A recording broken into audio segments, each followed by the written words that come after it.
Chapter 1. The Villainous Saint's Son. Qing Xingzi, I have feelings for you. In the Qingxian Holy Land, where the night sky sprawled magnificently, the brilliance of countless stars cascaded over the 10,000 immortal mountains. On one of these peaks stood a woman clad in a delicate pink gown, her beauty akin to a celestial being, gazing at the handsome man before her with eyes that shimmered with affection. Would you consider becoming my Dao partner? Qing Long's gaze was distant among the multitude of disciples in the Qingxian Holy Land. Even in close proximity, he might not recognize her. Junior sister, as cultivators, we should prioritize our quest for immortality and not be shackled by the bonds of romance. Though the junior sister was undeniably beautiful, he regrettably felt that, as the saint's son of Qingxian, he bore a heavy responsibility, destined to remain unencumbered by such trivial emotions. I see. I wish you a smooth path on your journey to immortality, and may you ascend the great Tao soon. Upon hearing this, the female disciple's expression dimmed, her eyelids lowered as if to conceal the sorrow in her eyes. After offering her blessing, she hurriedly turned and departed. Qing Long's countenance remained impassive as he watched her silhouette vanish at the end of the mountain path, making no move to follow.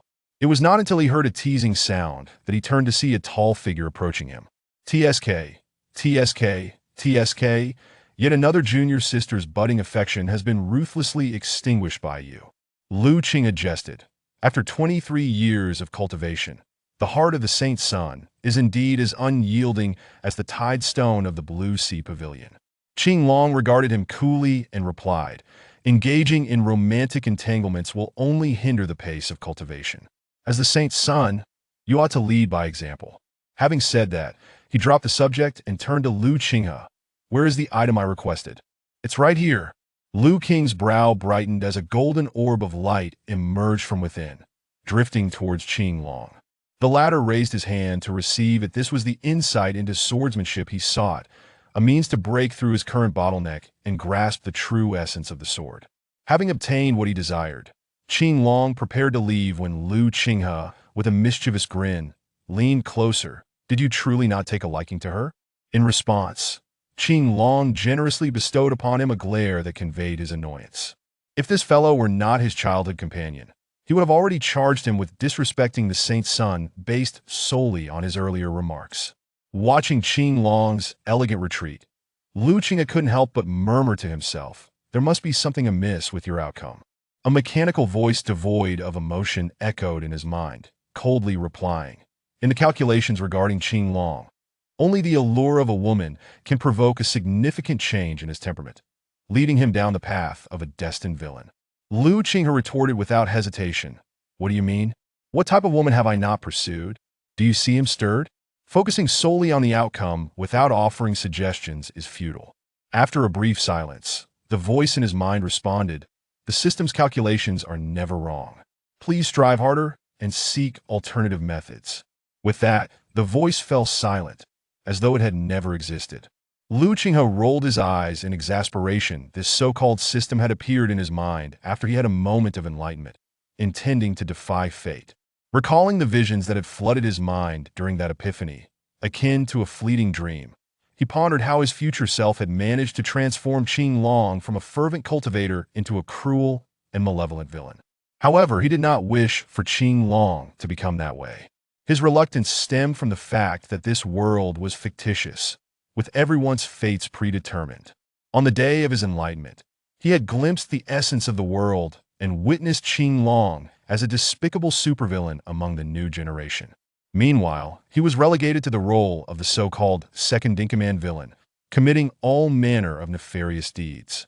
Ultimately, they were both eradicated by insignificant figures from a small place, who claimed to represent the common people in justice, leaving no trace behind. Who could understand? He simply wished to be a leisurely figure, supported by the Qingxian Holy Land, clinging to Qing Long's coattails, cultivating during times of need, and enjoying the serene life at the Immortal Delight Tower during idle moments. Moreover, those misdeeds were never his intention. How had he ended up with such a disastrous fate? Suffering eternal infamy? Having discerned all this, Lu Qinghe was determined to defy destiny, at the very least, to prevent Qing Long from becoming that kind of person. It was at this moment that the system proclaimed that Qing Long's transformation into a villain was destined, an edict that no one could contravene. Lu Qinghe naturally refused to accept this, but the system presented him with an ultimatum. Choose either let Qing Long become the destined villain, or you shall take on the role yourself. What a joke! Lu Qinghe was no fool. He would certainly choose the former. Better a dead friend than a dead path. In truth, the system nearly pointed a finger at him, claiming to be a manifestation of a sliver of the heavenly will capable of altering his fate. If he did not adhere to the heavenly mandate, he would be the one to bear the consequences. With such thoughts, Lu Qinghe sighed, brother, the fact that we've made it this far is all thanks to you. The allure of women encompassed much more than mere romance, if he set his heart to it. Qing Long could easily stray from the path at their very first encounter. As long as he remained a normal man, a visit to the Immortal Delight Tower would be irresistible. Lu Shixiang? Lu Shixiang. In a daze, Lu Qinghe thought he heard someone calling him. Emma? Snapping back to reality, he turned to see the very junior sister who had earlier confessed her feelings to Qing Long standing under a nearby tree, her face radiant with a smile directed at him. Noticing his gaze, her smile widened even further as she waved her hand. Lu Qinghe smiled knowingly and walked over. Lu Shixiang, how did I perform? The junior sister beamed, her voice brimming with barely contained excitement and anticipation. I have long heard that Lu Shixiang is generous. I wonder what you shall bestow upon me. She thought to herself, unable to suppress her curiosity. Quite well. Lu Qinghe nodded, then internally added, though it's of little use. With that, he extended his palm to reveal a quaint ring resting within, stating, this is your reward. The junior sister accepted the ring, her consciousness diving into it, and her expression instantly transformed into one of elation. Thank you, Lu Shixiang. Observing her as she cradled the storage ring as if it were a treasure, Lu Qinghe smiled, nodding, off you go. The junior sister prepared to leave, not forgetting to add, Lu Shixiang. If anything similar arises in the future, feel free to seek me out again. I know many other types of senior and junior sisters. In response, Lu Qinghe merely smiled and remained silent once was sufficient did she wish to become a middleman. Moreover, he had no intention of using such a method again. A single transaction involving 3,000 orange-grade heavenly crystals and a third-year spiritual technique had already strained his resources. Perhaps I should check the latest offerings from the Immortal Delight Tower to soothe myself. With this thought, Lu Qinghe felt a surge of delight and immersed his consciousness in search, only to find a golden orb of light representing swordsmanship insight gently floating in his mind. His expression suddenly shifted. Oh no, I gave the wrong one. Meanwhile, upon returning to his cave dwelling, Qing Long eagerly absorbed the orb containing the swordsmanship insights. However, what surfaced first in his mind was a series of suggestive sounds, rendering his face crimson, the heat creeping up to his neck. What the? Qing Long was experiencing such scenes for the first time and struggled to articulate his thoughts, ultimately managing to stammer out, this is a disgrace. He dared not dwell on it, yet the imagery seemed to have rooted itself in his consciousness, refusing to dissipate. After much inner turmoil, Qing Long murmured to himself, I only wish to understand why Qinghe would be fond of such things without understanding. How can I identify the flaws and help him overcome them? Thus, he began to observe earnestly. Chapter 2. The First Steps onto the Wrong Path. Gazing at the immortal mountain illuminated most brilliantly by the starlight, Lu Qinghe felt a twinge of apprehension at this moment. Qing Long must have already discerned the contents of the orb. What would he make of it? Would he forsake cultivation, deeming it a distraction? Lost in thought, Lu Qinghe speculated that, given his understanding of Qing Long, there was a 99% chance he would react in a certain way. Guidance task completed. The villainous Qing Long has taken his first steps onto the wrong path. All attributes enhanced as a reward. Fostering the villain has yielded preliminary results. You shall receive corresponding rewards. Please continue your efforts. The sudden voice in his mind left Lu Qinghe momentarily bewildered, overwhelmed by the multitude of surprises he had yet to process. Had Qing Long truly succumbed to the allure of the Immortal Delight Tower? Would this mean he would not urge himself to abstain? With these thoughts, Lu Qing's trepidation evaporated, replaced by a resolute determination as he soared towards Qing Long's cave dwelling. Upon landing on the Immortal Mountain, Lu Qinghe immediately felt the surrounding spiritual energy converging towards him, his nascent soul cultivation gradually elevating. Is this the benefit of enhanced aptitude? Excitement surged within Lu Qinghe mortals progressing through 9 stages of cultivation gathering qi: foundation establishment, core formation, nascent soul, divine transformation, tribulation crossing, and ascension were collectively referred to as the latter realm. It was only after surpassing this stage that one could embark on the path of immortality. Scattered immortals, earthly immortals, heavenly immortals, golden immortals, true immortals, immortal lords, immortal kings, and immortal emperors, with the immortal lifespan extending as far as the heavens and the hierarchy strictly defined. Moreover, the sovereign of the Qingxian Holy Land stood above even the immortal lords, with a lifespan rivaling that of the heavens, a status held by only a scant 7 individuals throughout the entirety of the Holy Xia domain. Reflecting on the enhancement of his attributes and the anticipated change in his comprehension, Lu Qinghe resolved to seek out a spiritual technique for testing.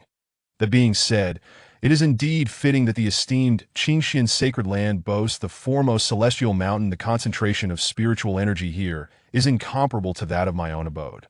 Only the Holy Sun is afforded such privilege, and Qing Tian, being lauded as the greatest Holy Sun since time immemorial in the Qingxian sacred land, has achieved the Ascension realm at the tender age of 23. Were it not for certain circumstances necessitating his stay in this realm, he could ascend to immortality with but a single thought. Meanwhile, his contemporaries are still fumbling through the initial stages of tribulation. This is the true worth of the first Holy Sun. Yet, what does it matter how exceptional one's talents may be if they ultimately succumb to death? With this thought, Lu Qinghe could not help but gaze skyward, cursing the heavens, which had never regarded us as their progeny. Unbeknownst to him, he had already arrived at the entrance of the cave dwelling. Before he could trigger the visitation restrictions, Qingshin's voice resonated. "Come in." Immediately, the various barriers concealing the cave's entrance dissipated, allowing Lu Qinghe to enter. Upon stepping inside, he observed an array of mid- and low-tier spiritual swords scattered haphazardly across the floor, all remnants discarded by Qing Tian after having been used and damaged. Though they could be repaired, they were unworthy of his status as Holy Sun. If broken, they would simply be replaced, for the Qingxian Sacred Land's artifact refining peak had no shortage of such items. "Holy Sun," Lu Qinghe remarked, his gaze drifting over the items before ultimately resting upon Qing Tian, who sat cross-legged upon a white jade bed, an expression of tranquility adorning his features. "Cha, what brings you here?" Qing Tian inquired, a hint of feigned ignorance in his tone. "You are still pretending?" Lu Qinghe was not deceived. He knew well that Qing Tian was fully aware of the reason for his visit. If he chose to remain silent, it was merely a ruse, as once the matter had passed, the item in question would rightfully belong to him. "I see. No wonder you are the Holy Sun." However, Lu Qinghe felt no embarrassment. He stated directly, "I made an error while imparting the sword path comprehension to the Holy Sun earlier, and I have come to retrieve it." As he spoke, he produced the orb of comprehension as proof. Qingshin's placid demeanor faltered, his expression shifting to one of awkwardness as he replied, "I have already perused it." Lu Qinghe nodded, fully aware, and awaited the continuation. "It seems it cannot be extracted thus." Qing Tian trailed off, but Lu Qinghe understood he was reluctant to part with it. "What ist? I have yet to even behold it today. Regardless of the effort required, I must take a copy. There is no need to return it. Simply imprint a copy for me using your divine sense," Lu Qinghe proposed. This method was efficient and versatile, akin to how he had previously acquired sword path comprehension from the elders of the Sword Peak. The drawback was that it could only be utilized by one person. Typically, items that found their way into Qingshin's possession were seldom returned. Hence, Lu Qinghe was unaware of this method. Upon hearing that a return was unnecessary, Qingshin's eyes brightened. "Excellent. Please instruct me on how to proceed." Before long, under Lu Qing's guidance, a golden orb of light hovered gently at Qingshin's brow.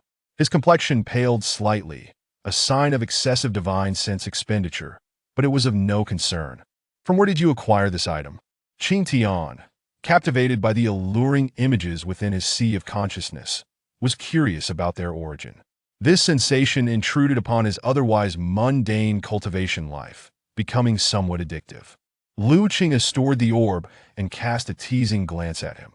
Have you begun to appreciate the beauty beyond cultivation? Qing Tian nodded candidly. It feels different. Unlike the sentiments expressed by my junior sisters, this directly touches my heart. You simply lack experience. In the future, heed my guidance, and you will encounter numerous novel experiences. Lu Qinghe remarked, realizing that as long as he took the lead, becoming the antagonist was no concern. Having tasted this new experience, Qing Tian was not opposed. He trusted that Qinghe would not lead him astray. Here, take this. Lu Qinghe handed the sword path comprehension to him, as he himself had no interest in swordsmanship. Qing Tian recognized this, and after a moment of contemplation, conjured a time-worn bronze token in his palm. The token for the Shanshuan Peak. Take it, and choose a spiritual technique that appeals to you. Lu Qing's expression brightened instantly, eagerly grasping the token. At last, you had decided to part with it. The Shanshuan Peak is a treasure trove, housing the top-tier spiritual techniques and even a few sacred arts of the Qingxian sacred land. Ordinary disciples could only access it after making significant contributions, receiving rewards, and even then, they could merely contemplate the techniques. Only the Holy Lord and the highly regarded Holy Sun are permitted free access to the Shanshuan Peak. Lu Qinghe coveted a top-tier movement technique, having requested the token from Qing Tian numerous times, only to be met with refusal until today. What a splendid day it is! Observing Qing Tian clutching the token, Lu Qinghe felt an urge to laugh, while Qing Tian sighed in exasperation. You may only select one, and it must be returned after use. I understand. Lu Qinghe replied with a beaming smile, turning on his heel and darting away. Seeing this, Qing Tian could only shake his head in resignation, closing his eyes to absorb the sword path comprehension. Soon, he found himself unable to resist glancing at the images within his sea of consciousness. After departing from the Celestial Mountain, Lu Qinghe hastened towards the Shanshuan Peak, having long admired a top-tier movement technique named the Ethereal Step. He had witnessed an elder disciple perform it in the past, moving as light as a feather, capable of multiplying one's speed several times over. If he were to master it, he could save a considerable amount of time for other pursuits. What a delightful prospect! Navigating through the expanse of 10,000 celestial mountains, Lu Qinghe arrived before a peak shrouded in protective formations. The Shanshuan Peak lay within, but from this point onward, he could only ascend on foot. Reaching the base of the Shanshuan Peak, Lu Qinghe produced the token, and in an instant, the barrier before him resonated with the token, rippling through the air to unveil a fissure wide enough for one to pass. Seeing this, Lu Qinghe seized the token and dashed through the opening. Ah! A refreshing breeze, laden with spiritual energy, enveloped him as he beheld the scene before him transformed dramatically. Spiritual lights danced across the peak, illuminating the ascent from base to summit, transitioning from faint to brilliant in layers. Wow! Lu Qing's gaze ascended, marveling at the breathtaking sight for the first time, unable to suppress his exclamation. What are you staring at, kid? Chapter 3. A narrow escape from lost. Lu Qinghe was captivated by the unique scenery of Shanshuan Peak when a sudden voice from behind startled him. Turning around, he beheld a figure taking shape from the gentle breeze, gradually transforming into an elderly man clad in gray, who scrutinized him from head to toe. Realizing this was likely the guardian of Shanshuan Peak, he promptly presented his token. The old man grasped the token. He also cast a sidelong glance at Lu Qinghe, prompting an inner monologue filled with mild irritation. To appear so suddenly and scare me like that. What kind of good person sneaks up from behind? If it weren't for my respect for elders, I would certainly reprimand you. His unease grew as he thought. Look closely. This is the token gifted by our Holy Sun. The elder toyed with the token and suddenly spoke with a faint tone of amusement. Your inner thoughts are quite vivid. Young one, did I in an instant? Lu Qinghe felt as though he had been struck by a bolt of lightning, his body stiffening involuntarily as he anxiously regarded the old man, who was now fixated on the token. That I have offended you, esteemed elder. Please forgive my transgression. Lu Qinghe hurriedly bowed deeply, realizing he had encountered a formidable being, one far stronger than even the elders of his sect. He had previously voiced his thoughts about such figures, yet none had ever reacted. This elder, however, could evidently peer into his innermost thoughts, indicating an unfathomable cultivation level as long as he acknowledged his mistake swiftly. There was no reason for the elder to hold a grudge. Noticing the elder's lack of response, Lu Qinghe steeled himself, preparing to kneel and bow his head, only to find his knees refusing to bend. When he looked up, he saw the old man observing him with evident amusement. "You are indeed more entertaining than that young man," Qingtian, the elder remarked, tossing the token back to Lu Qinghe to go ahead. "Engage earnestly. Whoever resonates with you may be taken along." Taken aback, Lu Qinghe pondered, "Isn't it my choice?" The elder, noticing Lu Qinghe's bewildered expression, replied flatly, "Do you think this is akin to selecting cabbages from a field? Every entity here possesses a spirit. If they acknowledge you, you may take them. Practicing under their guidance will yield extraordinary results, while the opposite will lead to arduous failures. Also, do not harbor any foolish intentions. I can perceive every move you make here." With that, the elder issued a final warning before dissipating into the breeze that Liu Qinghe had turned his gaze back to Shangshuan Peak. Though his ethereal steps might have come to an end, he thought, since I am here, I must at least leave with a Tier 3 spiritual technique. His innate talent had already been elevated by the heavenly Tao. Surely, he wouldn't leave empty-handed. Taking a deep breath, Lu Qinghe settled down cross-legged, releasing his consciousness to connect with Shangshuan Peak. That in an instant, the scenery around him shifted dramatically, leaving him momentarily speechless. "This truly broadens my horizons," he exclaimed inwardly, after a brief pause. Lu Qinghe could not help but mutter to himself. Every trace of spiritual light above Shangshuan Peak has transformed into spiritual techniques suspended in midair. This is merely a portion. Those without designated places can only manifest as flowing lights circling the peak. His consciousness swept over the nearest spiritual techniques, and he was struck by a revelation. Only the second-tier techniques occupied the lowest tier. The unassigned ones must be the third-tier techniques. These were all third-tier techniques. Even the most basic third-tier technique, when taken outside, could incite fierce contention among countless rogue cultivators. Yet here, they were deemed unworthy of a proper position. The reputation of this sacred land was well-deserved. Quickly, Lu Qinghe had directed his consciousness upwards. The lowest tier housed second-tier techniques, and ascending further must lead to first-tier ones. Since I'm here, I cannot shortchange myself. Despite his youth, his ambitions were grand as he explored with his consciousness.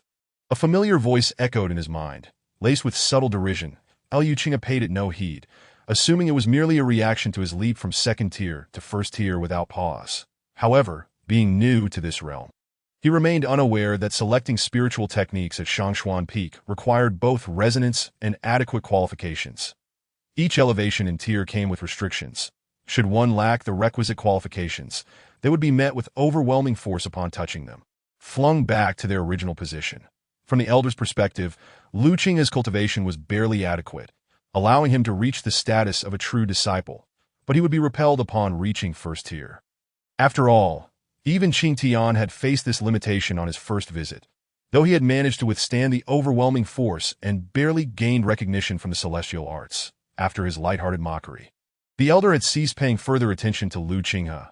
Below, Lu Qinghe swiftly ascended to the level of first-tier spiritual techniques. Upon contacting them with his consciousness, however, he found them unresponsive, as though they were lifeless. After exhausting every first-tier technique, Lu Qinghe could not help but scratch his head in confusion. What is going on? Not a single response. Undeterred, he continued his ascent. After all, his qualifications had been enhanced by the heavenly Tao. And if there was no response, it must be a matter of their lack of foresight. He reached the tier of celestial arts, and upon attempting to connect with the lower-grade celestial arts, he met with silence. The same occurred with the middle-grade and upper-grade celestial arts. My short temper. After a series of fruitless attempts, even Lu Qinghe felt his blood boil. Did I ask the heavenly Tao toying with me? In reality, it seems I have not been granted any enhancement. Above him lay the mountain peak, the very foundation of the Qingxian sacred land, home to the sacred arts that could unleash untold chaos. With his thoughts swirling, Lu Qinghe resolved to push his consciousness directly towards the mountain summit. The peak. The elder sat cross-legged in midair, surrounded by 7 lotus platforms, which also hovered, emanating a golden radiance that seemed to conceal powerful artifacts. This scene was tranquil and sacred. Suddenly, the elder appeared to sense something. Opening his eyes, in the next moment, His pupils contracted, surprise flickering across his gaze. After a moment's contemplation, he waved his sleeve, summoning a gust of wind. Down below, Lu Qinghe was immersed in the view from the summit when he suddenly felt a sense of weightlessness. Upon returning to his body, he discovered he was being whisked upwards by a powerful gust. Thud! In an instant, his rear met the ground with a resounding thump. Who is it? Lu Qinghe scrambled to his feet, brushing off the dust from his robe, and exclaimed in indignation. Old man, came the unexpected voice. And upon turning, Lu Qinghe found the elder behind him, his eyes fixed on him with a profound intensity, startling him once more. Esteemed elder, what do you wish to do? Lu Qinghe's irritation evaporated and filled with helplessness. He inquired. The elder, seemingly unconcerned, continued to gaze at him intently and asked, How did your consciousness ascend to the peak? Just like that, Lu Qinghe replied, his expression one of resignation, noting the lack of any obstacles. Everything had gone rather smoothly. Impossible! The elder wore an expression of disbelief, and no obstacles whatsoever. Indeed, Lu Qinghe confirmed. The elder furrowed his brow, and in the next moment, he descended to the base of the mountain, releasing his consciousness to ascend. Soon, he withdrew his consciousness, his frown deepening. In a flash, he returned to the summit, regarding Lu Qinghe as if he were witnessing something extraordinary. Come, perceive these sacred arts, he commanded. After a moment, the elder licked his dry lips and pointed towards the lotus platforms in midair. There's no response. Not one of them reacted. Lu Qinghe muttered softly, yet still followed the elder's guidance, releasing his consciousness to connect with the lotus platforms. Observing this scene, the elder's excitement bubbled over as he rubbed his hands together. Of course there will be no response. They all deemed themselves unworthy. After countless eons, has the inheritance of the Qingxian Sword Master finally found its opportunity in the present. Chapter 4. The seven saints select their master, having previous experiences to draw from. Lu Qinghe held little hope. However, when his consciousness touched the lotus platforms, he was met with a dazzling display of radiant light. Immediately, golden streams of light began to extend from the platforms, reaching down to Lu Qinghe's feet. As he beheld the seven sinuous bridges of light, the elder trembled with excitement, all his emotions breaking free at that moment. Since taking on the guardianship of Shangshuan Peak, he had long forgotten when he last lost control of his emotions. Seven sacred arts resonate together. What an extraordinary prodigy! To gain the recognition of even one sacred art is a testament to unparalleled talent, fitting to become a master of a realm. The Qingxian Sword Master established the Qingxian Sacred Land through the recognition of a single sacred art, the Qingxian Sword Technique, amidst a chaotic world. Yet since his departure beyond the void, no one has received acknowledgement from the Qingxian Sword Technique for millennia. Now, at last, someone has stirred a resonance. How could he not be overwhelmed with excitement? Lu Qinghe opened his eyes, a knowing smile gracing his lips. The IT truly has not been an easy journey.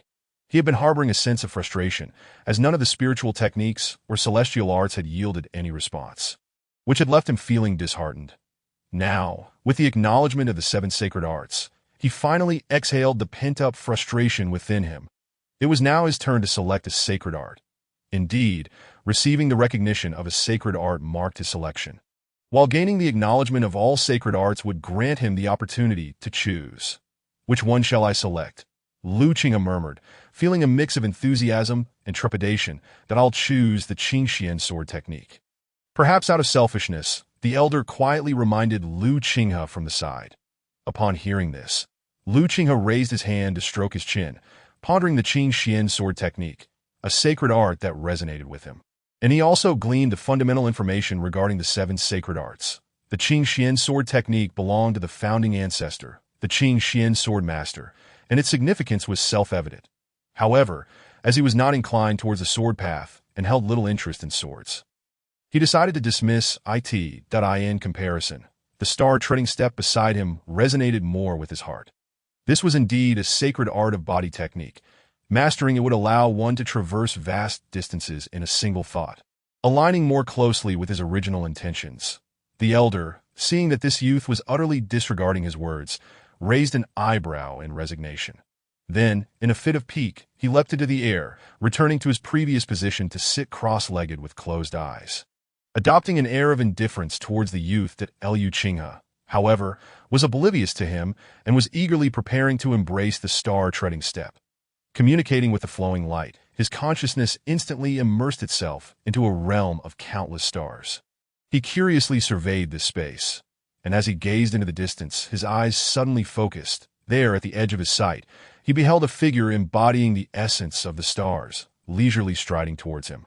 Treading upon the stars with each step, each stride was akin to stepping on a star. Despite the vast distance, it took but an instant to arrive before him. Gazing at the figure before him, Liu Qinghe was struck with realization, exclaiming, "You are the star-treading step." The figure gently nodded in affirmation.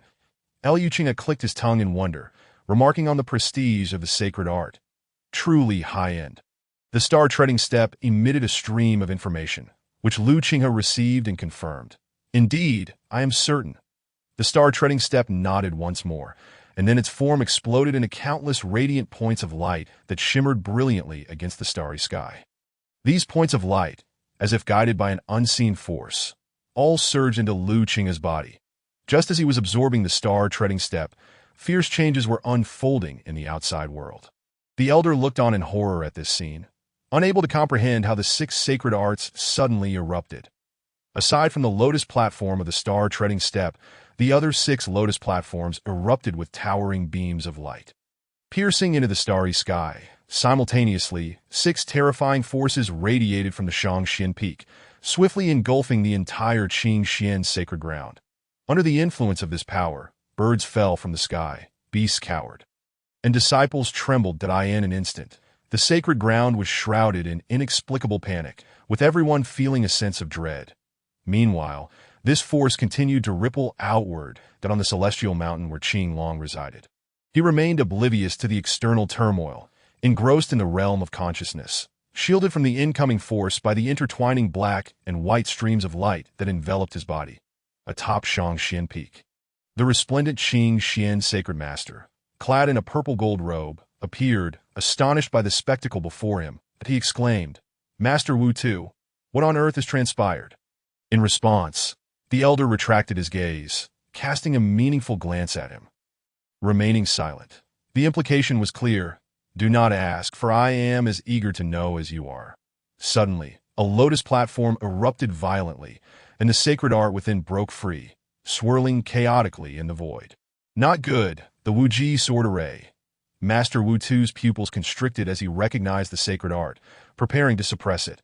However, the next scene caused him to halt in his tracks. The Wuji sword array spiraled in the void for a moment before directly plunging into Liu Qinghe's body.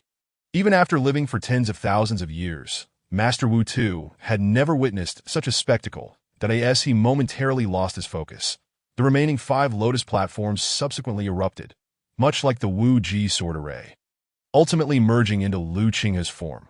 Master Wu Tu could no longer maintain his composure, swiftly appearing before Liu Qinghe, his deep-set eyes swirling with tumultuous currents. The Qingxian sacred master also approached, staring in astonishment for a moment before exclaiming, "Isn't that Liu Qinghe? How could he possess such terrifying talent?" Upon hearing this, Master Wu Tu abruptly lifted his head to look at him, his eyes flashing with light. "You know him." The Qingxian sacred master nodded, recognizing him. Yet he pondered how someone of such talent could even touch the second-tier spirit techniques, much less appear here. Moreover, how did he gain access to Shangxian Peak? Master Wu Tu exhaled. It was given by Qing Long. The air fell silent for a moment before the Qingxian sacred master erupted in an agitated tirade.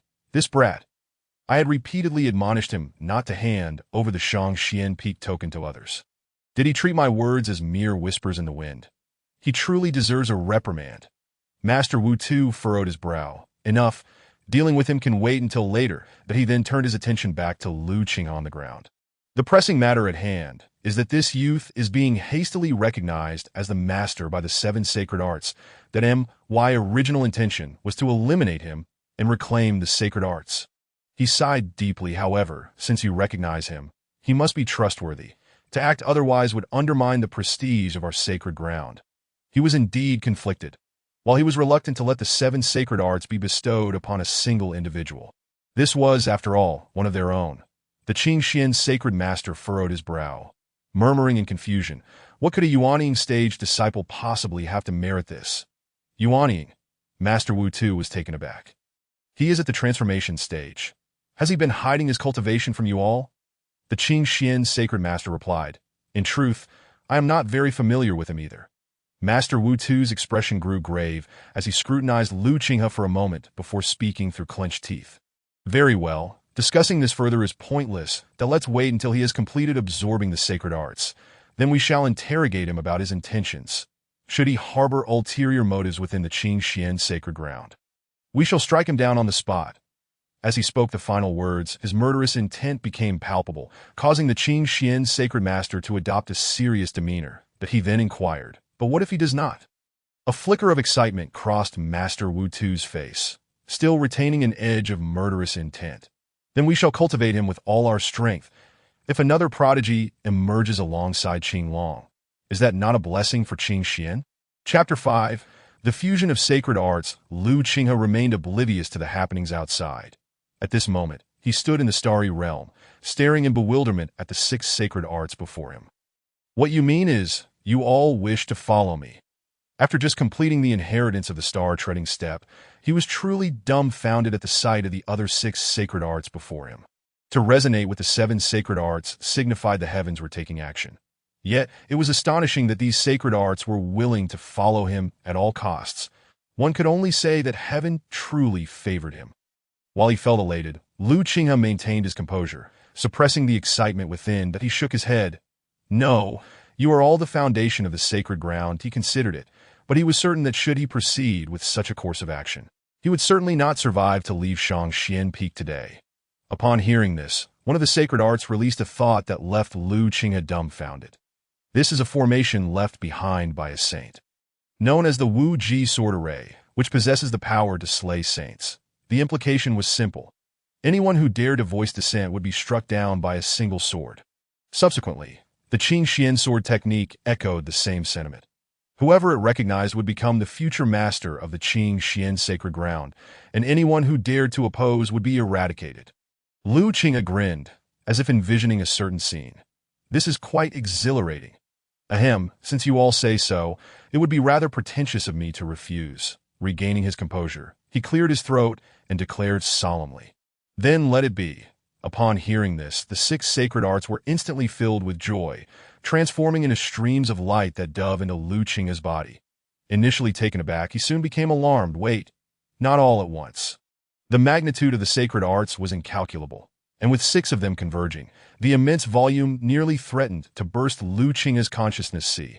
Outside, Master Wu Tu and the Qing Xian sacred master observed as Lu Qinghe's body swelled, his complexion turning a shade of blue-purple.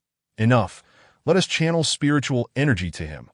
After a moment, Master Wu Tu sighed, ultimately wary of risking it all on a singular prodigy who might be a spy from another sacred ground. The Qing Xian sacred master nodded, promptly employing the authority of a sacred master to mobilize more than half of the spiritual energy within the entire sacred ground towards Shangxian Peak.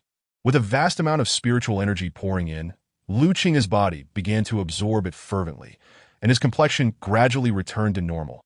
His cultivation level was also ascending as he approached the tribulation stage. The ominous clouds of tribulation gathered as anticipated, darkening the skies above Shangxian Peak. Master Wu Tu and the Qing Xian sacred master furrowed their brows, contemplating whether they should leave first. Their presence could directly influence the might of the tribulation lightning, potentially striking Lu Qinghe down instantly. Suddenly, the sound of a sword ringing resonated through the void, and Master Wu Tu and the Qing Xian sacred master beheld a colossal sword shadow appear across the sky. Its blade pointed towards the heavens, its sword intent soaring into the clouds. Before long, the ominous clouds above were neatly sliced into countless fragments, their power dissipating entirely. After accomplishing this, the sword shadow quietly vanished, shrouding its accomplishments in secrecy. That was the Qing Xian sword, wasn't it? The Qing Xian sacred master said, his tone betraying his astonishment. Indeed. Master Wu Tu's expression darkened, and no one knew the Qing Xian sword better than he did. Yet its whereabouts remained a mystery.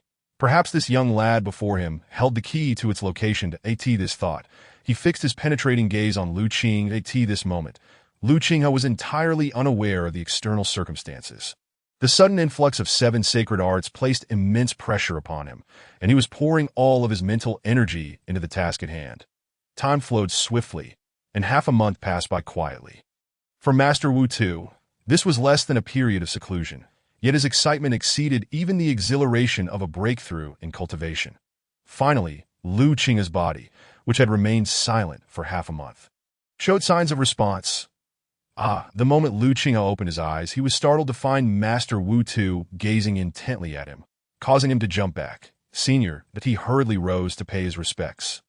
Sensing a shift in the elder's demeanor, surely he did not intend to kill him and seize the sacred arts, did he? If that is the case, I shall have the opportunity to demonstrate my boundless sword array to you. Young one, do you believe you can withstand the 7 sacred laws? Would have fixed his gaze upon him and spoke. Senior, you cannot blame me. They voluntarily acknowledged me. Lu Qinghe replied, momentarily taken aback, raising his hands in a gesture of surrender. To earn the acknowledgement of the sacred laws is indeed your talent. I shall not compel you to relinquish them. Wu Tu continued, his eyes narrowing suddenly, a cold glimmer shooting forth from them. However, these sacred laws must ultimately remain within the Qingxian sacred land. Do you understand? I understand, Lu Qinghe replied, pursing his lips. Was the meaning not clear enough? Either one stays in the sacred land, or the sacred laws remain there. Naturally, the latter does not guarantee one's life. Wu Tu then stepped forward, placing a hand on Lu Qinghe's shoulder. The Dio not resist. I shall take you to a place that, if all goes well, soon your status will be elevated to that of a true disciple. The latter had no objections. If it came to a confrontation, it could happen here without unnecessary fuss. Moreover, the boundless sword array would function just as effectively in another location that I in the next moment. Lu Qinghe felt a sudden sensation of weightlessness envelop his body, swiftly followed by the solid feeling of his feet on the ground. But he turned to the side and found himself in the center of a grand hall. The hall, dominated by a dark crimson hue, was filled with an air of solemnity, and the dark golden patterns on the floor hinted at mystery as he surveyed the surroundings. He noticed that the wall directly in front was inscribed with neatly arranged characters. Lu Qinghe squinted slightly, and upon catching sight of a few golden characters, he realized where he was.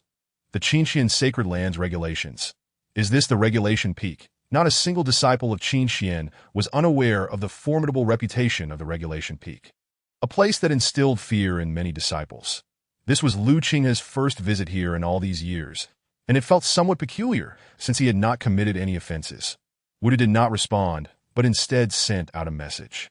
After a few breaths, a figure clad in purple and gold appeared in the hall. That Lu Qinghe's eyelids twitched. That wasn't this the Holy Master? Disciple pays respects to the Holy Master, regardless of the reason. Lu Qinghe bowed first, for one cannot fault those who show respect. The Holy Master of Qingxian surveyed him from head to toe and nodded with a smile. Indeed, a fine and handsome young man with exceptional talent. When I first laid eyes upon you, I knew you were extraordinary. Lu Qinghe silently chuckled to himself. Extraordinary? When we first met, the Holy Master was completely enamored with Qing Long, and he was merely a side note. Yet, he was too astute to voice such thoughts. Everyone knows how to utter empty pleasantries. Everything I have is granted by the sacred land. Without it, there would be no present-day Qinghe. Upon hearing this, the Holy Master's smile deepened. This child is remarkable. He is not a spy. Wu Tu spoke calmly. Summon everyone here. We require a resolution. Understood, the Holy Master replied, and then, invoking his authority, summoned the 36 masters of the Qingxian sacred land to the hall. Before long, a multitude of figures filled the hall. After exchanging greetings, they all bowed in unison to the Holy Master. The Holy Master introduced Lu Qinghe to the crowd, candidly stating that he was a prodigy rivaling the Holy Sun. Qing Long, which left the 36 masters astonished. How could such a prodigious talent remain obscure until now? The Holy Master's next words would unravel their confusion, that I have called you here to both inform and witness this. It is a necessary step. The Holy Master's expression grew solemn as he spoke each word with gravity. Face the soul and question the heart. Chapter 6. The First True Inheritance. Lu Qinghe blinked in confusion, still unsure of what was unfolding, when he saw the 36 masters suddenly adopt serious expressions that in a flash, They took their positions around the hall, encircling Lu Qinghe at the center, even without understanding what was happening. Lu Qinghe realized this was directed at him. With a swish, the dark golden patterns on the ground suddenly erupted with light, intertwining and forming a grand array inscribed upon the earth, Disciple Lu Qinghe. A radiance emanated from the Holy Master, and his authoritative voice echoed throughout the hall, imbued with a sense of sanctity that if one day the Qingxian sacred land faces annihilation, what will you do? Lu Qinghe scratched his head. Utterly befuddled, he did not know if the Qingxian sacred land could indeed face destruction. But he understood it to be the foremost among contemporary powers, a status that even rival sects would envy. Perhaps this was merely a question to gauge his response to Lu Qinghe pondered. He was merely a lazy individual. The future of the sacred land rested on Qinglong's shoulders, and his presence made little difference. Yet he recalled the moments from that day of enlightenment, the scenes that floated in his mind. Qinglong's brutality, his own long sword in hand, committing vile acts. Ultimately, after his demise, the fortunes of the Qingxian sacred land were severed, leading to decline, seemingly with annihilation as the only outcome. That was the destined child representing justice. At this thought, a look of clarity emerged in Lu Qinghe's eyes, his gaze resolute. That day shall never come. Any possibility will be crushed in its cradle. As he uttered this, Lu Qinghe's mind was filled with thoughts of that so-called destined child. As long as he could eradicate it, would there still be chaos to follow? Embracing such a mindset, his words turned icy with murderous intent. Wu Tu and the Holy Master exchanged glances, surprised that this seemingly innocent disciple possessed such decisive ruthlessness. Moreover, the absence of a reaction from the soul-crossing array indicated that his words were heartfelt. The Holy Master's eyes glimmered with satisfaction. When the Holy Son was chosen, Qinglong faced a similar question, yet his response was the polar opposite. Qinglong would elevate the Qingxian sacred land to unprecedented heights, unmatched by any other force. The Holy Master had long felt a lack of satisfaction with that answer, but today he finally heard a response worthy of full marks. The former aimed for invincibility, yet it did not imply a lack of hidden covetousness. The latter sought to carve out a fearsome reputation. With Lu Qinghe outside and Qinglong within, with these two prodigies, how could the Qingxian sacred land not thrive for millennia? The Holy Master thought to himself, nodding in approval. Given you possess such aspirations, the status of an ordinary disciple no longer suits you. However, there can only be one Holy Son. Thus, I shall appoint you as the first true inheritance, granting you the same privileges as the Holy Son that agreeable. This was the entirety of the process of facing the soul and questioning the heart in the presence of the 36 masters. Through the trial of the soul-crossing array, this was a testament to loyalty towards the sacred land. After passing this stage, he would be granted the corresponding status, with all the masters as witnesses. It equated to the entire sacred land acknowledging his identity and status. Disciple obeys the Holy Master's command. Lu Qinghe performed a respectful bow, gladly accepting. With this status, everything would become much more convenient, even in the outside world where many forces would grant him a measure of respect. The Holy Master turned to the surrounding masters. You have all witnessed this. The oath is now established. Remember to convey the order to your disciples upon your return. The 36 masters responded in unison with deep bows. We shall obey the Holy Master's command. Subsequently, seeing that their own matters were concluded, the masters tactfully exited the hall, returning to their respective duties to relay the decree of Lu Qinghe being appointed as the first true inheritance.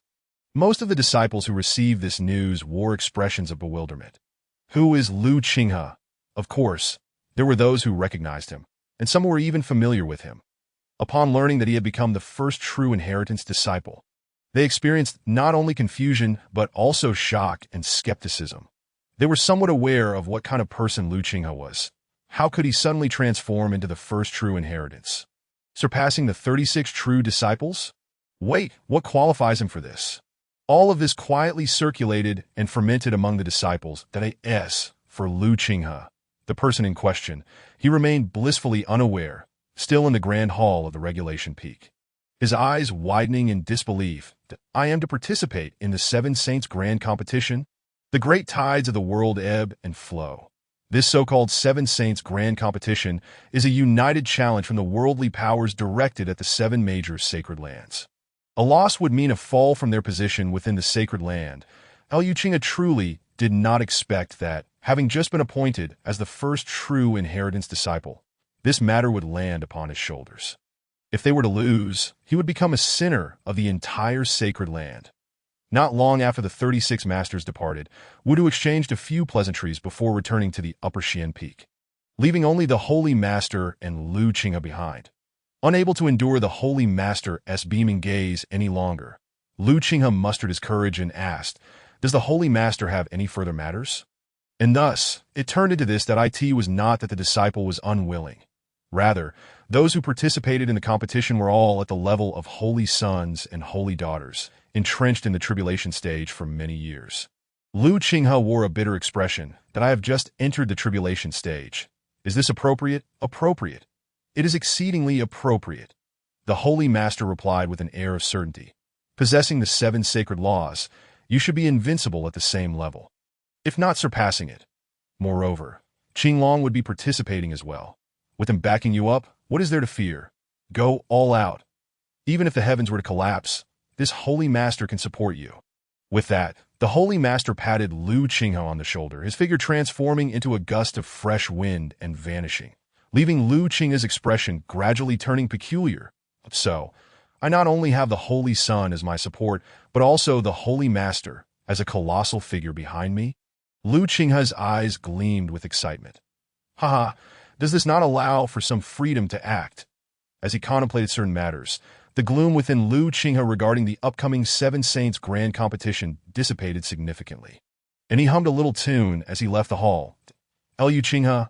On his way back to his celestial mountain, Liu Qinghe encountered a group of disciples, and someone from the opposite side recognized him. What? Is he the Liu Qinghe who has just been appointed as the first true inheritance disciple? Upon hearing those words, the companions displayed expressions of astonishment, their gazes shifting towards the opposite side. After a brief moment, one among them let out a disdainful scoff, remarking that there appeared to be nothing particularly special about it. He lacked the charisma of Brother Yu. Hush! A disciple who recognized Liu Qinghe immediately reproached softly, feeling a sense of discontent that they could speak behind his back, but should refrain from doing so in his presence. That in truth, after Liu Qinghe had entered the tribulation stage, his physical senses had heightened, allowing him to hear their words distinctly, that he understood that as he ascended to the rank of the foremost disciple, he would undoubtedly face gossip and speculation. Initially, he intended to ignore them and pass by. But suddenly struck by inspiration, he halted before them, lifted his chin slightly, and commanded with an air of superiority, "I heard you. You seem quite discontented with my position as the foremost disciple, do you not?" Chapter 7.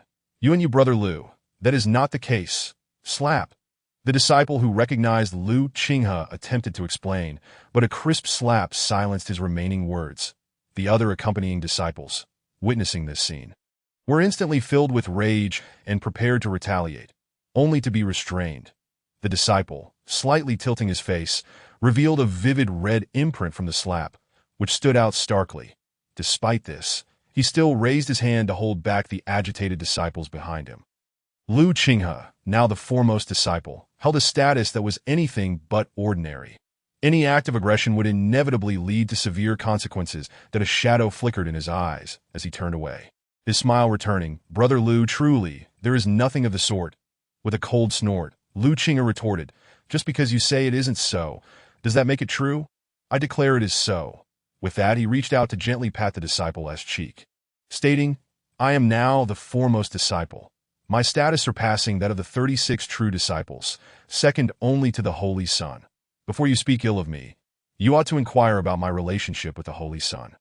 This slap serves as a lesson, a reminder not to utter words that ought not to be spoken, nor offend those who cannot be offended.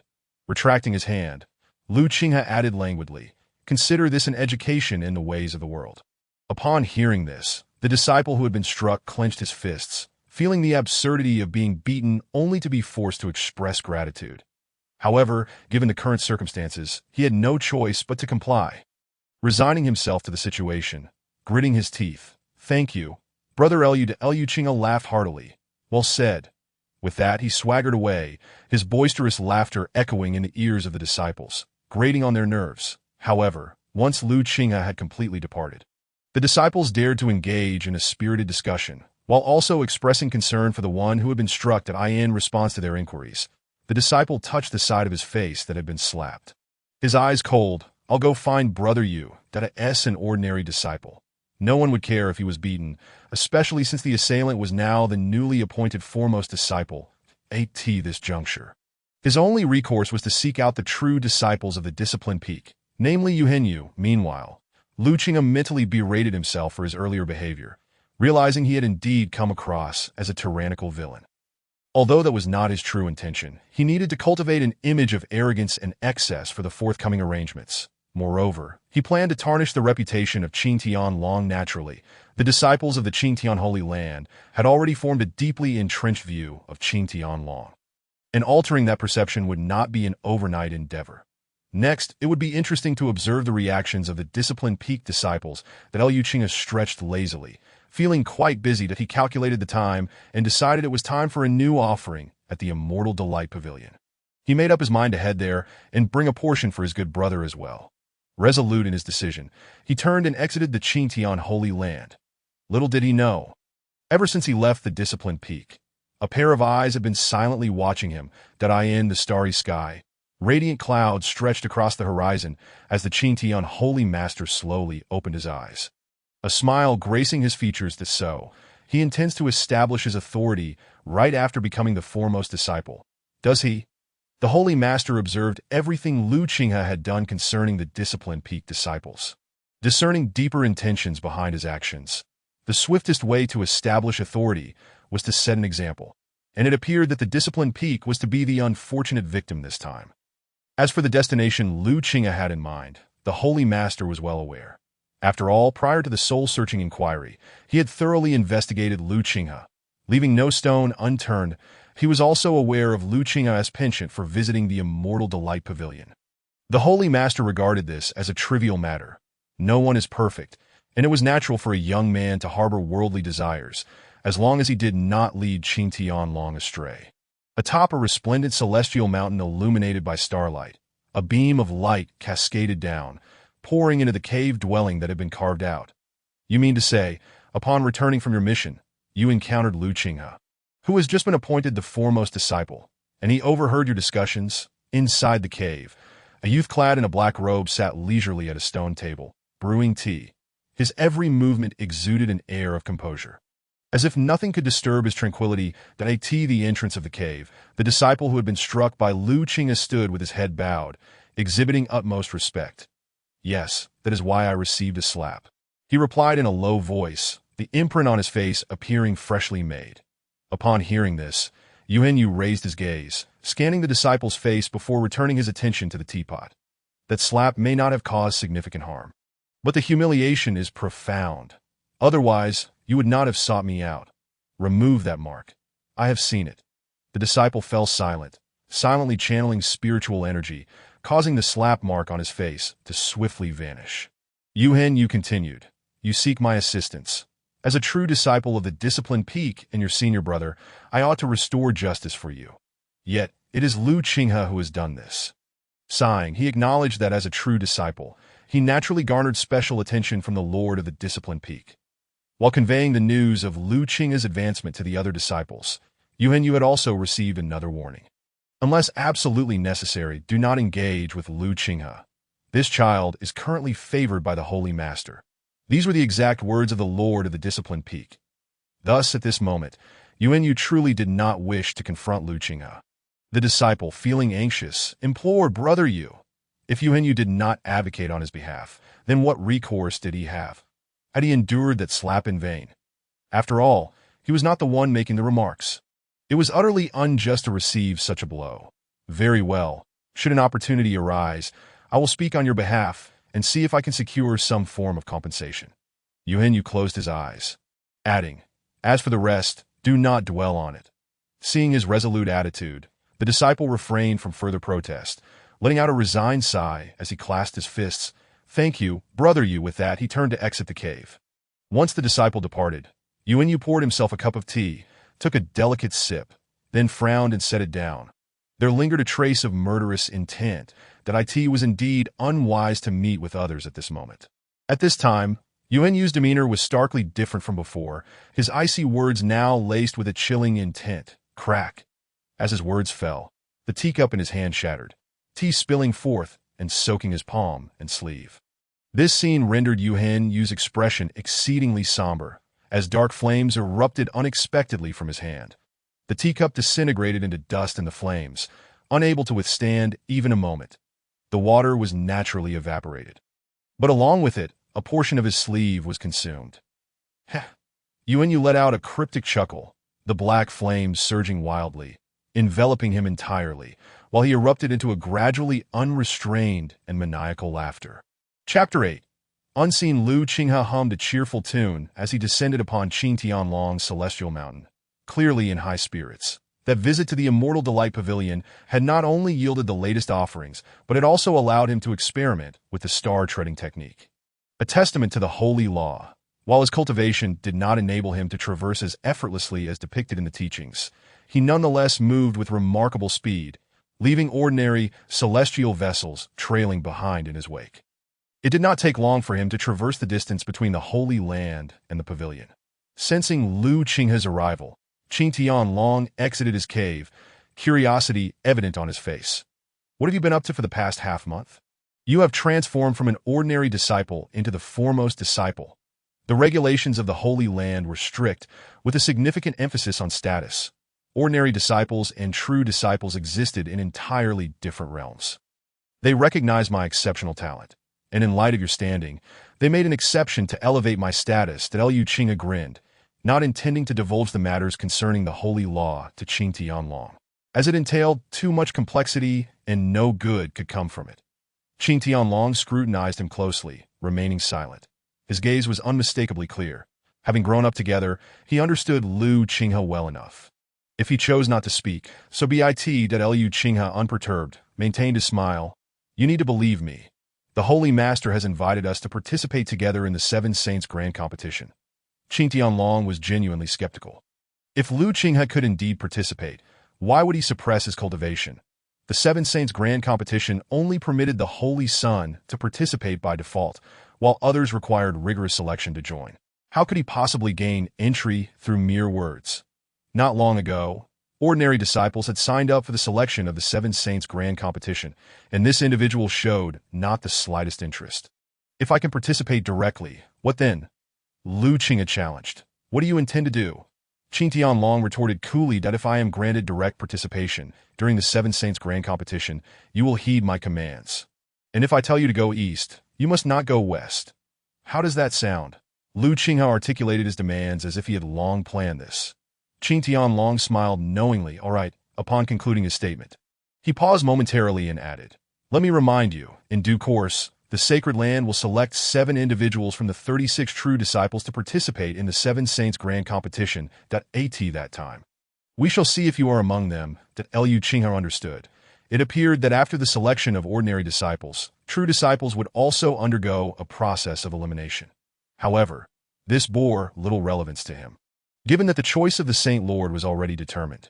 Indeed, this is for you. A golden orb of light emerged from Lu Qinghe's brow, drifting toward Qinglong. What is this? Qinglong inquired, his eyes filled with curiosity. This is the latest. Lu Qinghe's gaze was laden with ambiguity as he winked at him. Qinglong immediately grasped the implication, silently accepting it. What do you fancy most within this?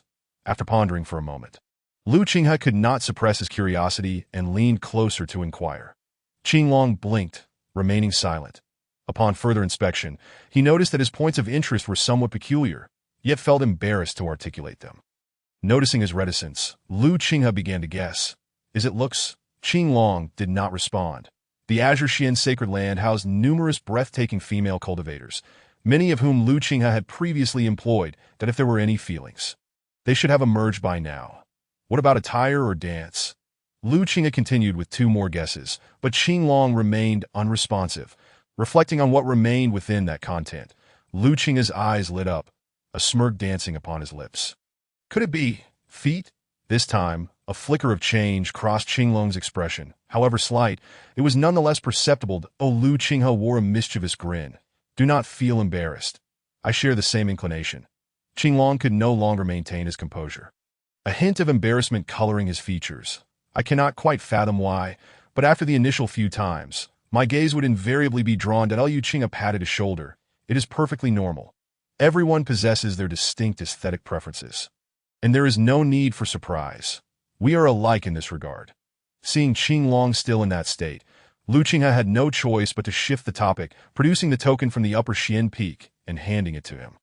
Qinglong accepted it, casually asking, "So, have you found a spiritual technique that resonates with you?" Lu Qinghe smiled, unsure of how to respond, merely nodding in affirmation. "That's good to hear." Qinglong nodded. "You have just acquired a spiritual technique. It will require some time for you to familiarize yourself with it. So let us not dwell further." Lu Qinghe nodded, then took his leave. As he departed, Qinglong turned back to his cave dwelling.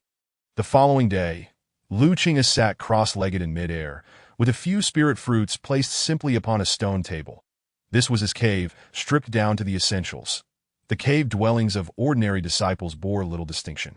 They either showcased marvelous sights or possessed spiritual treasures that aided in cultivation, privileges reserved for true disciples, and above that Qinglong's white jade bed, for instance, was imbued with the ability to gather spiritual energy, making cultivation significantly more effective. Suddenly, Lu Qinghe's ears twitched. It seemed he heard someone calling for him from outside. Extending his consciousness, he discovered there was indeed someone at his cave entrance, concluding his cultivation. He stepped outside, his gaze filled with mild perplexity. Senior brother Lu. Upon seeing Lu Qinghe, the disciple immediately performed a respectful bow. "Who are you? What business do you have with me?" Lu Qinghe confirmed he did not recognize the individual. Suspecting there must be a purpose behind the visit, the disciple replied, "I am a disciple of the Disciplined Peak. Why senior brother you wishes to meet you after hearing of your appointment as the foremost true disciple, and has specially invited you to converse beneath the starry radiance." The celestial mountain of Yuhenyu was renowned for its celestial beauty, where the starlight lingered perpetually, earning it the moniker of the Starry Radiance Mountain. Upon hearing this, Lu Qinghe raised an eyebrow, realizing it was a matter pertaining to the Disciplined Peak. "He is inviting me, yet does not come personally?" Lu Qinghe scoffed. "Is this his way of welcoming guests? In that case, I shall not attend." The disciple, taken aback by this unexpected turn, faltered, unable to comprehend why Lu Qinghe would deviate from the norm, as it was customary to send someone to issue an invitation before visiting. "What does senior brother Lu mean?" he asked, pressing on to, "Is my meaning not clear enough?" Lu Qinghe cast a sidelong glance at the disciple. "If he wishes to see me, let him come himself." After stating this, he lost patience for further conversation, gesturing dismissively as he turned away.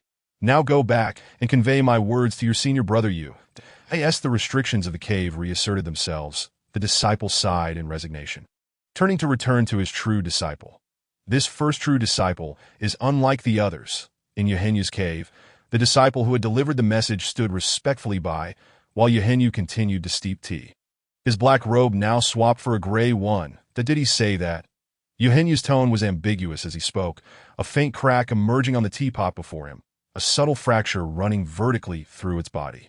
The disciple, unwilling to let his senior brother appear diminished at their first encounter, retorted indignantly, "Senior brother Yu, must one not meet Lu Qinghe?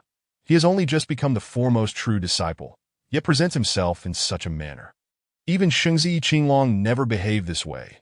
Yuhenyu raised a hand, silencing him. "Words can lead to trouble. Do not speak further on this matter. This first true disciple has a peculiar temperament.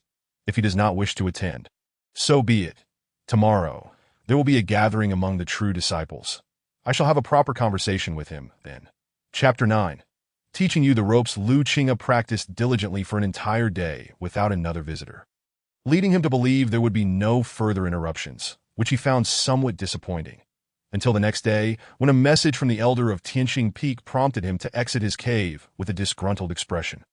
The ascension to true disciple was never communicated, and now I learn of a scheduled gathering among the true disciples. Lu Qinghe was exceedingly displeased, particularly as the event allowed ordinary disciples to observe, ultimately requiring true disciples to answer their queries, which only heightened his annoyance. When he was an ordinary disciple, He had not been afforded such privileges though. It was merely my lack of interest, with Qing Long as my support. Why would I deign to regard such trivialities? Thus, he dismissed the matter. Tianqing Peak, not among the 36 peaks, was an open area designated for the exchange of martial skills among disciples of the sacred land. After countless years, it had been transformed into a training ground. Today, the mountain was particularly lively, with disciples visible in every corner. Everyone was aware that this was one of the rare occasions where true disciples from the 36 peaks would selflessly provide answers to the queries of their peers. Furthermore, there was a possibility of witnessing true disciples sparring with one another, a truly rare opportunity for observation. The true disciples had yet to arrive, yet many disciples showed up early, eager to secure favorable positions. Wasn't there just a new first true disciple the other day? Will he make an appearance today? Among the disciples, someone recalled Lu Qinghe's recent ascension and spoke up. Surely not. He is now a first true disciple. The title alone places him above the 36 true disciples. One would expect he would not grace such an occasion. Some disciples speculated, only to be quickly countered by others. That is mistaken reasoning. A first true disciple is still a true disciple, is it not? He is not Shengzi Qinglong. The rules of the sacred land are absolute.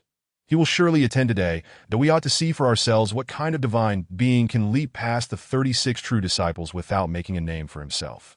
Lu Qinghe, you do not recognize him. He grew up alongside Shengzi Qinglong. That is not surprising he has attained his current status. Senior brother, do you mean to imply? Hush, tread carefully.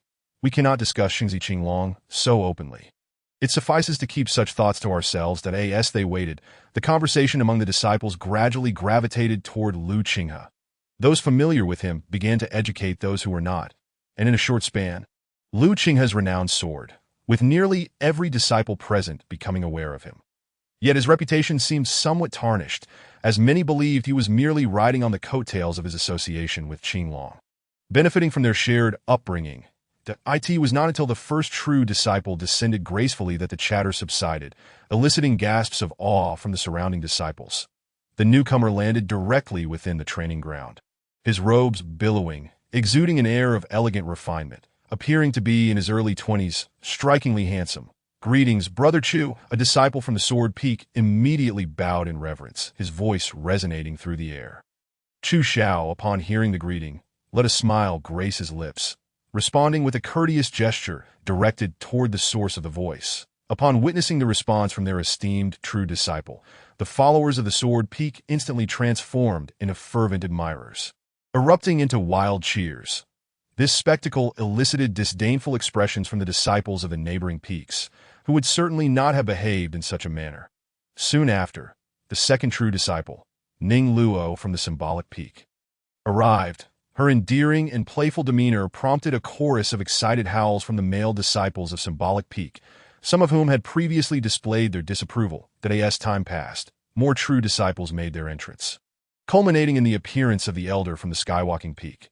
With fingers delicately stroking his white beard, he exuded an aura of immortality. He waved his sleeve, and 37 meditation cushions, emanating waves of spiritual energy, formed a circle upon the ceremonial ground. The assembled disciples immediately understood. It was evident that the first true disciple was indeed expected. However, even after the arrival of the 36 true disciples, the figure of Lu Qinghe remained conspicuously absent. Gradually, the collective sentiment towards him soured, with whispers of disdain surfacing, some suggesting that as the first true disciple, he ought to exhibit a grander demeanor.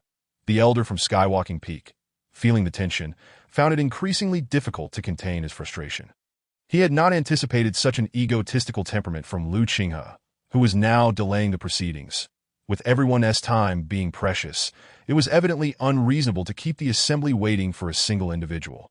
Since only one person is yet to arrive, let us proceed, he began, but before he could finish, Lu Qinghe's figure materialized in the center of the ceremonial ground, instantly capturing the attention of all present.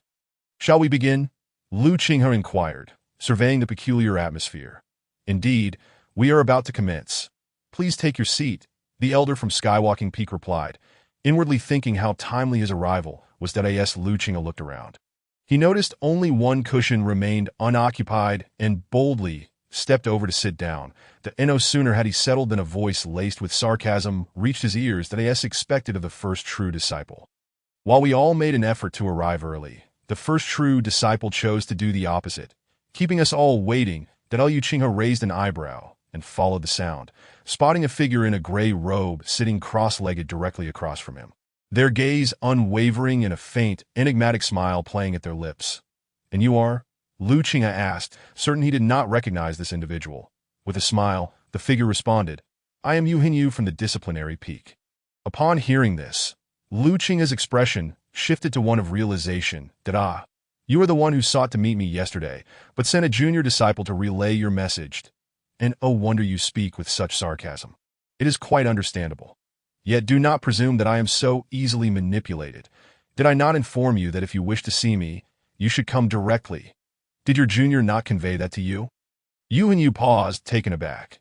His intention had been to publicly provoke Liu Qinghe over yesterday's incident, aiming to paint him as arrogant and aloof in front of the other true disciples. However, he never anticipated that Liu Qinghe would turn the tables on him. This is not the case. When I first encountered the other holy sons, we followed this protocol. Skipping the invitation and visiting directly is something reserved for those who are familiar with one another. Yu Hinyu slowly explained. This is the standard procedure. When I meet with other true disciples, it is done this way. Are you suggesting you require special treatment? Liu Qinghe smirked, ready to counter, are you not of the same rank as them? Yu Hinyu, slightly confused, nodded. The true disciples of the 36 Peaks were indeed considered equals in rank. That I asked the first true disciple, my status should naturally be a notch above yours. That I asked that not correct. Liu Qinghe pressed. Yu Hinyu nodded again, as he had intended to place Liu Qinghe on a pedestal, making the acknowledgement of unequal status easier to navigate. Very well, then, you approach me as an equal. Is this appropriate in terms of etiquette?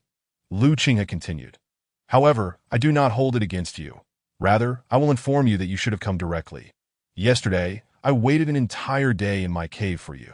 Why did you not arrive? Was it because you looked down upon this true disciple? Yu Hinyu stood there, momentarily speechless, unsure how to respond. The audience had heard every word, and whispers began to circulate among the disciples.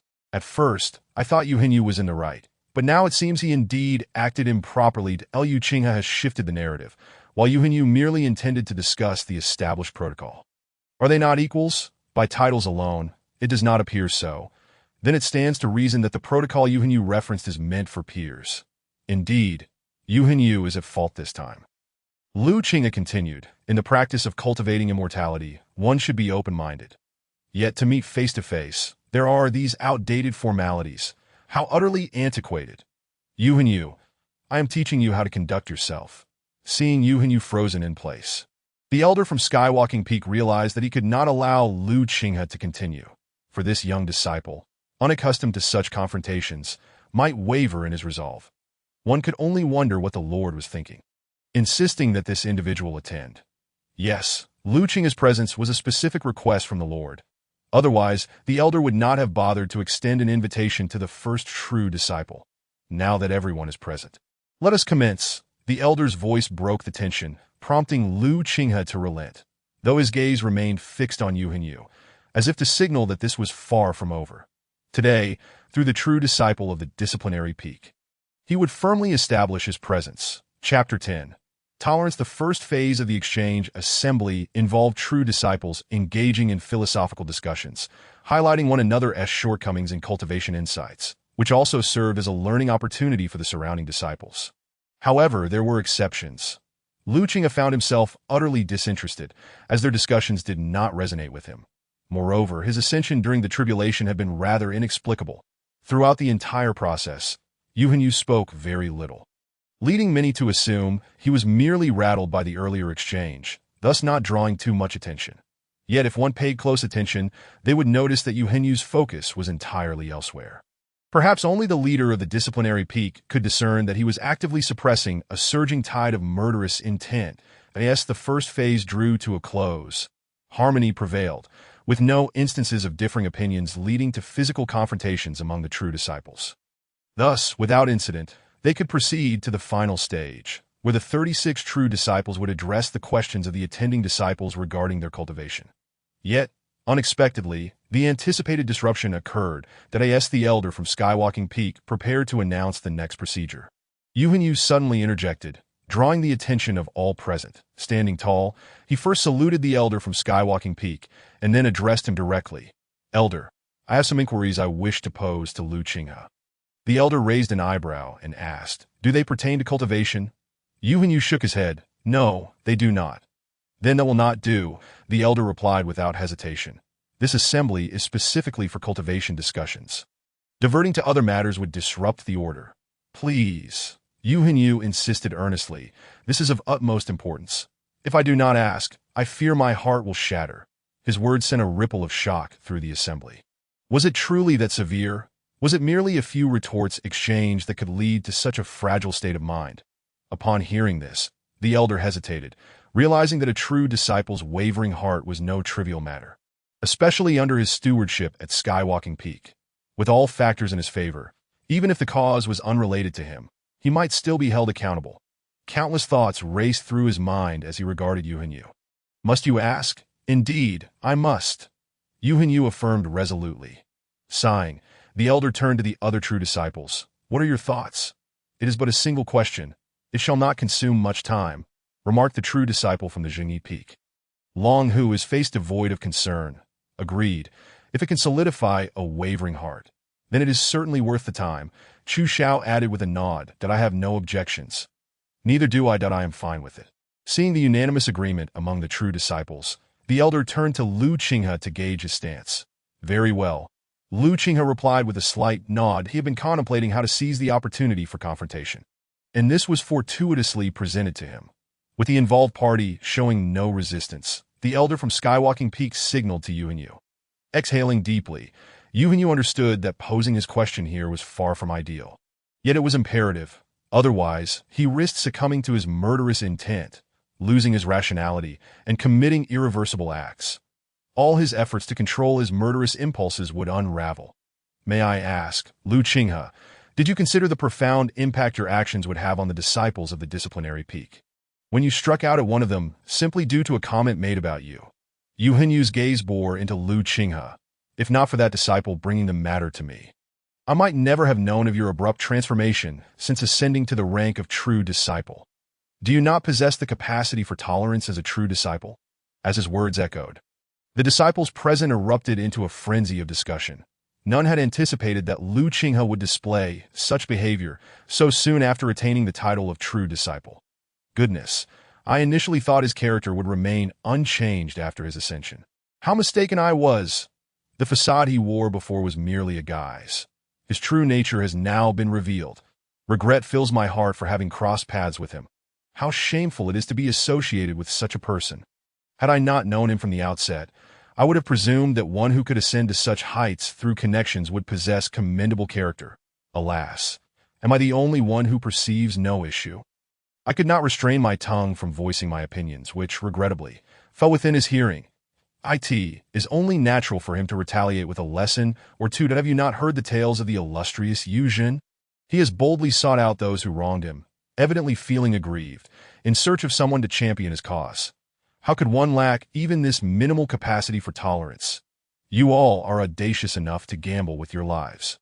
What is there to fear? We are many, and unless he truly wishes to tarnish his name within the Qingxian sacred land, he ought to think twice that in an instant, Lu Qinghe became the target of collective ire among the disciples.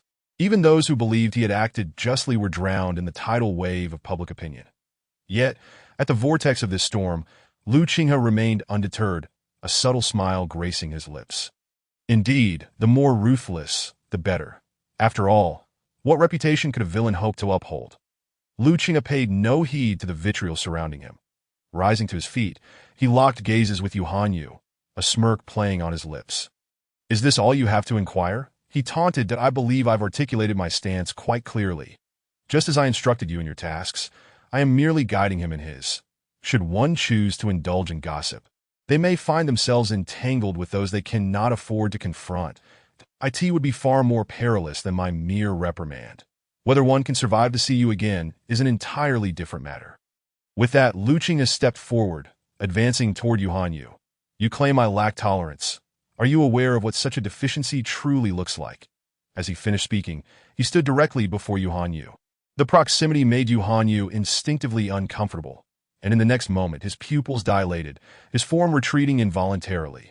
Then, with a swift motion, Lu Qinghe unleashed a palm strike, the sound of slicing wind accompanying it. Had Yu Hanyu not evaded, that strike would have surely struck his chest. "TK, quick reflexes," Lu Qinghe muttered in dissatisfaction, his gaze sweeping across the astonished faces of onlookers. "Now you see what a lack of tolerance appears like. I cannot abide even the slightest slander against me, lest I act on impulse." The individuals who met his gaze instinctively recoiled, yet a surge of indignation ignited within them. However, considering Lu Qinghe's unprovoked aggression, they dared not voice their grievances. After all, he was a true disciple now. Retaliation against him would not be a trivial matter. "You truly are quite something." Yu Hanyu's voice emerged, calm yet strained, revealing the effort he was exerting to suppress his emotions. Chapter 11. A clash. The true disciple Yang Shuang observed this scene, stroking his chin in contemplation. This moment feels oddly familiar.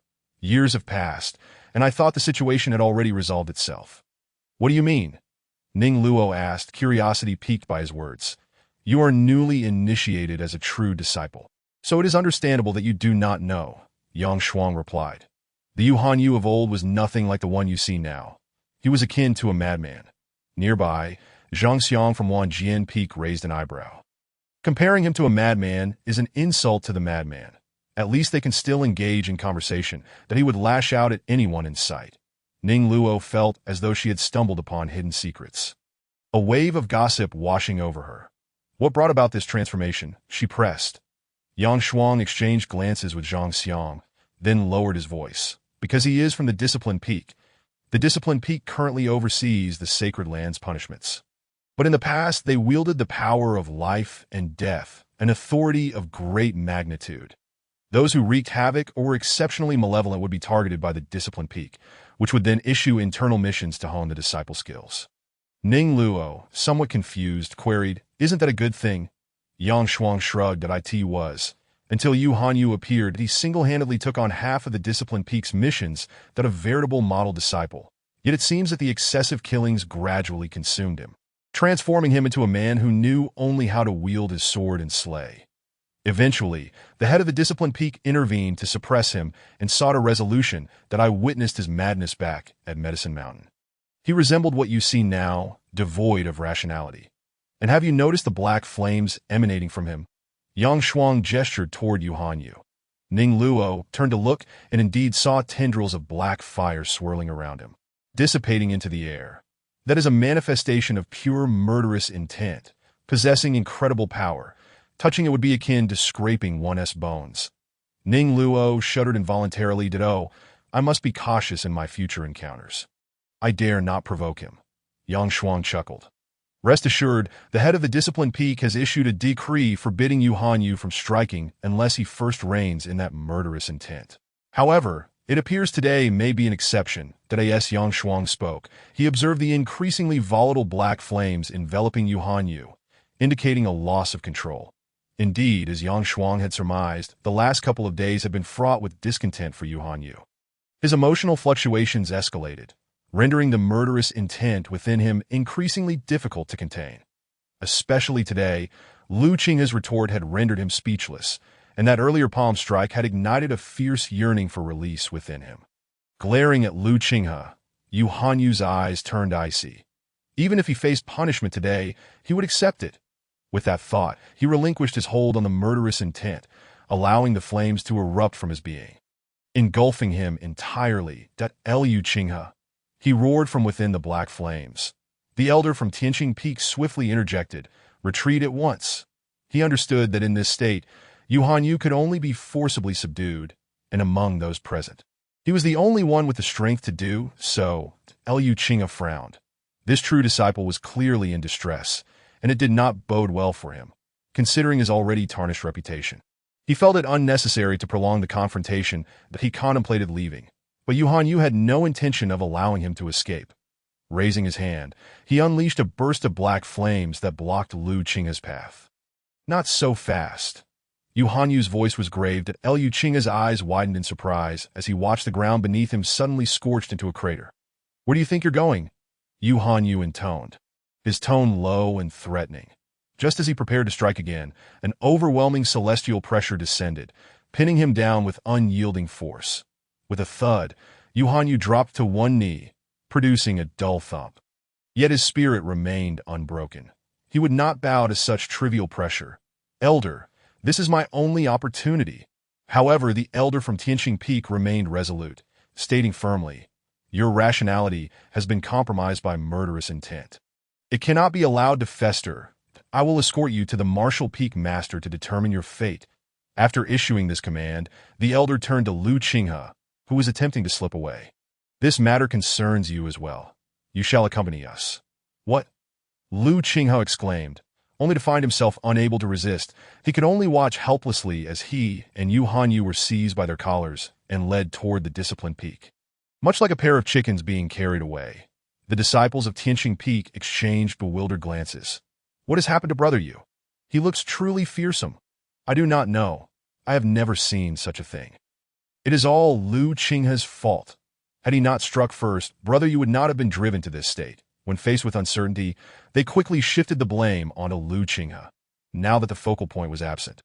Their courage swelled, and they spoke freely. As the situation began to spiral out of control, Yang Shuang and 35 other true disciples took it upon themselves to restore order. All right, fellow disciples, the elder is absent.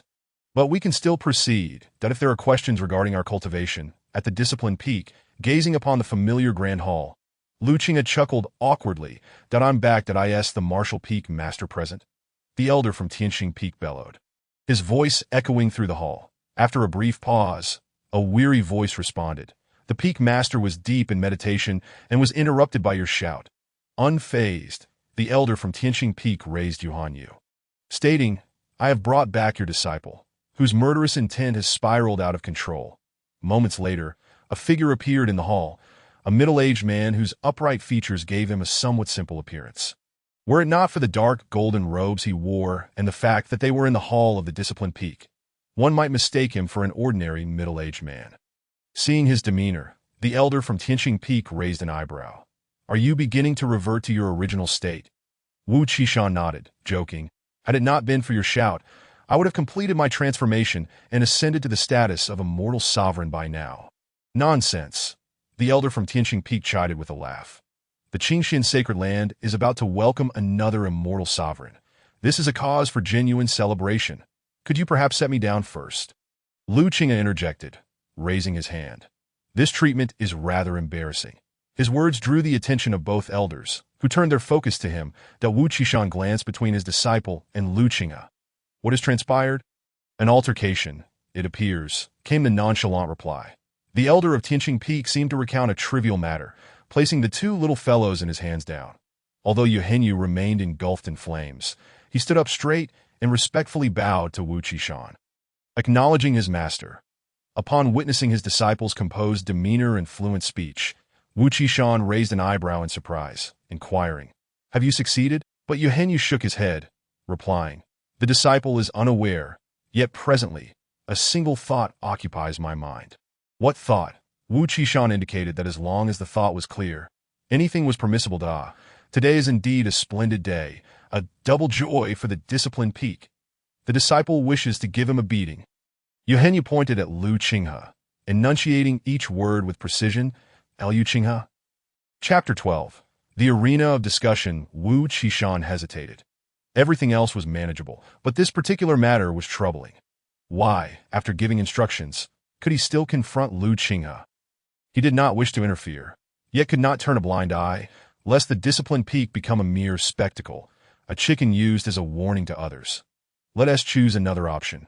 Everything else may proceed as you wish. Wu Qishan advised. Yu Hanyu's stance was resolute, declaring, The disciple harbors but this one thought.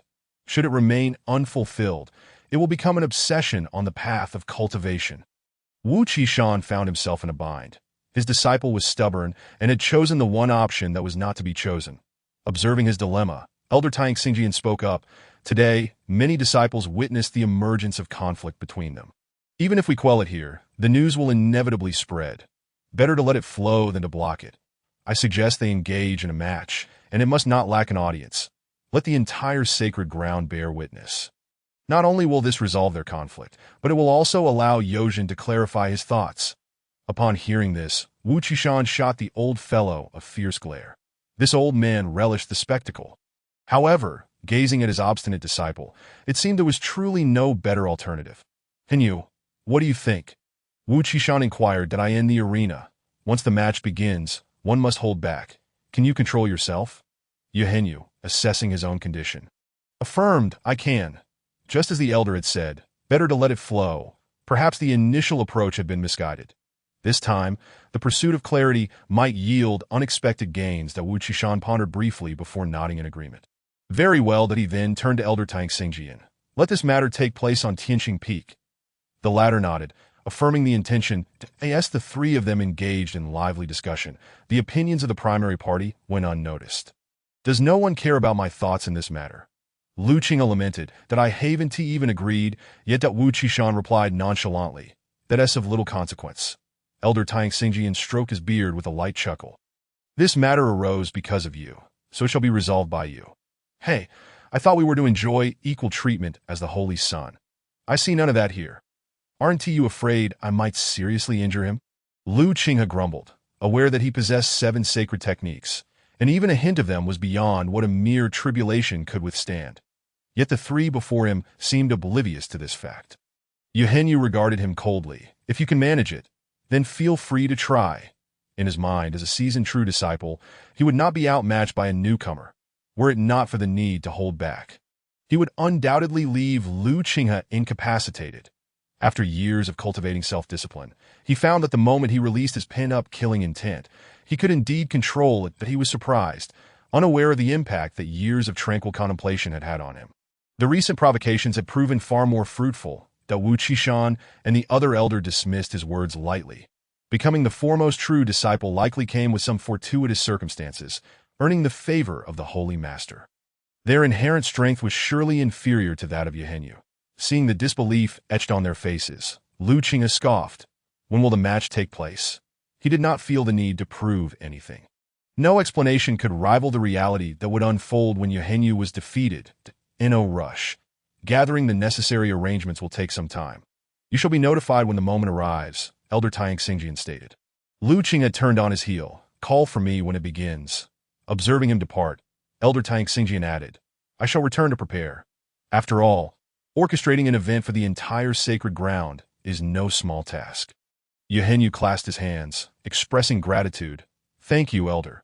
Elder Tang Xingjian nodded and disappeared without further comment. That I in the discipline hall. Only Wu Qishan and his disciple remained. Gazing at the still smoldering Henyu, Wu Qishan remarked, Rein it in for a moment. Upon his command, Henyu felt a stirring within, retracting the surrounding black flames back into his body. His robe bore some scorch marks, yet overall, he was not significantly affected. It seemed he had indeed begun to master it. Wu Qishan felt a sense of satisfaction, akin to a parent witnessing their child finally mature. It appeared that Henyu's ability to control the black flames was intricately linked to Lu Qinghe's provocation. As a blessing in disguise, when the arena match commenced, perhaps he would show some leniency. Not a chance, Henyu declared with unwavering resolve. He was not one to be swayed. Controlling the black flames did not imply he would hold back against his disciple. What would the other senior brothers think of him if he spared Lu Qinghe? Hence, not only would he not hold back, but he would give it his all. Indeed, it is not revenge that drives me to go all out. Wu Qishan's lips twitched. His disciple had grown up and was beginning to defy him. Was this what he meant? To show some mercy, allowing himself a way to explain to the Holy Master later? Instead, Henyu was intent on going all out, which would inevitably lead Wu Qishan to face the Holy Master's scrutiny. Well, you manage your affairs as you see fit. That Wu Qishan patted Henyu's shoulder with a gentle sigh before turning to leave the hall. He could only hope to return to simplicity soon and achieve the status of an immortal emperor, thus ensuring he could withstand scrutiny from the Holy Master. Henyu watched his master depart, puzzled, sensing dissatisfaction with his words. That oh well, I might as well take this opportunity to refine my control over the black flames. Born from the intention to kill, the black flames would grow stronger with the elevation of his realm. With the intent itself nurturing its power, According to Wu Qishan, this ability was unique to Yuhenyu and would evolve alongside him. It's worth rivaling that of an immortal technique. As dusk fell, a message swiftly swept through the entire Qingxian sacred ground. The true disciple of the disciplined peak. Yuhenyu will engage in a discussion of the Tao on the floating island of Tianxing Peak with the newly appointed foremost true disciple, Lu Qinghe, in 3 days. This single announcement sent shockwaves throughout the Qingxian sacred ground. And naturally, the reactions varied. Those aware of the conflict between Lu Qinghe and Yuhenyu were astonished that they would indeed face off. Meanwhile, many disciples, ignorant of the background, were merely excited to witness a showdown between two true disciples. An exhilarating spectacle indeed. In the vast journey of cultivation, such interludes served as delightful seasoning that if the interlude involved a duel between two true disciples, then let it be plentiful. This news also reached Qingsong, who blinked in confusion. How did it escalate to a conflict between true disciples so quickly? Is this still the Lu Qinghe I know? Meanwhile, Lu Qinghe, one of the key figures in this unfolding drama, was making his way to the resource peak. Now that he had become a true disciple, he ought to secure a proper cave dwelling. He discovered that the elders of the sacred ground were truly oblivious. The Holy Master had publicly proclaimed that the foremost true disciple would enjoy the same treatment as the Holy Son. Yet the treatment he had received over the past 2 days was utterly lacking. Then I shall take matters into my own hands. Chapter 13. The discussion begins 3 days later. The starry sky was clear, and a gentle breeze carried spiritual energy, as if heralding that today would be anything but ordinary. Boom. Atop Tianxing Peak, an island detached from the mountain, floating into the air, da-da, the floating island. The last time he had witnessed its use was long ago. Junior brother, hearing your words is like listening to a profound discourse. What do you mean by that? Spare me the pleasantries. Today, Tianxing Peak is destined for extraordinary excitement that I in the nearby void. Lu Qinghe stood beside Qingsong. Observing the disciples of the sacred ground, who flocked toward Tianxing Peak like pilgrims to be why this time, there was no room left on Tianxing Peak. Others stood at an equal height in the void. What a spectacle! Lu Qinghe exclaimed, marveling at the throng. Qingsong, noting Lu Qinghe's complete lack of tension, could not resist commenting. The news has simmered for 3 days. At the very least, 9/10 of the disciples will gather here today. Regardless of the outcome, your name will echo throughout every corner of Qingxian's sacred ground. I am well aware that Lu Qinghe acknowledged, yet replied nonchalantly. Seeing this, Qingsong swallowed the words he had intended to say and shifted the conversation to what he had heard from other disciples over the past few days. They say that since you became a true disciple, you've become arrogant, acting tyrannically and without distinction, even striking ordinary disciples indiscriminately. Did I ask that true? Upon hearing this, Lu Qinghe's demeanor shifted. The previously carefree expression transformed into one of seriousness. It is true, his acknowledgement was brief, lacking further elaboration. The two locked eyes for a moment before Qingsong averted his gaze. I see that Lu Qinghe chuckled softly. You don't wish to ask why. Qinglong Dao, your silence naturally leaves me in the dark. We grew up together. How could I possibly doubt you? As the words fell, the two exchanged a knowing smile. After a brief pause, Qinglong leaned in and whispered, when will there be something new? Upon hearing this, Lu Qinghe looked at him in astonishment, realizing that at this rate, it wouldn't be long before he could bring him into the next phase of the plan, that we'll talk about it later. I must take my leave for now, Lu Qinghe replied, and with that, he soared towards the floating island, while Qinglong descended on a Tianxing Peak, where his presence naturally stirred a ripple among the disciples. At this moment, on the floating island, Yuhenyu had arrived early. Today, he donned a white robe, arms crossed, standing tall as a gentle breeze stirred the corners of his garment. When Lu Qinghe arrived, he happened upon this scene and was momentarily taken aback. This fellow looked unexpectedly more dashing than himself. You have finally arrived. Yuhenyu couldn't help but exclaim, I've been waiting for this moment for a long time. What were you anticipating? A thorough beating from me. Lu Qinghe landed, surveying his surroundings. From the outside, the island appeared merely as a portion carved from a mountain peak, yet only within could one truly appreciate its profoundness. Within lay a universe of mysteries. Standing amidst it, one could gaze into an unending expanse, free to unleash their abilities. Such bravado with words. I hope that when we meet in reality, your spirit remains as indomitable as your tongue. Yu scoffed, eager to strike him now, that I sincerely hope your strength compels me to take you seriously. Lu Qinghe replied nonchalantly, yet his words were undeniably provocative, acknowledging his inability to gain the upper hand in a war of words. Yu shot a cold glare at him before closing his eyes to meditate. Seeing this, Lu Qinghe ceased his banter and began to wander around the island, but as time passed, the disciples gathered around Tianqing Peak had swelled to a multitude. From above, one could see a vast sea of people, with the 35 true disciples and Qinglong occupying the central position, seemingly in unspoken agreement that their presence warranted the others yielding their space. Unnoticed in the void, Qingxian Xingzhu and the elders from the 36 peaks had gathered. Observing the scene, Qingxian Xingzhu smiled lightly. It seems the Qingxian Holy Land hasn't witnessed such liveliness in quite some time. While the Qingxian Holy Land was not lacking in people, he, as the Holy Master, was well aware that apart from significant events, disciples rarely congregated in great numbers, often busy completing tasks assigned by the resource peak to obtain resources like celestial crystals for their cultivation. The 36 elders listened and chuckled, yet none dared to respond, for who among them had not lived for a millennium? The Holy Master was clearly hoping for more such occurrences. However, could such events truly happen more often? There was but one true disciple in their midst, and should they lose in philosophical debates against the true disciples of other peaks, it would be a grave matter. Henceforth, this peak would rank first. That peak second. How could they bear it, with no benefits to be gained? Qingxian Xingzhu, fully aware of the thoughts swirling in the minds of these old foxes, let out a cold smile and said, Elder Qi, Lu Qinghe was originally a disciple of your Xinqing Peak. Do you have anything to say? With the Holy Master pointing to him, Qi Changfeng, appearing scholarly, inwardly sighed, shaking his head. I did not pay much attention to Qinghe during his time at Xinqing Peak. His current achievements are entirely his own doing. This implied that no matter what Lu Qinghe accomplished, it had nothing to do with Xinqing Peak. Ditto. Qingxian Xingzhu raised an eyebrow, initially planning to declare that the victor would grant their respective peaks an additional 10% of resources for the coming year. Since you say that, if Lu Qinghe wins, then that 10% shall belong to him. Elder Wu, if Yu emerges victorious, then the 10% will rightfully belong to your disciplined peak. Wu Qishan, who had been lurking at the back, was momentarily stunned upon hearing the Holy Master's proclamation. This sudden fortune left him in disbelief. Thank you, Holy Master. Meanwhile, Qi Changfeng, who had been in line for that 10%, felt regret wash over him, lamenting his own cleverness.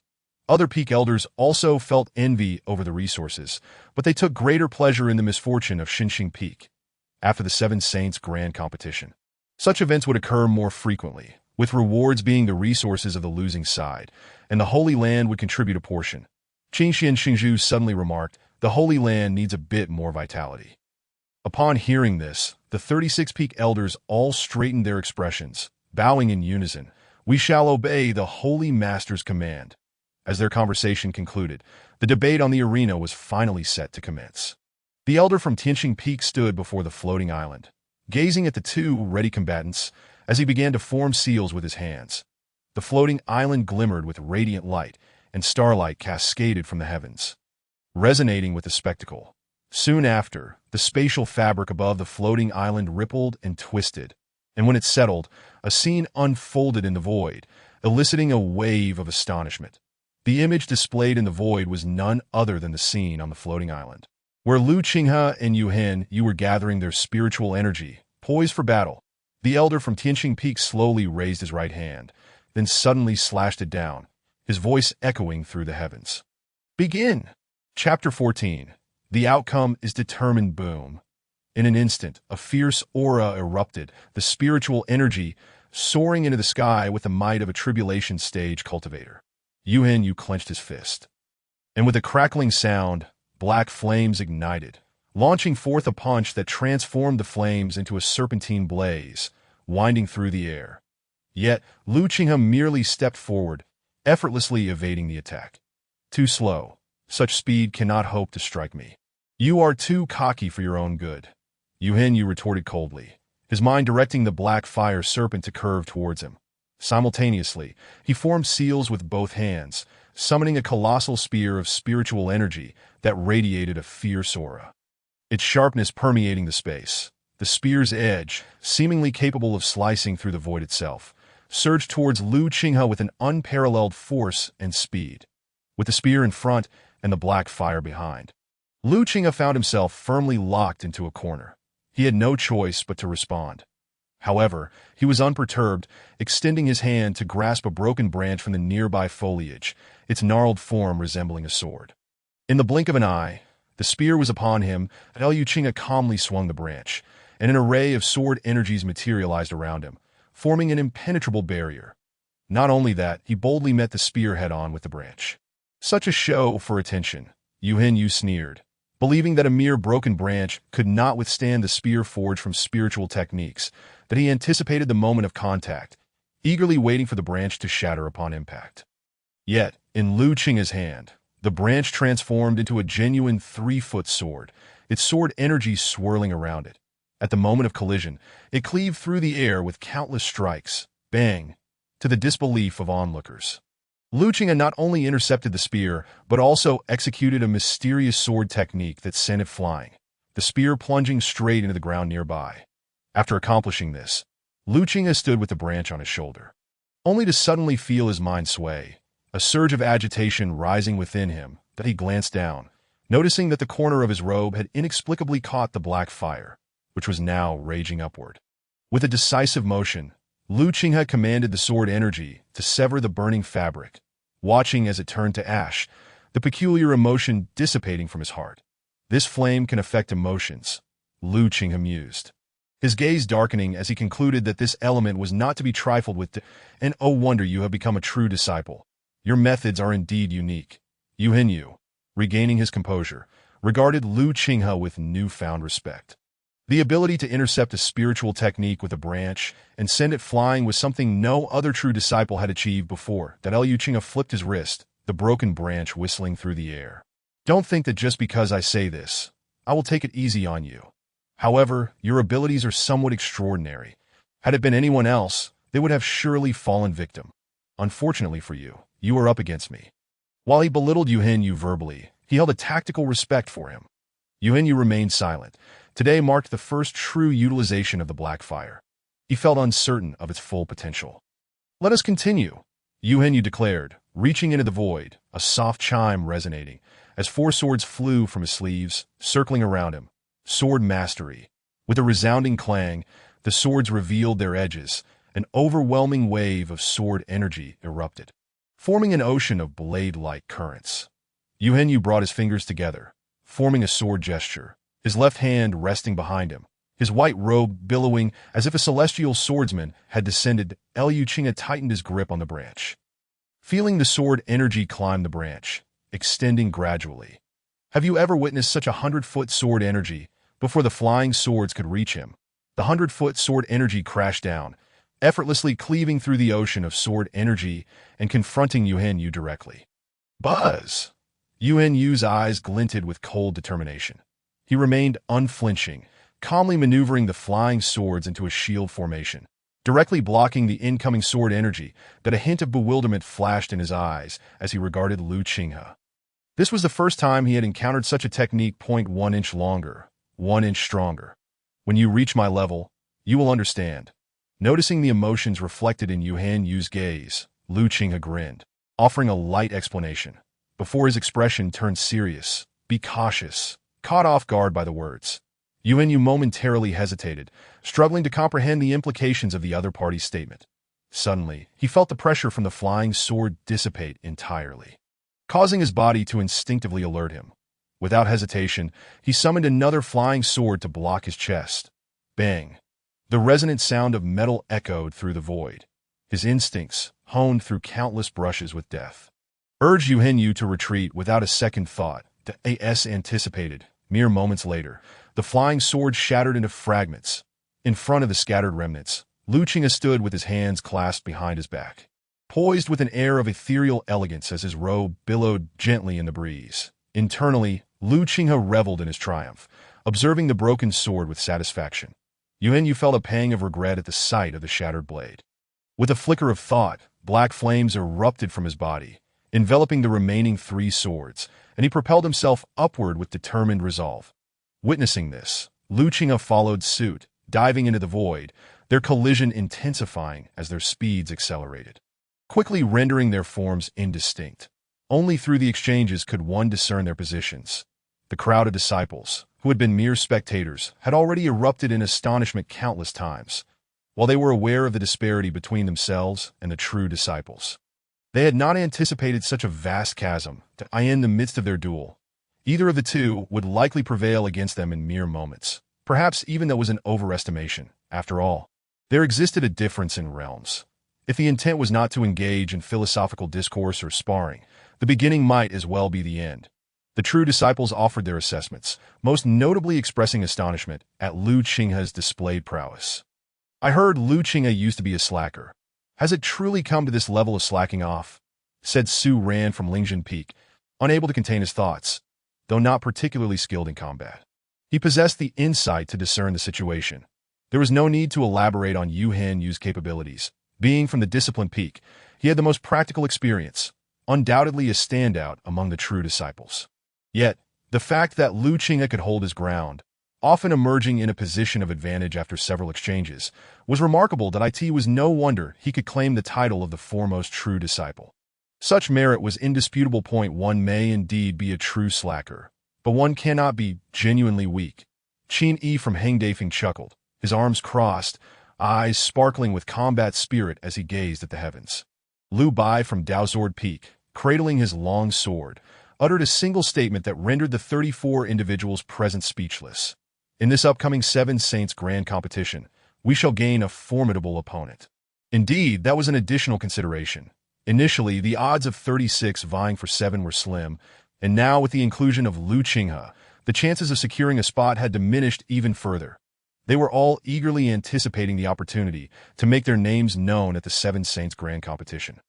In stark contrast to their somber emotions, Qinglong's gaze remained locked onto the two combatants. Suddenly, he declared with unwavering certainty, "The victor is already determined." Chapter 15. Reputation begins to emerge as soon as Qinglong's words left his lips. Lu Qinghe and Yu Hanyu abruptly materialized in the void, with the former delivering a powerful kick to Yu Hanyu's chest, propelling him away with considerable force. Thud, thud, thud. Yu Hanyu stumbled backward, desperately managing to halt his momentum. Lowering his gaze, he discovered a large footprint emblazoned on his white robe. Examining other areas of his attire, he noted numerous rents, clearly inflicted by sharp objects, and the residual sword energy still lingered, leaving him with multiple wounds across his body. Yu Hanyu fell silent, clutching 3 flying swords. Even amidst their fierce battle, he found himself with the capacity to inflict harm upon himself, utilizing nothing more than a broken tree branch. Admitting inferiority in swordsmanship was indeed a bitter pill to swallow. Yet he did not emerge entirely empty-handed. Raising his gaze to Lu Qinghe, he found the latter lost in contemplation, examining the tree branch. During their earlier clash, while the flying swords could not sever the sword energy enveloping the branch, the black flames he wielded had no such limitations, penetrating through to scorch the wood. Of course, such flames would be extinguished immediately, revealing to Yu Hanyu that his black fire could indeed bypass sword energy. Observing both combatants still standing, the true disciples were bewildered. How could the sun claim that victory was already determined? Qinglong, disinclined to explain to them, understood that their realms were insufficient to grasp the intricacies of the situation. When he declared that victory was settled, it was so, and the victor was Lu Qinghe. In the void, the Azure Xian Saint Lord chuckled. The outcome is now fixed. Qinglong's discernment was evident, and so too was that of various elders who nodded in agreement, some offering praise, truly deserving of the title of foremost true disciple. Such skill is unmatched among those of the same realm. This was a testament to the Saint Lord's discerning eye, capable of recognizing their potential. The Azure Xian Holy Land would surely thrive for ages to come. As the saying goes, 1,000 cuts may be endured, but flattery is never forgotten. Hearing a multitude of praises, both overt and covert, the Azure Xian Saint Lord felt a wave of comfort wash over him. However, Wu Qishan, an established true disciple, found himself in a rather unfortunate position. With a wealth of battle experience, he was now pitted against a newly minted true disciple who had skated by unluck. Such an improbable turn of events left him bewildered. Yet, reality was unyielding. and he faltered in the contest of combat techniques. His disciples, poor souls, remained blissfully unaware that they had been thoroughly outmatched. How tragic. As for the share of resources, it was lost. So be it that on the floating island, Yuhenyu observed Lu Qinghe discard the tree branch, a smile breaking across his face. Finally, things seemed to return to normal. The branch had been so thoroughly scorched by the black flames that if it could still be utilized, he would have to concede that Lu Qinghe's strength surpassed his own. Now, what do you plan to do? Continue using broken branches? Hearing this, Lu Qinghe glanced at him, a look of bemusement in his eyes. Yuhenyu pursed his lips, sensing the three swords swirling around him humming with energy, that he felt as though Lu Qinghe regarded him as a fool. What do you mean by that? He couldn't help but retort, irritation creeping into his voice. Nothing of consequence, Lu Qinghe scoffed, seemingly unimpressed. What do you mean nothing of consequence? Yuhenyu exclaimed, flustered. He had never managed to get the upper hand verbally. So why not resort to physical confrontation? It seems you still haven't grasped the situation. Lu Qinghe sighed, shaking his head as he halted Yuhenyu's attempts to wield his swords. What do you mean? The latter furrowed his brow in confusion. Allow me to demonstrate. Lu Qinghe replied, raising his hand to point at Yuhenyu. Break, as if his words held innate power. With a resounding sound, the gash on Yuhenyu's left shoulder suddenly reopened, as though sliced anew by sword energy. Blood erupted forth, staining his white robe crimson. Yuhenyu, seasoned from numerous battles, quickly regained his composure and utilized his spiritual energy to seal the wound. What are you doing? He exclaimed, astonished as he gazed at Lu Qinghe. You don't genuinely believe that I could come into contact with you, yet be unable to harm you due to a lack of strength. Do you? Lu Qinghe said, relishing the expression on his opponent's face, a smile playing on his lips. Every cut upon your body harbors a trace of sword energy. Should I wish, it can inflict harm upon you once more. Just as it has now, it is no jest when I say I can cripple you.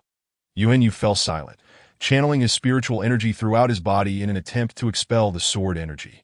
Sensing his intent, Lu Qinghe calmly advised, I suggest you refrain from such actions. You might manage to eliminate a portion of it through sheer luck, but I will trigger the remainder immediately, even if you succeed in expelling it all. This is merely one of my countless strategies. That Lu Qinghe's gaze grew resolute. Today, the victor shall undoubtedly be me. At that moment, the true disciples finally comprehended why the sun proclaimed the outcome to be decided.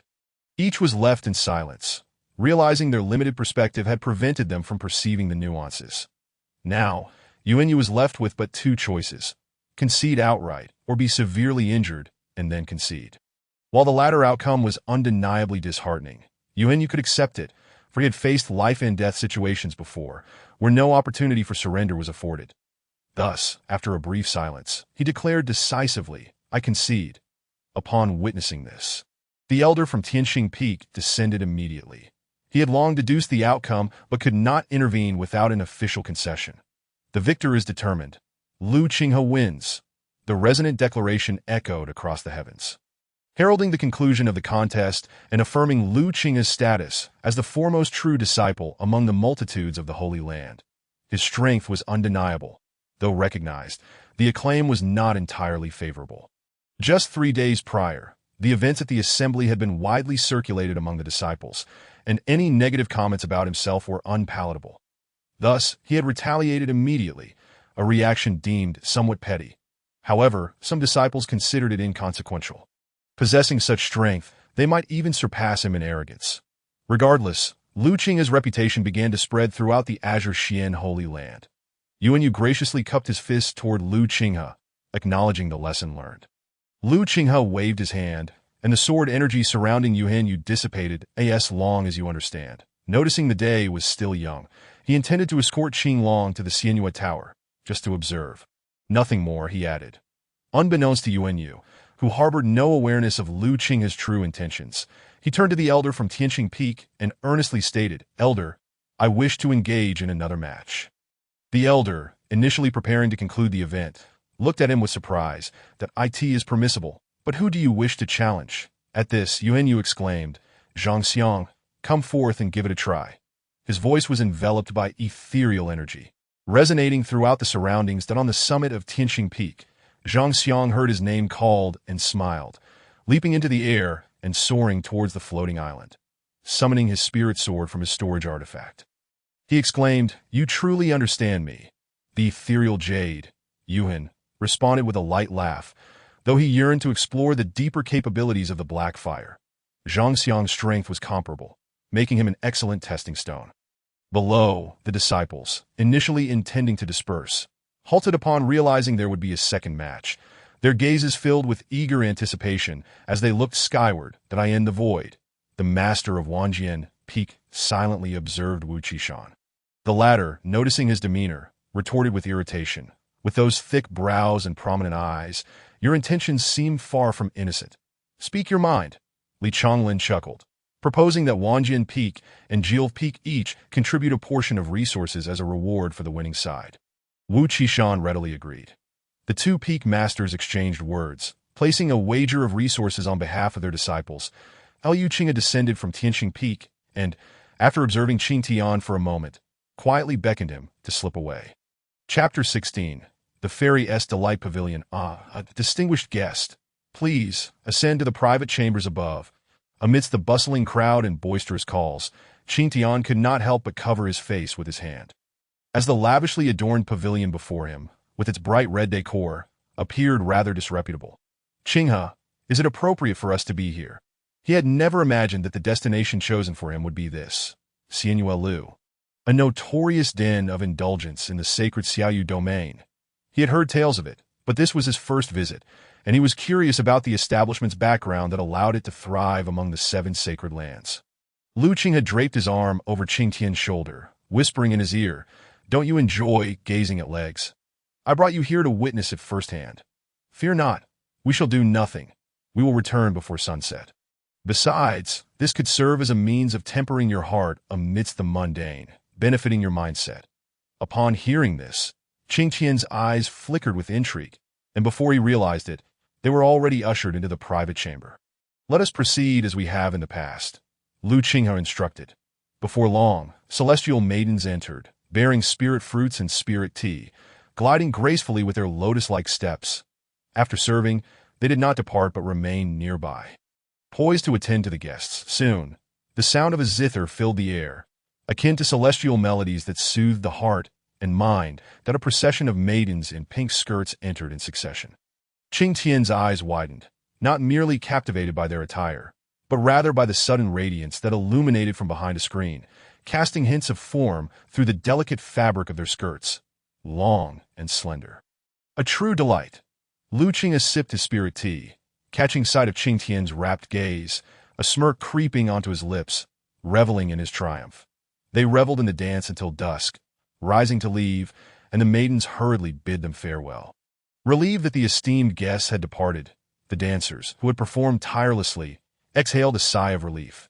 It was rare for anyone to come to such a place solely to watch the dance for nearly an entire day, especially guests who occupied private chambers and on their way back to Qingxian's sacred land. Qing Tian leaned closer, whispering, "Qinghe, when shall we return?" Lu Qinghe turned to him, acknowledging his resolve. Truly, a fellow cultivator, steadfast in his thoughts, he felt wearied by the repeated displays. Despite the changes in dance and attire, the performers remained the same, leading to a sense of fatigue. Was the novelty truly that distinct? "You are now aware of the place. You may come on your own in the future. Simply mention my name." Qing Tian nodded, contemplating when he might return. That moment, a cold, emotionless voice echoed in Lu Qinghe's mind, marking the gradual descent of the villain, Qing Tian, into obsession, nurturing the villain's further success, rewarding spiritual energy in return, and exponentially increasing his cultivation speed. The destined child is about to appear.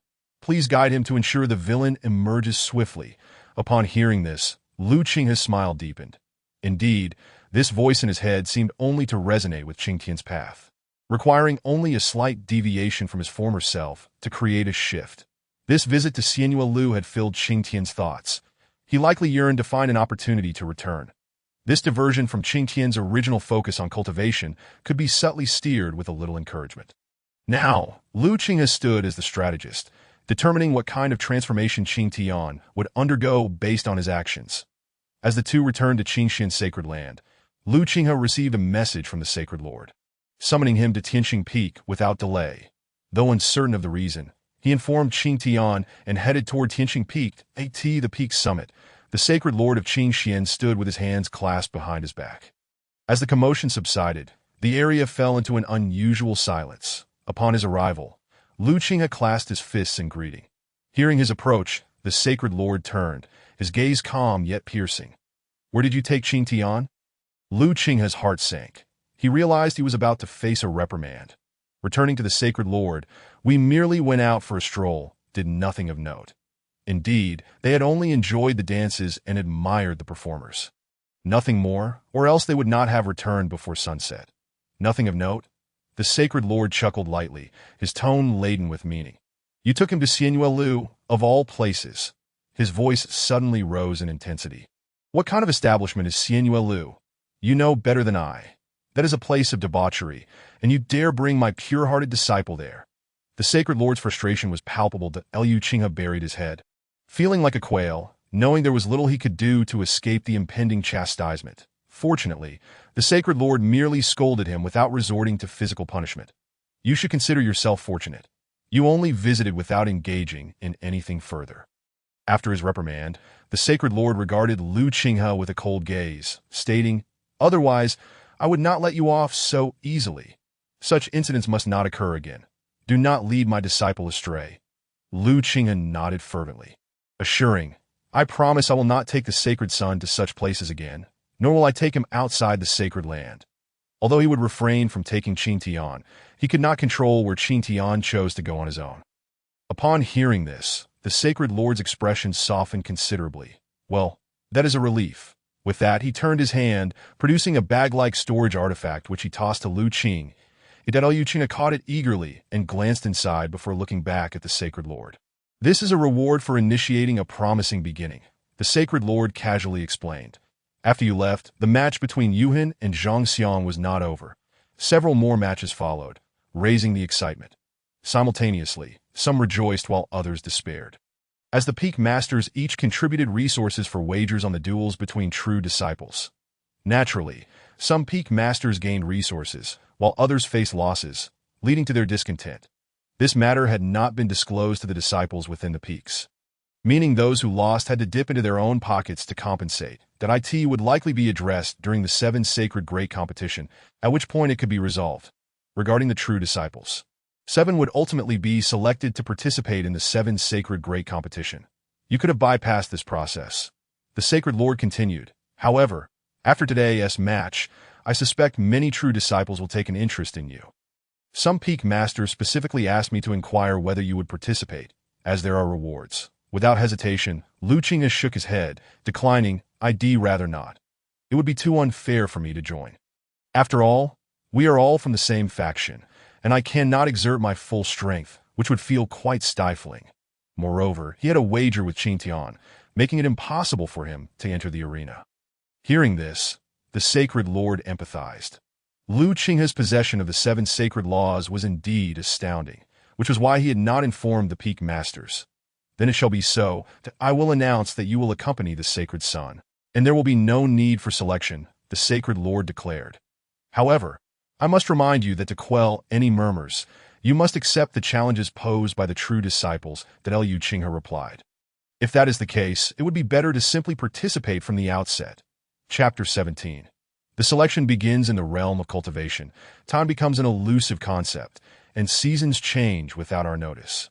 After a period of closed-door cultivation, 2 months passed in silence. Inside the cave dwelling, Lu Qinghe slowly opened his eyes, a glimmer of joy flashing across his face. The speed of his cultivation had doubled, and the sensation of clear progress was simply exhilarating. From the initial stage of tribulation to nearing the mid-stage in merely 2 months, he was ready to face the second tribulation at any moment, the heart tribulation. However, it was said that this tribulation posed great difficulty, requiring one to confront their true self while enduring external pressures. Failure to detach from one's inner turmoil could lead to the obliteration of consciousness and soul beneath the thunderous strikes, leaving only an empty shell behind. Thus, one must be thoroughly prepared for tribulation. Yet, the pressing matter at hand was not the tribulation, but the impending selection among the true disciples, rising to stretch his body. Lu Qinghe exited the cave, his figure gliding through the air as he gazed towards the nearby Celestial Mountain, Qingtian's mountain. This was the mountain he had deliberately chosen to be adjacent to. Rich in spiritual energy, though slightly inferior to Qingtian's, it sufficed. Initially, the resource peak had been reluctant to grant this mountain, yet he had insisted that as the foremost true disciple, what was the harm in asserting himself? Before long, Qingtian also soared into the sky, and the two exchanged knowing glances as they flew in the same direction. "Do you recall our wager?" Lu Qinghe inquired mid-air. "That of course." Qinglong responded, "I don't believe you can avoid it." "Ah, just remember that Lu Qinghe smiled faintly. After approximately a quarter of an hour, a sacred mountain radiating divine light appeared before them. This mountain, in terms of both height and size, was unparalleled by any other. At its summit stood a magnificent palace, its dome glowing with holy brilliance, evoking an irresistible desire to prostrate in worship. The Qingxian Sacred Hall was for all the inhabitants of the Qingxian Sacred Land the ultimate sanctuary, and stepping into the hall was a supreme honor. At the mountain's midsection, there were several buildings, which were the destination for Lu Qinghe and his companion. That it was a series of interconnected platforms where numerous figures were already present, including the Qingxian Sacred Master himself. Upon their arrival, the two bowed in greeting to the Sacred Master and the other individuals before joining the ranks of the true disciples. However, Lu Qinghe noticed that during their brief bow, the Qingxian Sacred Master shot him an irritated glare, leaving him bewildered. Little did he know that the source of this ire stemmed from Qinglong, who had frequently ventured out of the sacred land to the Immortal Joy Pavilion in the past 2 months. Those who lead others astray must naturally bear the brunt of their resentment. Fortunately, Qinglong had merely been browsing and had not engaged in anything untoward, returning to quietly cultivate. Otherwise, the Sacred Son would have undoubtedly faced dire consequences. Since this was merely a selection process among the true disciples, the only attendees were the Free Peak Masters and 36 true disciples, along with Lu Qinghe and Qinglong. Once all the true disciples had gathered, the Qingxian Sacred Master strode forward, surveying all the disciples, and slowly began to speak. "You are all aware that this endeavor is to select participants for the upcoming Seven Saints Conference. Among you, aside from the Sacred Son who is tacitly participating, the first true disciple, Lu Qinghe, will similarly be defaulted to participate. Thus, the final 7 will be chosen from among you 30-6 to AT these words." Everyone, including Qinglong, displayed expressions of astonishment. Qinglong couldn't help but glance sideways. "Did you know about this in advance?" Lu Qinghe smirked. "Naturally, that a bet is a bet." Qinglong reassured, "Don't worry, I wouldn't go back on such a trivial matter." His absolute trust in Lu Qinghe stemmed from their long-standing friendship, and he believed there was no benefit for Lu Qinghe to harm him. But it was only now that the other true disciples realized that the first true disciple was on a different level from them. The Qingxian Sacred Master, indifferent to their thoughts, continued, "You 36 will undergo 2 rounds of competition, leaving 9 in the end.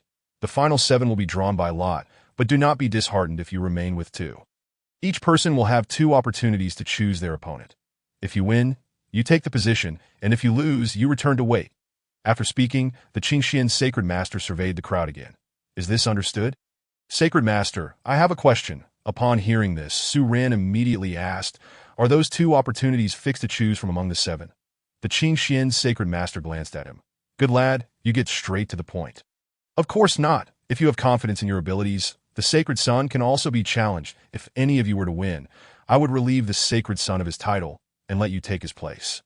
With that, the Qingxian Sacred Master couldn't help but inject a touch of humor, as it was well known that Qinglong was recognized as the foremost among the younger generation. Even some of the slightly weaker elders could not bring themselves to regard him as a junior. Upon hearing the Sacred Master's words, Su Ran chuckled, bowed respectfully, and refrained from further comment. Challenging the Sacred Son. What a joke! Was one really so unaware of their own capabilities? Well, since there are no objections, let us commence. With a glance at the crowd, and seeing no signs of dissent, he waved his sleeve, and spiritual energy surged forth, coalescing into a token before them, inscribed with various characters. Those of you holding matching characters will be your opponents for the first round. Once confirmed, ascend the arena. Before long, everyone had found their corresponding opponents and ascended the platforms. With a hum, transparent barriers rose around each arena, creating isolated spaces that Lu Qinghe and Qinglong stood by, occasionally pointing out certain true disciples.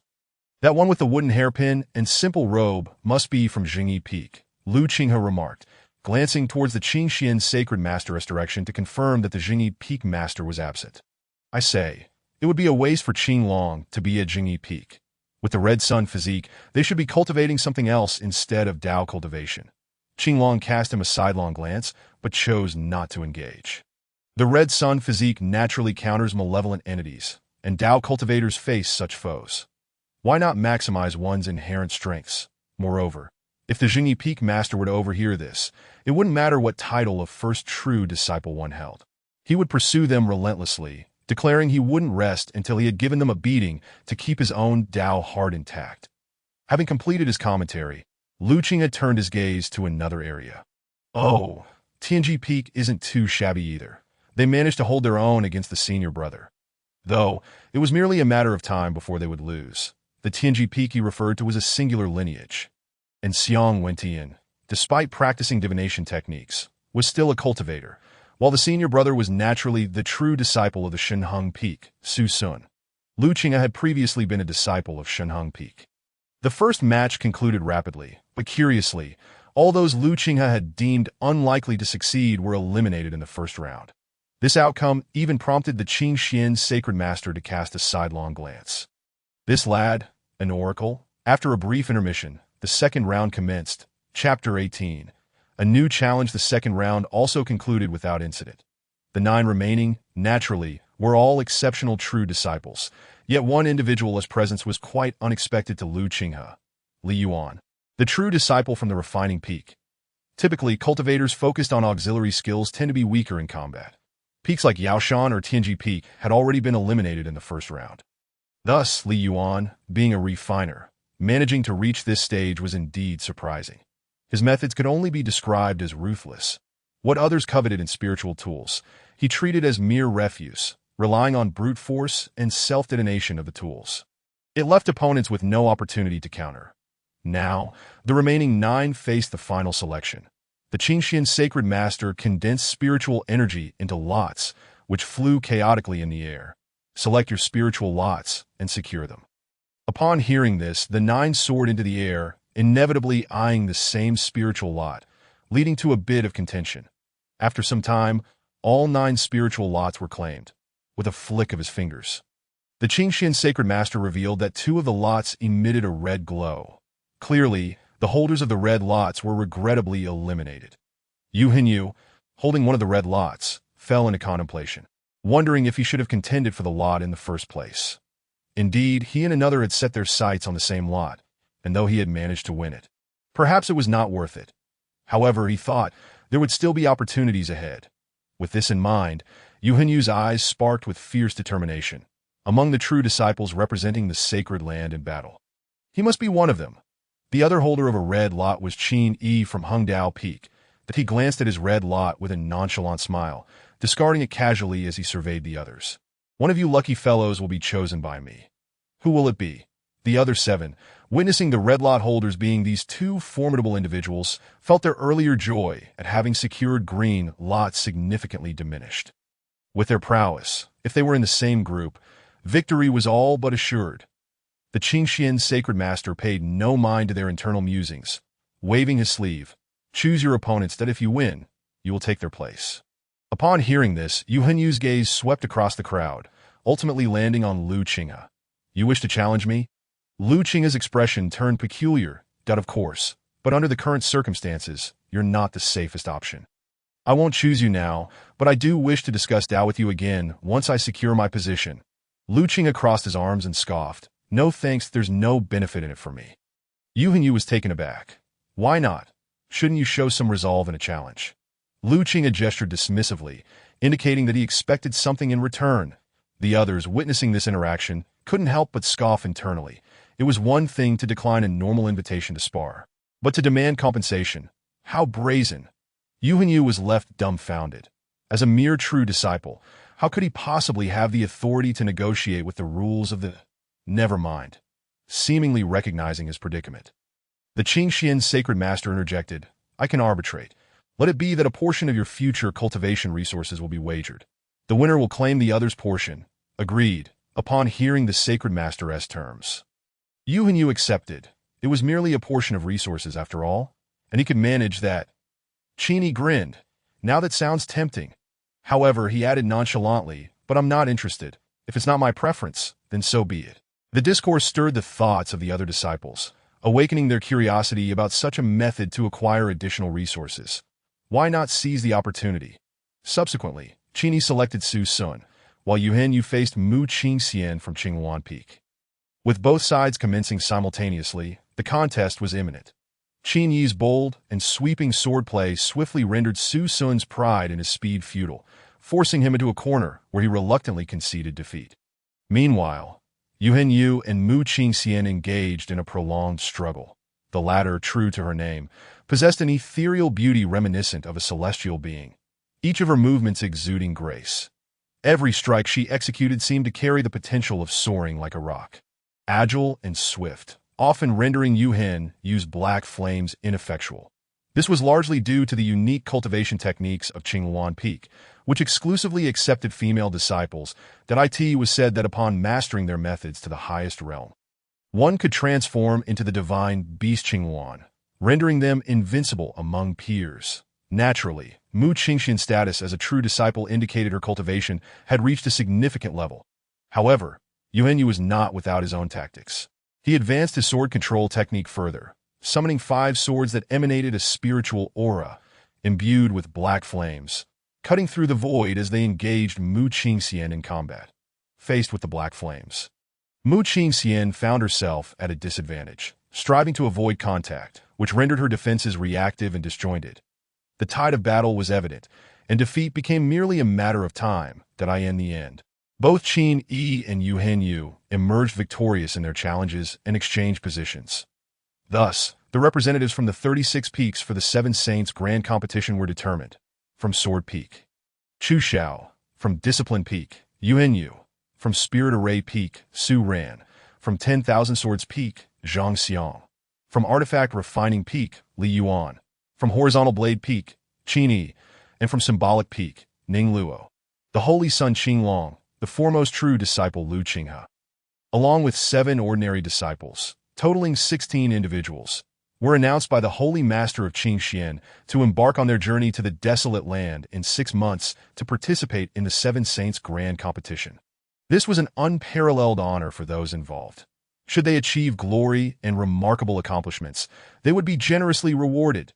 During this period, the Holy Land would also allocate certain resources to assist them in their ascension. Once the formalities concluded, no one was quick to disperse, for they were aware that another contest awaited. Indeed, Yu Hanyu eagerly invited Lu Qinghe, and the two ascended the platform, where a barrier rose, creating an isolated space for their duel. Since that day, I realized the disparity in our strengths on the platform. Yu Hanyu spoke with an air of nonchalance, his demeanor starkly contrasting with his earlier desire to confront Lu Qinghe. Thus, I have not ceased my training over these 2 months, solely seeking to surpass you. O Lu Qinghe. These words resembled little more than a recounting of one's rise to prominence, lacking substance. Lu Qinghe yawned. Do you speak so much in front of your adversaries? Yu Hanyu paused, then chuckled lightly. Perhaps I have grown somewhat sentimental. The presence before him exerted an exceptional influence. Without it, he might still be languishing in his cave, brewing tea and nurturing his spirit, with no hope of participating in the Seven Saints Grand Competition. Yet the irritation was undeniable.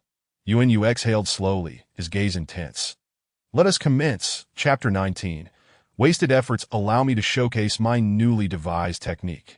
Yu Hanyu's gaze sharpened, as black flames erupted from within him, swelling rapidly into a colossal figure, an intensely fierce blaze shooting forth. Boom! The black flames exploded like fireworks, countless dark sparks cascading down, resembling a snowfall of black down feathers. The entire arena was enveloped in this inferno. How now? You have nowhere to escape. Yu Hanyu smirked icily, clapping his hands together. Behold the might of my murderous flames. Corrode. Lu Qinghe surveyed his surroundings, nodding appreciatively. This technique is indeed formidable. It allows you to dominate among equals. However, against me, it proves utterly ineffectual. As his words fell, Lu Qinghe extended his arm, a spiritual long sword materializing in his grasp. accompanied by a resonant chime. A wave of sword energy surged forth. With a sweep of his arm, the long sword moved in unison, unleashing a torrent of sword energy that formed a vast vortex, engulfing the descending flames, extinguishing them under the pressure of the sword's might. What appeared to be an insurmountable technique was effortlessly dispelled by Lu Qing. That in truth, he found it rather mundane. The Qingxian sword technique was exceedingly profound, and even a mere fraction of its power rendered him invincible in the same realm. This sensation was profoundly lonely. How solitary it is to be invincible. Reveal all your abilities. Let me see if there is anything intriguing. Indeed, there is. Yuhenyu extended his finger, black flames flickering at his fingertip, the 5 swords responding as if they were serpents gliding through the void, striking towards Lu Qinghe. Simultaneously, the black flames at Yuhenyu's fingertip coalesced into an arrow. Shooting forth flame arrow. As if sensing this was insufficient, he launched 3 more arrows formed from the concentrated black flames. After executing this, Yuhenyu's complexion paled slightly. Conjuring such high-purity black flames drained a considerable amount of his spirit energy, leaving him quite depleted. In the face of this, Lu Qinghe remained unfazed, his long sword humming as the sword energy surged chaotically, radiating a sense of profound intent. The holy master of Qingshuan's eyes sparkled. The essence of the sword path was embodied in the Qingxian sword technique. I possess a sword that can shatter the heavens. With the draw of his sword, intent surged, and the sword energy tore through the void with a single sweep. The ethereal sword was sent flying, while the black fire arrows were directly shredded by the sword energy before exploding. Boom! The detonated arrows transformed into a furious blaze of black fire, enveloping Lu Qinghe in an instant. Upon witnessing this, Yuhenyu revealed a weak smile. Whether it would inflict harm remained uncertain, but at the very least, it could restrain him temporarily. Seizing this moment, Yuhenyu hastily settled into a meditative posture, striving to recover his depleted spirit energy. At this moment, amidst the encirclement of black flames, Lu Qinghe surveyed his surroundings, engulfed in darkness, but he could feel the flame-scorching heat. Yet, this was not the primary concern. The true threat lay in the corrosive power that assailed his mind, fostering a tempest of chaotic emotions that proved impossible to suppress. This is somewhat troublesome. Lu Qinghe endeavored to retain his composure while resisting the black flames, ensuring they did not touch him. Yin-Yang Divine Formation. Reverse the yin and yang. Lu Qinghe's pupils shifted dramatically. His left eye turned white while his right remained black, radiating brilliance. With a thought, the yin-yang transformation initiated the formation, channeling spirit energy into the black flames. Outside, Qinglong's spirit jolted, casting a puzzled glance at the arena, his heart racing as the yin-yang energies within him stirred with excitement. But he felt perplexed as to why the sacred energies of yin and yang were inexplicably thrilled. Yet the source lay unmistakably with Lu Qinghe on the platform. As spirit energy surged into the formation, it began to take effect, causing the 2 yin-yang fishes to rotate, directly reversing the nature of the black flames. The first change manifested in the corrosive power affecting the mind, as emotions gradually calmed, instilling a sense of tranquility. Most visibly, the black flames transformed into a serene white fire, burning softly, tranquil as water. Such flames, naturally, possessed no vestige of power. Lu Qinghe stepped forth from the flames and scathed. Yuhenyu, who was meditating, faltered at the sight of him, nearly losing his composure. This is hardly an issue. Moreover, what is the meaning of the black flames turning white?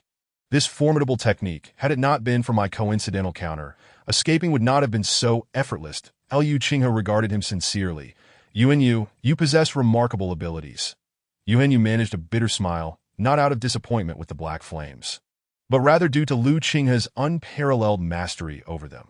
Unless he possessed an equally formidable capability to rival the black flames, he would remain perpetually suppressed. I concede. Accepting the circumstances, Yuhenyu unreservedly admitted defeat. When the time comes, the promised resources will be delivered to your cave. Lu Qinghe chuckled. I shall await them eagerly. With that, he turned and leapt down from the platform, the surrounding barrier dissipating. Everyone witnessed that in just 2 rounds, Yuhenyu had conceded outright. The hearts of the true disciples sank to the depths, for Qinglong was already a towering peak, and now, before this peak loomed a mountain named Lu Qinghe, silently standing tall. What sort of hearsay had circulated that claimed Lu Qinghe was merely a ruffian who frequented lowly establishments before becoming a true disciple? If he was a ruffian, what did that make them? Less than ruffians. The holy master of Qingxian addressed them. Should you require assistance, consult your peak masters. Ensure you elevate your strength before the commencement of the Seven Saints Grand Competition. You and the other 6 immediately clasped their hands in acknowledgement. We shall comply. With this matter concluded, you may all withdraw. The holy master of Qingxian added. The holy son and Lu Qinghe remained at this. Qinglong and Lu Qinghe exchanged perplexed glances, yet they obediently stood aside. Once everyone had departed, the holy master of Qingxian, hands clasped behind him, inquired gently, "Do you know why I summoned you separately?" Lu Qinghe shook his head. Qinglong clasped his fists. This disciple is foolish and has failed to comprehend the words of the master. Not comprehending is of no consequence. It was never your intention to seek me out. The words of the Azure Xian, Saint Lord, nearly left Qinglong at a loss. Your continued presence here is primarily to serve as a shield. The Azure Xian Saint Lord elucidated, then fixed a piercing gaze upon Lu Qinghe, inquiring, "What you employed just now was indeed the Azure Xian sword technique, was it not?" Lu Qinghe raised an eyebrow and nodded in affirmation. Witnessing this, Qinglong's eyes widened in astonishment as he regarded his childhood companion. He was acutely aware that the Azure Xian sword technique was the treasured hallmark of the Azure Xian Holy Land. Such a precious artifact had, unbeknownst to him, found its way into Lu Qinghe's possession. This revelation sparked a flicker of understanding in Qinglong's mind regarding why he had been able to ascend to the position of the foremost disciple. However, upon seeing Lu Qinghe's acknowledgement, the Azure Xian Saint Lord shook his head, expressing a hint of disappointment as he remarked, "To bestow the Azure Xian sword technique upon you is somewhat of a waste." Lu Qinghe? Chapter 20. A Just Cause Sighing. Lu Qinghe cast a backward glance at the grand entrance of the Azure Xian Holy Land, lamenting his predicament. After 6 months, it seemed he could not return. He had been forcibly expelled to undertake training, a notion that would daunt others. Within this half-year, he was commanded to comprehend the true essence of swordsmanship before the commencement of the Seven Saints Grand Competition, a dire edict from the Azure Xian Saint Lord. Who would have thought that possessing the Azure Xian sword technique would come with such pressure? What he initially perceived as a blessing had turned into a burden that Lu Qinghe murmured to himself, lamenting that the Azure Xian Saint Lord held expectations far too lofty. Prior to acquiring the holy method, he had shown no interest in the way of the sword. He resolved to traverse the journey without a specific destination in mind. With no clear objective, Lu Qinghe found himself wandering aimlessly. Meanwhile, the Azure Xian Saint Lord and Qinglong watched as Lu Qinghe gradually faded into the distance. "Master, is this truly wise?" Qinglong could not restrain his inquiry. "He simply lacks experience. A journey into the world of cultivation will prove beneficial," the Azure Xian Saint Lord replied. "Without undergoing transformation, you cannot maintain your position as the Azure Xian Lord in the future." Upon hearing this, Qinglong's heart was shaken. To share the position of Azure Xian Lord? Upon reflection, it was evident that the hallmark of the Azure Xian Holy Land, the Azure Xian sword technique, must be passed down. Had he not become the Saint Son first, Lu Qinghe would have rightfully claimed that title. However, this was not what troubled him. "That is not what I meant. I was merely expressing concern that you do not fear him going out and misusing the name of the Azure Xian Holy Land." Reigning in his astonishment, Qinglong articulated his apprehension. From his understanding of Lu Qinghe, such a thing was quite possible. The Azure Xian Saint Lord blinked, his confidence wavering slightly as he replied, "I highly doubt that will occur. Even if he were to cause a ruckus, I could rectify it." The implication was clear. Regardless of Lu Qinghe's actions, he would not allow anything to transpire that he could not manage. Qinglong immediately clasped his fists and bowed slightly. "Master is formidable." After departing the Azure Xian Holy Land, Lu Qinghe began to wander without purpose, traversing mountains and crossing vast oceans, gradually distancing himself from the Azure Xian Holy Land. This must be a war among the nations of the mundane world, as they vie for territory to in the clouds. Lu Qinghe sat cross-legged, observing the battlefield below, where broken weapons lay scattered and soldiers fell, their bodies littering the ground. This was a war of evenly matched forces that Lu Qinghe commented. Then, sensing something, turned his gaze aside. The outcome would differ with the intervention of external forces, though he remained unaware of which side it would favor. Boom! On the battlefield, everyone felt the arrival of a formidable aura, a pressure that was nearly suffocating. Amidst the chaos, a woman clad in golden armor, adorned with a pink floral insignia on her brow. Despite her face being stained with blood, could not conceal her stunning beauty. Grasping a blue longsword, her phoenix-like eyes swept across the battlefield, imbued with an icy resolve. She sensed this overwhelming aura, and her heart plummeted. Lacking any contingency, the impending arrival could only signify reinforcements for the opposing side. Yet, she could not show any sign of weakness. She was the pillar of stability for her army. Should she betray any hint of fear, the morale would undoubtedly crumble, hastening their defeat in this unjust war. Soldiers, this battle is for our families behind us, for our homeland, for the peace of future generations. We cannot lose, nor shall we. With her sword raised to the heavens, Luo Qingcheng urged her steed forward, and in that moment, her armor gleamed under the sunlight, elevating her to the stature of a war goddess. The army rallied behind her, their spirits ignited. Charge! The enemy forces, witnessing this, organized themselves for a counterattack. The cries of battle resounding through the AI. As the two armies clashed, lives were lost, but this only fueled a more ferocious retaliation. Boom! A deafening roar erupted from the void as an unexpected attack struck the crowd, unleashing devastating power and resulting in widespread casualties. This scene left both side soldiers in shock, their faces etched with fear, momentarily forgetting that they were on a battlefield facing their adversaries. Daoist Chao, this is a mistake. A grave mistake. Among the enemy ranks, someone shouted in panic, "There are still my soldiers in the crowd." Troublesome. With a cold snort, a middle-aged man clad in a simple Daoist robe descended slowly, hovering above all. His gaze indifferent as he surveyed the gathered throng. These are merely mortals. If they perish, so be it. The general among the enemy forces wore a bitter expression. This truly was a formidable figure. Yet he could not voice his thoughts, only shouting, "Everyone, retreat 100 paces." Upon hearing this, the enemy forces promptly withdrew, halting 100 paces away, leaving only Luo Qingcheng and her soldiers on the battlefield. Yet, she did not remain idle. She decisively commanded, "Everyone, scatter." At her command, the soldiers disregarded all semblance of discipline and fled in all directions that in the air. The Daoist in white observed the chaos with an expressionless gaze, as if watching ants scurry in panic.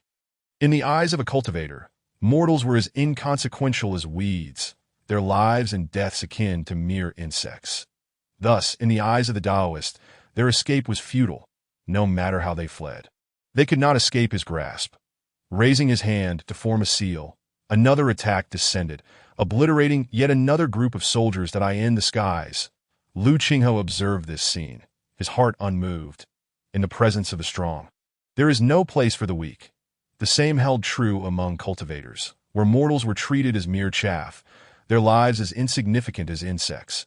However, it seemed that the 7 great holy lands had conspired to prohibit those who embarked on the path of cultivation from mingling with worldly affairs. Lu Qinghe murmured, "This surely counts as a violation of the decree." With no particular purpose in mind, he resolved to intervene in this matter. With that thought, Lu Qinghe rose and flew toward the battlefield. At this moment, the battlefield had tilted overwhelmingly in one direction.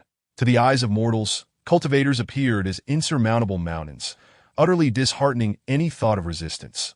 Luo Qingcheng, too, was in flight, glancing back at the soldiers who had perished under the onslaught. Her heart was filled with sorrow. Was heaven determined to bring about the downfall of Dawu? She raised her eyes to the sky, tears welling in her desperate gaze. "O heavens, if I am destined to be the sovereign, please send reinforcements. If I can survive this calamity today, I, Luo Qingcheng, vow to serve you for life, ensuring the continuous offerings to Dawu." After her heartfelt prayer, a gentle voice resounded from the heavens. "Daoist friend, grant me a favor and cease your actions." This voice reached the ears of tens of thousands on the battlefield, soft and warm, like a gentle spring breeze. The Daoist in white could not help but halt his assault. Gazing upward at the figure slowly descending from the sky, it was none other than Lu Qinghe. "Who are you?" The Taoist in white furrowed his brow, asking with a solemn tone that my identity is of little consequence.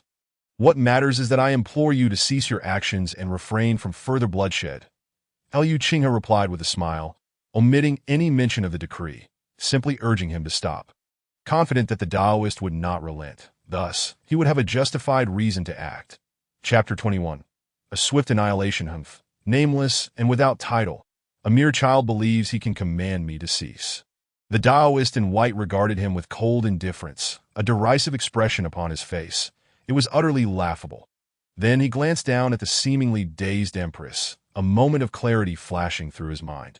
I see now why you meddle. It appears you are enamored with her and wish to play the hero. With a cold chuckle, the Taoist in white continued, How about this? Assist me in annihilating the Dawu forces, and I shall capture the Empress and present her to you as a slave. Having spoken this, he awaited Liu Qinghe's response, only to suddenly realize that the latter's expression had grown increasingly devoid of emotion. Though it was merely a shift in expression, the Taoist in white felt an icy chill invade his body, a truly unsettling sensation. What? Are you not satisfied? Liu Qinghe tilted his head slightly, fixing his gaze upon him. Did I not make myself abundantly clear? I commanded you to cease. The Taoist in white erupted in fury. You insolent brat! You dare defy me! However, as soon as he finished speaking, a chilling aura swiftly pierced through his body. Causing his expression to stiffen, he slowly lowered his gaze to his chest, where a thread-like wound diagonally traversed his entire torso. The aura of the robed cultivator began to dissipate, and before he could finish his words, his body lost its support and fell directly into the pit created by his earlier attack. In that moment, the world around them fell into a state of stupor. The enemy troops watched the figure in the air with panic-stricken faces. Unable to comprehend how the situation had shifted so dramatically in such a brief span of time, in their eyes, the once invincible Celestial had been effortlessly vanquished by a young man who appeared to be no more than 20. Was there truly such a connection with the opposing Great Marshal? Some of the enemy troops seemed to realize that they were next in line to be eliminated, their legs trembling uncontrollably. The Empress of the Great Marshal, Luo Qingcheng, expressed her gratitude for the Celestial's rescue. Luo Qingcheng quickly dismounted, bowing to Liu Qinghe, her gaze lingering on him, recalling her recent vow to the heavens. She couldn't help but bite her lip, a hint of feminine charm gracing her brow. Your Majesty, if such a handsome Celestial were to be revered as a master, how fortunate that would be. Do not flatter yourself. I did not come here specifically to save you. In the air, Liu Qinghe waved his hand dismissively, showing no concern. Luo Qingcheng lowered her eyes, pondering whether she was being overly sentimental. Yet, the vow had been made. Thus, the Great Marshal would exhaust its imperial fortune to erect a temple and burn incense in his honor. Little did Liu Qinghe know that the Empress he had casually rescued would become an inseparable part of his future. He turned his gaze toward the enemy troops and calmly inquired, Who is your spokesperson? As his voice echoed, an extended silence ensued, quickly depleting Liu Qinghe's dwindling patience. Just as he prepared to ask again, a middle-aged man stepped forward from the enemy ranks upon emerging. He knelt on one knee and clasped his fists together, saying, I humbly greet the great Celestial.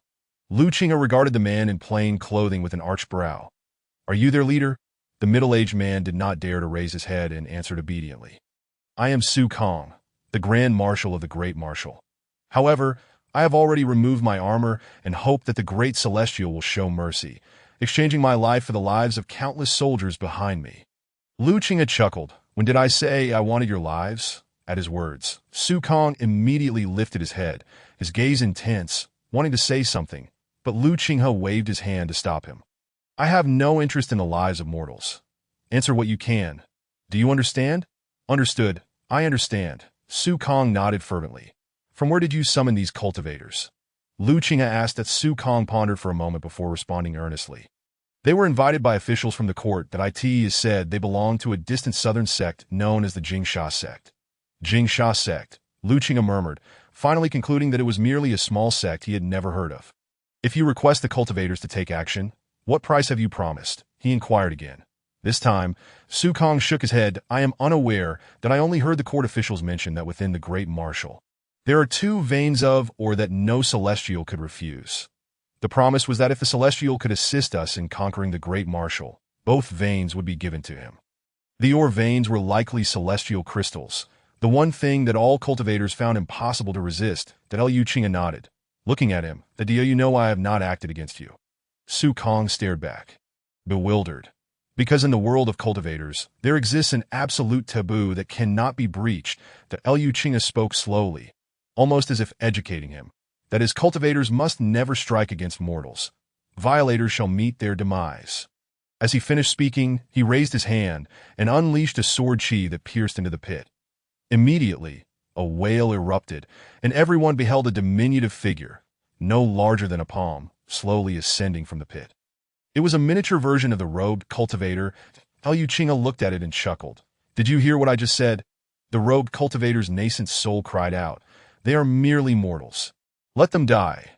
What is the fuss? Spare me, and I will give you both veins of celestial crystals within the Great Marshal. After this, I shall return to the Jingsha sect and never again concern myself with worldly matters. What say you if you let me go?" Liu Qinghe only smiled in silence. Seeing his demeanor, the robed cultivator hurriedly added, "I still have some savings in the Jingsha sect. I can offer all of it to you." At that moment, Liu Qinghe finally spoke. "Why not tell me the location of the Jingsha sect? Look at you.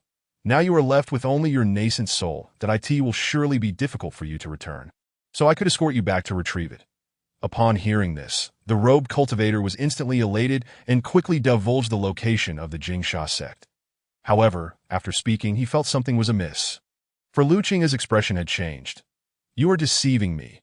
Liu Qinghe wore a smile. "You are not entirely foolish. Earlier, you asked me who I am. Now I shall tell you that I am Liu Qinghe, the first true disciple beneath the Saint Sun of the Qingxian sacred land. Your trifling possessions hold no allure for me. The reason I inquired about your sect's location was merely to extinguish it. That a place that could produce someone like you is certainly not a good one." "You shall perish," the robed cultivator shouted in exasperation. "Say what you will." Liu Qinghe remained unfazed, effortlessly crushing the nascent soul. Then, as if merely performing a trivial act, he oriented himself and vanished in a flash of light.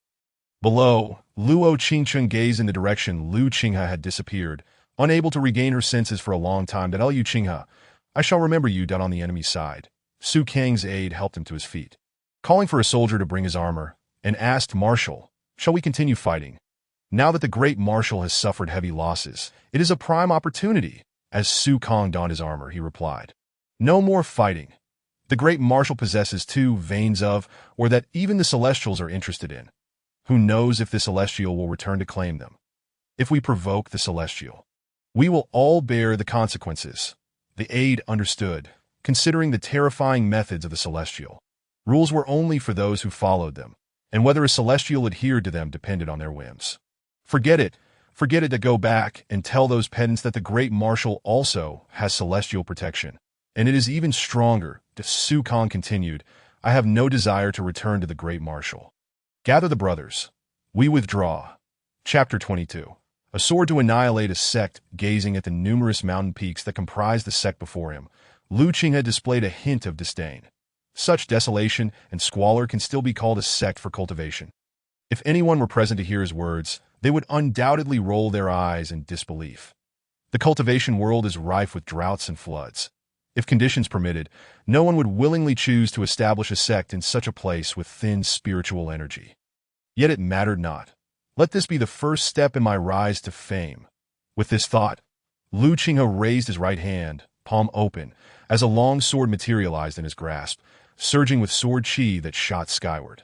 The clouds in the sky were dispersed by the overwhelming force, and as he swung the long sword, it cleaved through space and came crashing down. Boom! As the attack descended, the protective formation of the Jingsha sect activated immediately. Gray energy forming a dome that enveloped the sect while simultaneously blocking Liu Qinghe's strike. This protective formation has some merit, but not much. Liu Qinghe raised an eyebrow in surprise. From the energy fluctuations emanating from the formation, it could withstand at most a strike from a loose immortal. This meant that within the Jingsha sect, there existed an immortal of no higher rank than a loose immortal. Loose immortals are not to be trifled with. As his thoughts raced, alarms rang out within the Jingsha sect. Through the protective formation, More and more people gathered, looking up at Lu Qinghe. "Who dares to provoke my Jingsha sect?" a furious voice echoed, followed by a gaunt figure soaring through the formation to confront Lu Qinghe.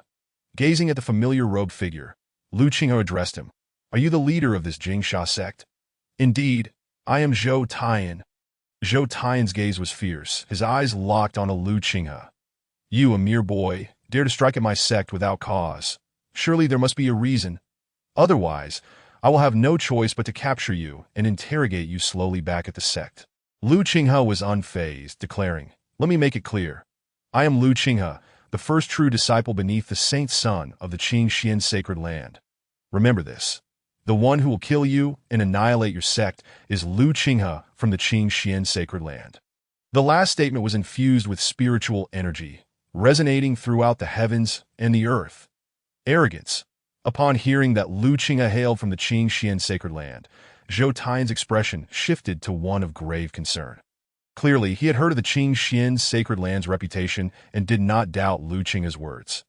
"Even if you come from the Qingxian sacred land, to strike at my sect without reason is still unreasonable. If you remain obstinate and intent on attacking, I shall have no choice but to capture you and seek an explanation from the Qingxian sacred land." In response to his words, Lu Qinghe scoffed. "Today, I will indeed make my move. What can you do about it?" As he spoke, Lu Qinghe once again raised his long sword, and behind him, a dazzling display of light and shadow erupted. Endless sword energy intertwined with spiritual energy, gradually forming a tempest, with him at its center, continuously expelling power. Under Lu Qinghe's intense focus, an enigmatic thought began to spread, while above the storm, a massive azure sword shadow slowly emerged. As if drawn from its sheath, clang, the azure sword shadow was drawn forth, its terrifying sword energy stirring the very fabric of the heavens and the void. The aura emanating from this situation unsettled Zhou Taiyan. A scattered immortal, arrogant. Zhou Taiyan's gaze turned fierce as he bellowed towards the sect below. "Elders, lend me your strength." Although he was wary of the identity of the Azure Xian sacred land, his survival took precedence. The current existence was under threat, and even if a sage were to descend, he would resist with all his might. Swish, swish, swish. Soon, numerous figures from the Jingsha sect answered the call, soaring into the sky to stand behind Zhou Taiyan. All clad in identical plain robes. "Form ranks, assist me." Zhou Taiyan growled, for the opponent's long sword was on the verge of being unsheathed, and the winds of heaven and earth had already shifted. If he did not act swiftly, there would be no opportunity to strike. The elders immediately mobilized their internal spiritual energy, channeling the power of the Jingsha sect's techniques to Zhou Taiyan. As he received this power, Zhou Taiyan roared, his aura surging higher and higher, soon elevating from a scattered immortal to the realm of earth immortals. "Did I feel the power?" he proclaimed. "You boy, prepare to meet your end." Zhou Taiyan formed a double seal and pointed skyward, as spiritual energy surged forth from his body, forming an ocean of spiritual energy, its waves rolling tumultuously. Jingsha finger. With a furious shout, the ocean of spiritual energy evaporated at a visible rate, and an immense finger broke through the clouds, propelled by the frenzied infusion of spiritual energy, bearing down upon Lu Qinghe with overwhelming might.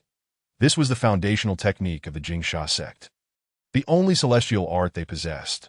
Relying on this single finger, Zhou Taiyan had once carved out a domain and established the sect. Who would have imagined that today it would be used against a mere youth? "Boy, when this is over, I shall demand an explanation from the Azure Xian sacred land." The Jingsha finger had taken form, and with but a thought, it could crush and obliterate Lu Qinghe. "Let us see if you can survive." First, Lu Qinghe remained calm, the azure long sword now fully unsheathed within the storm, its terrifying sword energy seemingly causing the very heavens to succumb. After speaking, he flicked his sword, and the long sword moved. Upon seeing this, Zhou Taiyan hurriedly directed the Jingsha finger downward, colliding with the colossal sword shadow. However, in the next moment, the scene before him made his eyes widen in disbelief. How can this be possible? He watched in horror as the celestial technique he had prided himself on, upon colliding with the sword shadow, offered no resistance whatsoever, being effortlessly cleaved in two, followed by a thunderous explosion in the void. a terrifying shockwave sweeping across the sky, instantaneously extinguishing 1,000 zhang of mist. Yet, the sword shadow showed no signs of slowing as it descended directly towards Zhou Taiyan and the assembled elders. In this moment, the elders' faces turned ashen, caught between overexerting their spiritual energy or succumbing to fear. Zhou Taiyan's expression was frantic. In the briefest of moments, he made a decision to as long as he remained. The Jingsha sect would endure, that if this Jingsha sect fell, it could be rebuilt. The crucial point was that he had to survive. Thus, before the massive sword descended, Zhou Taiyan, as the sect leader, fled. This left the elders exposed before the colossal sword, but they had no time to utter a word before the sword fell upon them, the rampant sword energy obliterating them, including Shun Hai. As the giant sword continued its descent, the protective array of the Jingsha sect was instantly severed, revealing the disciples within. Boom! The giant sword crashed down, and the disciples had no time to escape. The mountains crumbled, the ground split apart, and the sword energy rampaged within the sect, causing countless disciples to vanish without a trace beneath this single strike. The once mighty Jingsha sect was utterly annihilated beneath this blow. The mountains lay flattened, leaving behind a chasm that ran through the entire sect, still filled with residual sword energy. This is the manifestation of a sacred L.A.W. Liu Qinghe observed this scene with tranquility, murmuring to himself that this was merely a technique from the Azure Xian sword art, and given his current cultivation, he had yet to fully unleash its potential. That sense of profound mystery must be the true essence of the sword path. It was a pity he could not grasp it. With a hint of regret, Liu Qinghe turned and left without a shred of nostalgia, transforming into a streak of light as he departed. Not long after he left, many figures appeared in this realm. They gazed upon the ruins of the once majestic Jingsha sect, astonished, but more significantly, filled with delight. The destruction of the Jingsha sect must be the consequence of provoking an unassailable force. Haha, the Jingsha sect has long been tyrannical and has taken advantage of others. Seeing them destroyed is truly a source of joy. The treasures of the Jingsha sect seem to remain unclaimed. Could they not be ours for the taking? Amidst the cacophony of schadenfreude, one voice emerged, instantly triggering a collective realization, and everyone dashed towards the ruins. Search for the celestial techniques of the Jingsha sect. Chapter 23. Capture. When Zhou Taiyan returned, he was met with a scene of chaos, as numerous cultivators rummaged through the remnants of the Jingsha sect, turning over anything of value to claim it for themselves. Witnessing this spectacle, Zhou Taiyan's eyes turned crimson. Those were his belongings. Everyone ceased this at once. With a thunderous roar, the might of a scattered immortal erupted, enveloping the treasure seekers below in an overwhelming shroud of power, rendering them immobile. Fear flickered in the eyes of all present as they watched Zhou Taiyan descend before them, utterly powerless. Who gave you permission to touch my belongings? In a fit of rage, Zhou Taiyan seized a cultivator at random, demanding answers with a furious tone. Yet this small cultivator, merely a scattered immortal, was paralyzed by Zhou Taiyan's overwhelming presence, stammering incoherently. Receiving no answer, Zhou Taiyan, in a fit of fury, unleashed his spiritual energy and obliterated the cultivator. Without pause, he grabbed another, only to meet the same fate for that one too, eradicating him as well. Thus, one after another, Zhou Taiyan carved a bloody path through the ruins. The remaining cultivators were paralyzed by fear. What could they say? They had witnessed the annihilation of the Jingsha sect and had come seeking treasures, only to encounter this living nightmare.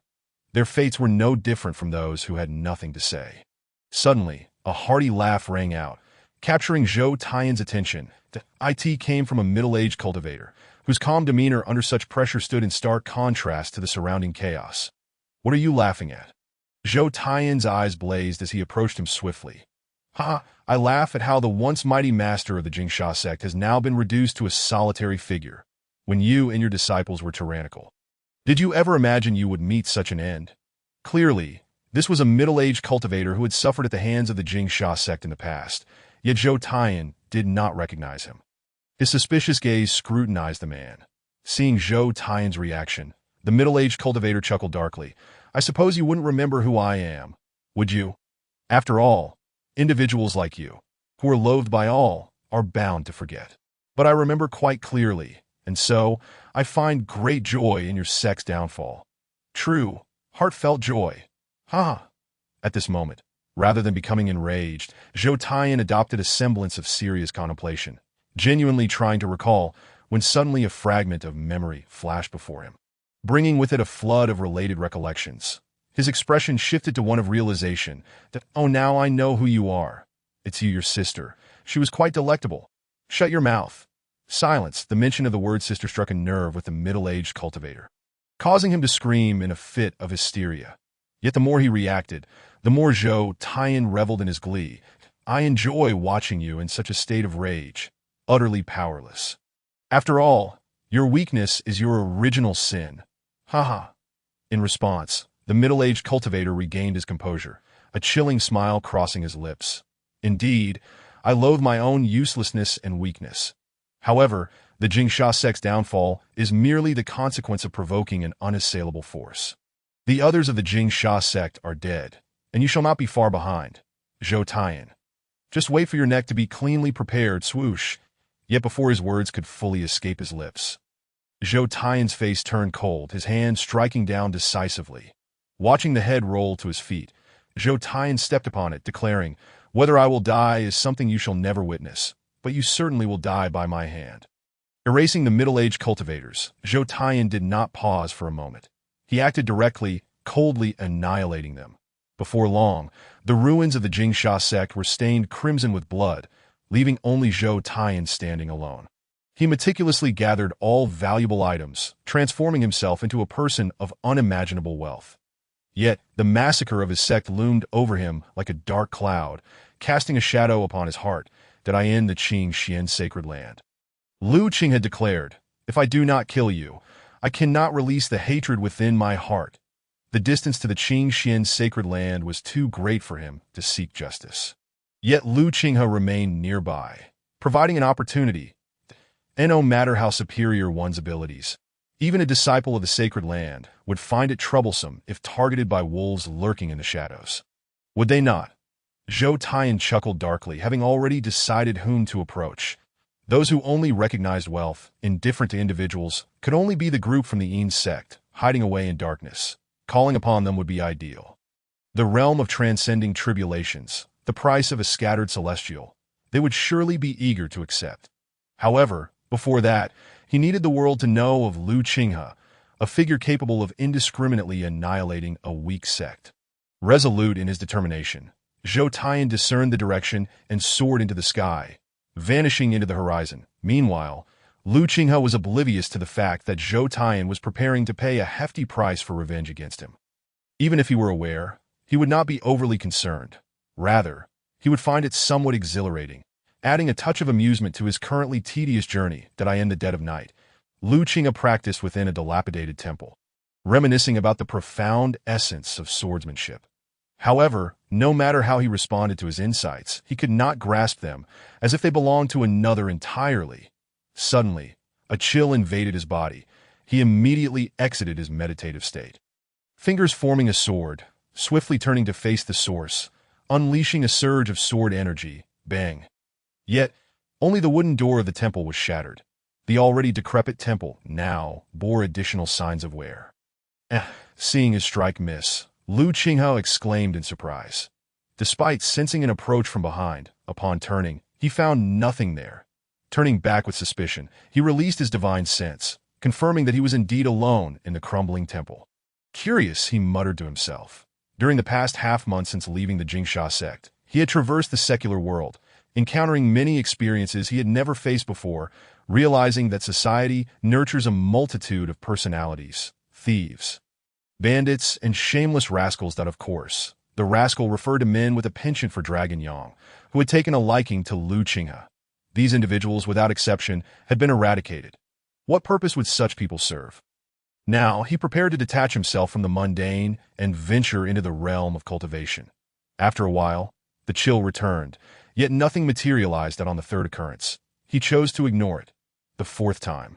Although initially indifferent, he was startled by the sound of rustling. Not from behind, but from the right side. He swiftly drew his sword and thrust it forward. But I've got you. Chapter 24. Encountering a young girl. Before Lu Qinghe's eyes appeared a bundle wrapped in burlap, resembling a dumpling, layered on the left and right. making it difficult to discern what it was to know. Please don't kill me. A tremulous voice emanated from within the burlap. That a woman. Lu Qinghe raised an eyebrow, slicing through the burlap with his sword, revealing a small head adorned with frost. Indeed, it was frost in the literal sense. Her hair an icy blue, icicles hanging from her brows, her complexion pale, and the breath she exhaled visible in the frigid air. This was a first for Lu Qinghe. He was momentarily at a loss for how to respond. That it's cold. So very cold. The woman shivered, her voice trembling as she exhaled cold air. The burlap bundle quivered in unison. I just wanted to warm myself by the fire. Lu Qinghe glanced at her, then at the nearby burning fire pit, sheathed his sword, and nodded in her direction. Thank you, thank you. The burlap bundle wriggled closer to the fire, and the woman's visibly pale complexion improved significantly. Yet gradually, it seemed she was not satisfied with merely warming herself to Lu Qinghe's horror. She leaped directly into the flames. He summoned spiritual energy to pull her back out. At that moment, the burlap had caught fire. Yet the girl bore an expression of comfort. Lu Qinghe was utterly confounded. How could such a person exist? He simply observed as the burlap burned away, revealing the slender figure of a young girl. In a miraculous turn. When the flames touched her fragile clothing, it was as if a mysterious force repelled the fire, causing it to gradually extinguish. Witnessing the spectacle, Lu Qinghe raised his eyebrows in astonishment. Though a mere mortal, she exhibited such phenomena. Could she possess some unique constitution? As the flames dwindled, frost reappeared on the girl's face, and the cold air she emitted affected the surrounding temperature. So cold, so very cold. The girl could not help but crouch down, curling into a ball. The warmth from the fire could no longer alleviate her chill. Perhaps only by jumping into the flames again could she dispel the frost. Lu Qinghe contemplated thoughtfully. The realm of cultivation held many unique constitutions, often accompanied by extraordinary phenomena, all of which indicated exceptional cultivation aptitude. Perhaps this was a special constitution that had not embarked on the path to immortality, resulting in the energy contained within her body being unable to be released, leading to her current state. After some thought, he released a strand of spiritual energy, sending it toward the girl. Indeed, with the intervention of this spiritual energy, the cold emanating from her body visibly diminished. However, it did not last long before returning to its original state. Well, Lu Qinghe remarked with a resigned smile, you are fortunate to have encountered me. If it were anyone else, they would undoubtedly have ill intentions. With that, he knelt down, placing a hand on the girl's shoulder, transmitting spiritual energy to her. This should be periodic. The spiritual energy will help consume the accumulated energy. And then you should be fine. Afterward, embark on the path to immortality and begin your cultivation, and this condition will gradually improve. However, under normal circumstances, upon encountering someone with a special constitution, one would typically feel inclined to take them as a disciple, with some even directly accepting them as a true disciple. This indicated that under normal circumstances, Lu Qinghe was clearly not normal. Thus, he had no intention of accepting this girl as a disciple. He had yet to comprehend his own status as a disciple. How could he take on another to care for? Time passed minute by minute as the spiritual energy input continued, and the girl visibly transformed, eventually returning to her normal state. Thank you for saving my life, immortal. Once restored, the girl knelt before Lu Qinghe, performing a deep bow. Lu Qinghe accepted her gratitude with ease, observing her with great interest. How do you know I am an immortal? What if I am not? The girl did not raise her head, responding, during my wanderings, I once encountered an old man who told me that to escape this condition, I could only find an immortal. That if you can help me, you must be an immortal. Lu Qinghe laughed heartily. Get up. Let us talk. Upon hearing his words, the girl finally raised her head and stood up. Only then did Lu Qinghe have a clearer view of her appearance. Though her face was dirty and resembled that of a stray cat, her delicate features were discernible, her small frame exuding a certain vitality in her eyes. Let me make it clear. I have merely alleviated your condition, not completely resolved it. Lu Qinghe added. Upon hearing this, the girl's expression shifted, and she knelt once more. Please, immortal, save me. Surely you have a way. Do you not?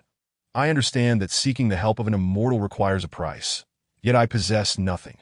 Therefore, I am willing to follow you, serving as your maid.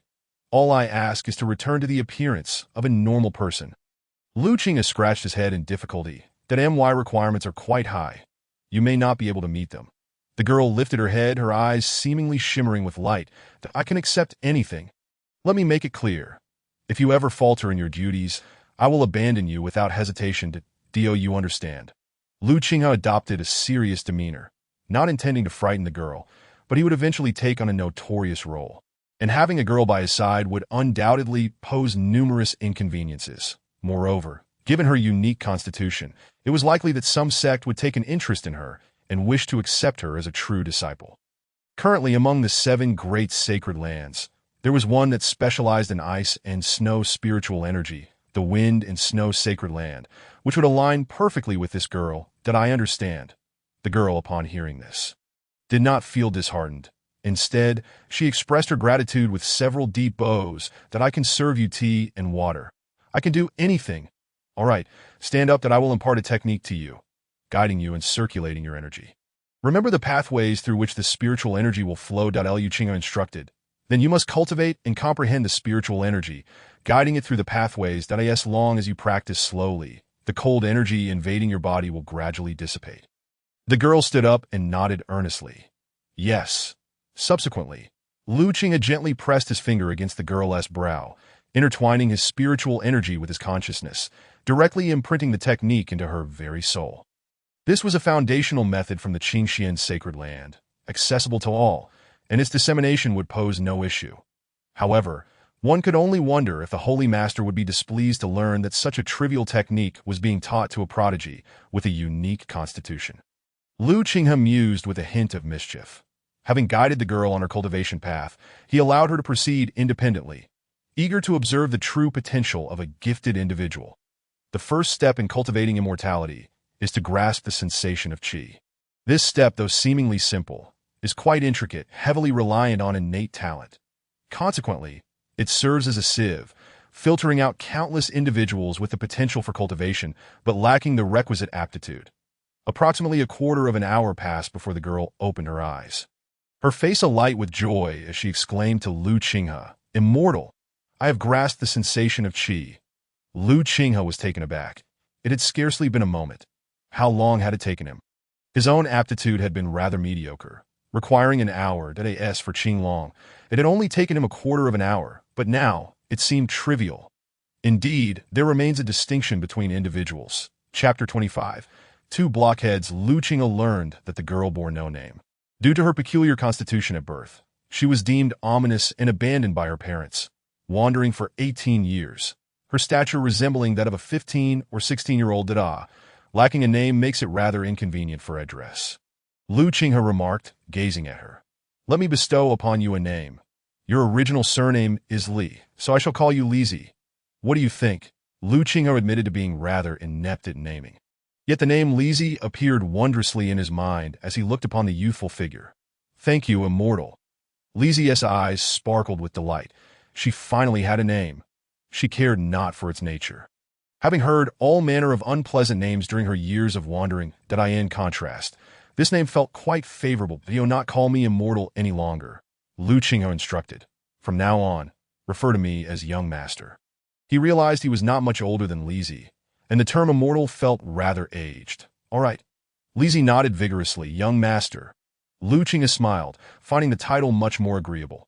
"Continue your cultivation for now. Tomorrow, I shall take you to freshen up and change into new attire."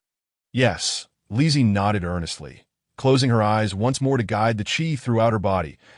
Lu Qinghe observed her for a moment, then suddenly raised an eyebrow, turning to gaze outside with a soft chuckle. "Tonight, it seems rather lively." His vision seemed to penetrate the very fabric of space, revealing the happenings beyond the temple walls. In truth, his consciousness had long enveloped the temple, and just outside the walls, 3 figures crouched low, stealthily approaching the temple entrance. After a moment's thought, Lu Qinghe waved his hand, casting a barrier to shield Lizi from the disturbances of the outside world. He then stepped outside. At the entrance, the 3 figures, clad in garments that blended seamlessly with the night, spoke in hushed tones. The leader murmured, "The target is at the crossing tribulation stage. We have but one opportunity to strike. If we fail, we retreat and await another chance. Do you understand?" Upon hearing this, the 2 followers nodded in response, affirming their comprehension.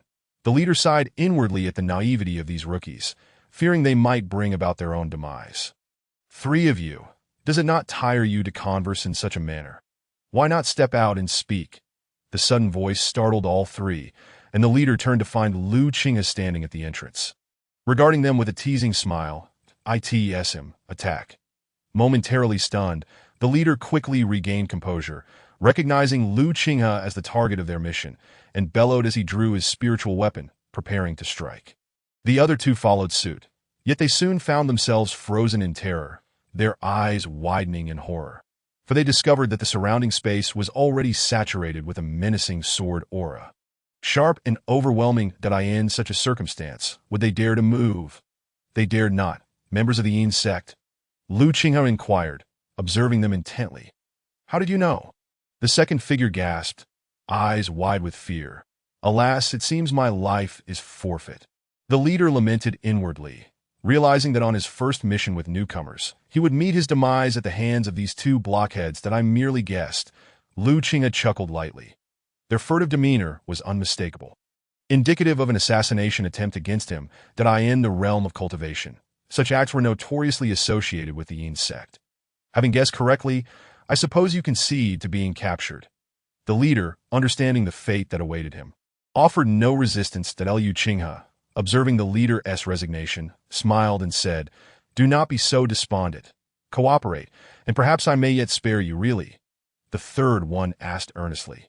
The first one felt despair wash over him. How had such a blockhead ended up in the Yin sect, and why was he assigned to this task? Lu Qinghe, amused, inquired who issued the assassination order against me.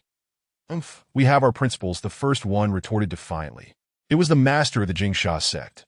The first one huffed, intending to uphold the honor of an assassin, but was cut off by the third. The first one hardened his resolve, ignoring the surrounding sword aura, and swiftly turned to sever the throats of the two behind him with his weapon, extinguishing their nascent souls. These two were ill-suited for the role of assassins.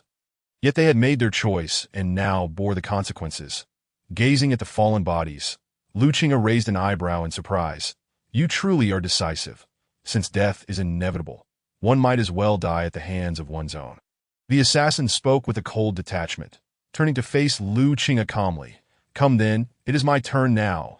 His demeanor suggested he had already accepted his fate. Yet Lu Qinghe nodded with satisfaction. Yet he failed to notice the hint of shyness that graced the girl's countenance as she lowered her head. Subsequently, he sought out an inn, instructing Li Zi to freshen up and tidy herself.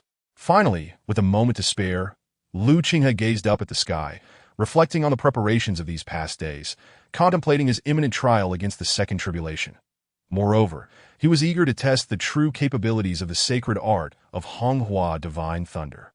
With this thought, he soared into the heavens, summoning the heavenly tribulation with his own energy. Mere moments passed, and the sky transformed dramatically. The townsfolk below, witnessing the sudden shift from clear skies to ominous clouds, hurriedly quickened their pace, fearing impending rain in the heavens. Lu Qinghe's expression grew solemn as he sat cross-legged, bracing himself for what was to come. The thunder rumbled ominously within the clouds, as if brewing a terrifying force. Suddenly, a bolt of tribulation thunder descended, striking Lu Qinghe directly. Strangely, however, the lightning left no mark upon him.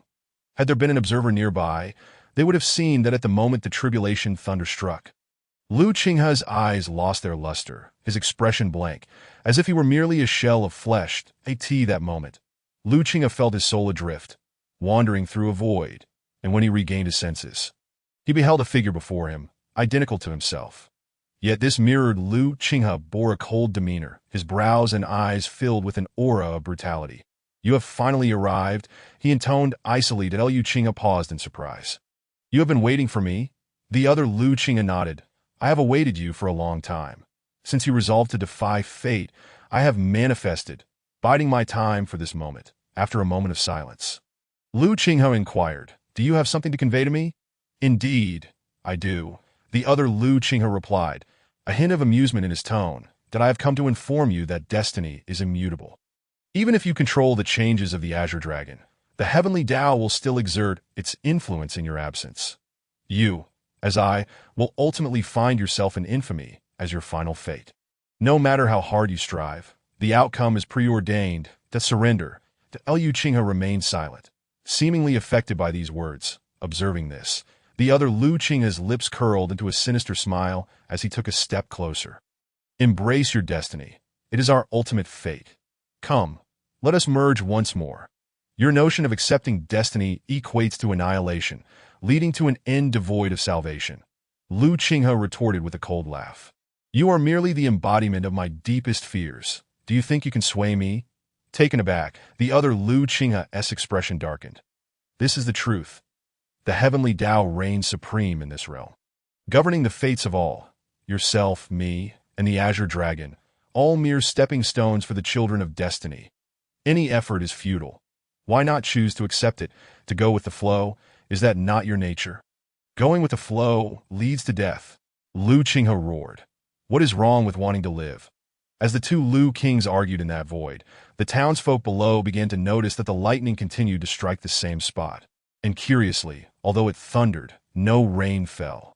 Under relentless strikes of tribulation lightning, Liu Qinghe's body, previously unscathed, began to show signs of aging, resembling the bark of a withered tree. You are but a thought within my mind. What right do you have to speak before the true master? Liu Qinghe declared, unable to contain his frustration, that my fate is in my own hands. This world is an illusion, that if the heavenly Tao insists on making me believe in fate, then I shall pierce through the heavens and become my own master. The other Liu Qinghe hesitated momentarily before a smile spread across his face, his form beginning to dissipate in the next instant.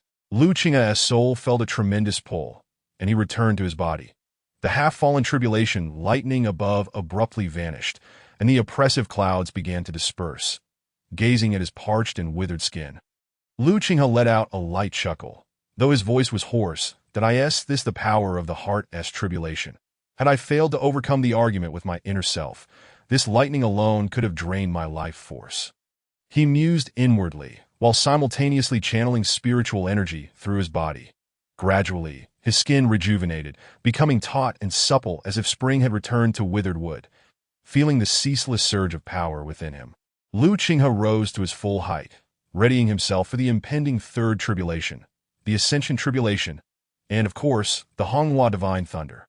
With a mere thought, Liu Qinghe extended his palm, gathering a small patch of dark clouds. No larger than a hand. One must not underestimate this cloud, for it contained the thunderous power of this tribulation, now transformed into his own strength, ready to be wielded as a means of attack. This was the marvel of the Honghua Divine Thunder. By intercepting the power of lightning, it could be converted into one's own abilities. However, this process was akin to storage. Once used, it would necessitate another interception of lightning power. And what force could possibly rival the heavenly Tao's tribulation lightning? Having restored his vitality, Liu Qinghe returned to the inn, encountering a freshly groomed Li Zi. Upon seeing Liu Qinghe, Li Zi rushed forward, her eyes sparkling. Young master. Gazing at her, Liu Qinghe momentarily lost his train of thought, captivated by her cascading black hair and delicate features, though her face appeared somewhat gaunt, which seemed an odd contrast. Yet this was of little consequence. It was hard to imagine the beauty she would blossom into in the future. Where have you been, young master? Li Zi inquired, her eyes reflecting a twinge of anxiety. Having completed her grooming, she had not seen Liu Qinghe, and the fear of abandonment washed over her. Had he not returned in time, she would surely have ventured out in search of him. As the wandering heart finally found solace, this sense of tranquility felt exceptionally precious. Liu Qinghe noticed her unease and smiled, ruffling her hair. I am thirsty. I need some water. Liz's eyes gleamed with excitement as she nodded vigorously. Understood. Chapter 27. The First Strike in the Mountains. Liu Qinghe swung his sword with ease, dispatching a beast that had regarded them as prey. Beside him, Li Zi appeared accustomed to the sight, casting a glance before returning her focus elsewhere. A fortnight passed, and Liu Qinghe remarked, You seem to have grown accustomed to this. In response, Li Zi offered a gentle smile. If I did not adapt soon, young master would surely cast me aside to slay the beasts alone. At the recollection of her pale face when she witnessed a beast fall in front of her upon their entry into the mountains, Liu Qinghe chuckled softly. In the realm of cultivation, Such reactions would not suffice. Thus, he had set this requirement for her. Beasts possess strength without intelligence. They are mere beasts. Only those with both qualities are considered spiritual beasts. Do you remember this? He inquired. Li Zi affirmed eagerly. The beasts are generally not very strong, which is why we have chosen to be here. Over the fortnight, Li Zi had noticeably grown taller, and her appearance had transformed. No longer appearing so frail. Alongside this physical growth, her cultivation had also progressed impressively. In just 2 weeks, she had established her foundation and was on the verge of entering the core formation realm. Perhaps due to the 18 years of suppression prior, her innate constitution surged vigorously now. During cultivation, icy energy would involuntarily emanate from her, and her black hair would temporarily take on the icy blue hue he had first encountered. Yet, after her training concluded, it would revert to its original state. From now on, should a suitable beast appear, I will refrain from intervening. You shall take the lead. Upon hearing this, a serious expression crossed Li Zi's youthful face as she nodded. Understood. She clearly recalled the young master's words, that mere cultivation was insufficient. One must also hone their skills. The realm of cultivation was indeed a place where the strong preyed upon the weak. In the span of the fortnight, she had gleaned a substantial understanding of the cultivation world, of sects vying for resources, and the sacred lands that towered above all sects, holding unparalleled prestige. And the young master was, after all, the foremost true disciple of the Qingxian sacred land, a figure of immense stature in the realm. As for herself, she felt a sense of pride in serving such a remarkable individual. Though she was termed a maid, the young master treated her more like a mentor, guiding her cultivation and caring for her in every way. Tio have encountered such a kind-hearted young master in a dilapidated temple. She considered herself truly fortunate. As the two traversed the forest, a gray shadow leaped from the thicket, halting before them. A wolf with crimson eyes, drool dripping from its exposed fangs, assessing the beast's strength. Lu Qing had determined it to be weaker than Li Zi, pointing at it with a casual gesture. Go. With that, he handed her his spirit sword. Taking the sword, Li Zi clenched her fist in encouragement, then strode confidently toward the wolf. Wolves excel in speed and act solely on instinct. Seize the opportunity, and you can slay it with a single strike. From behind, Lu Qing's voice resonated with encouragement. Li Zi mentally noted his words, feeling a surge of nerves for her first strike. What if she got injured? What if she failed to defeat it? Steadying herself, she reminded herself, you are the young master's maid. You will witness even grander spectacles in the future. Do not be afraid. Go forth. With a growl, the wolf snarled as Li Zi approached, warning her that if she drew nearer, it would strike first. However, the plum was precisely drawn to it, so how could it possibly halt? In an instant, the demon wolf surged forth from the shadows, leaping high into the air and lunging fiercely at the plum. Its jaws agape, revealing the sharp fangs within. Upon witnessing this, the plum exhaled a breath, swiftly channeling spiritual energy, which enveloped her spirit sword as she swung it with determination. The demon wolf, unable to evade in midair, was struck in the abdomen by the blade, letting out a pained howl as it fell to the ground. Looking down at the blood dripping onto the earth, the demon wolf bared its teeth in a menacing snarl, the fresh blood igniting its primal instincts. The distinction between a demon beast and a wild beast lies in the former's ability to harness spiritual energy to a certain extent. The demon wolf began to circle around the plum, its bloodthirsty nature and the enhancement of spiritual energy rendering it particularly fearsome. The plum's gaze remained fixed on it, her spiritual energy coiling in readiness, neither daring to make the first move. After several laps, the demon wolf made its move, swift as the wind, with the scent of blood wafting through the air. Yet in the next moment, it turned abruptly before the plum, repositioning itself behind her to strike. Fortunately, the plum had remained vigilant. She swiftly turned, raising her spirit sword defensively.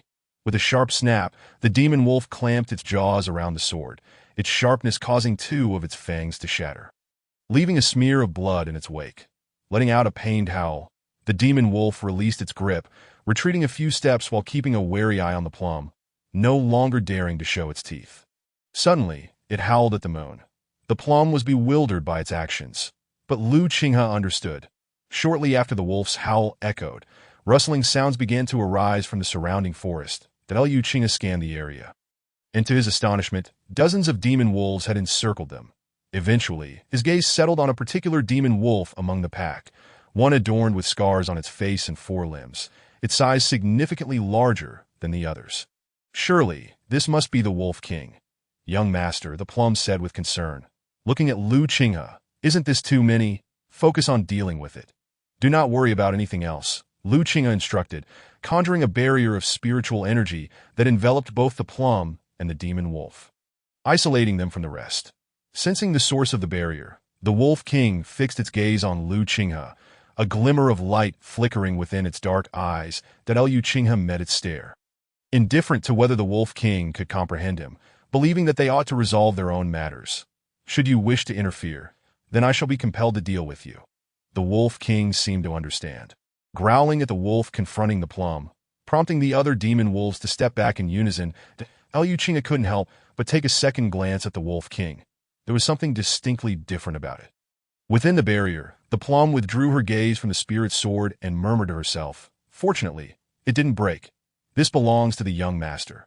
Otherwise, I wouldn't let you off so easily." This time, the roles of offense and defense shifted. Without hesitation, the plum charged forward, her sword in hand, her spiritual energy surging like a torrent, and in a moment, she truly cleaved the evasive demon wolf down. However, she too was left breathless. The confrontation concluded with the demon wolf's demise, prompting the Wolf King to stride toward Liu Qinghe. Unfazed by its intentions, Liu Qinghe flicked his fingers, unleashing a blade of sword energy that carved a trench into the ground.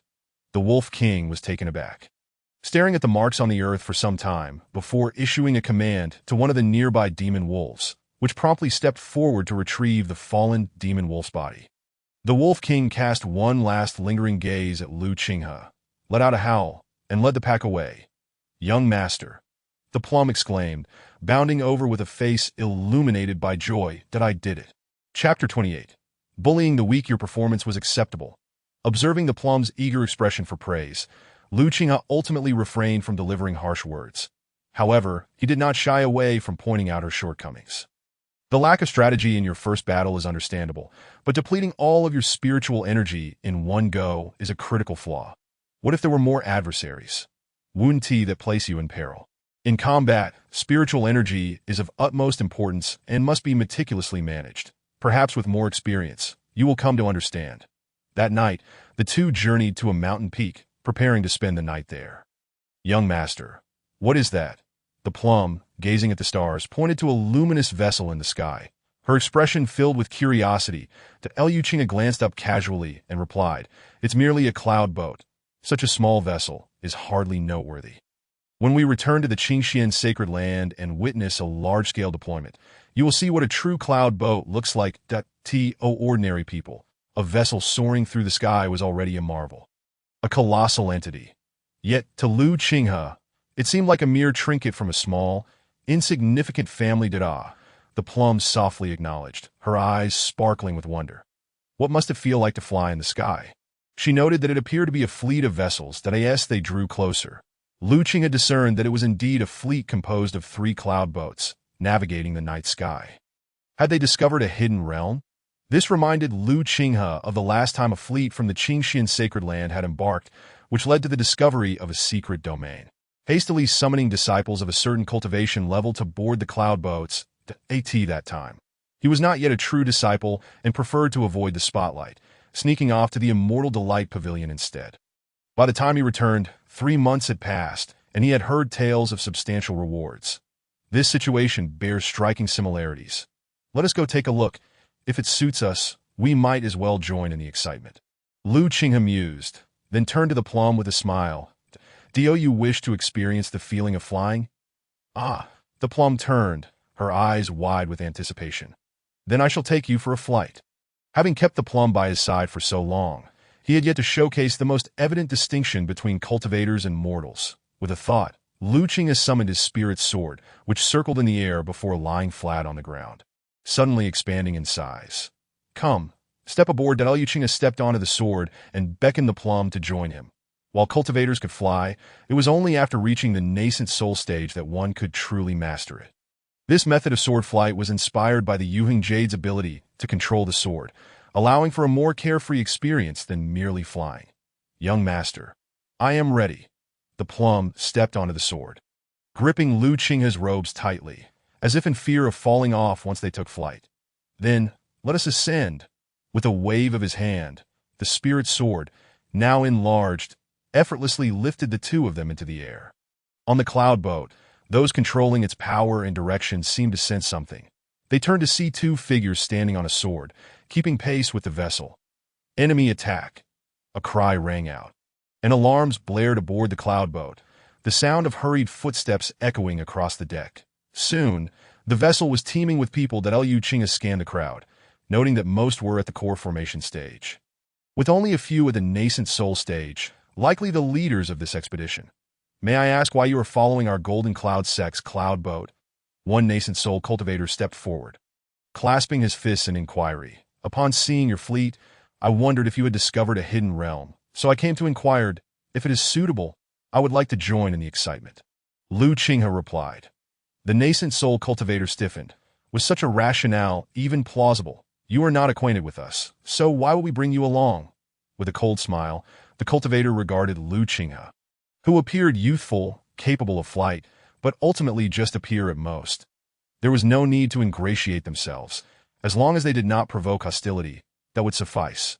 Just on the basis of this, without uttering a word, Lu Qinghe released a fraction of his tribulation pressure, causing everyone on the cloud boat to struggle for breath, with weaker core formation cultivators fainting from the overwhelming force.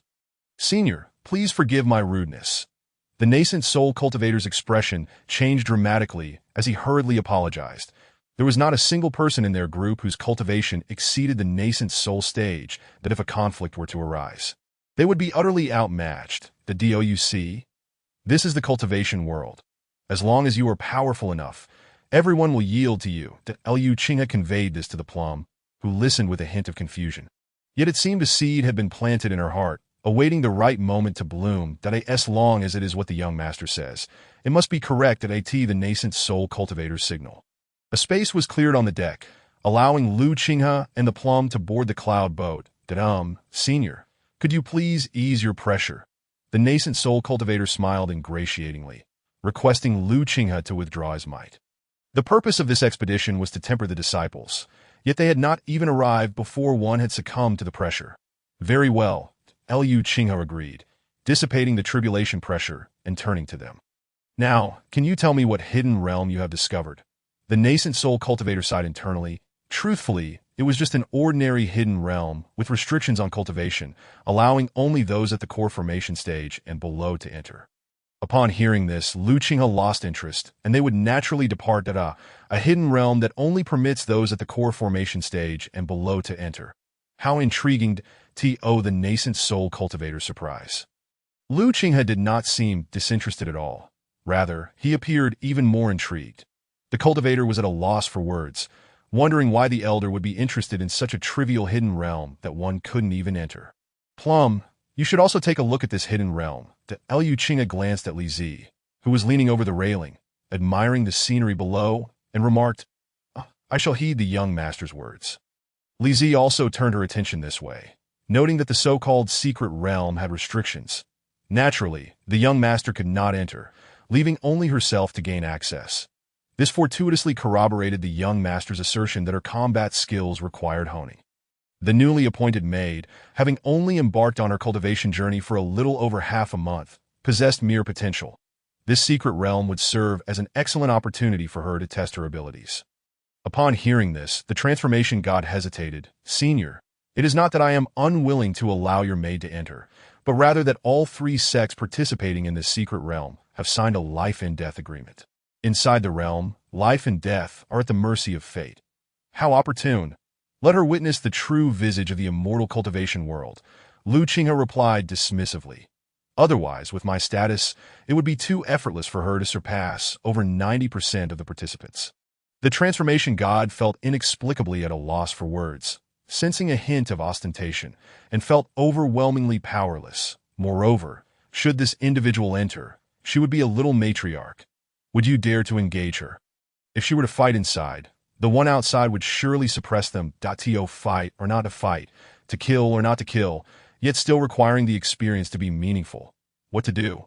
Bowing one's head was the only option available. Upon arrival, they would confer with the other two sects, advising their disciples to tread lightly should they encounter this little matriarch in the secret realm. The transformation god mused to himself. Chapter 29. The Sage's Secret Realm Bang. Utterly preposterous. Yuhi, what nonsense is this? Within the room of Yunzhou, the leaders of the three sects gathered to deliberate the details of this trial. The leader of the Jin Yun sect spoke of Lu Qing'e boarding the Yunzhou. Upon hearing this, the stout man on the left wore a furious expression, slamming his fist onto the smooth surface of the eight immortals table, causing cracks to spread across it. That on the right sat an elegant gentleman, exuding an air of scholarly refinement. That I concur. This is indeed an affair among our three sects, and it is not to be interfered with by outsiders. Yet you have taken it upon yourself to agree without our consent, and have even brought someone along. He shared the stout man's sentiments. Yuhi sighed, rubbing his forehead. That am I not discussing this with you? What good is that? You have already brought her. The stout man Chu Qing retorted, visibly displeased. Why don't you go and tell that senior that we do not consent? Yuhi blinked. If we disagree, it seems that none aboard the three Yunzhou would reach this point. If you do not agree, then do as you wish. Chu Qing stiffened, clearing his throat. Let us return to the matter at hand. It is merely one additional person. It is not as though we are lacking a spot. The elegant scholar Mu Gu nodded gently. Indeed, it is merely about bringing someone along. It is not a particularly difficult matter. Observing their rapid change of attitude, Yui smiled disdainfully. These two fellows. Thus, you must notify your disciples that should they encounter the senior's maid in the secret realm, they must exercise restraint, and if a confrontation is unavoidable, let it be a light-hearted skirmish. Agreed. Let it be so. Chu Qing and Mu Gu concurred in unison. After a brief pause, Mu Gu could not help but inquire. What cultivation level does the maid of the Transcendent Senior possess? Half-step into the core formation, you had not paid much attention to the maid previously, having only sensed a hint of her aura. After all, how high could her level be after merely half a month's cultivation? Wait, half a month, half-step into core formation. If she were in our sect, she would be cherished as a treasure. To have such a gifted individual serving the Transcendent Senior is a waste. Yuhi thought inwardly, considering the waste of such talent as a maid merely 10 years of age, half-step into core formation. Her aptitude is commendable. However, Mu Gu felt differently, having cultivated for so many years without achieving core formation. Her talent is only sufficient for serving tea and water. After deliberation, the three sects reached a consensus that bringing in an extra person posed no issue. Following this, they would inform their disciples that should they encounter Li Zi in the secret realm, they ought to either avoid her or engage in a farcical skirmish. Violators would have their cultivation abolished and be expelled from the sect. Under such severe penalties, naturally, no disciple would dare to defy this order. After a brief moment of respite, it was time to enter the secret realm. The secret realm was situated within a valley, yet at this moment, all members of the three sects piloted their Yunzhou. Floating above the valley, Yuhi, Chu Qing, and Mu Gu stood atop their respective Yunzhou, exchanging glances before simultaneously beginning to form seals. With the execution of specific hand gestures, their spiritual energy became entwined, flowing like a stream towards the center of the valley above. Gradually, the space above the valley began to distort until it formed a vortex, faintly revealing the scenery beyond. Wow, how marvelous, Li Zi exclaimed, her first encounter with such a sight evoking a gasp of wonder. The entrance is actually in the sky. It is fortunate you all discovered it. That Liu Qing'e could not help but marvel as well. The methods of discovering secret realms are varied, yet finding one in the air is often linked to unforeseen circumstances. Yui chuckled awkwardly. He could hardly divulge that a disciple of his sect had been hunted by the other two sects, fleeing here only to stumble upon it. All right, the entrance is now open. All disciples may enter. Yuhi waved his sleeve, commanding. Instantly, all disciples aboard the three Yunzhou leapt down in unison, plunging into the secret realm. Here, this is a talisman I have condensed with a sword aura. It can slay transformation gods, Lu Qing'e said, handing Li Zi a pouch of talismans that if you encounter danger within the secret realm, simply cast this talisman and utter break. The sword aura will manifest to assist you. Thank you, young master, Li Zi beamed with a sweet smile. Yu He and the others observed, wishing to interject that it was unnecessary to go to such lengths. One could emerge unscathed even without the sword talisman. As Li Zi leaped into the secret realm, tranquility descended upon this expanse of land. The trial would last for half a month, during which participants were free to engage in any activities. Lu Qinghe opted to find a mountain peak to contemplate the true essence of the sword path. Yu He and the others watched him, their conversation gradually gravitating towards him at such a young age. He has entered the transcendent stage. Ascending to immortality is within reach. Yu He remarked with it is likely that he is the hope cultivated by a nearby sect with immense effort. Mu Ge speculated, this is the most plausible explanation. Considering the remoteness of this area, it is unlikely that disciples from major sects would come here without reason. 10 days swiftly passed, and Lu Qinghe opened his eyes, a hint of regret flickering within them. The true essence of the sword path proved to be exceptionally challenging. No wonder even the likes of Qing Long struggled to grasp it for so long. As he grasped the profound sword intent within the Qing Xian sword technique, Lu Qinghe gradually realized that the true essence of the sword path could not be attained solely through practice. The right timing, location, and circumstances were all essential to comprehending it. Since he could not perceive the true essence of the sword path in a short time, Lu Qinghe decided to forego cultivation and instead practice swordsmanship.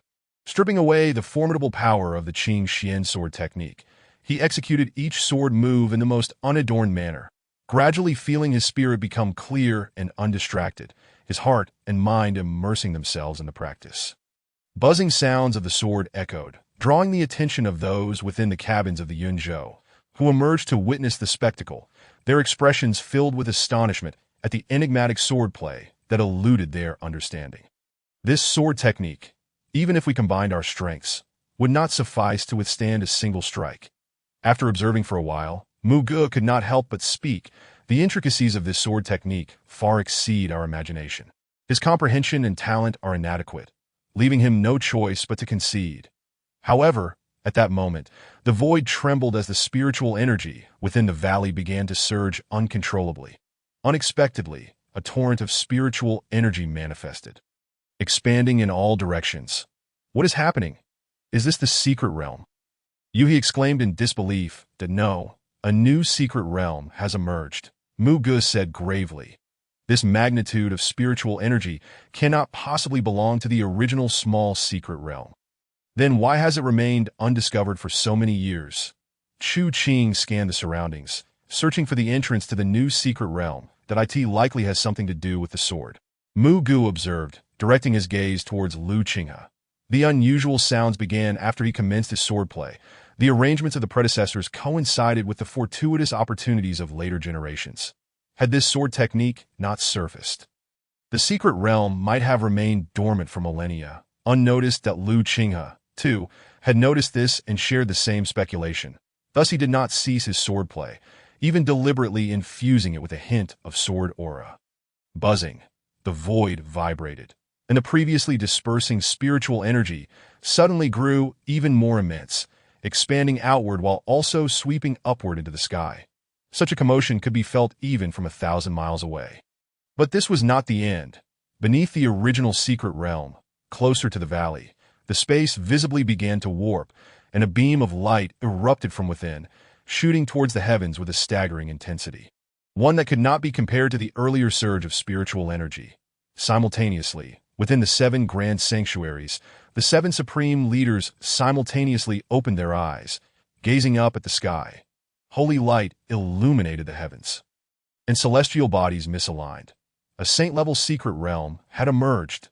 Soon after, the resounding commands of the 7 grand sanctuaries reverberated, issuing a similar decree that spread throughout every corner of their sacred grounds.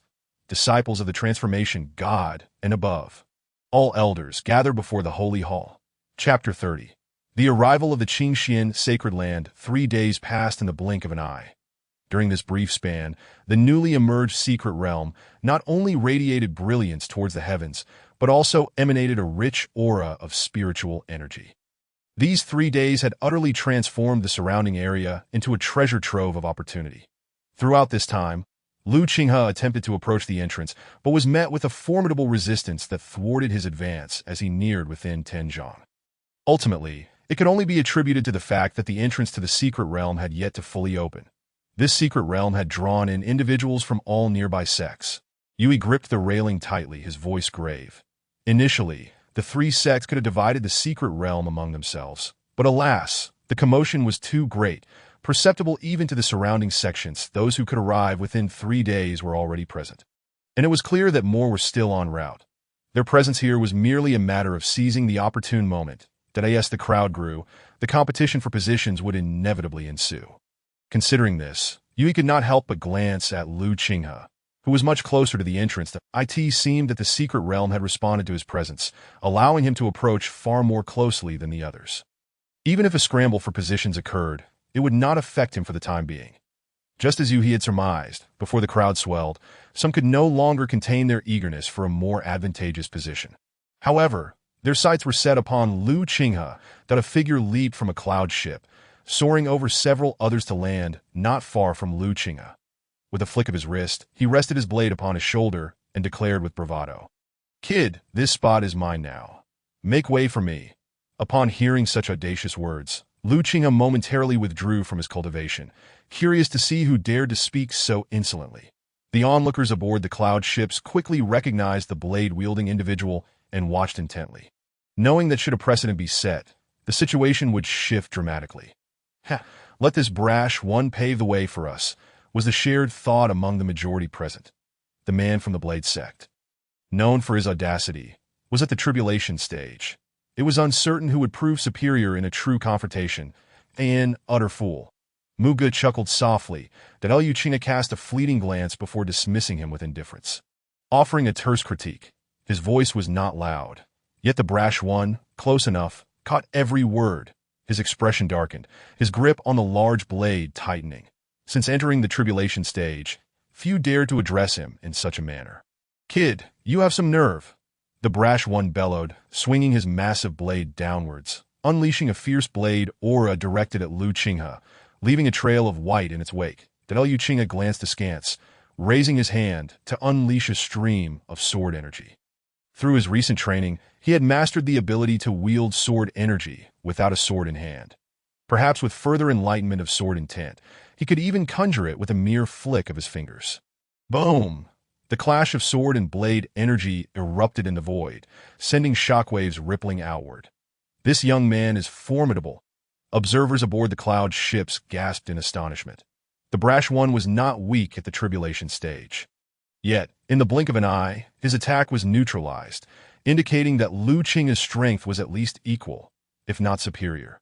The brash one realized this truth too, as he raised a finger, acknowledging the young man's evident superiority. Surviving until now was not solely due to recklessness. He possessed a keen insight. Knowing you cannot win, showing humility is not shameful. He laughed heartily, thumping his chest and giving Lu Qinghe a thumbs up before swiftly retreating. With the secret realm ahead, he had conceded quickly, a common practice, for one would typically mock yet never take it too seriously, that in the realm of cultivation, camaraderie and incidents abound. Indeed, Lu Qinghe could not be bothered with him. Following this brief interlude, the crowd fell silent, patiently awaiting the opening of the secret realm. Boom! At that moment, a deep rumble echoed from the sky, prompting all to look up that a colossal vessel approached, casting not just a shadow, but an overwhelming aura of pressure. The combined presence of all the cloud ships present could not match even a fraction of this one. Lu Qinghe, too, raised his gaze and, upon recognizing the familiar craft, felt a surge of excitement. The cloud ship of the Qingxian sacred land had arrived. He stood tall and leaped towards the vessel. On board, the sacred lord of Qingxian was preparing to send someone down to inquire about the situation when suddenly, Lu Qinghe appeared before him. Infuriated, he was about to seize this audacious intruder when he recognized Lu Qinghe.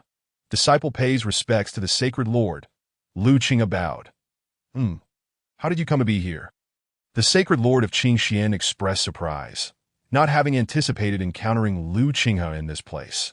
Returning to the sacred lord, "I journeyed here seeking excitement, only to inadvertently activate this secret realm," Lu Qinghe explained in detail. Thus, it seems this secret realm resonated with the aura of your sacred techniques, prompting its emergence, the Sacred Lord deduced, contemplating the most probable scenario that I in that case.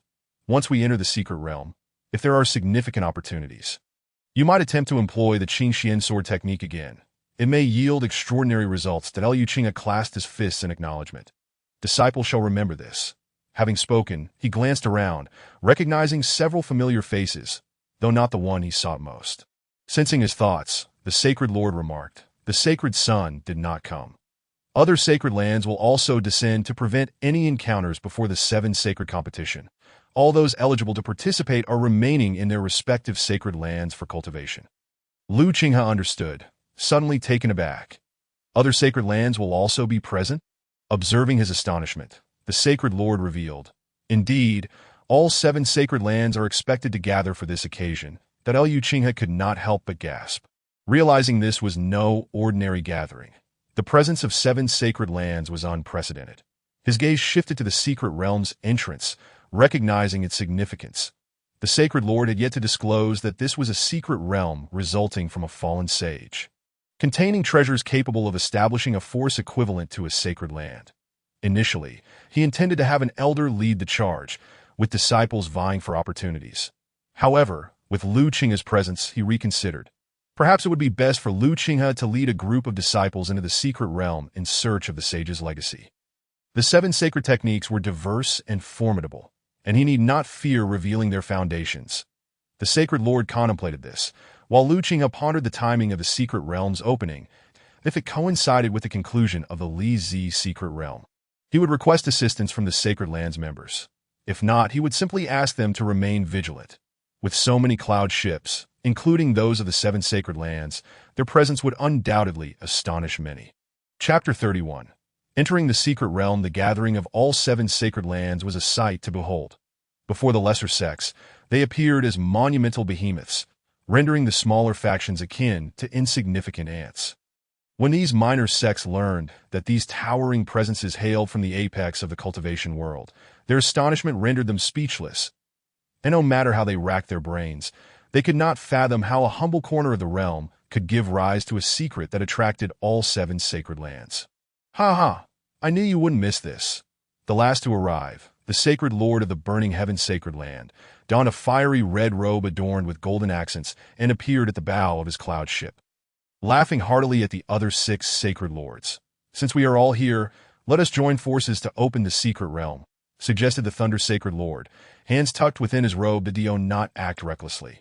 Cautioned the Sacred Lord of Qing Xian, his voice calm, yet firm, that we have learned that the secret realm consists of 2 overlapping layers, that if we force it open, the integrity of the existing realm will surely be compromised. The disciples from the smaller sects were still within, undergoing trials. With only 2 days remaining, it would be prudent to wait for their emergence before taking action. The Thunder Sacred Lord regarded him, a flash of lightning sparking in his azure eyes as he retorted with sarcasm, "Such formality! With the sage's secret realm before us, how can you contain your impatience?"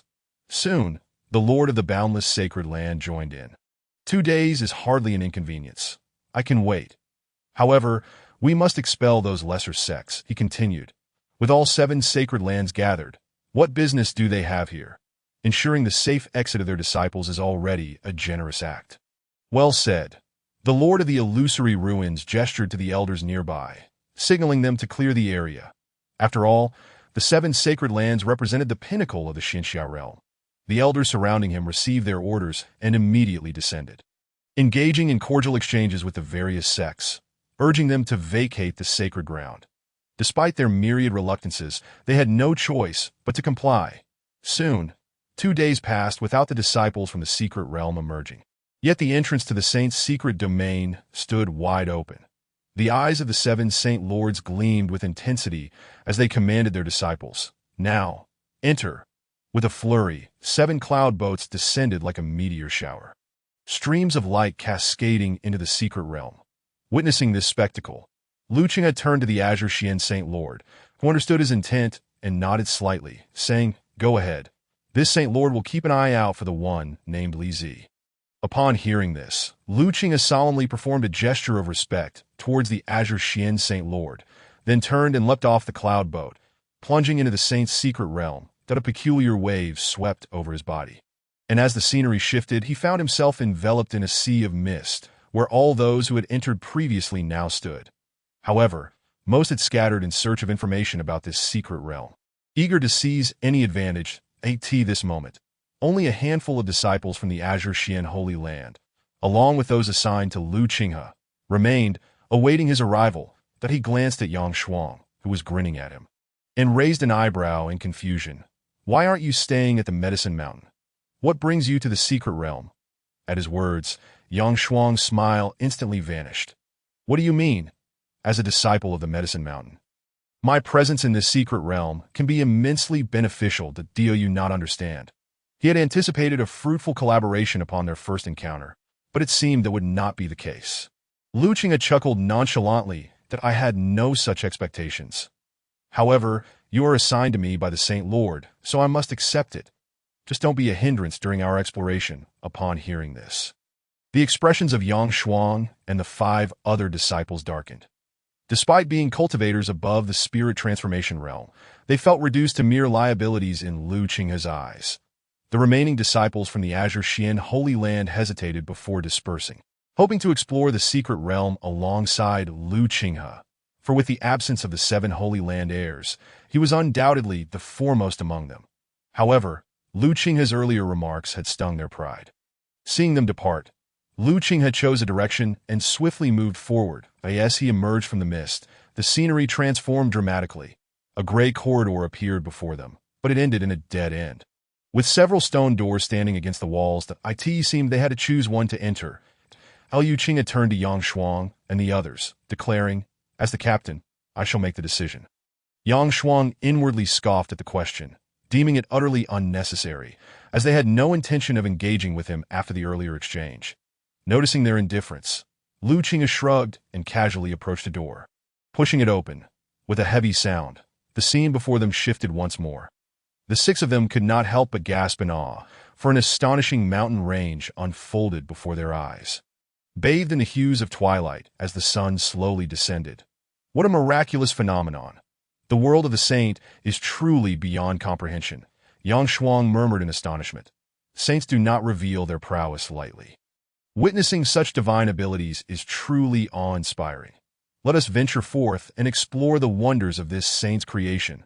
Lu Qinghe laughed heartily, leading the way through the door that in an instant, they found themselves within a lush forest, while the door behind them transformed into shimmering points of light and vanished. What abundant spiritual energy! The 6 of them felt a jolt of exhilaration. Such a concentration of spiritual essence was a rarity even within the Holy Lands. Countless spiritual herbs and medicines. After a few steps, Yang Shuang's eyes gleamed with excitement as he surveyed the ground, where high-grade spiritual herbs and medicines were plentiful. For him, a pharmacist, this place was akin to a treasure trove. While Yang Shuang busily gathered herbs, Lu Qinghe extended his spiritual sense, enveloping the area around them. Once he released it, he summoned his spirit sword into his grasp. "Everyone, stay alert and be ready for battle." Lu Qinghe's expression turned grave as he spoke. Although the 4 disciples from the Azure Xian Holy Land harbored negative sentiments towards him, their ingrained sense of discipline compelled them to spring into action upon hearing his command, simultaneously unleashing their own spiritual senses to scan the surroundings. The result, however, was that their faces turned even graver than Lu Qinghe's. The forest teemed with a considerable number of spiritual beasts, and due to the unique nature of the saint's realm, each one possessed formidable strength. A colossal shadow moved slowly through the forest, causing the very ground to tremble with each step. That was the extinct King Kong bear of the cultivation world. The 6 of them gazed at its mountain-like form, feeling an involuntary shiver run down their spines. This was at least a being of the loose immortal realm. The King Kong bear noticed them, its crimson eyes reflecting their figures as it spoke haltingly. "At last, humans have set foot here." Then, it raised its head and unleashed a roar akin to a sonic wave that reverberated through the mountains, startling the avian creatures in a flight. The immense sound waves caused pain to their eardrums, and soon after, various beast roars echoed throughout the mountains in response. Gripping his spirit sword tightly, Lu Qinghe seized the opportunity to strike. perhaps hoping to slay this King Kong bear, that if others were to learn of his intentions, they would surely deem him mad. An Ascendant Realm cultivator daring to challenge a celestial being, as Lu Qinghe sought the perfect moment to attack. The King Kong bear spoke again. If you can breach my defenses, you shall receive my spiritual essence to AT this revelation. The six of them exchanged bewildered glances. Sensing something was amiss, that Lu Qinghe looked at the bear and inquired, "What do you mean by that?" "The trial requires one to gather sufficient spiritual essence to obtain the Sword Saint's legacy. Otherwise, the realm of inheritance shall not open for you," replied the King Kong bear. Its speech now slightly more fluid, revealing that it had once possessed the ability to communicate, but had gradually lost this skill after countless years in this space. That Lu Qinghe furrowed his brow. "I still do not comprehend." With a low growl, the King Kong bear fell silent for a moment. Yang Shuang and the others exchanged incredulous glances, muttering, "You truly are brave." This is a King Kong bear, known for its violent temperament, and is famed for its formidable defensive capabilities, able to withstand attacks from beings of a higher realm. Are you not afraid to provoke it? After a brief pause, the King Kong bear finally spoke. To obtain the Sword Saint's legacy, one must gather enough spiritual essence. This single statement was laden with information. The saint residing within this secret realm was none other than the Sword Saint, and everything existed for the sake of his legacy. These powerful spiritual beasts would not genuinely harm them, a revelation that filled Lu Qinghe with excitement.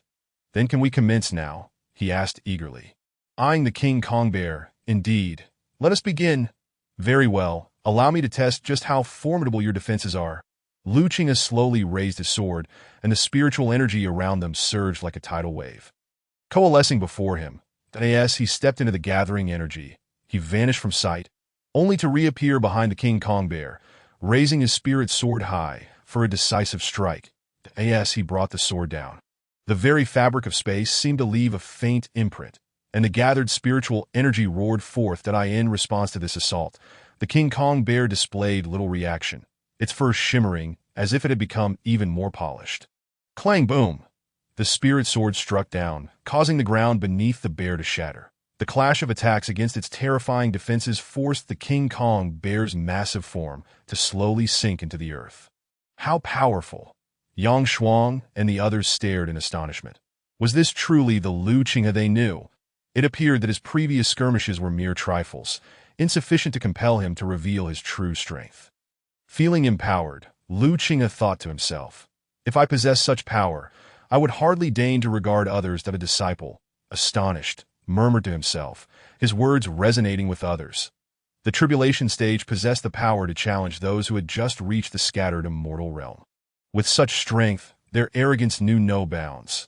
Thus, they were indeed a hindrance to AT that moment. The five individuals gained a certain awareness of themselves. Point two attacks struck the diamond bear, yet they lasted only a few breaths. Realizing that such an attack was insufficient to harm it, the bear decisively retreated, leaping back to its original position with a single step. For the torrent of spiritual energy, the diamond bear merely swiped its paw, effortlessly tearing through the waves of energy. The fluctuations gradually subsided, and upon observing the diamond bear, its fur remained smooth and unscathed. Lu Qinghe was not at all surprised. He had felt firsthand the collision moments ago. The cultivation of this diamond bear was undoubtedly beyond that of a mere scattered immortal. For anyone else, no amount of effort would ever be enough to pluck even a single hair from it. Yet, facing it was Lu Qinghe, who wielded 7 sacred arts. Without lamenting the terrifying defensive capabilities of the diamond bear, Lu Qinghe focused his mind, radiating an exceptionally sharp aura. The others, sensing this, could not withstand the pressure and hurriedly retreated. A vast sword energy erupted from his body, instantly enveloping the space around Lu Qinghe. The infinite sword array. With Lu Qinghe's incantation, his body trembled violently as the spiritual energy within him flowed at an alarming rate, channeling into the overwhelming sword energy.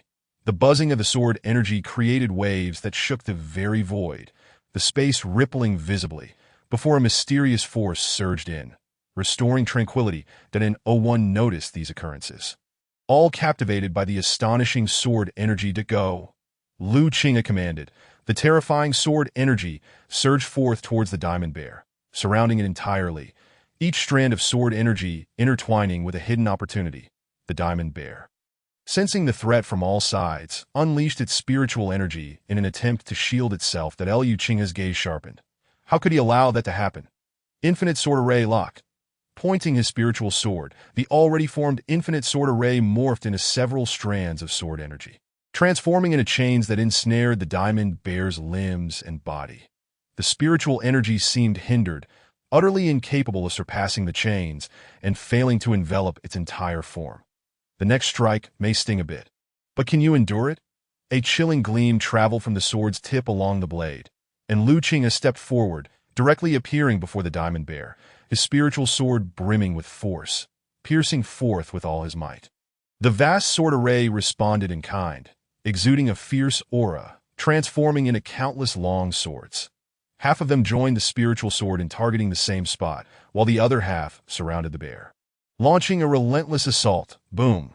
The space where Liu Qinghe and the Diamond Bear clashed erupted in a mist of blood, engulfing all in its wake. The Diamond Bear collapsed, its body riddled with sword energy. Unaware of its fate, Yang Shuang and the other 5 disciples gaped in awe at the scene, speechless. Chapter 33. Smooth sailing. This state continued for several breaths until it was shattered by exclamations of astonishment. What once seemed impossible now unfolded before their eyes.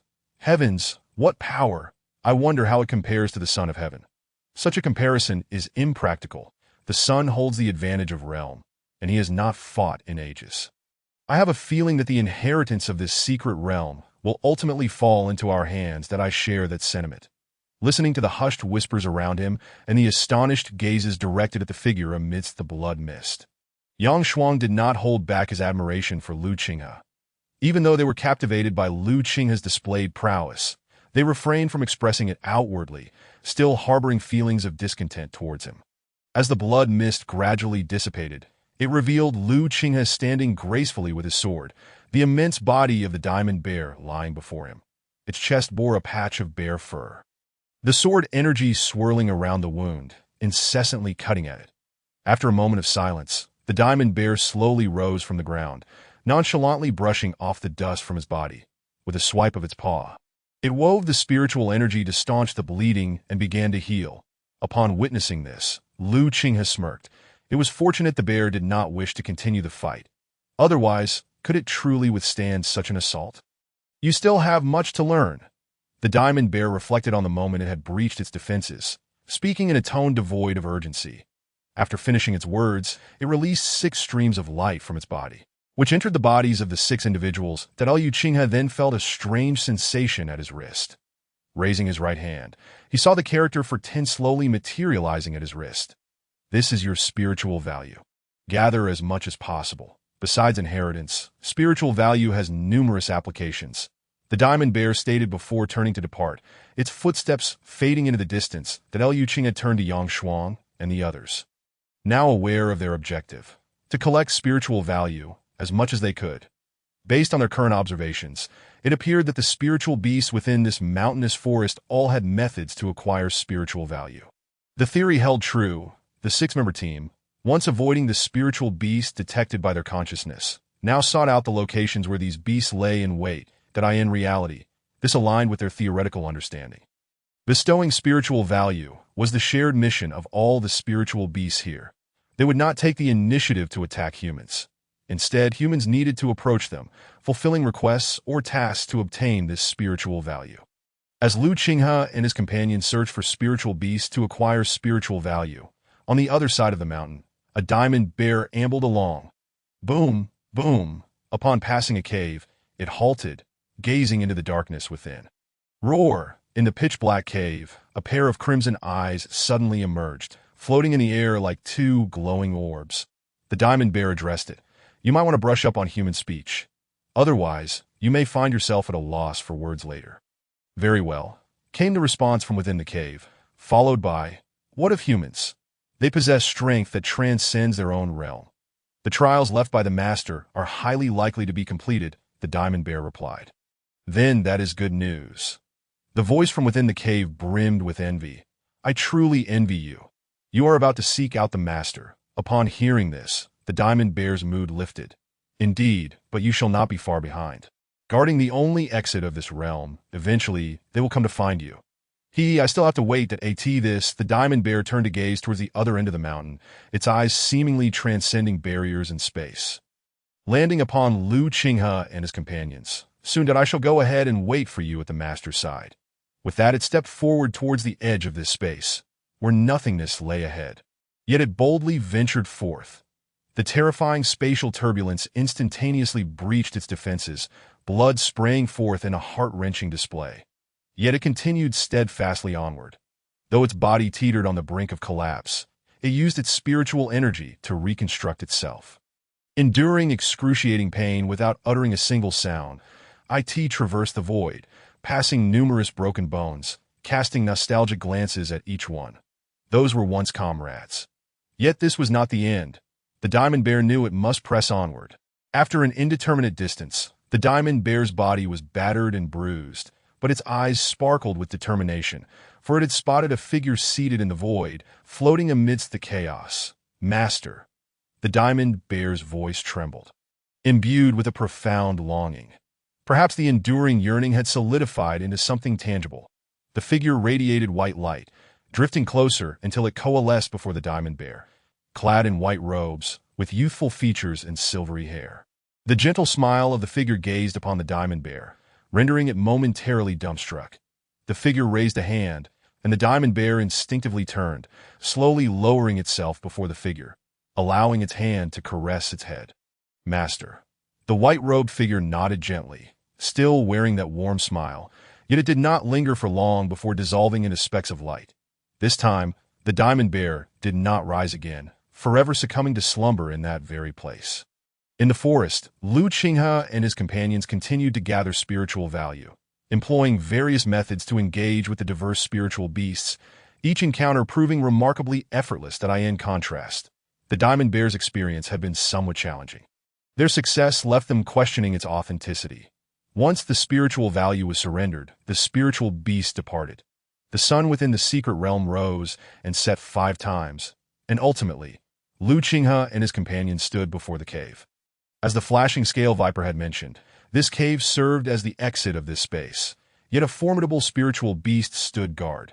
Reflecting on the viper's words, Yang Shuang declared, "That task falls to me. It is quite simple, feed it." Though Yang Shuang lacked culinary skills, he was adept at alchemy. A plethora of various pills, combined with 2 pounds of fasting pills, would surely leave the viper unable to move. The cave was shrouded in darkness, akin to void, prompting doubt about the truth of this claim that I came from another direction. This is indeed the end of this space. Beyond lies only boundary. A single step outside would subject one to the ravages of spatial turbulence. A disciple remarked, "That is indeed the chaotic turbulence of space.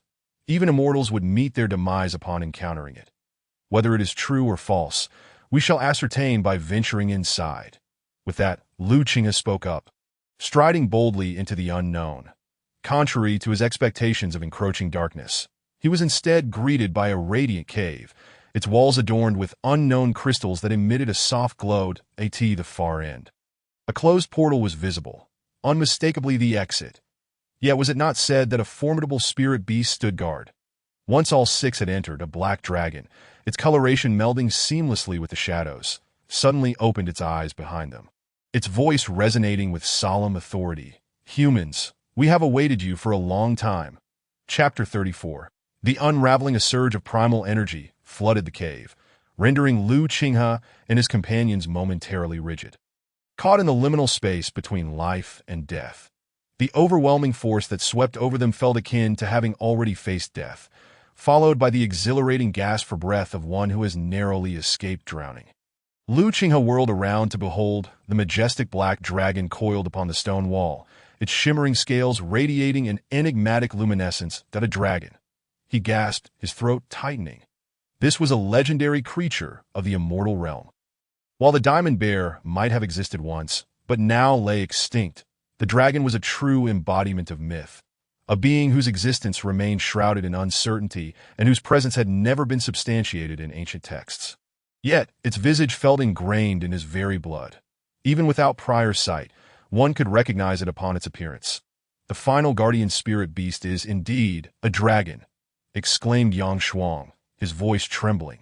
Faced with such a creature, The thought of resistance seemed utterly futile. Moreover, the dragon was real. If only I were among those on Spirit Beast Peak, they would surely be ecstatic. Yang Shuang spoke with a teasing tone, for this was a dragon, a sight that would leave even beast tamers in a state of fervor. Human, your final trial lies before me. The black dragon remained tranquil, coiled upon the wall, not shifting its form. What is this? Lu Qinghe felt a surge of exhilaration. A dragon. He would have tales to boast of when he returned to Qinglong. In my realm, survival is paramount. The dragon declared, its voice echoing through the heavens. Instantly, a dark light erupted from its eyes, engulfing Lu Qinghe and his companions in an inky abyss.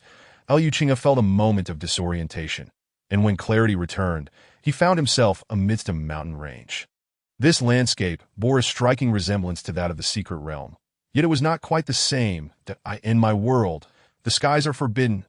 The dragon's voice reverberated from above, booming across the land. In the next heartbeat, the six felt their ability to soar vanish, their bodies plummeting uncontrollably. None of them were ordinary individuals. After a brief moment of panic, they swiftly regained their composure, landing safely. This feels wrong, Lu Qinghe said, stamping his foot against the ground, overwhelmed by an uncanny sensation. Suddenly, the earth trembled with a deafening roar. Look, one disciple exclaimed, pointing toward the nearby forest. Lu Qinghe and the others raised their eyes to witness the trees collapsing in real time, revealing a vast horde of beasts at a beast tide. The five companions, save for Lu Qinghe, displayed expressions of horror. Encountering such a tide meant certain death. Run. In their current state, attempting to survive amidst the beast tide was akin to chasing shadows. Their only chance lay in fleeing as swiftly as possible. Without hesitation, they turned to escape, but a glance back revealed Lu Qinghe standing still, seemingly oblivious to the impending doom. Lu Qinghe, is he courting death? The beast tide loomed ever closer, and returning to rescue him was clearly futile. Yang Shuang gritted his teeth, resolutely declaring, forget him, we must go.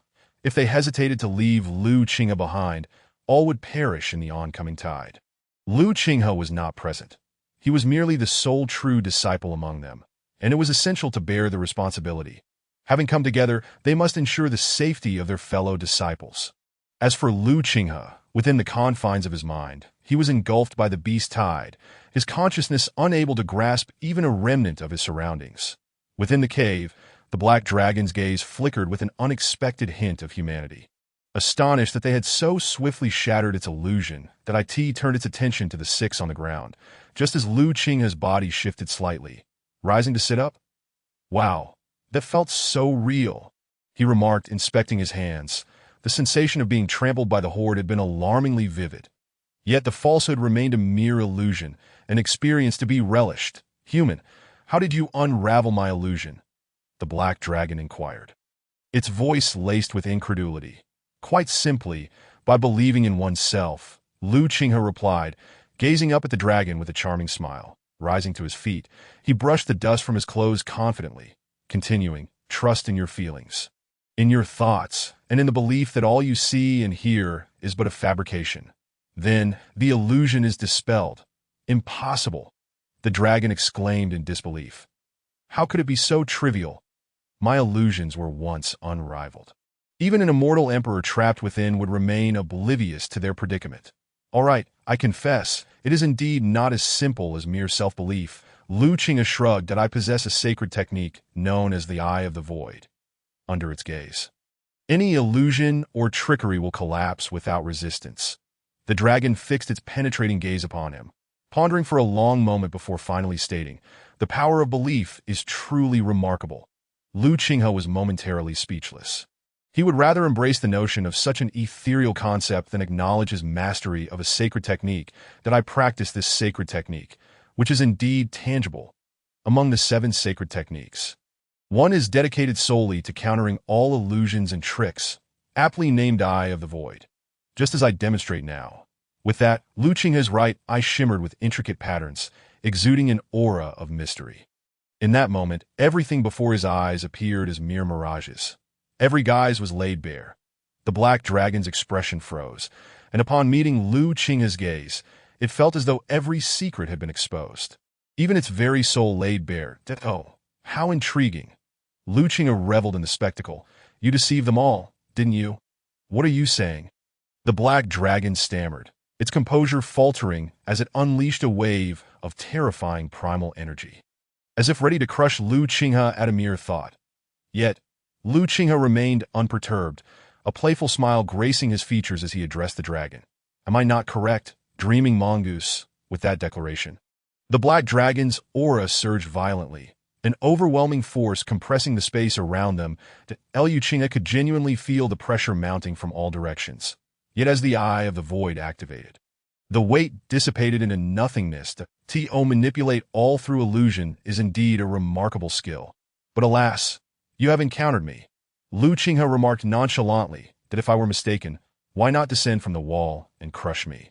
A mere ant with ease. The dragon scrutinized him in silence for a long time, before slowly responding, Human, you possess remarkable prowess. As it spoke, a radiant light enveloped its form, gradually shrinking its massive body. When the brilliance subsided, a small, adorable snow-white mongoose stood before Lu Qinghe, and Lu Qinghe smiled, saying, I know I am formidable. The dreaming mongoose shook its head, replying, It is not the same. It refrained from explaining that even the guise it had assumed could not be discerned by even the most powerful saints. Chapter 35. The confrontation. Shall I awaken your companions? The dreaming mongoose inquired, hovering before Lu Qinghe and gesturing to the five on the ground.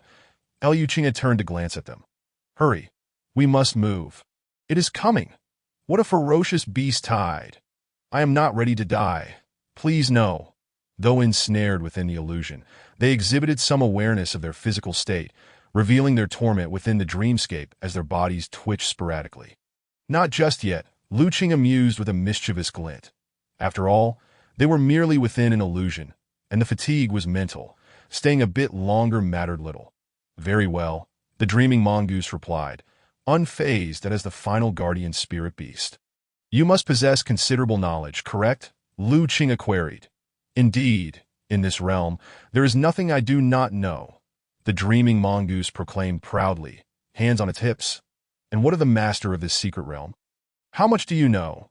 Should the dreaming mongoose possess substantial knowledge, acquiring information about the realm's master from it would prove invaluable. The Sword Saint. The dreaming mongoose feigned contemplation, stating, I know all there is to know about him. What would you like to learn? At this, Lu Qinghe marveled internally. No wonder it served as the final guardian spirit beast. Its origins were indeed noteworthy. You all refer to the saint as the Sword Saint. Does this secret realm's inheritance pertain to the sword path? After some contemplation, Lu Qinghe ultimately resolved to inquire about the nature of the inheritance within this secret realm. That of course not. The illusory dream weasel chuckled softly. The title of Sword Saint is one he conferred upon himself. Even after achieving sainthood, his aptitude for the sword remains woefully inadequate, yet he still harbors aspirations of becoming a sword saint. The inheritance, in truth, pertains to the sacred art that allows one to forge contracts with spirit beasts, encompassing all his teachings. That Lu Qinghe, not being a beast master, found himself perplexed by the nuances of contract formation. Is the sacred art of a particular level truly exceptional? Observing his bewilderment, the illusory dream weasel smirked, aware that this human did not grasp the profound significance of the sacred art's contractual agreements. Do not dare to compare it with trifling matters. Being deemed sacred art is indicative of its unique merits. Upon hearing this, Lu Qinghe wholeheartedly agreed that he was acutely aware of the enhancements that sacred art could bring. Perhaps 100 celestial techniques would pale in comparison. The illusory dream weasel continued, This sacred art, which binds one to a spirit beast, cannot be erased even by a saint's intervention. Furthermore, a portion of the spirit beast's inherent abilities will be imparted to the contract holder. Most importantly, there exists no limit to the number of contracted spirit beasts. At this revelation, Lu Qinghe's eyes widened in astonishment that a sacred art without a cap on contracts. Even without being a beast master, he understood that the number of spirit beasts one could bind was finite. Should one exceed this limit, the contract would collapse, rendering all prior efforts futile. Naturally, higher levels would allow for an increased number of contracts. With the disparity between celestial techniques and spirit skills being several-fold, if not dozens of times greater. Even Lu Qinghe, who had no aspirations of becoming a beast master, felt his heart stirred upon hearing of the sacred art's uniqueness. How curious, your heart seems to be stirred. The illusory dream weasel smiled triumphantly, for it had never encountered anyone indifferent to such sacred art, unless they were a fool. Indeed, my heart is stirred. Lu Qinghe responded with a confident smile, declaring, "This sacred art shall be mine." Having aspirations is commendable, yet if your spirit value is insufficient, even if the sacred art acknowledges you, it cannot be passed on. The illusory dream weasel glanced at Lu Qinghe's wrist, noting a mere 2,700 spirit values, far from the requisite 10,000 to unlock the inheritance. Even with the 300 required for this stage, he still lacked a staggering 7,000. All the spirit values obtainable within this space are contained here. To amass such a quantity elsewhere would be exponentially more challenging. It then divulged the spirit value requirements for the inheritance. And upon learning that it amounted to 10,000, Lu Qinghe's composure faltered. This space had reached its final juncture, and to acquire additional spirit values, he would need to venture elsewhere, or target those with spirit values. Targeting one's kind is also an option, the illusory dream weasel remarked nonchalantly, as if discerning his inner thoughts. But do exercise caution. The heart may be willing, yet the strength may falter. I can sense that the number of individuals entering the Sword Saint's secret realm is considerable. And the humans stronger than you exceed 20 to human. You still pique my interest that in light of this. I shall reveal an additional method to acquire spirit values, that a hint of playful mischief danced upon the illusory dream weasel's visage. Collect spirit items diligently. You may find unexpected rewards in the end. After this, it adopted a more serious demeanor. Alas, it seems I have spoken too much after such a long time without conversing with humans. When you are able to unlock the inheritance, feel free to consult the Sword Saint with any queries. Now, it is time to pass through. With that, the illusory dream weasel clapped its hands, and shortly thereafter, Yang Shuang and the others gradually awoke, still wearing bewildered expressions that wasn't I amidst a beast tide. Yang Shuang murmured, perplexed, "Why do I feel so utterly fatigued? And where is the dragon?" Yang Shuang suddenly recollected, realizing that a black dragon had been present in the cave, yet it was nowhere to be seen. "Are you searching for me?" The illusory dream weasel floated before him, manifesting the visage of a dragon's head. Startling him, you all fell victim to its illusions. Had I not intervened, you would have been doomed to wander the realm until your demise, Lu Qinghe stated, gazing down from beside the illusory dream weasel, disdain evident in his tone. How could you not realize that within a space generated by the secret realm, another space could not possibly emerge? Your initial instinct upon encountering the beast tide was merely to flee. The sound of his light scoff resonated harshly in the ears of Yang Shuang and the others. Enough, Lu Qinghe. While you may indeed be stronger than us, that does not grant you the right to continuously look down upon us. Yang Shuang could no longer contain his frustration, gritting his teeth that we will not permit you to humiliate us any further. The illusory dream weasel blinked, watching with quiet amusement. It sensed the potential for entertainment. Lu Qinghe, however, remained unfazed, casting a dismissive glance over them. And then what? What can you possibly do? In terms of strength, you are utterly inferior to me. In terms of status, you are even more lacking. Rather than wasting your breath on empty shouts, you should devote that energy to training. Perhaps it might narrow the gap between us. You should count yourselves fortunate to belong to the Qingxian sacred land. Had you been with another group, you would undoubtedly be unable to escape this space. With that, Lu Qinghe turned to the illusory dream weasel. Now, grant me all the spirit values. They do not deserve a single point. The illusory dream weasel complied. Secretly astonished that IT had thought Lu Qinghe to be quite affable, yet his heart proved to be ruthlessly resolute.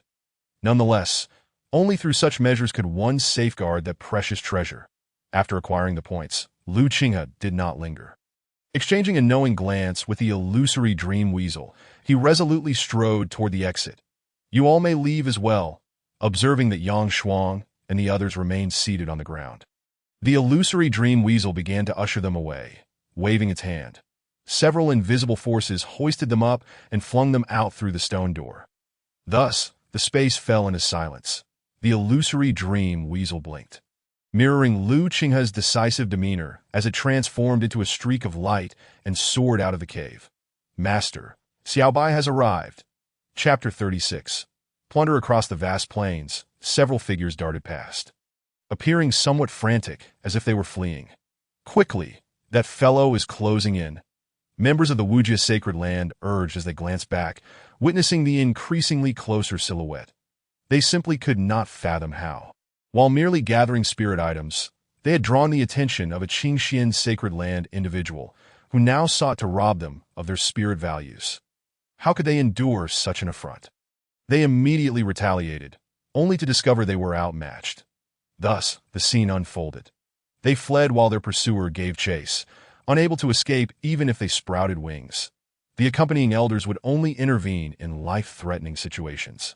Otherwise, they would remain in the shadows, especially during conflicts between disciples of different sacred lands, as it would be embarrassing for elders to intervene. However, this method of fleeing was not sustainable. One member of the group proposed, "Why not give him the spirit items and let us leave? Have you lost your mind? He still wants our spirit values. This concerns the inheritance of a saint." As soon as this suggestion was voiced, it was met with immediate rebuke that we cannot ascertain how many spirit values are necessary for that saint's inheritance. It was evident that he truly had no intention of fleeing. The individual who had initially urged everyone to run faster had a change of heart. "You all give me your spirit items. I will hold them off while you escape and find our sacred lands team." "What? Wen Fei, are you insane? If you do that, you will end up with nothing." Wen Fei gritted his teeth. "Better that than for us all to perish." With a bitter smile, he added, "After all, I am your captain. Just hand them over." Upon hearing this, the others fell silent. Gradually, they each retrieved the spirit items they had collected within the secret realm from their storage spaces and handed them to Wen Fei. Once he had received them, Wen Fei halted, brandishing all the spirit items prominently in his hands, awaiting the arrival of his pursuer, Liu Qinghe. Upon catching up, witnessed this scene and quickly grasped the situation. It seemed that Wen Fei had indeed resolved to sacrifice himself. "All the spirit items you seek are here. Continuing the chase is a futile endeavor for you." Wen Fei replied, "I can offer you both spirit values and spirit items. But as a member of the Wujia sacred land, I will not bow my head in submission. Therefore, defeat me honorably, and all of this shall belong to you." With that, Wen Fei flipped his wrist. A spirit sword materializing in his hand, pointed at Liu Qinghe with its tip to ha. Liu Qinghe chuckled lightly. With a swift motion, a spirit sword appeared in his own hand, and he scoffed. "Honorably? Was it not you who fled in disarray after I bested you?" Wen Fei's expression froze, and he gritted his teeth. "You merely had the advantage of cultivation. If you possess the ability, let us decide the victor through pure swordsmanship." This remark elicited a bewildered look from Liu Qinghe, who regarded him as if he were a fool. "You believe that by exploiting my weaknesses, you will outsmart me. Is it I who is foolish, or are you simply naive? If I can suppress you through cultivation, why would I choose a more arduous path? Every member of the Wujia sacred land is a sword practitioner. They begin training with swords as soon as they enter. How could a half-hearted sword practitioner like Liu Qinghe possibly contend against them? Moreover, given the certainty of victory, why would he choose to gamble?" Wen Fei found himself at a loss for words. For all of this was undeniably true that in terms of strength, he was thoroughly defeated. Yet he needed to buy himself some time. "Very well. Hand over both the spiritual essence and the spiritual artifacts to me. I shall no longer pursue them," Liu Qinghe spoke in a calm tone. Having previously noted that their combined spiritual essence totaled a mere 500, that the individual before him possessed a greater amount, while the others were insignificant, akin to small fish and shrimp, rendering the pursuit unnecessary. Upon hearing this, Wen Fei's anxious heart finally settled, as he relinquished all the spiritual artifacts in his possession to the other party. Meanwhile, the spiritual essence on his wrist flowed forth in response to his thoughts, transforming into a stream of light that merged into Liu Qinghe's wrist. "That will suffice. You may depart now."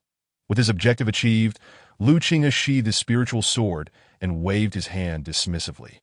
Over 3,000 units of spiritual essence, coupled with some spiritual artifacts, should amount to around 4,000 units, bringing him closer to the coveted 10,000 mark that he needed to continue seeking out prey. Noting Liu Qinghe's apparent disinterest in further confrontation, Wen Fei exhaled softly, clasped his sword, and bowed in respect before vanishing like a streak of light. Liu Qinghe was also preparing to pursue another target when he sensed the approach of Yang Shuang and his four companions from behind. Their presence was detected by Liu Qinghe, who chose not to act, as ever since they emerged from that spatial anomaly, these individuals had maintained a peculiar distance, oscillating between wanting to follow and wanting to stray. This was all due to the distribution decreed by the Qingxian Saint Lord. For the disciples, it was akin to a command. Thus, even though Liu Qinghe desired to act independently, he could not truly abandon them.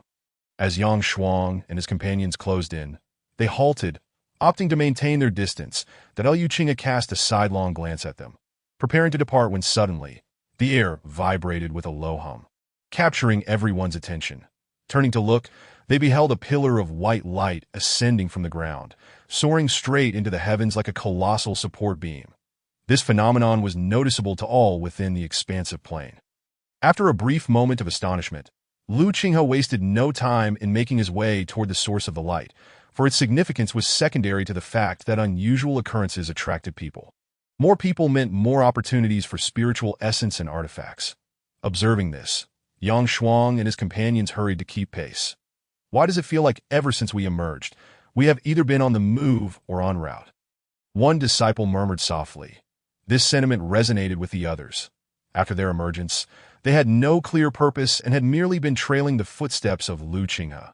The origin of the light pillar was a river, its radiance illuminating the surrounding area. That moment, individuals began to approach, with the earliest arrivals drawn to the light in hopes of discovering its nature. However, a sudden bolt of lightning descended from the clear sky, striking one of them down, leaving them convulsing on the ground.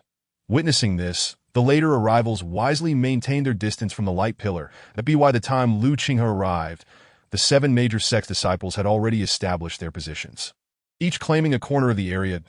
Liu de Jinchuan. Suddenly, Liu Qinghe heard someone calling his name. Turning to look, he saw Liu Bai from Dao Jian Peak waving at him, flanked by other disciples from the Qingxian sect. "Where are the others from your group?" Liu Bai inquired, noticing Liu Qinghe was alone. "They are behind," Liu Qinghe replied, contemplating before asking, "Old Liu, is your team short of members? If so, just give me a signal, and I shall send you 5. Liu Bai. Chapter 37. The chaotic battle. Liu Bai took Liu Qinghe's words as a jest and remarked, among the disciples of the 7 major sects, "You are the strongest, especially with the saints' absence. The legacy of the saints may contain sacred laws. If obtained, the rewards will be substantial. Therefore, Liu de Jinchuan, we rely on you." Liu Qinghe observed Liu Bai's exaggerated expressions and could not help but feel speechless. He then chuckled lightly. "Sure, just hand over all your spiritual essence to me. The legacy of the saints will undoubtedly belong to Qingxian." Upon hearing this, Liu Bai's demeanor shifted from jovial to serious as he regarded Liu Qinghe with a mixture of solemnity and helplessness. Everyone was acutely aware that spiritual essence was intrinsically linked to the saint's legacy. Consequently, the value of spiritual essence became paramount. Even if they ultimately lacked sufficient essence to claim the legacy, they could at least earn some compensation for their efforts. A slight leak from the saints could present an immense opportunity for them. Liu Bai's thoughts were straightforward. With all 7 major sects gathered here, the strongest would wield the most influence. Thus, it would not be unreasonable to request a share of spiritual essence from the other sects as a in a sense. Their intentions aligned, while Liu Bai planned to distribute a portion of the essence collected from other sects among his comrades. Liu Qinghe desired it all for himself. As time passed, the disciples from the 7 major sects were drawn to the light pillar, congregating and finding their respective factions, when Fei returned to his own team. And upon his arrival, his companions offered their condolences. Learning that Liu Qinghe had indeed taken all his spiritual artifacts and essence, they expressed their indignation, dragging him to confront the other disciples of the Wuji sect. "The disciples of the Qingxian sect cannot bully us like this." When the disciples of the Wujis heard that their own were being oppressed in such a manner, their faces filled with righteous fury as they rallied together toward the Qingxian sect. Meanwhile, the 29 true disciples of the Qingxian sect, upon sensing the hostility from the Wujis, stepped forward to block their path, standing resolutely before the gathered disciples of the Wujis. "What do you want?" Wujis Su Sun, from the Xingxing Peak, inquired, scrutinizing them. "That we come in peace. We seek only one individual from your Qingxian sect." Hand him over, and we shall depart without delay. Qin Shi, a true disciple of the Wujis, stated sternly. The true disciples of the Wujis differed from those of the Qingxian sect. In the former, the entire sect was composed of sword cultivators.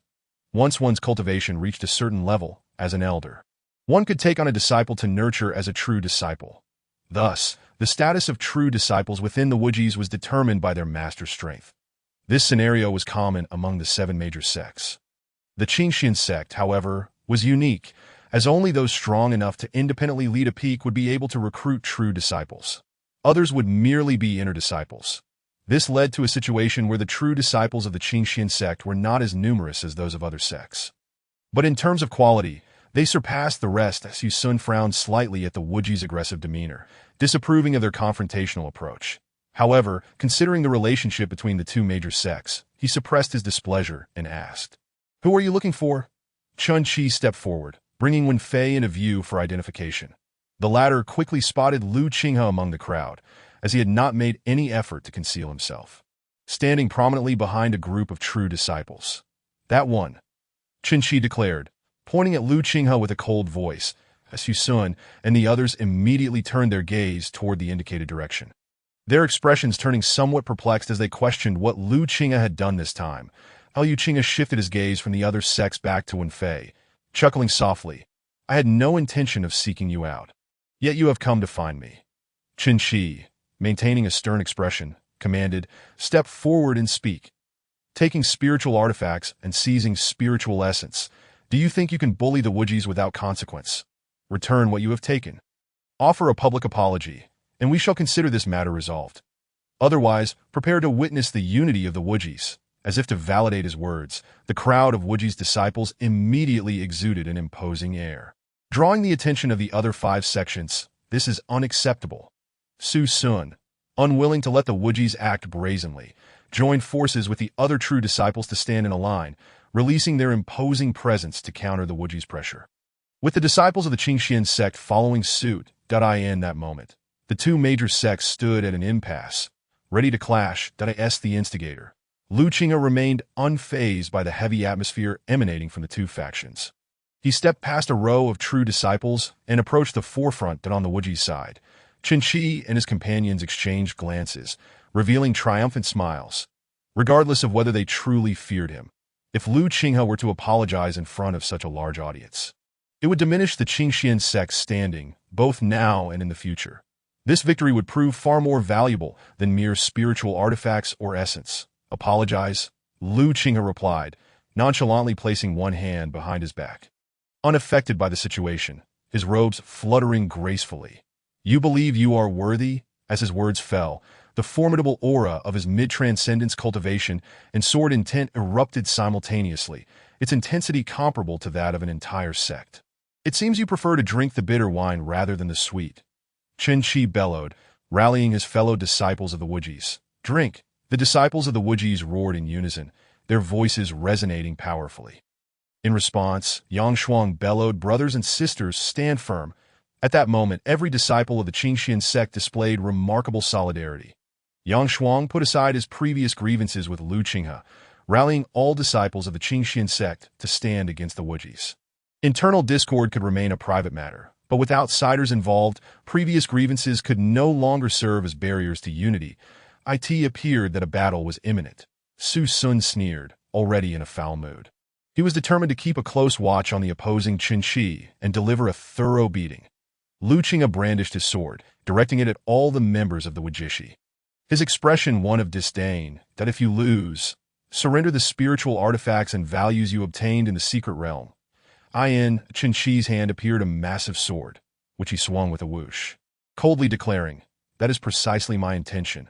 He then raised the grand sword high and shouted, "Junior brothers, expel Qing Xian from this secret realm. Kill!"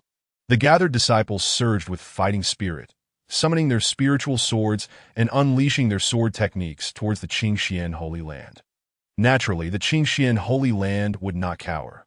They immediately showcased their abilities, charging forth to engage in battle. Various sword techniques and spiritual skills sparkled in the void, creating a dazzling spectacle.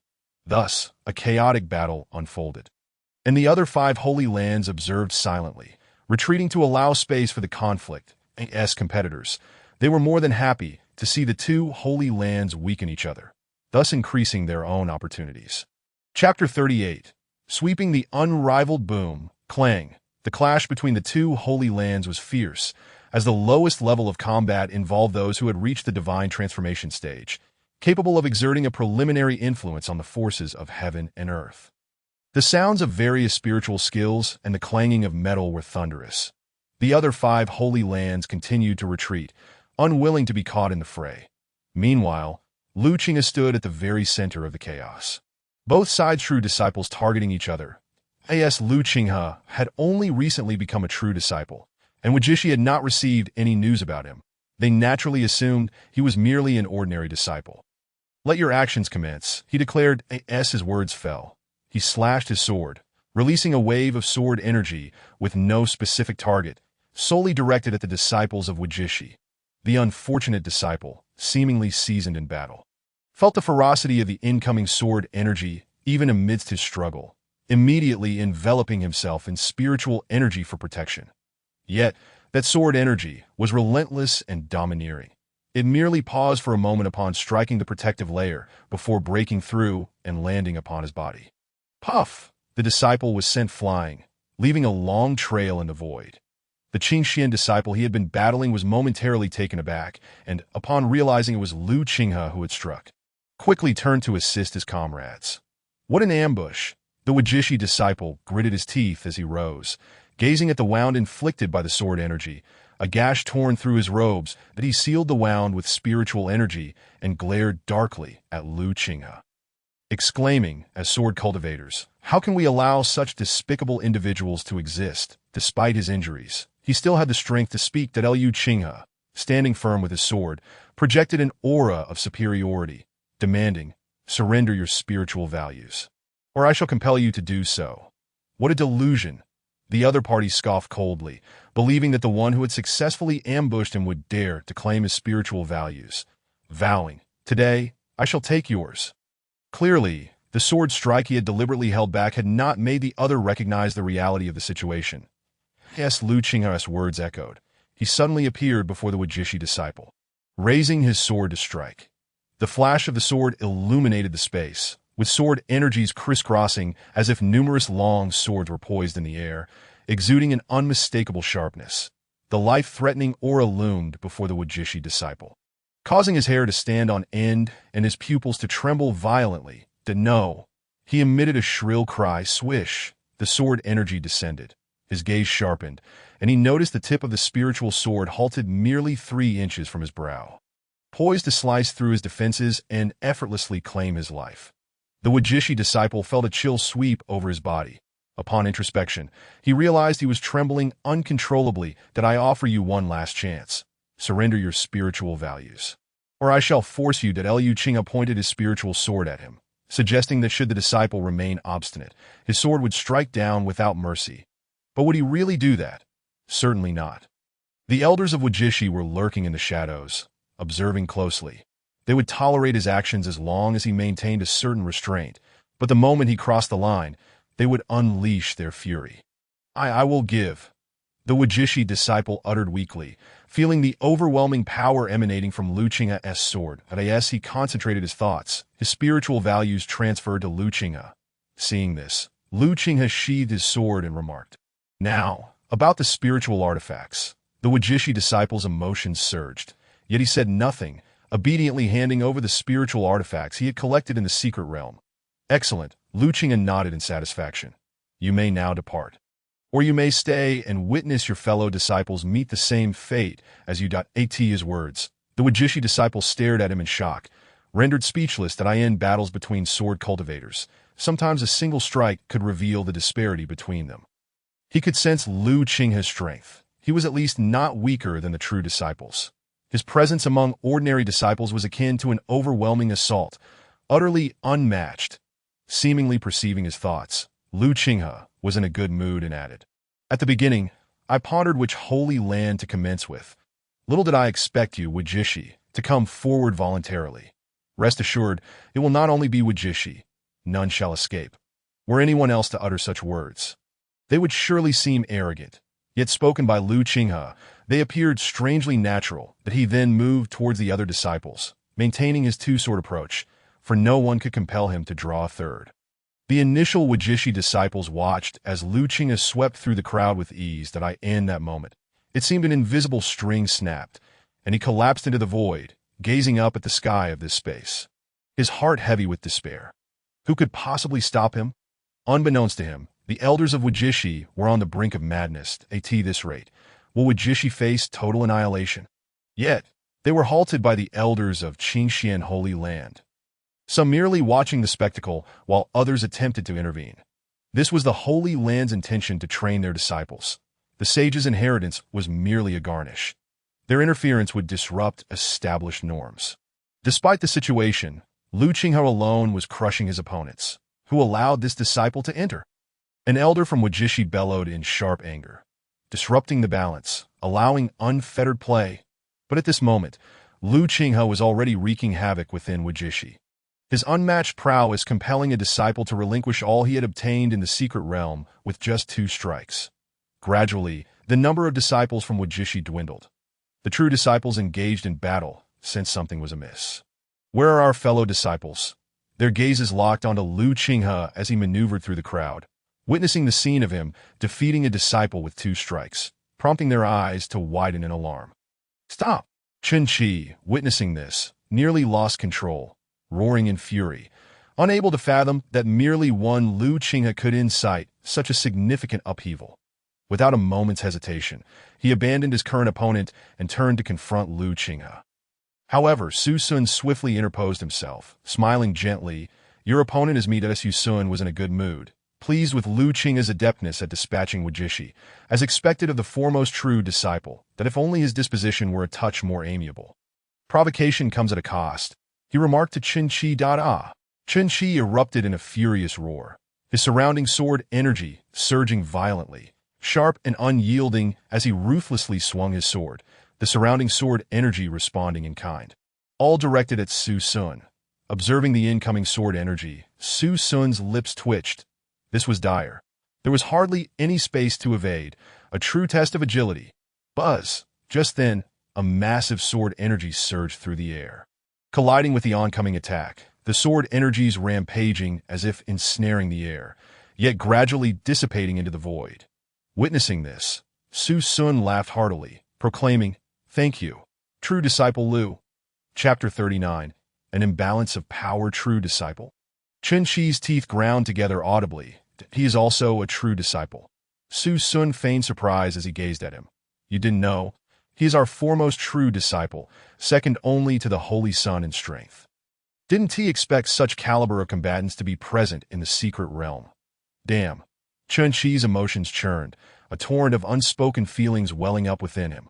How had he never heard of the foremost figure beneath the dragon of heaven? He had to stop him. Though aware he was no match, someone had to step forward. He was the strongest in Wajishi at present, and this was his rightful place. Su Sun, blocking his path, smiled amiably. Your opponent is me. Step aside, you mere dodger. Chen Qi cast a contemptuous glance at him. This fellow was not stronger than himself, yet his agility was masterful, always managing to evade to the limit before retaliating with a harmless counterattack, leaving him feeling stifled. Agility is a skill in itself that if you possess the ability, unleash another attack that leaves me no room to evade. Su Sun chuckled lightly, a provocative gleam in his eyes. Anyone with even a modicum of perception could discern the precarious situation at hand, that as long as he could keep Chen Qi occupied, the ultimate victory would undoubtedly belong to Qingxian. Then it shall be as you wish. Chen Qi replied ominously, raising his great sword. The blade shimmered with swirling sword energy, yet it lacked its former sharpness, transforming instead into a weighty force reminiscent of a heavy mountain.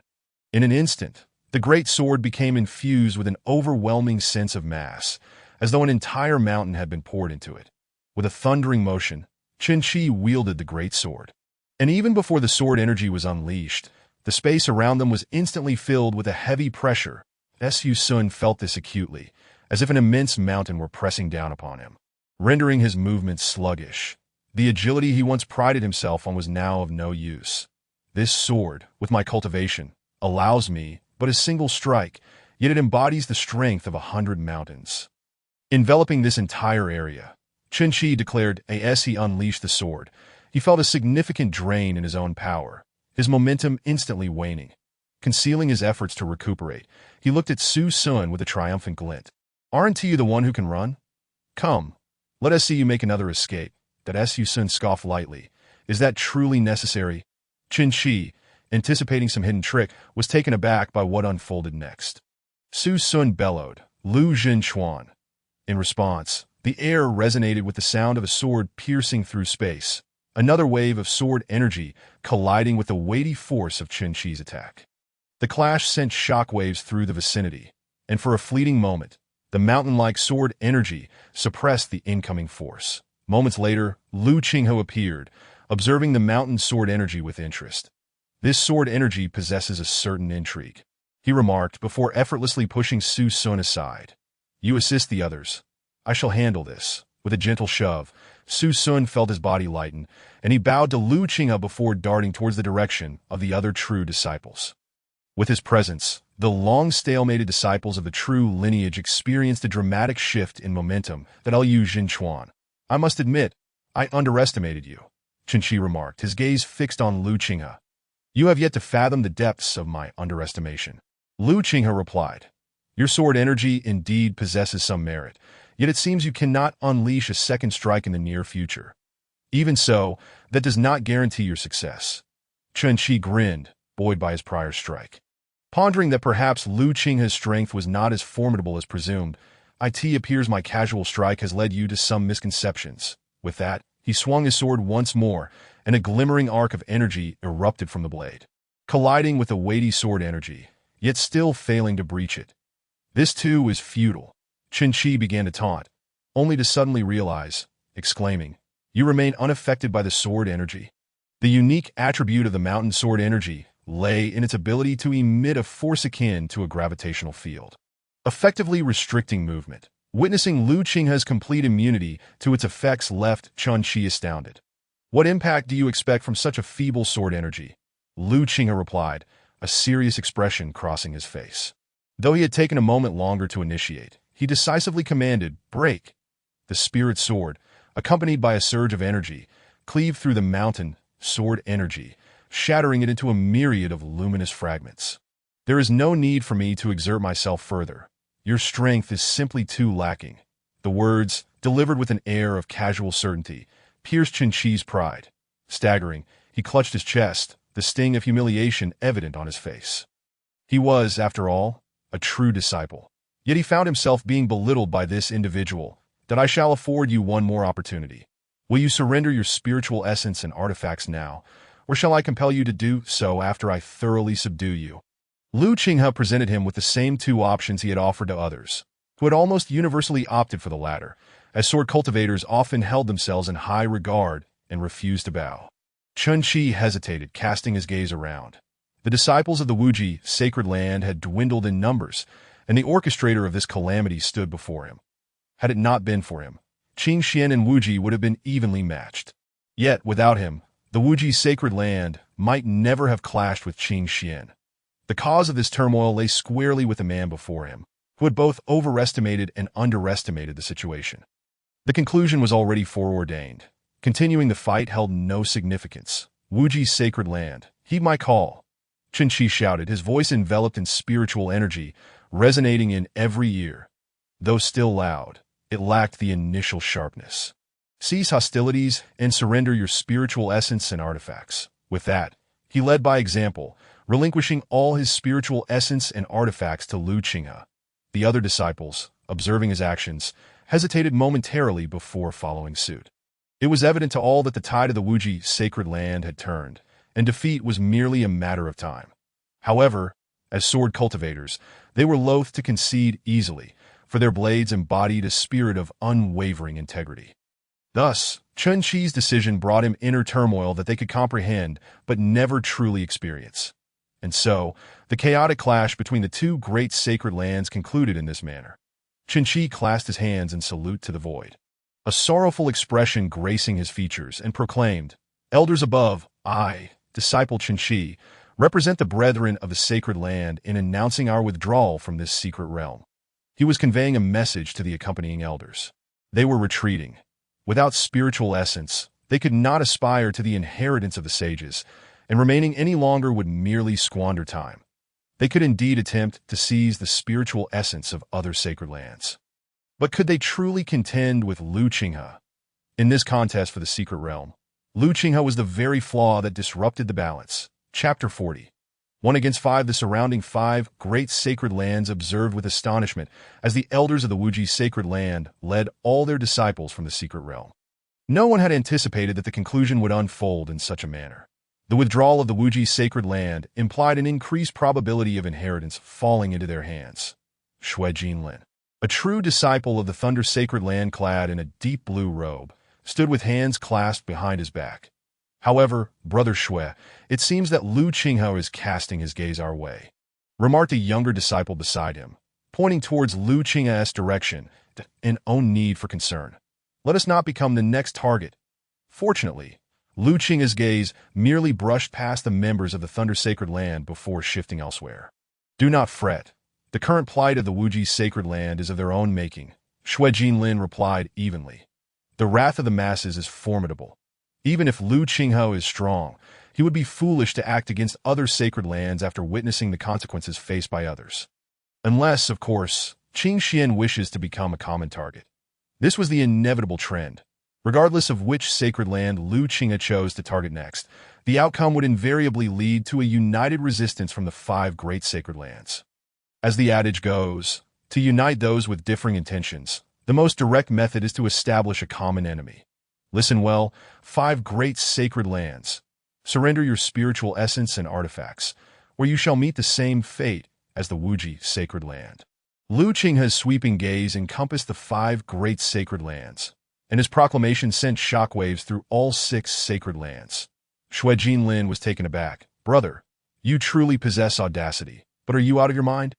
Su Sun, Yang Shuang, Long Hu, and the other true disciples rushed forward, urging him to reconsider, fearful that his boldness might provoke the ire of the 5 great sacred lands, leading to a collective assault. After all, they were 5 great sacred lands, not easily vanquished, especially in unison.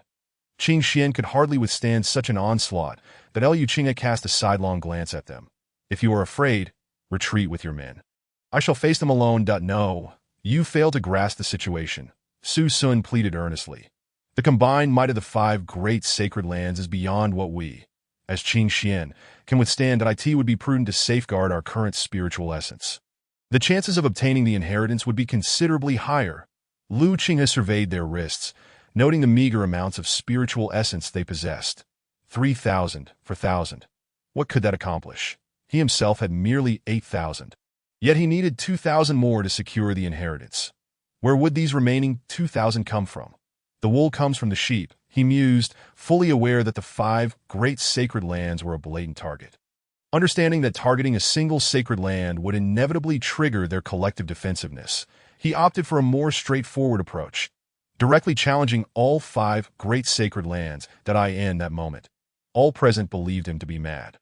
My words are not easily retracted, Lu Qinghe asserted resolutely, that if you believe you have done enough, then withdraw. I do not think you can aid me significantly, but do not hinder my efforts. As Su Sun and the others attempted to voice further objections, they were silenced by Yang Shuang, who, unable to contain his frustration, glared at Lu Qinghe and declared, Enough. In your eyes, we are mere burdens to you. If you wish to single-handedly challenge the 5 great sacred lands, so be it. Listening to his words, the gazes of the other true disciples darted back and forth between the two, wanting to offer counsel, but unsure of whom to approach. Lu Qinghe, however, remained utterly unfazed. As if the words just spoken were about an unrelated individual, Yang Shuang observed the true disciples and exclaimed, What are you all waiting for? Lu, the great true disciple, is about to take action. Quickly make room for him. With that, he retreated back to the ranks of the Qing Xian sacred land. But Su Sun glanced at Yang Shuang and then at Lu Qinghe, sighing softly as he remarked, I recall you were not always like this. If you require assistance, do not hesitate to ask. But for now, ensure you offer Yang a proper apology. With that, he too returned to the ranks alongside the other true disciples. Throughout this exchange, Lu Qinghe's expression remained tranquil, leaving one to ponder whether he had truly absorbed the conversation. Standing alone against the 5 great regions, he maintained an air of grace, as the sole sacred land comprised entirely of female disciples. Qifeng's sacred land showcased a harmonious array of flowing garments that accentuated their enchanting figures. The flowing fabric of their dresses, coupled with their exquisite earrings, highlighted the beauty of each disciple, making Qifeng's sacred land a veritable garden of blossoms. Zhou Yun, who led all the disciples, subtly regarded Lu Qinghe, her phoenix eyes betraying a hint of attraction. With talent, looks, and lineage all commendable, he embodied her ideal that even Sister Yun appears to have developed a romantic interest. Remarked a group of female disciples nearby, noticing her demeanor. One bold enough drew close and wrapped her arms around Zhou Yun's slender waist, accentuating her delicate figure. Such exquisite charm should be seized. Our Sister Yun's beauty rivals that of the saintess. A mere true disciple should be easily won over. Another chimed in. Let us not speak so lightly. He is still our rival, came a retort. And what of rivals? I cannot believe he would dare act against us with so many women present.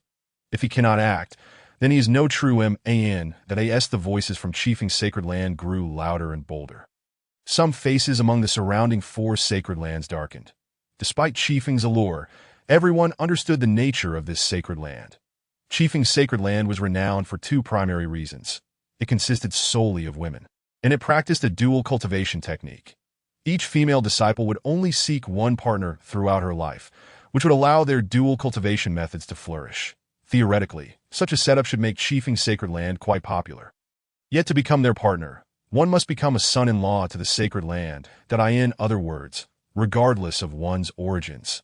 Even if a disciple from another sacred land, they would have to withdraw and adopt the name of Qifeng, relinquishing all privileges of a disciple of Qifeng's sacred land. Being a son-in-law attracted some while repelling others. Yet they had managed to establish themselves as a formidable sacred land through their reliance on sons-in-law. Shui Jinlin cleared his throat from a distance, addressing Lu Qinghe. You find yourself alone now. Are you certain you wish to engage in battle? The opposing force was not weak, especially now, with unknown strengths.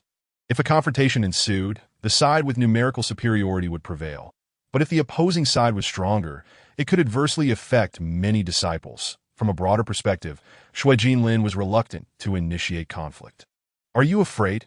Lu Qinghe raised an eyebrow in response. Afraid? At Lu Qinghe's words, Shui Jinlin smiled. You jest. In my eyes, there are only 2 types of opponents. Point 1 is the kind I can defeat now, and the other is the kind I will be able to defeat in the future. Lu Qinghe nodded. This individual held some merit. Do you understand the difference between the weak and the strong? Shui Jinlin raised an eyebrow, intrigued by the question. What is the distinction? The weak, when faced with the strong, first think of banding together for warmth. The strong rely on their own prowess to seize what they desire. Lu Qinghe replied. Shui Jinlin was taken aback, realizing the implication was a direct critique of their weakness. Chapter 41. Human affairs. Let us dispense with the pleasantries. Lu Qinghe raised his left hand. Slowly extending his index finger, I will unleash a single strike, that if you believe you can withstand it, then let us engage in a duel. Upon hearing this, Shui Jinlin and the other true disciples exchanged glances. Finding the proposition intriguing, after a silent consensus, they agreed, very well, let us see how potent Lu's strike truly is. Lu Qinghe gradually unsheathed his sword, adjusting his breath. This would be the most powerful strike he would unleash since acquiring the Qingxian sword technique. Buzz! In that instant, the space erupted with an intensely powerful sword aura, accompanied by a surge of spiritual energy. The sword aura sank, while the spiritual energy surged, cleaving the space in 2, rendering all spectators momentarily dumbfounded. They hastily summoned their spiritual energy to shield themselves, raising their hands to transform the space into their own forbidden zone. They simply lacked the capability to withstand such a force. Thus, merely catching a glimpse of it stirred feelings of trepidation within them. This strike was insurmountable. Swish! Lu Qinghe swung his sword, and the resonating sword aura, accompanied by spiritual energy, slashed forth, leaving fissures in the ground and tearing through the fabric of space. The very essence of the atmosphere seemed to still in its wake. The sword light stretched for thousands of feet, yet the marks it left behind lingered long after. The severed space, though slowly mending, was a testament to the handiwork of a sage, beyond the destructive capabilities of Lu Qinghe's level.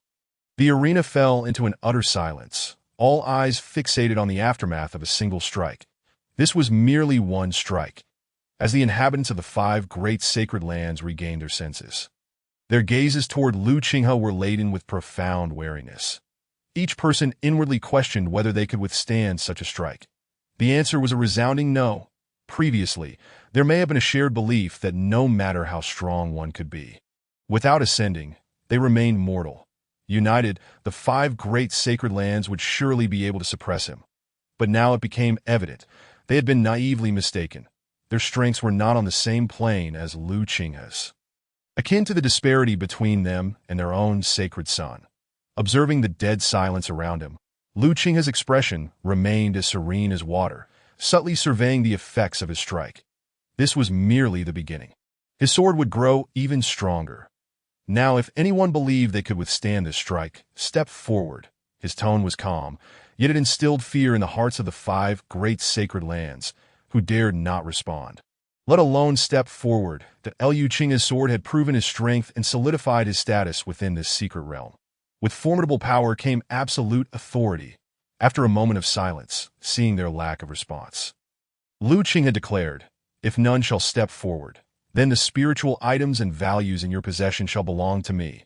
Despite his words, they remained motionless. Seeing this, Lu Qinghe chuckled. "Do you wish to engage me in battle before you are willing to hand them over?" The question jolted everyone awake.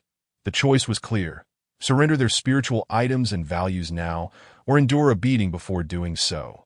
Yet, the thought of easily relinquishing what they had labored to obtain left them feeling discontented. Moreover, the most pressing concern was that once their spiritual values reached 0, it would signify their complete disconnection from the inheritance within this secret realm, rendering them no different from the fate of Wuji, sacred land. "Could you leave us a portion?" Qin Shi, the lead true disciple from Huangzi's sacred land, spoke, his expression conflicted.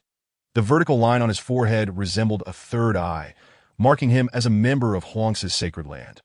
All members bore this insignia, similar to Leitang's sacred land, whose unified attire transformed their pupils to a deep azure as their cultivation deepened. The higher the cultivation, the more pronounced the color became. Qin Shi's words encapsulated their sentiments. Retaining a portion of their spiritual values would at least allow them to report back. "What say you?" Lu Qinghe smiled, his words leaving no room for negotiation. "There will be no compromise.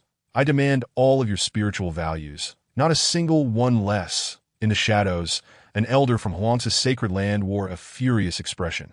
"This cannot stand. I can no longer tolerate this." With that, he turned to the other elders. "Are you all just going to stand by and let this boy bully our sacred lands while Qin Shi monopolizes everything?"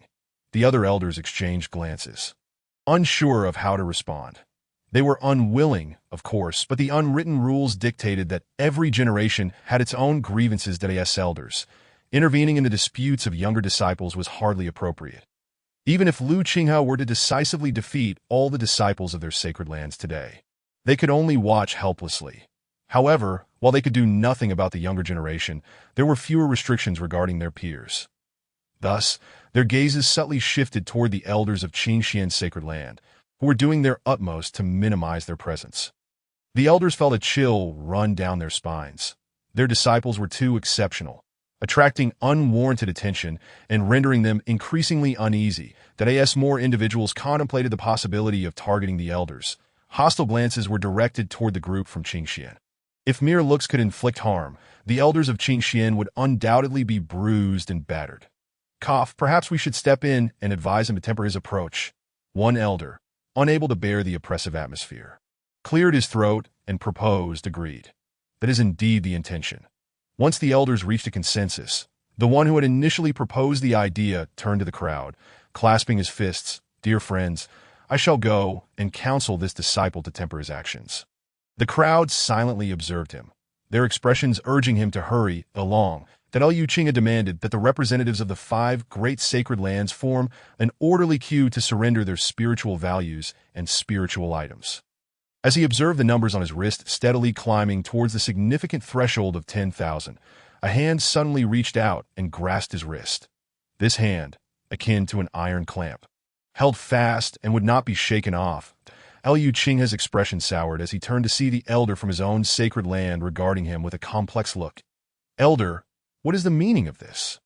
Liu Qinghe inquired, his countenance betraying his displeasure. It was evident that he was not pleased to be interrupted, even if the one who did so was an elder. His status was no less than that of the sacred son, and thus, outside of the 36 peak masters, he felt little obligation to show deference to an ordinary elder. Ahem, Qinghe, you see, you have already accrued a substantial amount of spiritual value. Perhaps it is time to cease? The elder blurted out, his face flushing with embarrassment. Though it was a commendable endeavor, he felt as though he was betraying his own interests.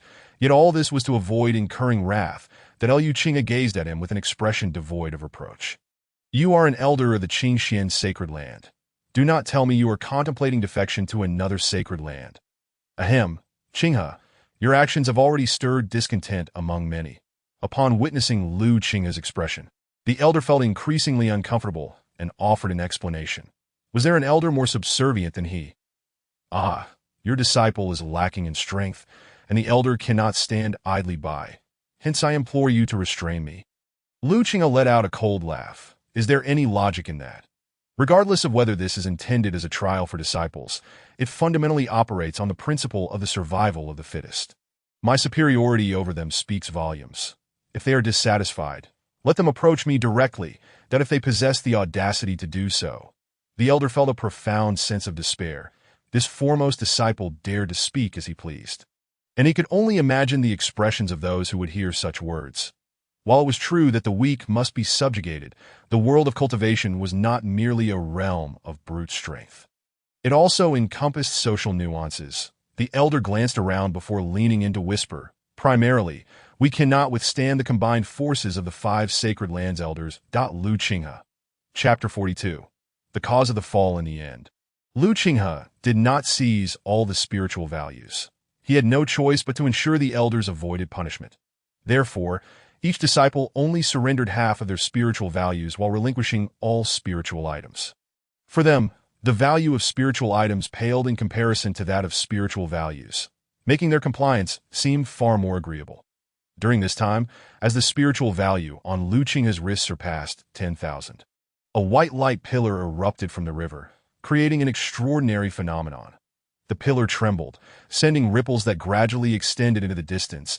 An unexpected epiphany struck Liu Qinghe. He felt that within this light pillar lay the most precious treasures of the secret realm, the legacy of the saints. Perhaps, allowing the light pillar to fully unfurl was one of the prerequisites that he pondered, observing that the individuals from the Qingxian sacred land wished to approach the light pillar, but the previous obstacles had vanished, allowing them to even touch it. However, an unseen force repelled them. It seemed that the opening conditions required one to possess at least 10,000 spiritual values to reach out. Liu Qinghe silently mused. Yet numerous spiritual values still awaited collection. 10,000 was merely a threshold, but since it had been established and could be further enhanced, it implied that greater rewards awaited beyond that limit. Of course, all this remained conjecture. Only time would reveal the truth. Once all the spiritual values had been collected, Liu Qinghe's own total reached 12,000, and his storage spaces brimmed with spiritual items, a wealth beyond verbal description. Subsequently, he approached the light pillar, and as he drew nearer, the intensity of his feelings grew stronger. It was as if only he could unlock this light pillar, until the time for activation arrived. Further attempts would be futile. The disciples who had previously been repelled watched in astonishment as Liu Qinghe advanced towards the light pillar. In their understanding, the light pillar required a certain duration to open. The earlier phenomenon had merely indicated that it had reached a specific stage, that if they waited a while longer, the pillar would surely unveil itself. Most shared similar sentiments, so when Liu Qinghe was not repelled but rather smoothly entered the light pillar, they were left in shock, as if they had seen a ghost. Was this a jest? Meanwhile, Liu Qinghe paused for a moment before a look of realization crossed his face. Thus, before the eyes of all, he fully immersed himself in the light pillar. Inside the light pillar lay an entirely different realm, that a boundless expanse of white space. where small beasts in a state of spirit playfully scampered about. Their innocent antics brought a subtle smile to Lu Qinghe's face. "What do you think of this place?" Suddenly, a youth clad in a white robe, with white hair and a youthful visage, appeared beside him. Gazing at the small beast with a gentle smile, "That a place of pure essence." Lu Qinghe replied thoughtfully. "Pure essence." The white-robed youth paused, savoring the words before breaking into a light chuckle. "You're quite an interesting individual."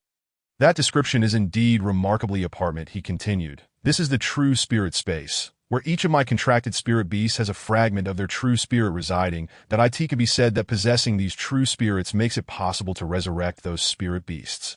A fragment of the soul's essence is the true spirit, the very embodiment of the soul's original form.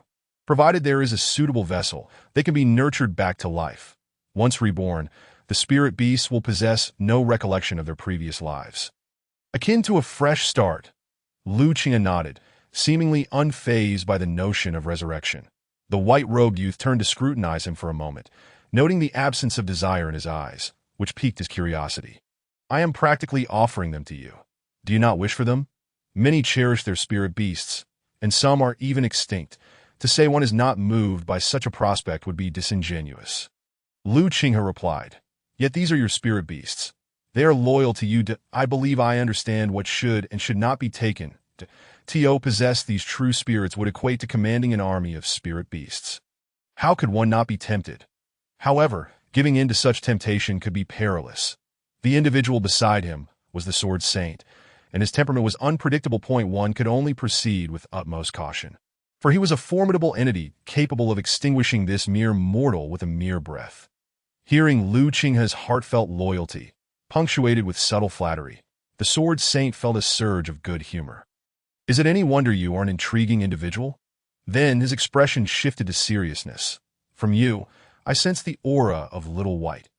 Has it not shared with you the reason for my fall?" Lu Qinghe shook his head. Was it appropriate to speak of a saint's demise so casually?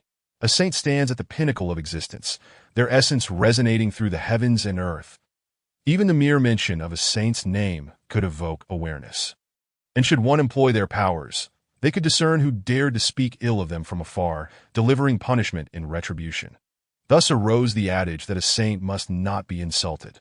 Seemingly reading his thoughts, the Sword Saint spoke nonchalantly. "In truth, there is little that cannot be said that in those years, I realized that while a saint's power extends to the heavens and earth, they remain bound to this realm. There must exist a higher plane beyond that of the saint, yet this world is ill-suited for the emergence of even greater beings. After establishing this space and setting everything in order, I shattered the void to depart this realm." He recounted his tale, the Sword Saint's spirit soared. "Upon my triumphant return, I shall take on a new form and wield power that commands the respect of all. However, little did I know that within the void lurked chaotic currents that even a saint could not withstand, that I hardly ventured far before succumbing to the turmoil." He concluded his narrative.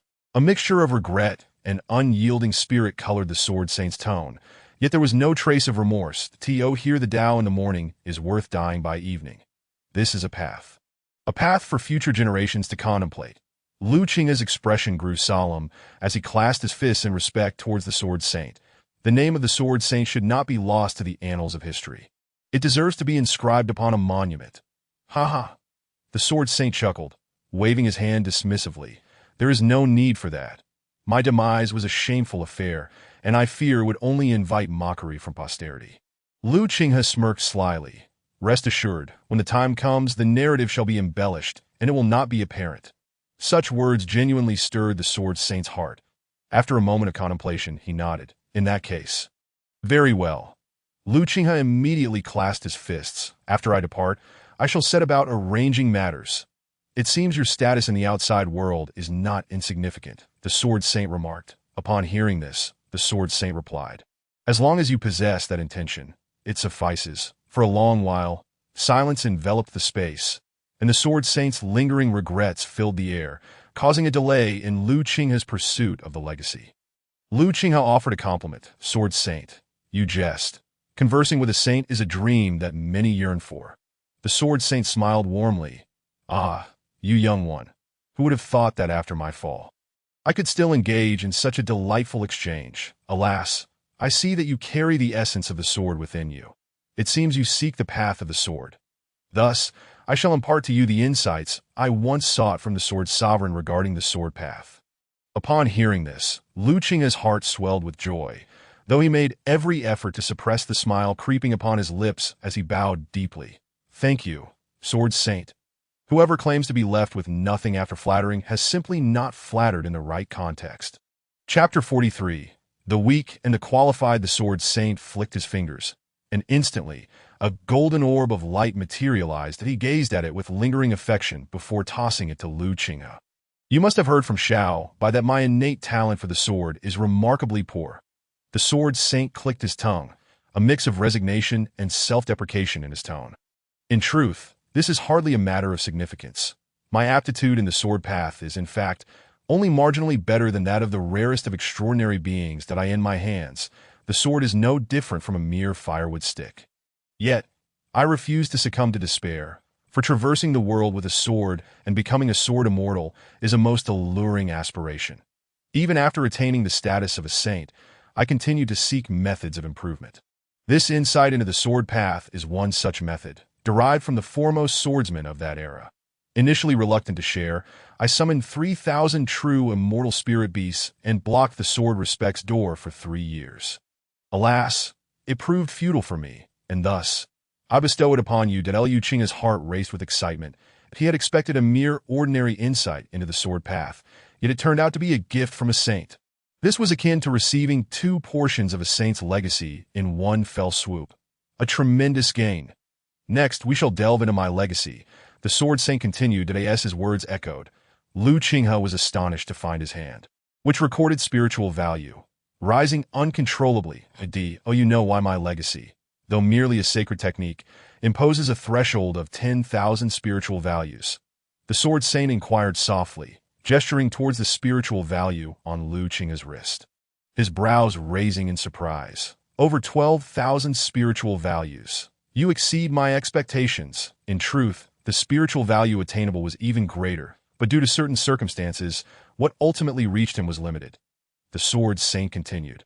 "In fact, even without spiritual values, one can still obtain my legacy, albeit with certain advantages missing. Observe." With that, the Sword Saint summoned all the spiritual values, which instantly transformed into countless threads of light, only to revert to their original form under his control. Noticing Lu Qinghe's astonishment, his eyes widened in disbelief. The Sword Saint smiled and explained, "Indeed, this single spiritual value represents the true essence of a spirit beast. Upon acquiring the sacred technique, you may attempt to resurrect them." With a wave of his hand, the corresponding true essences of spirit beasts in this space coalesced into streams of light, merging seamlessly with the surroundings. Liu Qinghe was momentarily stunned and quickly exclaimed, "Sword Saint, you." But the Sword Saint waved his hand, signaling him to remain silent. "This is merely a small aid I provide you. When I created this space, I placed them here so that they would not lose their essence after my departure, allowing for a seamless continuation upon my return. Little did I anticipate that this departure would be for eternity." Upon hearing this, Lu Qinghe felt a sharp contraction in his pupils, for he detected a glimmer of yearning in the Sword Saint's eyes. A saint revealing such an emotion towards him. Could he withstand it? "Sword Saint, do you wish for me to resurrect them all?" He could not help but ask. The Sword Saint chuckled softly and nodded. "Indeed, the number of spirit beasts that contributed to your 10,000 spiritual values is precisely how many you may resurrect. This shall allow them to continue living in a new form. Though I have fallen, I cannot permit them to perish alongside me." Hearing this, Lu Qinghe no longer hesitated. "That I understand," but he even contemplated where to house these spirit beasts. The spirit beast peak of the Qingxian sacred land would surely welcome them. Subsequently, he recalled the spirit objects and hastily retrieved them from his storage space, soon covering a vast area with their abundance. That illusion dream mongoose should allow me to acquire even more spirit objects. The Sword Saint, observing the multitude of spirit objects, was taken aback, even with his extensive experience. "You have acquired more than 90% of the spirit objects within this space, haven't you?" He marveled. The amount of spirit objects that this space could nurture had been predetermined, indicating a fixed quantity. After all, these spirit objects held great utility beyond their original purposes. Then, recalling something, the Sword Saint's expression turned complex. Once the illusion dream mongoose is cultivated, I hope that you will be the one to form a contract with it. Its abilities and potential are remarkable and will greatly aid you. Though Lu Qinghe was unsure why the Sword Saint emphasized the illusion dream mongoose, he acknowledged its significance. Its ability to create illusions is indeed unparalleled, even surpassing that of the illusion ruins sacred land. Thus, the Sword Saint began to concoct these spirit objects, revealing that they could be used as a nurturing liquid for true essences, significantly enhancing the qualities of the spirit beasts. After completing this task, the Sword Saint handed over the sacred technique to Lu Qinghe and said, "Well, this matter is concluded. You may return once you came." As he began to usher Lu Qinghe away, the latter did not linger any longer, but he respectfully cupped his fists in a gesture of reverence towards the Sword Saint before turning to depart. The vast white space rapidly faded, and with each step, it felt as though he had traversed millennia. The surrounding scenery transformed, revealing a plain and a group of individuals whose gazes were tinged with a sense of resentment directed at him. How is it that in such a brief moment, the people from the 5 great sacred lands have already departed, leaving only the Qingxian sacred land members waiting for me? Yet their expressions are anything but right. He mused at Liu Zhenchuan. Did you know all along that the prerequisite for obtaining the saint's legacy was a mere 10,000 spiritual values? As Lu Qinghe remained silent, Su Sun could no longer contain himself and spoke up. After Lu Qinghe entered the beam of light, they attempted to follow, only to discover that they could indeed enter. However, upon entering, they realized that the saint's legacy required a staggering 10,000 spiritual values. Yet, the spiritual values they possessed range from a mere 3 to 4,000, or as little as 5 to 600, far from even brushing the edges of a sacred technique. They could only exchange for items useful for cultivation, which, while valuable, paled in comparison to the allure of the saint's legacy, that in contrast to other sacred lands, they fared far better, for those in the former could not even exchange their spiritual values for anything. Ultimately, they left in frustration, realizing that had they known this would be the case, they might as well have surrendered all their spiritual values. After hearing Su Sun's description, Lu Qinghe stroked his chin, contemplating the disparity in treatment between those who entered first and those who followed. Moreover, the spiritual values in his possession could be considered a reward, while in the hands of others, they were merely currency for exchange. Ah, how I relish this differential treatment.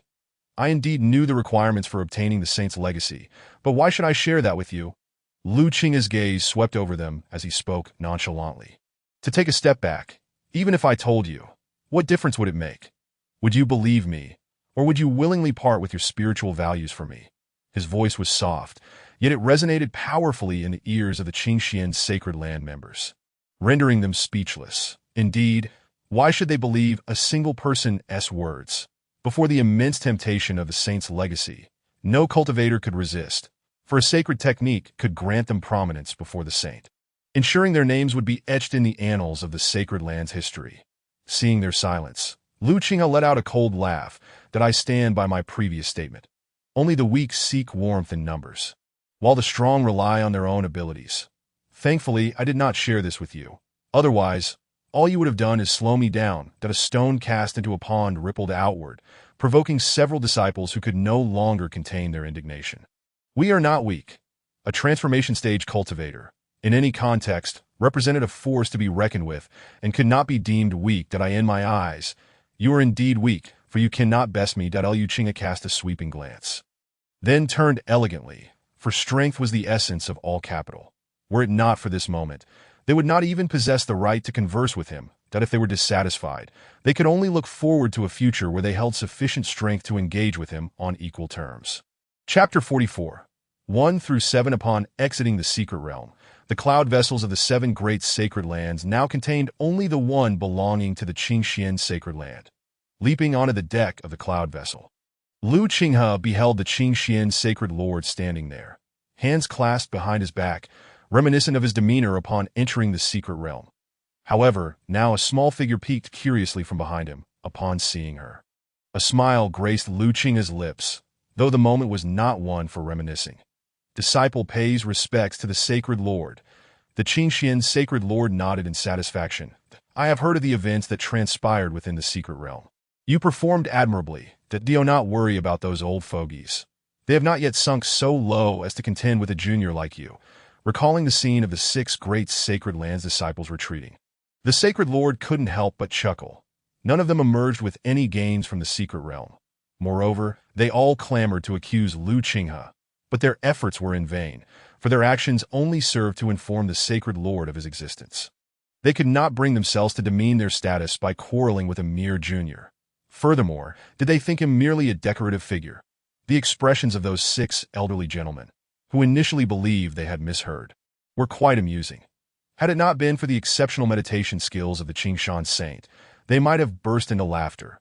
Today is indeed a splendid day, filled with joy, as the sacred legacy has also fallen into the hands of the disciple. Upon hearing this, Lu Qinghe was not the least bit surprised. His audacity to act in such a manner indicated that he was unperturbed by any repercussions that might ensue, that he then elaborated on his gains within the secret realm. And a smile of satisfaction emerged on the face of the Qingshan saint. Excellent. With this sacred technique as a foundation, the strength of the Qingshan Holy Land will undoubtedly reach new heights. An abundance of immortal great spirit beasts is far more advantageous than simply recruiting individuals into the Holy Land. Contracted spirit beasts eliminate the worry of betrayal. To speak frankly, this sacred technique could entirely establish the spiritual beast peak as the backbone of the Holy Land. Moreover, there are over 10,000 spirit beast embryos, each possessing the potential for ascension. Given time, they will each become immortal-grade spirit beasts. This exploration of the secret realm is your crowning achievement. The Qingshan saint patted Lu Qinghe on the shoulder in commendation. Then, as if recalling something, he inquired, "During your travels, have you not yet comprehended the essence of sword intent?" He had heard from the disciples that a mere sword energy from Lu Qinghe rendered them powerless, its intensity far exceeding their limits. "Not yet, but I have made some progress. I am confident that I will grasp it before the 7 saints' grand competition," Lu Qinghe responded, assured that with the saints' insights into the sword path, understanding sword intent was merely a matter of time. Nodding, the Qingshan saint remarked, "In truth, it is not a concern if you have not yet comprehended it. Sword intent, at its core, is merely an idea that becomes easier to grasp as one's realm elevates and their understanding of the world deepens. Even Qing Tian has yet to realize a sword intent. This is not unusual.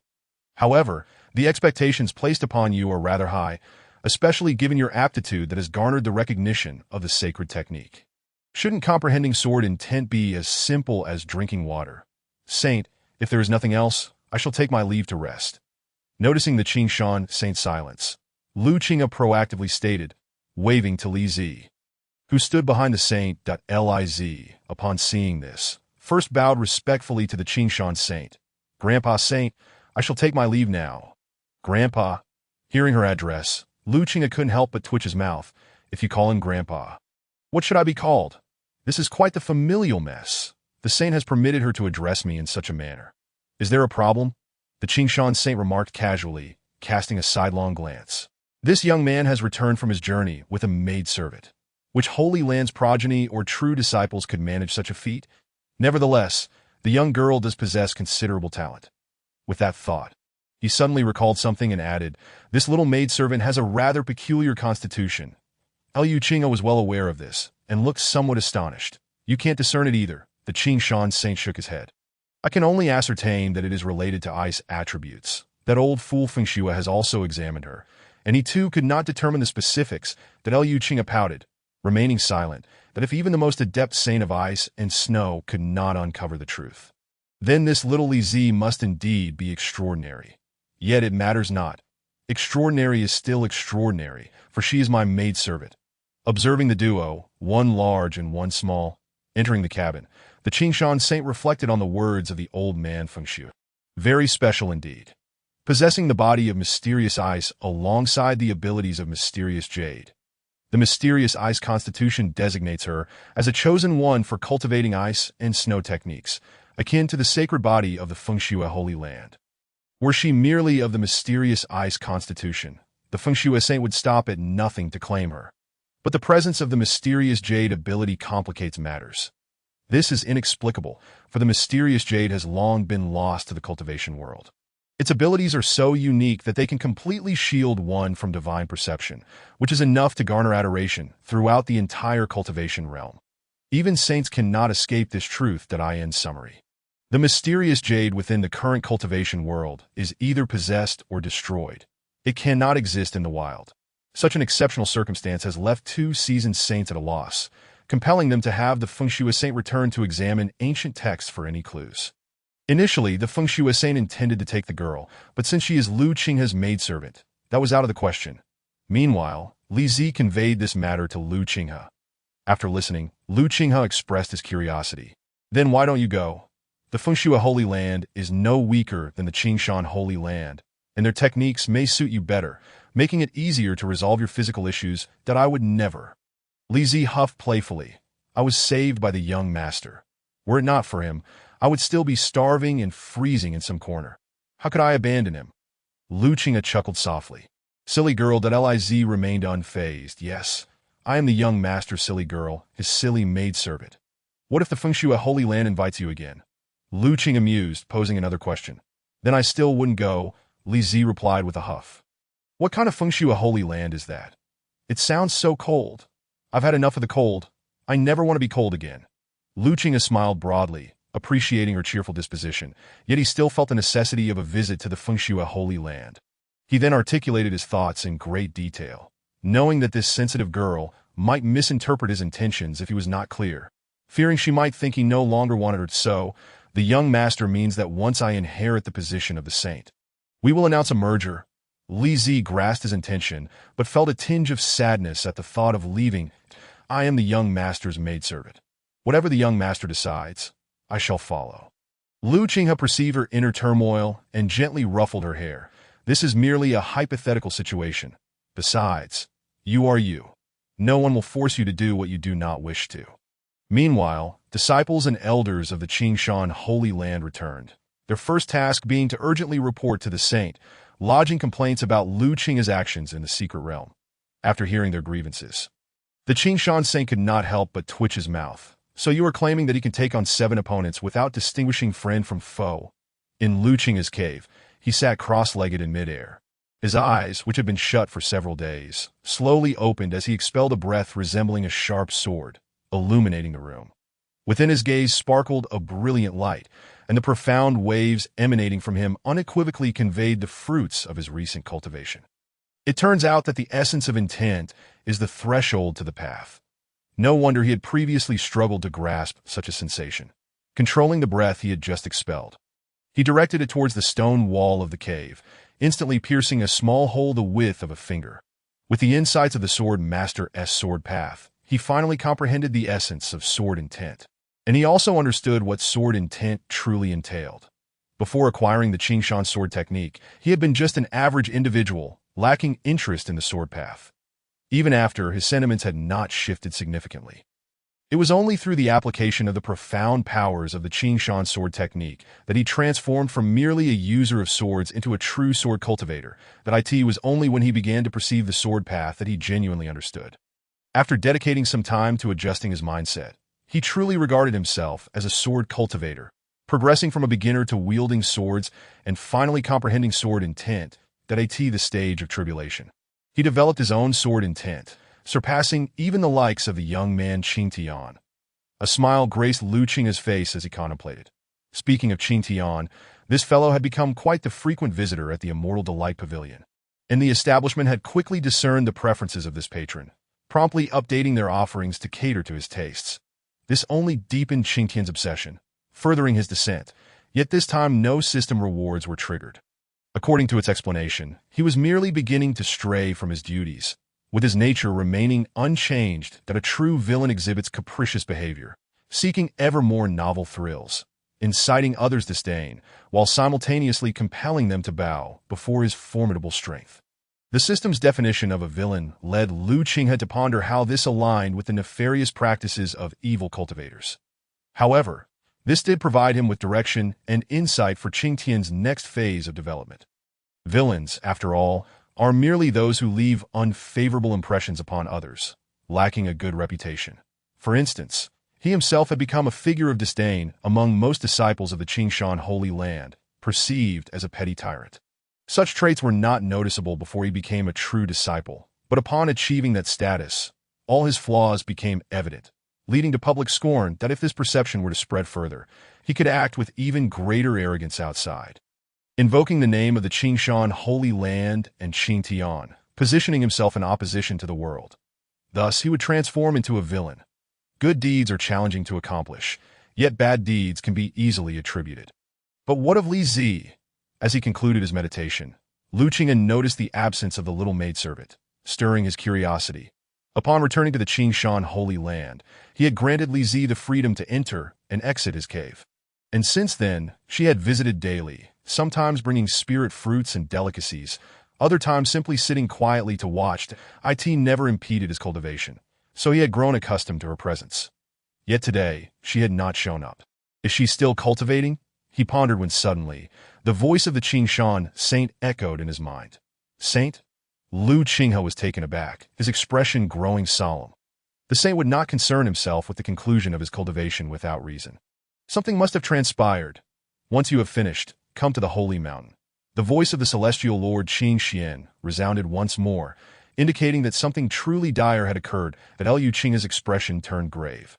And without further delay, he leaped out of the cave dwelling, hastening towards the sacred mountain. Previously serving as the venue for the selection of the Seven Saints Grand Tournament, on one of the platforms. The celestial lord Qing Xian wore a solemn countenance as he gazed at Li Zi, whose body emanated an icy blue chill. Remaining silent, upon arriving, Lu Qinghe witnessed the transformation of Li Zi's long hair into a shade of blue, and his expression immediately darkened. The Xianbing physique had erupted once more. The celestial lord Qing Xian glanced at him, speaking in a calm tone before returning his gaze to Li Zi. In that moment, Lu Qinghe could not be bothered to pay respects to the lord and approached, his worried eyes fixed on Li Zi, who radiated an unsettling aura of coldness. Today, the girl came seeking me, claiming she encountered issues in her cultivation, but I refrained from disturbing you while you were absorbed in your practice. The celestial lord Qing Xian remarked nonchalantly. Common methods of cultivation should be unable to suppress her physique. What about fire? Lu Qinghe interjected, recalling that initially, fire could alleviate the situation. Upon hearing this, the celestial lord Qing Xian shot him a look of incredulity. Do you imagine we are still in the period before she commenced her training? Her physique has now absorbed spiritual energy. Ordinary flames are futile, and spiritual flames only provide temporary relief. Must fire be relied upon each time? Lu Qinghe pondered, feeling a sense of disorder in his concern. Such matters should be resolved at their root, that if her physique remains unmastered, as her realm advances, the strength of her physique may ultimately dominate her, that a shadow of worry crossed the celestial lord's eyes. He held a fondness for this lively girl, who was unrestrained by his status as a celestial lord. Perhaps her talent and physique contributed to this bond. Yet now, as the celestial lord, he lacked a flawless solution. And all he could conceive were methods that would likely result in lingering repercussions. Perhaps only the Snowstorm Sanctuary could entirely resolve her predicament. Looking across the realm of cultivation, it appeared that only the Snowstorm Sanctuary was suitable for Li Zi's physique. Yet this girl was unwilling to go. After a brief contemplation, Lu Qinghe exhaled slowly, crouching to align himself with Li Zi's gaze. Observing the frost adorning her brows, he gently spoke, "Do not blame me for breaking my promise." As if sensing his intent, Li Zi quivered and opened her misty, tear-filled eyes, evoking sympathy. "Young master, I cannot go." Her breath, laden with coldness, revealed her resolve to appear unaffected. "Obey." Lu Qinghe's expression hardened, his tone serious. "Do you still consider me your young master?" Li Zi's lips trembled, her eyes glistening with moisture as she replied, "I do, but I do not wish to leave you." Sighing, Lu Qinghe understood her sentiments, yet this was not a moment for weakness.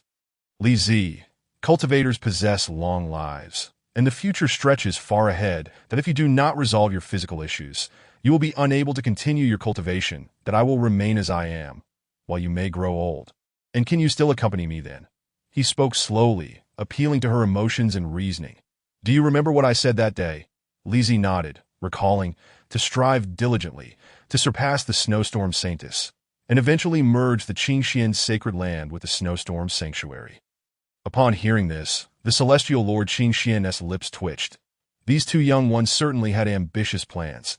The prospect of merging the two great sanctuaries was indeed tantalizing. Exactly, Lu Qinghe affirmed. When the merger occurs, the matters of governance shall be entrusted to your elder brother Qinglong, while you remain by my side, irrespective of how affairs unfold behind him. Is that not acceptable? Very well, Li Zi murmured, finally acquiescing with a nod. In the ensuing period, Li Zi refrained from further cultivation, seemingly attempting to compensate for lost time by spending nearly every moment by Lu Qinghe's side. Sometimes, she would do nothing but quietly watch him, occasionally breaking into a silly smile. This behavior did not escape Qinglong's notice, who regarded the two with an ambiguous gaze, amused by the girl's apparent infatuation with her childhood companion. Lu Qinghe, however, merely rolled his eyes at Qinglong. Noting how this fellow had become increasingly unrestrained in his demeanor, Lu Qinghe vaguely sensed that Li Zi harbored distinct feelings for him, yet he chose not to address it directly, considering it merely a fleeting impression from their youth, a sentiment likely to fade with the passage of time. This was the norm, yet he had not anticipated that exceptional cases existed, where youthful affections, akin to fine wine, matured into something deep and unforgettable. Thus, time flowed toward the eve of the Seven Saints Grand Tournament, where a grand cloud vessel hovered before the sacred mountain. Positioned at the bow was the celestial Lord Qingxian, flanked by Qinglong and Lu Qinghe, followed by 7 true disciples lined up in formation, with ordinary disciples and Li Zi behind them. This comprised the entire contingent representing the Qingxian sacred land in the grand tournament. As for the 36 peak masters, esteemed elders, and numerous disciples of the Qingxian sacred land, they all assembled at the foot of the sacred mountain, awaiting the celestial Lord's command to embark. Let us commence. With a unified bow, they wished for Qingxian's prosperity and victorious endeavors that as the cloud vessel set sail, cutting through the air with a resounding whoosh, it swiftly vanished from the sight of the gathered crowd. A similar scene unfolded across other sanctuaries and among the elite sects who deemed themselves qualified to challenge the authority of the sacred lands. The venue of the Seven Saints Grand Tournament lay within a secluded realm, characterized by diverse terrains, sandy expanses, vast oceans, dense forests, sheer cliffs, and towering mountains. Extreme weather conditions could also be encountered within this arena, which had evolved over the years into a premier site for competition. At the heart of this secret realm, Tianqiong Valley served as the traditional starting point for the Seven Saints Grand Tournament, housing a relic that the 7 sacred lands had transformed into a dwelling, making it their first destination. Upon the arrival of the Qingxian sacred land, they discovered a cloud vessel already suspended in the air. Noticing the unique tide patterns on its surface, Celestial Lord Qingxian laughed heartily. I thought I had arrived early enough. Yet it seems you old tidehead beat me to it. Not long after his words echoed, a response came from the opposing cloud vessel. Ha, Celestial Lord Qingxian, you jest, as my Beehive Pavilion is closer. It is only natural that I arrived sooner.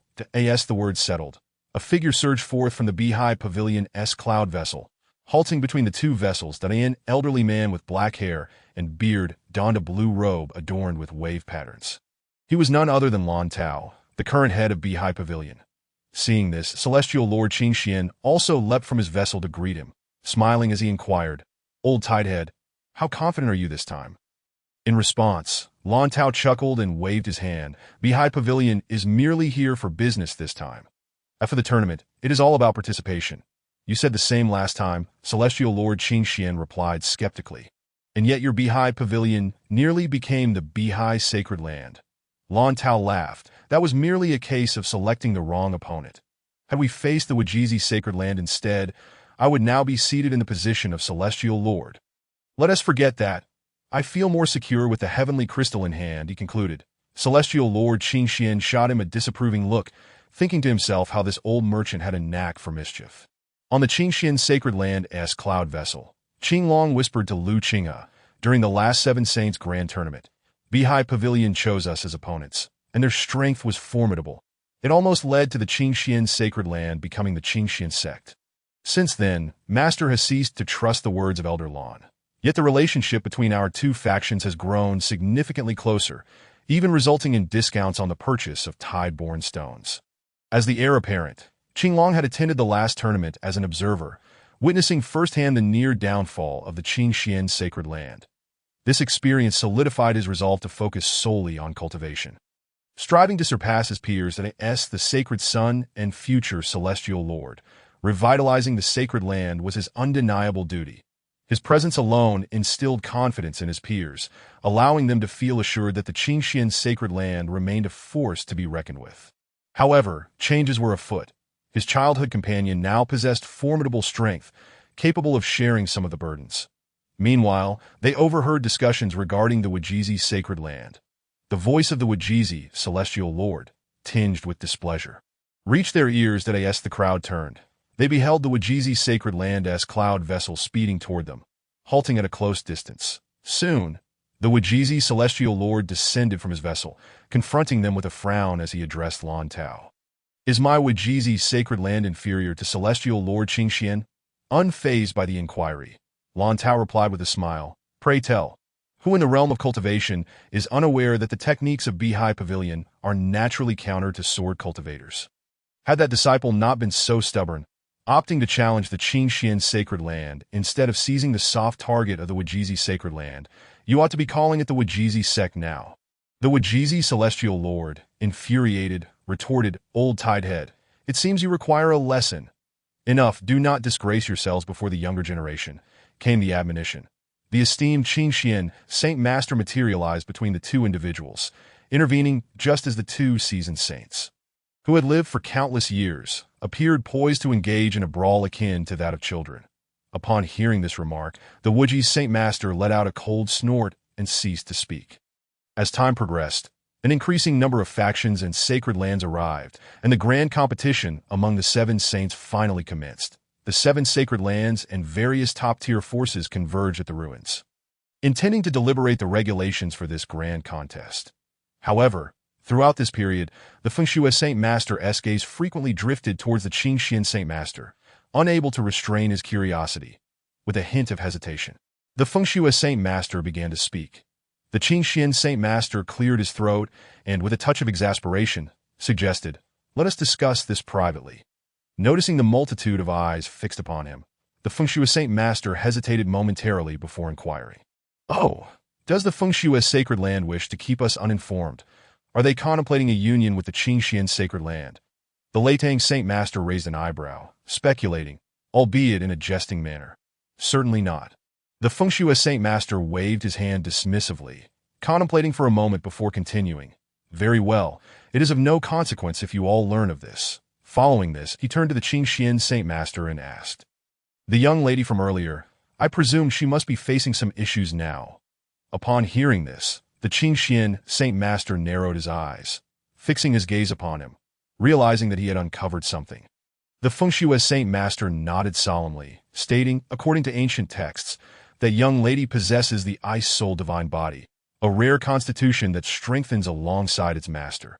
Should her constitution surpass that of her master, it will result in a backlash against them. The founder of the Fengshui sacred land had once taken an Ice Soul Divine Body as a disciple, but regrettably, due to a lack of familiarity with such a body, it ultimately led to a fatal backlash. Since then, the first Saint Master had been seeking a solution, and such a remedy now resided within the Fengshui sacred land. Thus, for that young lady to survive, she must return with this Saint Master to the sacred land. Chapter 47.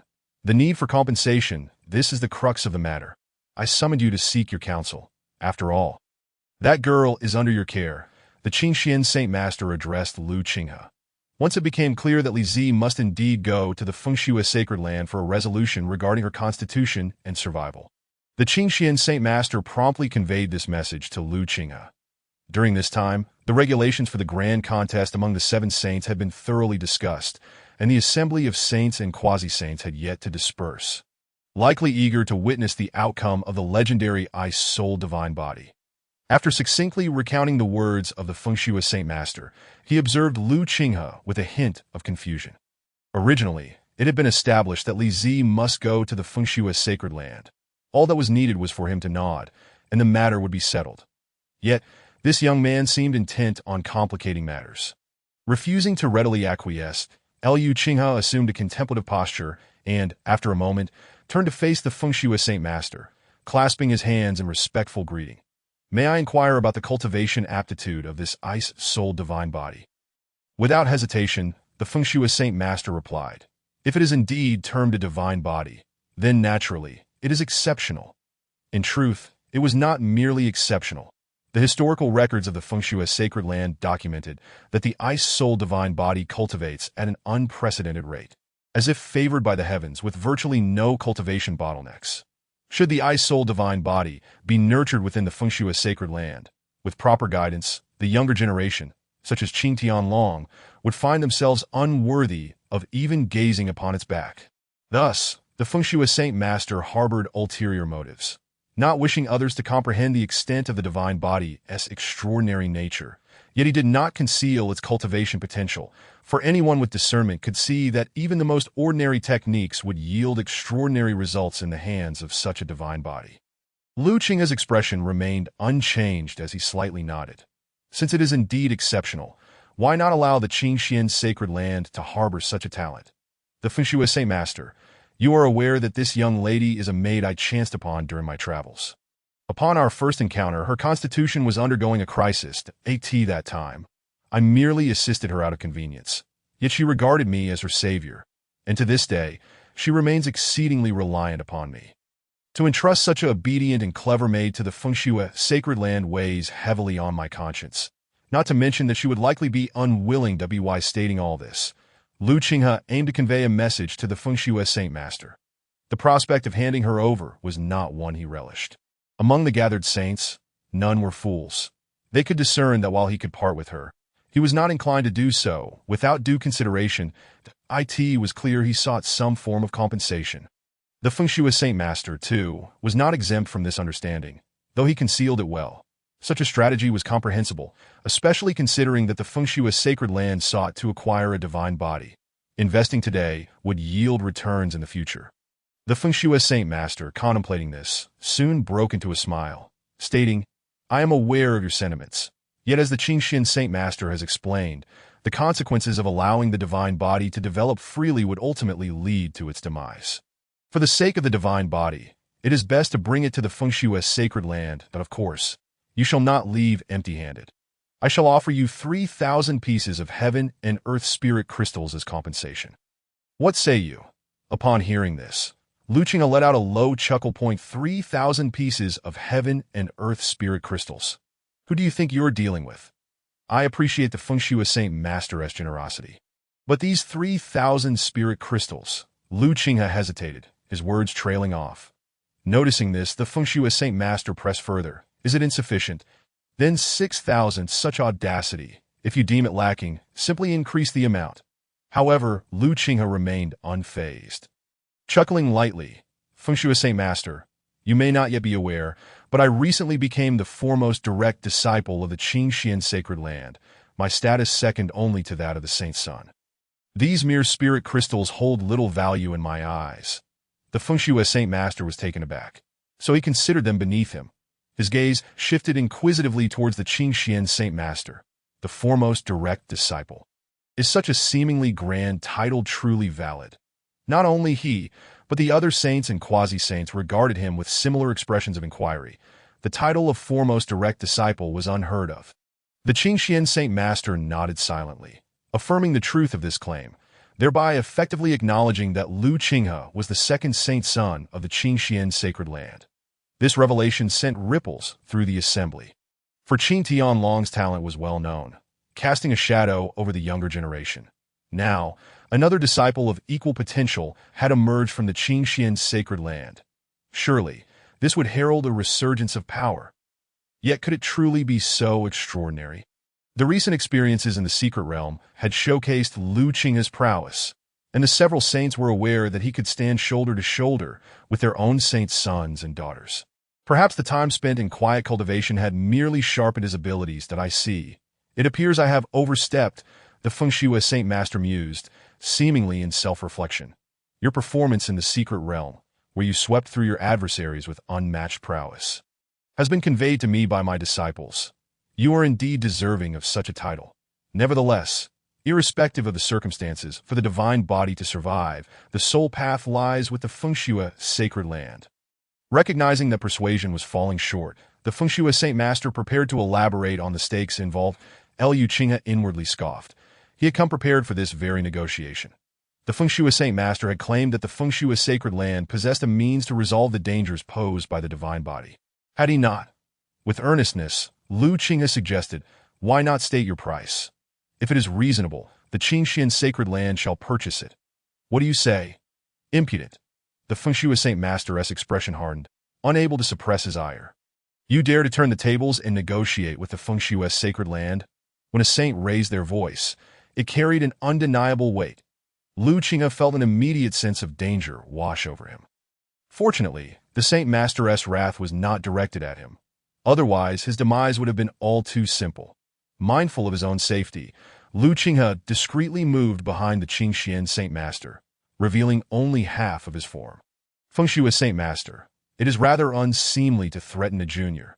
The Qingxian Saint Master exuded an aura of authority, enveloping Liu Qinghe in a protective shroud, momentarily forgetting that despite Liu Qinghe's remarkable talents, he was still not a saint, and any individual present could extinguish his life with but a thought.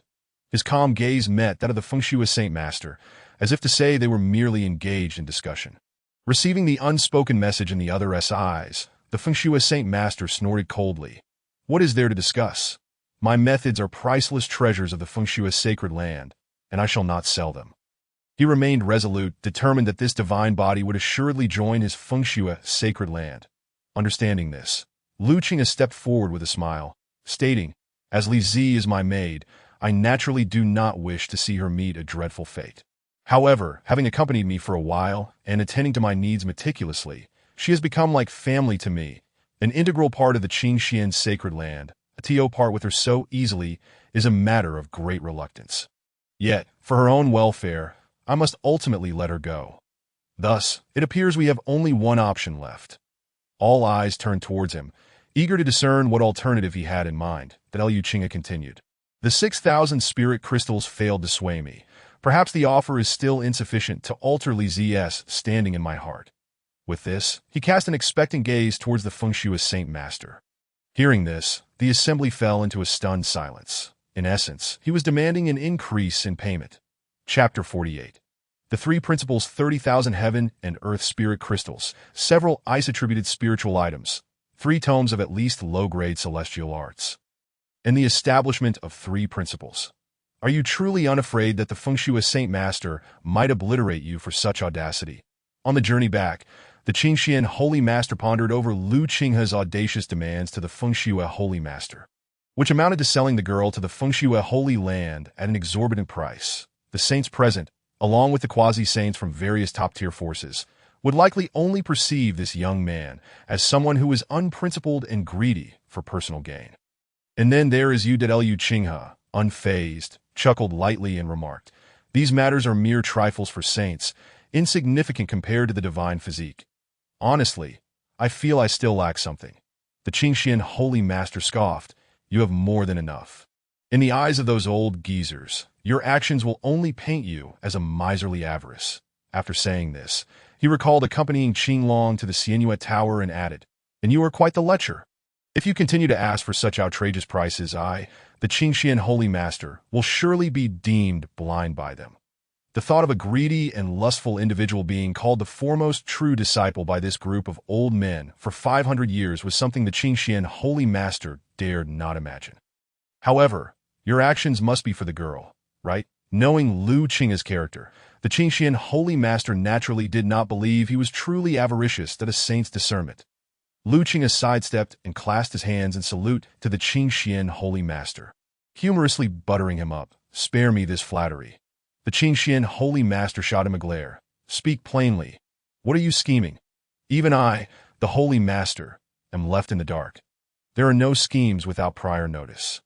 Everything is in coordination. Liu Qinghe shrugged. I merely wish for the Feng Shui Holy Land to understand that a divine physique is hard won and should not be treated carelessly.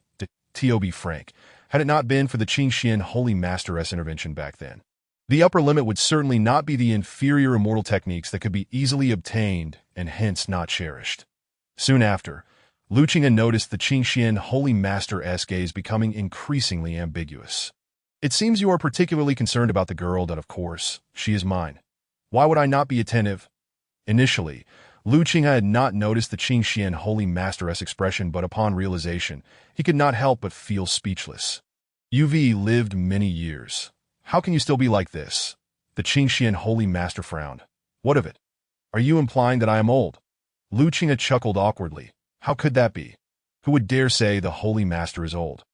I would be the first to deal with him. You little rascal. The Qing Xian Holy Master couldn't help but smile. His demeanor was indeed more agreeable than Qinglong's, as he was less encumbered by formalities. He simply did not favor the rigid decorum required by his position in specific circumstances. All right, hurry and make your arrangements.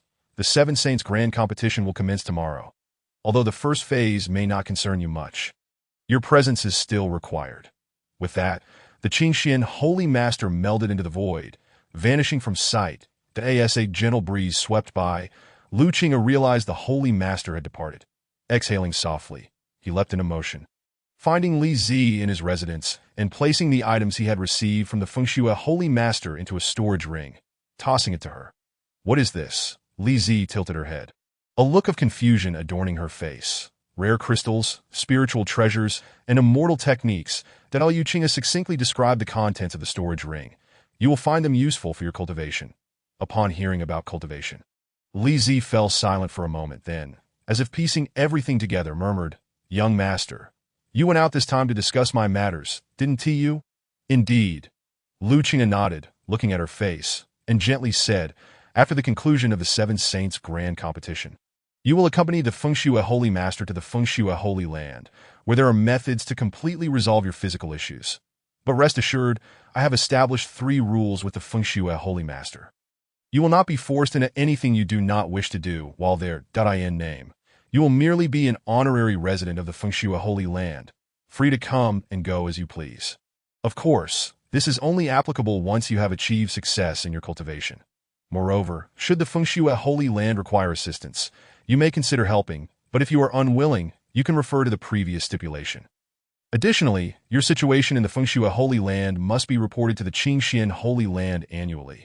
Each of these stipulations was made with Li Zi's best interests in mind, and the thought of being cared for in such a manner warmed her heart.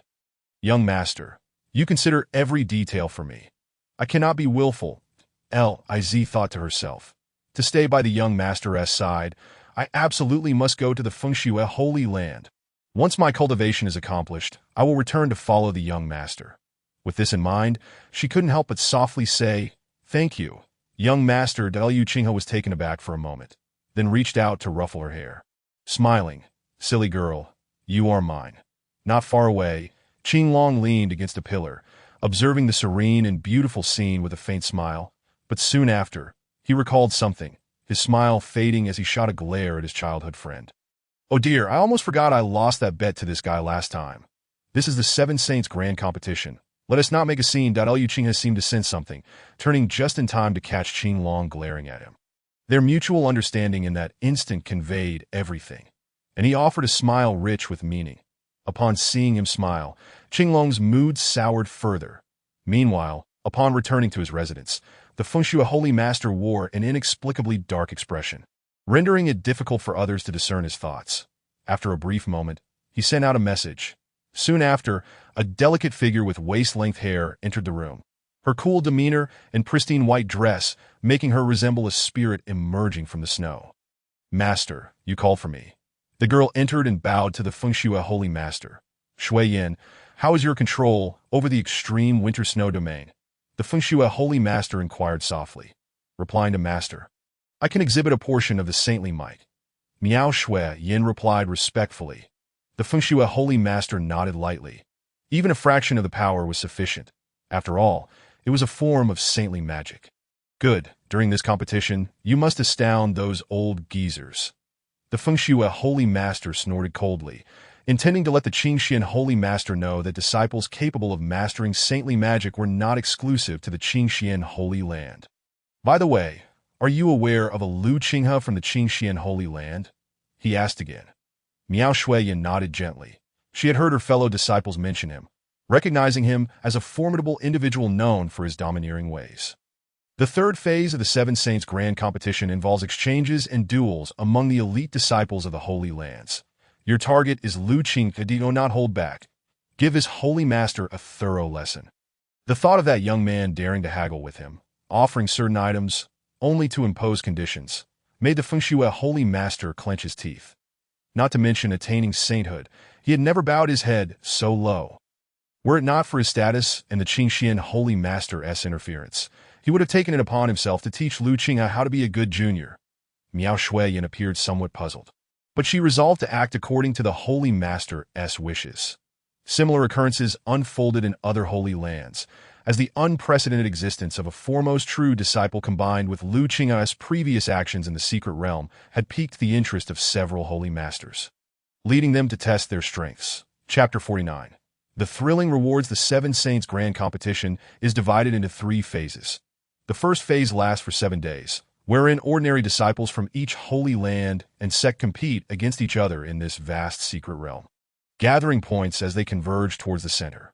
Ultimately, the final rankings will be determined based on this. The first phase bears no relation to true disciples or the saintly sons and daughters. But from the second phase onward, the stakes become significantly higher. This is because it concerns the shifting status among the 7 great holy lands and top-tier sects. It is possible that during the Seven Saints Grand Competition, a holy land may fall while a sect ascends. The world is only aware of the change in status, but there are deeper reasons behind this, namely, the authority of the saints. Saints can wield their authority to control the minutiae. Sects can utilize their authority to elevate their status. Quasi-saints can, through their authority, aspire to become saints. Although quasi-saints are considered saints, there remains a gap in their application of celestial power compared to true saints. This illustrates the immense significance of saintly authority. The Shanxiao domain can only nurture 7 strands of authority. Atio determined the rightful ownership of this authority. The Seven Saints Grand Competition was established. The second phase entails the elite disciples of top-tier sects challenging the true disciples of the Holy Lands, and even the saintly sons and daughters that, if successful, the sect can replace the Holy Land. While the Holy Land will be demoted to a sect, to Lu Qinghe's astonishment, the second phase did not concern him either. More accurately, it had no bearing on the Qingxian Holy Land.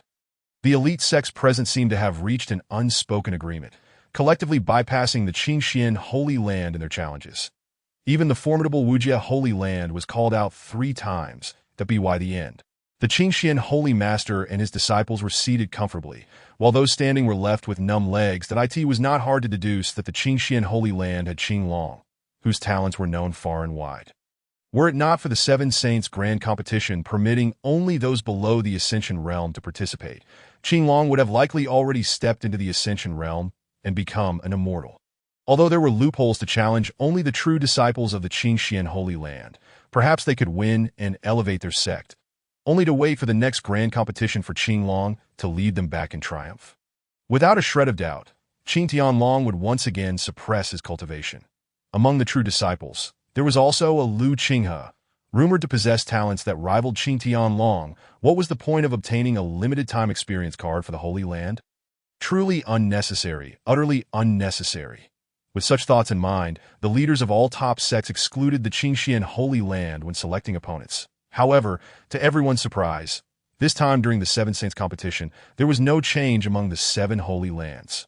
As if to preserve their positions, the disciples selected from the Holy Lands exerted their utmost efforts, displaying a fierce determination in their battles. They first crushed their opponents with sheer momentum, and indeed, they won every match.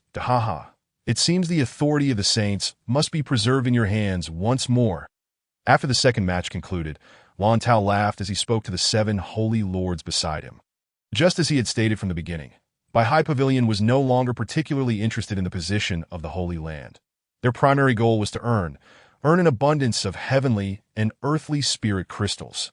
What are the holy lords? When it comes to capital, they are wealthier.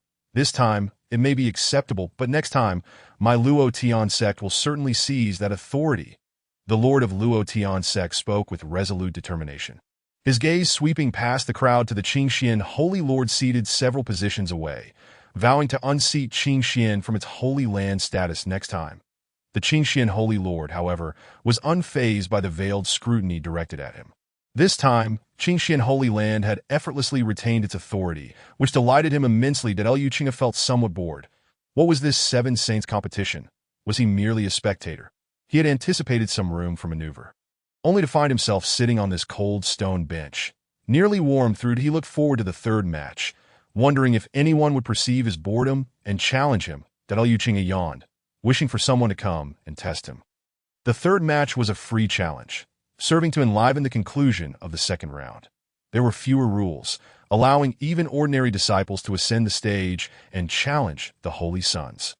Of course, if one truly lacked awareness of their own abilities, they would soon find out that the time was right. The third match commenced. The Lord of Wujig spoke. The first and second matches have corresponding rewards. For the third match, we cannot simply engage in casual sparring as usual. I propose we add some incentives. Very well, the Lord of Thunder replied, producing an opportunity to train in the Thunder Pool. Upon hearing the words of the Lord of Wujig, the Lord of Thunder crossed his arms and closed his eyes. His statement genuinely astonished the Thunderland disciples behind him. After all, the Thunder Pool was not easily accessible. Even for the Holy Sons and for the true disciples, such opportunities were rare. For ordinary disciples, they could only listen in awe. The tall figure of the Holy Son behind the Lord of Thunder, Chu Shuisheng, suddenly narrowed his azure eyes, slightly bowing to the Holy Lord, resolutely transmitting his thoughts. I will not disappoint Master's expectations. It turned out that upon announcing the reward, the Lord of Thunder had privately instructed Chu Shuisheng to strive hard, as this reward was specifically intended for him. Chu Shuisheng felt deeply moved. His master remembered him, and if he entered the Thunder Pool again, his thunder body would surely solidify to 80%. When the time came to ascend and face tribulations, it would undoubtedly be much smoother. The Lord of Thunder displayed remarkable resolve. Impressive. The Lord of Wujig praised that in that case, I shall also contribute a chance to select a sword from the Sword Tomb. This proclamation astonished the crowd even more than the previous announcement regarding the Thunder Pool. Unlike the latter, anyone from the Wujig Holy Land could enter the Sword Tomb once, based on their identity. The most significant aspect was that the Sword Tomb housed holy artifacts. However, what grade of sword one could retrieve would depend on luck. With you all doing this, I feel rather reluctant to offer something trivial. The Lord of Wind and Snow teased lightly before adding, I shall present a shard of 10,000-year-old spirit ice. Well, the resources of the illusory ruins Holy Land are not as abundant, so I shall offer a high-grade immortal technique as an additional incentive. The Lord of Illusory Ruins pondered. Being a newly established Holy Land, they lacked the deep foundations of the older sects, and while an immortal technique was invaluable, it seemed less precious when compared to the offerings of others. The spirit fire nurtured by the Burning Heaven Holy Land can be claimed as well. The Lord of Burning Heaven remained as succinct as ever.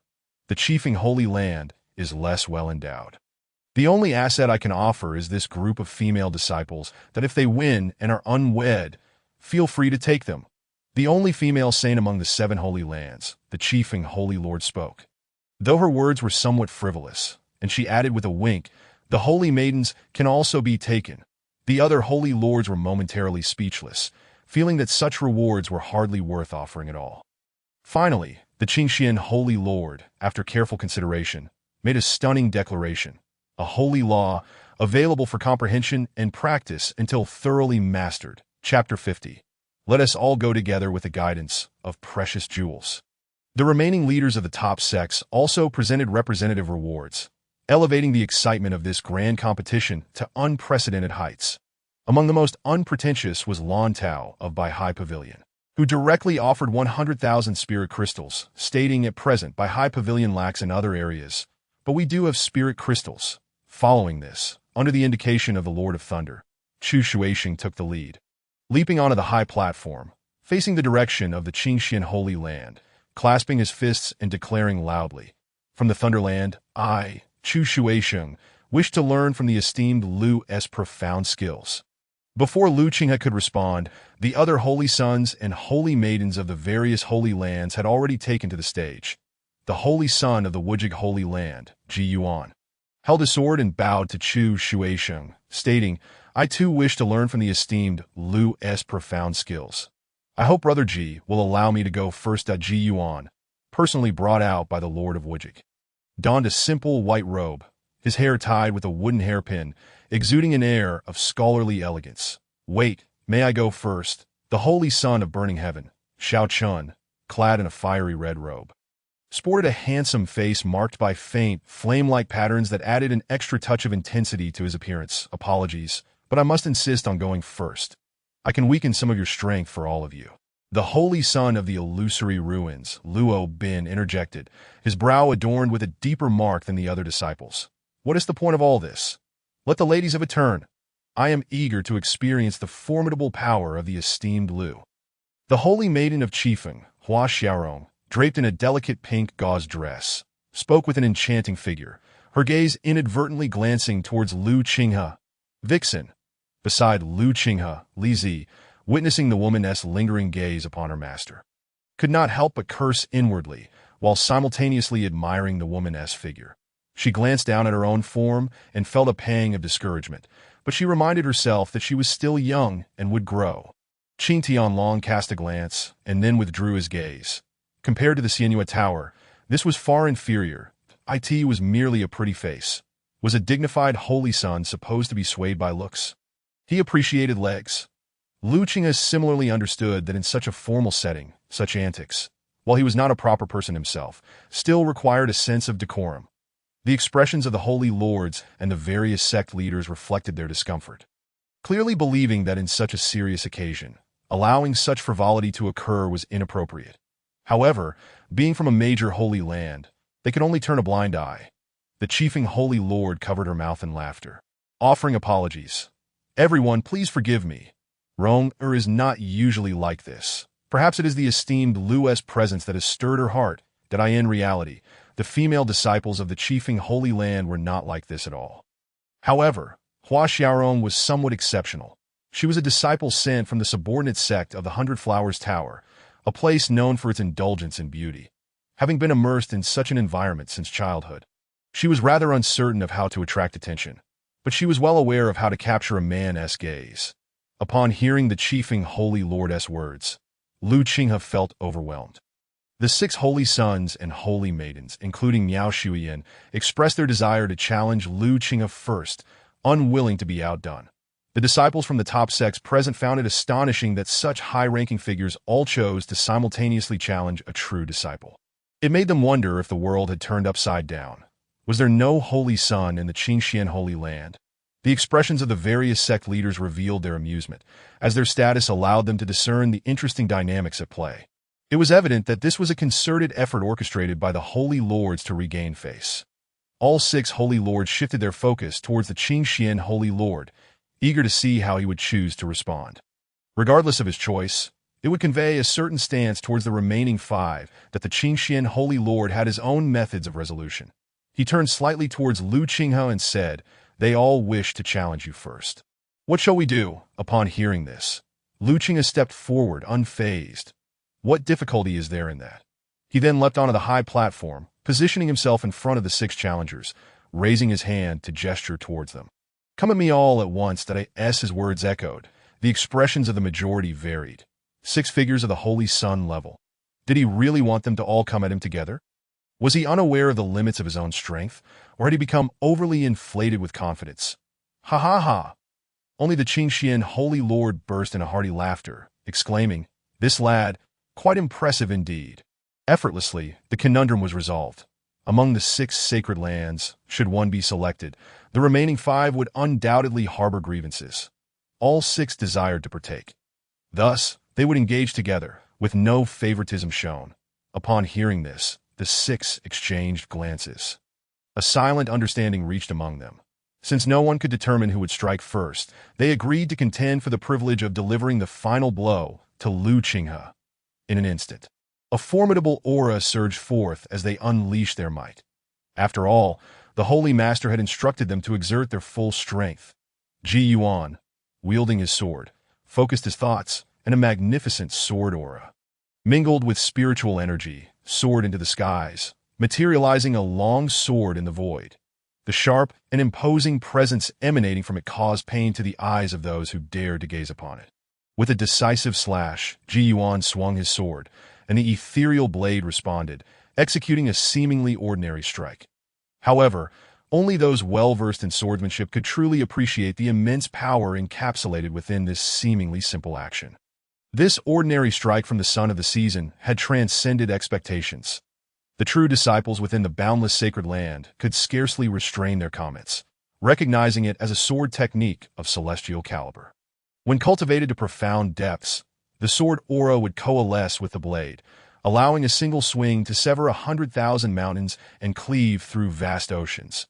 Witnessing the sword as the first to arrive, Lu Qinghe couldn't help but smile, thinking it fitting to let the sword intent take center stage and astonish the world. With a hum, Lu Qinghe, devoid of a sword, pointed skyward, causing a resonance in the void.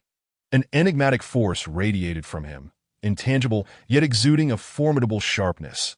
The gaze of the boundless holy master sharpened, his heart shaken, as he murmured, "Sword intent." The Azure Xian holy master's smile deepened. This young man has truly grasped the essence of sword intent. Unlike the astonishment of others, Qinglong's eyes widened momentarily, only to be replaced by a grin of approval and satisfaction. The Chiefing Holy Master beamed with excitement. This son-in-law was someone she was determined to claim for the Chiefing sacred land. Unbeknownst to Lu Qinghe, his subtle display had drawn diverse thoughts from many, with a mere flick of his finger. He effortlessly blocked Ji Yuan's seemingly ordinary strike. "That is that all you've got? Do you possess a stronger sword technique?" Lu Qinghe innocently inquired, his expression betraying none of the strength he had yet to unveil. To him, this attack felt feeble, yet to Ji Yuan, it was the mightiest strike he could muster at the outset. With his present strength, Ji Yuan needed to gather more energy for what lay ahead.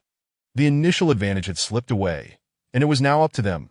As Lu Qinghe finished speaking, he suddenly felt a drop in temperature around him, accompanied by a creeping white mist at his feet. He then turned his gaze toward the others that moment. As his eyes briefly met Luo Bin's, a wave of disorientation washed over him. Chapter 51. Illusion Manipulation Illusions. Luo Xingzi has made his move. The disciples of the illusory ruins sacred land recognized Lu Qinghe's sudden stupor as a sign that he had fallen under Luo Bin's illusion. It seemed that Lu Xingzhu had never witnessed the marvels of illusion before. The illusory ruins holy master chuckled with satisfaction, his expression radiating pride in his illusionary arts, and the holy masters beside him did not refute him. Indeed, those who had experienced illusion would accord it the utmost respect. After all, a mere moment of vulnerability could ensnare one within the fabricated realm of illusions without a sound in one-on-one encounters. Evading such tricks could prove difficult, let alone in a scenario where one faced multiple opponents. Just a mere exchange of glances had sufficed to ensnare him. "Hentiat, ladies and gentlemen, I trust you'll excuse me," declared the illusory ruins holy master, exuding an air of confidence. "Not so fast." The boundless holy master interjected dismissively. "It's merely an illusion. He is yet to be defeated." "Then let us observe the unfolding events," the illusory ruins holy master stated, unperturbed, inviting all to watch further.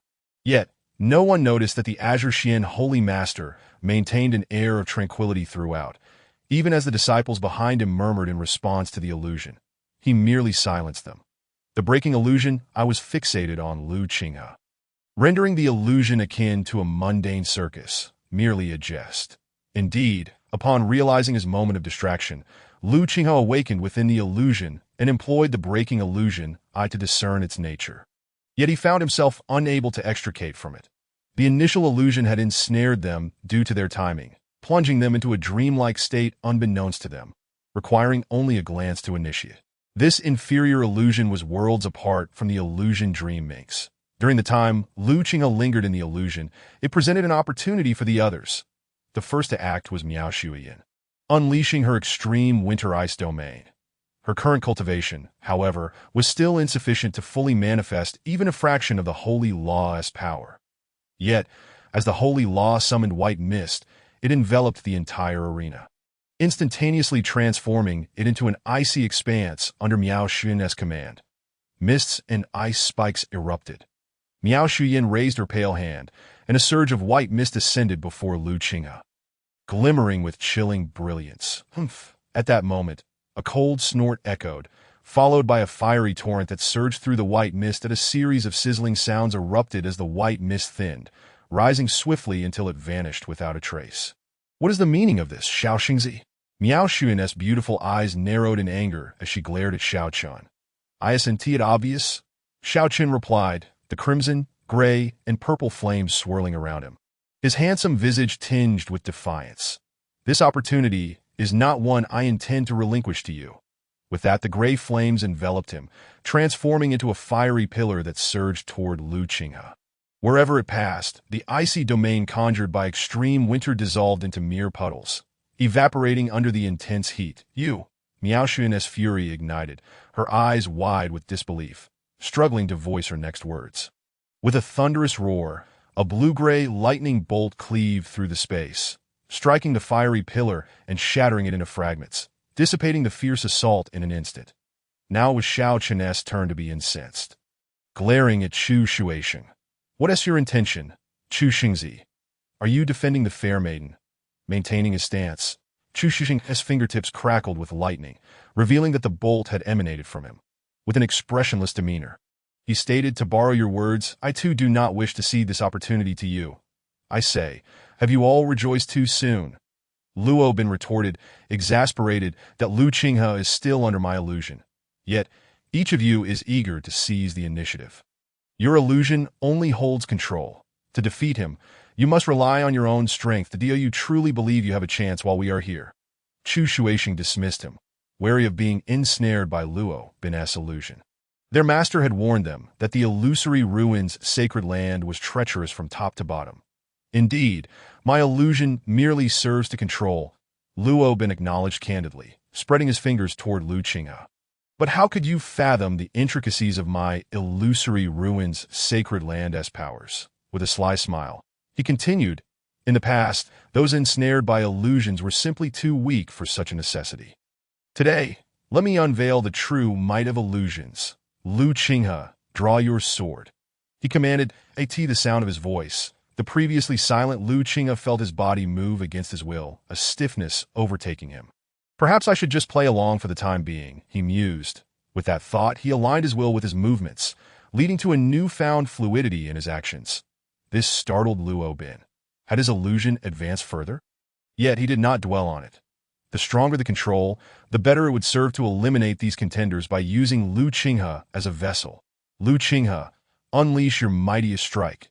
Upon hearing this, Lu Qinghe felt an unexpected thrill that he would not hold back. Clenching his hand, the spirit sword manifested, its intent shaking the void. The convergence of spiritual energy surged forth like a tidal wave, the collision of these forces igniting a tempestuous aura in the air. Simultaneously, Lu Qinghe's cultivation level was fully revealed. He stood at the mid-stage of the Tribulation Crossing, astonishing several holy sons and holy maidens. His prowess surpassed that of typical true disciples, with only a thin veil separating him from them. Heavens, was such favor from Azure Xian truly necessary? One Qinglong was already present. Yet now, they were adversaries. Any sentiments of admiration could wait until later. In an instant, the holy sons and holy maidens prepared themselves, but amidst this tension, two figures stealthily approached Lu Qinghe from behind. Luo Bin stared in disbelief at Hua Xiaorong. You. Hua Xiaorong smiled flirtatiously. This little lady does not wish to be struck. Such matters are better handled quietly in private. Luo Bin could only shake his head in exasperation that if she wished to evade, so be it. Once he utilized Lu Qinghe's sword intent to eliminate these opponents, he would then command Lu Qinghe to self-eliminate. The last one standing would be him, and all the rewards would belong to him. The mere thought sent shivers of excitement through him. Under the watchful eyes of all, Lu Qinghe gradually ascended, the sword intent surrounding him growing ever more formidable. Gun's pupils constricted, and he shouted, "Let us strike together. This sword intent is beyond what we can withstand alone." Having spoken, he grasped the long sword with both hands, beginning to gather his energy. Those who had heard his words momentarily set aside their previous conflicts, each preparing to unleash their signature moves. That Lu Qinghe raised his spiritual sword in the air, the sword intent continuously coalescing before him, manifesting various sword forms in the next instant, with spiritual energy piercing through like a long rainbow, rippling through the void. Suddenly, The gaze of the Qingxian Saint Lord ignited with excitement. The Qingxian sword technique was in motion. According to records, every sword form of the Qingxian sword technique possesses formidable might. Yet why was it not Lu Qinghe wielding it himself? The spiritual sword detached from Lu Qinghe's hand, and he extended his fingers towards the nearest sword form, flicking it with a swift motion. In the next moment, the spiritual sword adhered to it and shot forth, its speed so astonishing that onlookers merely glimpsed a flash of sword light. Chapter 52. The sword shocks, all rushing thunder. Swirling flames, ice shards piercing through white mist, and the sword light slicing through the air. All these attacks were unleashed simultaneously by Chu Suisheng and his three companions, merging into a torrent of force. However, at the moment Lu Qinghe's sword light made contact, it exhibited an invincible might, cleaving through the four attacks, while the ensuing spiritual energy and sword intent shredded the remnants into nothingness. This is bad.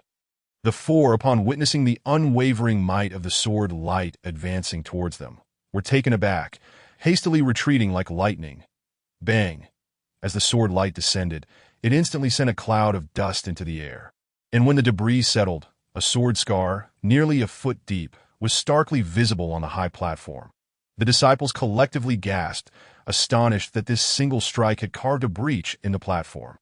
It was well known that this high platform had withstood countless attacks without a scratch. Yet now, merely from Lu Qinghe's sword, it suffered such conspicuous damage. The several saint lords and sect leaders present could not help but display solemn expressions. They understood best the materials of this platform, and its resilience. No cultivator below the Ascension realm could possibly inflict such damage. To further exaggerate. Even a celestial being entering the Ascension realm could only achieve such destruction with great effort. In other words, Lu Qinghe's strike rivaled the strength of a celestial being. There is something amiss with this sword technique. The Wujie Saint Lord spoke solemnly. Lu Qinghe was merely a small cultivator undergoing tribulation, incapable of unleashing such a level of power, even with the enhancement of sword intent. Thus, the form of sword intent just now was indeed a sword technique. Upon hearing his words, nearly simultaneously, the Saint Lords turned their gazes towards the Qingxian Saint Lord, seeking answers from his composed demeanor. Indeed, it is due to the sword technique. The Qingxian Saint Lord did not conceal the truth, leisurely explaining. That is the signature holy technique of my Qingxian sacred land. The Qingxian sword technique, boom. Upon hearing this, it was as if a heavy hammer had struck the hearts of all present, leaving them in stunned silence. The thoughts of all disciples echoed with one phrase: holy technique. It is actually a holy technique. Heaven bears witness. They each held high positions within their respective factions, yet even a single celestial art was a luxury for them. Now they were being told that among their peers, someone had already obtained a holy technique. Qinglong gazed at Lu Qinghe, suspended in midair, an obscure flicker passing through his eyes. The To gained the recognition of a holy technique.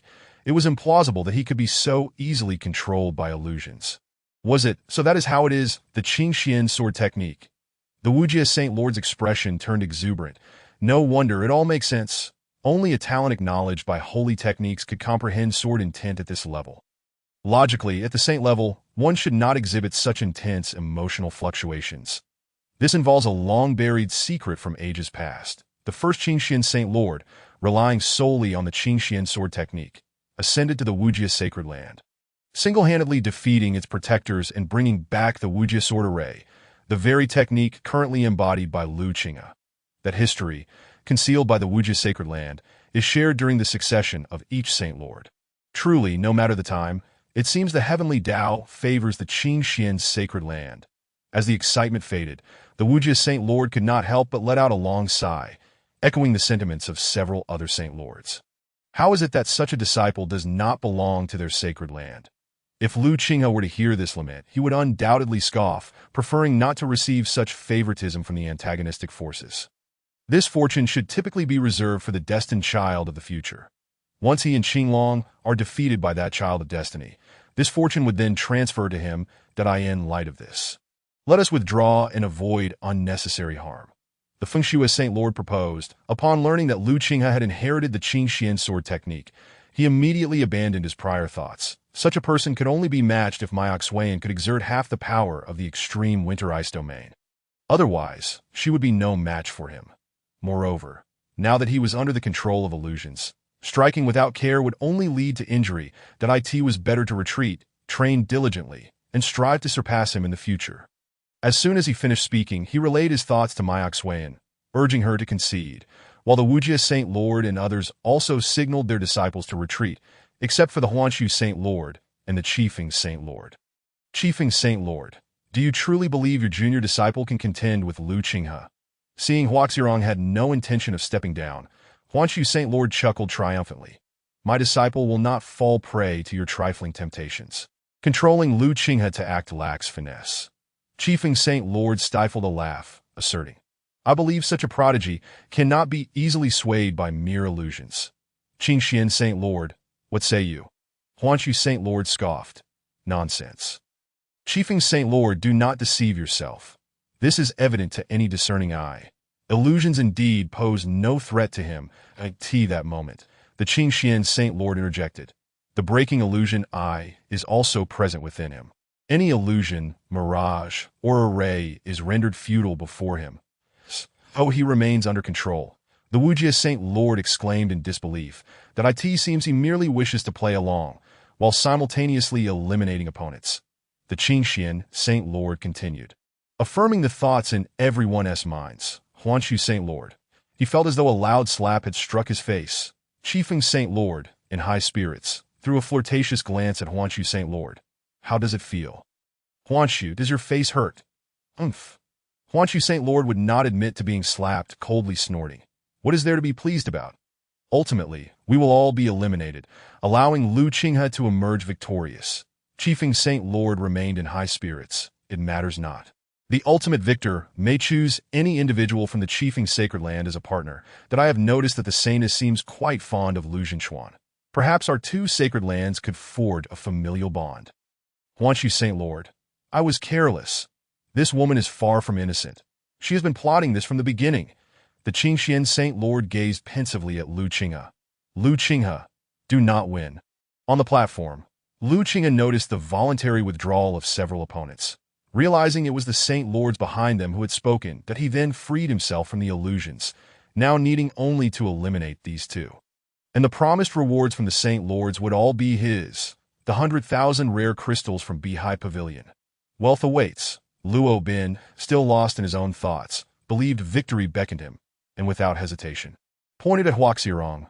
Lu Qinghe, eliminate her for me. However, upon issuing the command, he saw Lu Qinghe remain unmoved at Lu Qinghe. What is wrong with you? Why are you not acting? He observed Lu Qinghe turning to him, saying, Buddy, is controlling me bringing you joy? Before Luo Bin could react to the shock, the voice of the Huanshu Saint Lord thundered in his ear. Immediately concede and withdraw, receiving the command. He raised his hand. I concede. Before he could finish his sentence, he had already retreated, executing the action with great agility. Lu Qinghe shifted his gaze from him to Huaxirong, raising his sword towards her. It is your turn. Chapter 53. A price to pay. Little did he know. How would Lu Zhenchuan deal with this young lady? Huaxirong tilted her head slightly, her demeanor somewhat playful, her expression radiating anticipation, leaving Lu Qinghe at a loss for words. This woman is off. There is something distinctly amiss about her. Moreover, he discerned no trace of combativeness in her gaze. She seemed utterly disinterested in fighting him. You might as well concede that Lu Qinghe descended from the air, wary that this woman might harbor some peculiar inclinations. Striking her might inadvertently satisfy her. Does Lu Zhenchuan not wish to harm me? Huaxirong's delicate fingers touched her red lips, her dazed expression exuding an air of innocence. Lu Qinghe thought, I want to give her a sword strike, but I fear it might bring her pleasure. Speak. What is your purpose? You do not wish to fight, yet you linger on the platform. There must be a reason. Lu Zhenchuan, would you consider becoming my partner? Huaxirong smiled, her brows lifting in joy, exuding sincerity in her words, making it clear that her feelings were genuine. Lu Qinghe's body stiffened. That phrase sounded eerily familiar. This is not good. Without a moment's hesitation, he flatly refused. Saintess Huaxirong, please seek another. Why not? Huaxirong asked, perplexed. Clearly, she had heard other junior sisters and brothers within the sacred land mention that if she merely expressed her desire for a partner, suitors would queue from the entrance of the Qifeng sacred land all the way to the extreme north snowy sacred land. Yet why, in front of her, did this Lu Jinchuan seem to shy away? I find the nature of Lu Jinchuan to be rather distinct. He seems unimpressed by other men. However, I lack the fortune to pursue him. I am not worthy of such an honor. To be the partner of a disciple from the Qifeng sacred land means I would have to become a son-in-law. A rather trivial transaction when one considers the greater stakes at play. Moreover, should any thought of such an arrangement cross his mind, the Lord of Qingxian would undoubtedly be the first to intervene. The saints possess means that transcend the ordinary, and naturally, their ears would capture every word exchanged between the two on stage. Lan Tao chuckled. Qifeng sacred lord, your saintess has been cultivated with considerable finesse. At times alluring, at times innocent, she could be a fatal allure for any ordinary man. Some of my disciples behind me have been utterly captivated. Although Lan Tao appeared to jest, his final remark carried a hint of the authority of a sage, resonating among the disciples of Bihai Pavilion. Those who had been enchanted, upon awakening to the implication of their weakness, could not help but bow their heads in shame. Lord of the Blue Pavilion, you jest. After all, Xiaorong has grown up in a rather unique environment. Once her alluring physique was discovered, she was sent to the sacred land to be raised beside this lord, while she has cultivated some techniques to conceal her constitution. Leaks are, unfortunately, inevitable. The Qifeng sacred lord nonchalantly revealed the innate allure of Hua Xiaorong, which indeed startled the saints present. Who would have thought she possessed an innate, alluring physique? The fortunes of Qifeng sacred land are quite favorable. The Lord of Wuji offered his support, yet the Qifeng sacred lord stifled a laugh, casting a glance at the Qingxian sacred land. It is merely a recorded special constitution. While it may offer some advantages compared to others, it pales in comparison to true prodigies. The implication was clear to everyone present, and thus no one dared to respond. However, the Lord of the Illusory Ruins, lost in contemplation since the mention of the bewildering void eyes by the Lord of Qingxian, suddenly seemed to experience a moment of enlightenment and exclaimed, I remember. The bewildering void eyes are the nemesis of all illusions in the world. This statement left the saints momentarily speechless. Amidst such a moment, one would still linger on the bewildering void eyes, especially considering that the Lord of Qingxian himself had stated that it was an ancient sacred technique, now lost to time. Why, then, had it resurfaced in the Qingxian sacred land? In contrast to the sacred technique, the Lord of the Illusory Ruins seemed more concerned about the implications of this long-lost art manifesting in Qingxian. Without the bewildering void eyes, the illusions of the Illusory Ruins would still stand distinct, perplexing countless cultivators. Conversely, the emergence of a weakness for the Illusory Ruins would be troubling. Other saints were even more concerned that this was indeed a sacred technique. To the world, it was merely considered lost, not entirely vanished. The Lord of Qingxian waved his hand dismissively, speaking with an air of indifference. Sacred techniques possess a spirit of their own. They can choose their heirs. Otherwise, like us, they must be forced into submission once we attain the status of a saint. Until an heir is chosen, the bewildering void eyes have remained comfortably within the Qingxian sacred land. This statement not only acknowledged the status of the bewildering void eyes as a sacred technique, but also inadvertently hinted at the depth of Qingxuan's heritage. The Qifeng sacred lord's eyes sparkled with intrigue.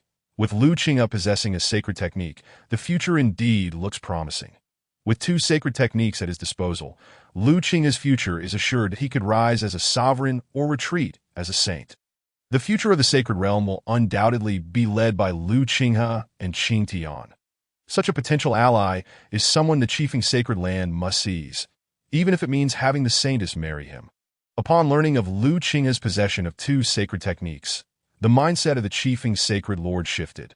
As long as a connection could be established, that would suffice. With this thought in mind, she directly transmitted a message to Hua Xiaorong, instructing her to use any means necessary to associate herself with Lu Qinghe.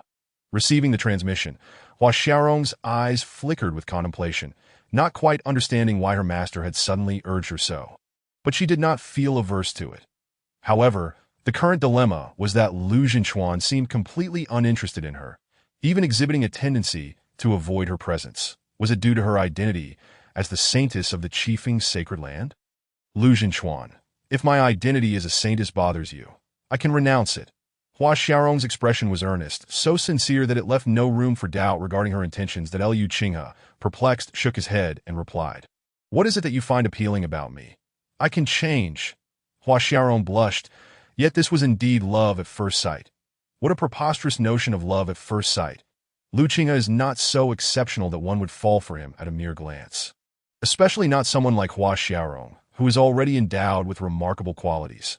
Very well, if this does not work out, I shall concede that Liu Qinghe surrendered, having initially intended to cultivate an image, only to encounter such an individual. This simply cannot be. Upon hearing Liu Qinghe's willingness to concede, Hua Xiaorong panicked. Lu Jinchuan was the one she held in her heart above all others. Perhaps she had pursued too aggressively, but she decided to let it go this time and would revisit the matter later. With that, she declared her concession and withdrew from the high platform at Liu Qinghe's side. Although he had emerged victorious, he could not shake the feeling of dissatisfaction. The conclusion of this challenge marked the end of the third phase, and the 7 sacred lords jointly announced the conclusion of this 7 Saints tournament. However, they could not depart immediately, for there remained a matter of rewards to distribute. Considering various factors, this segment was postponed until the following day. Chapter 54. A night visit to the detached pavilion. That night, the Qifeng sacred lord summoned Hua Xiaorong, her expression grave as she inquired, "Xiaorong, do you truly have feelings for the Liu Qinghe of the Qingxian sacred land?"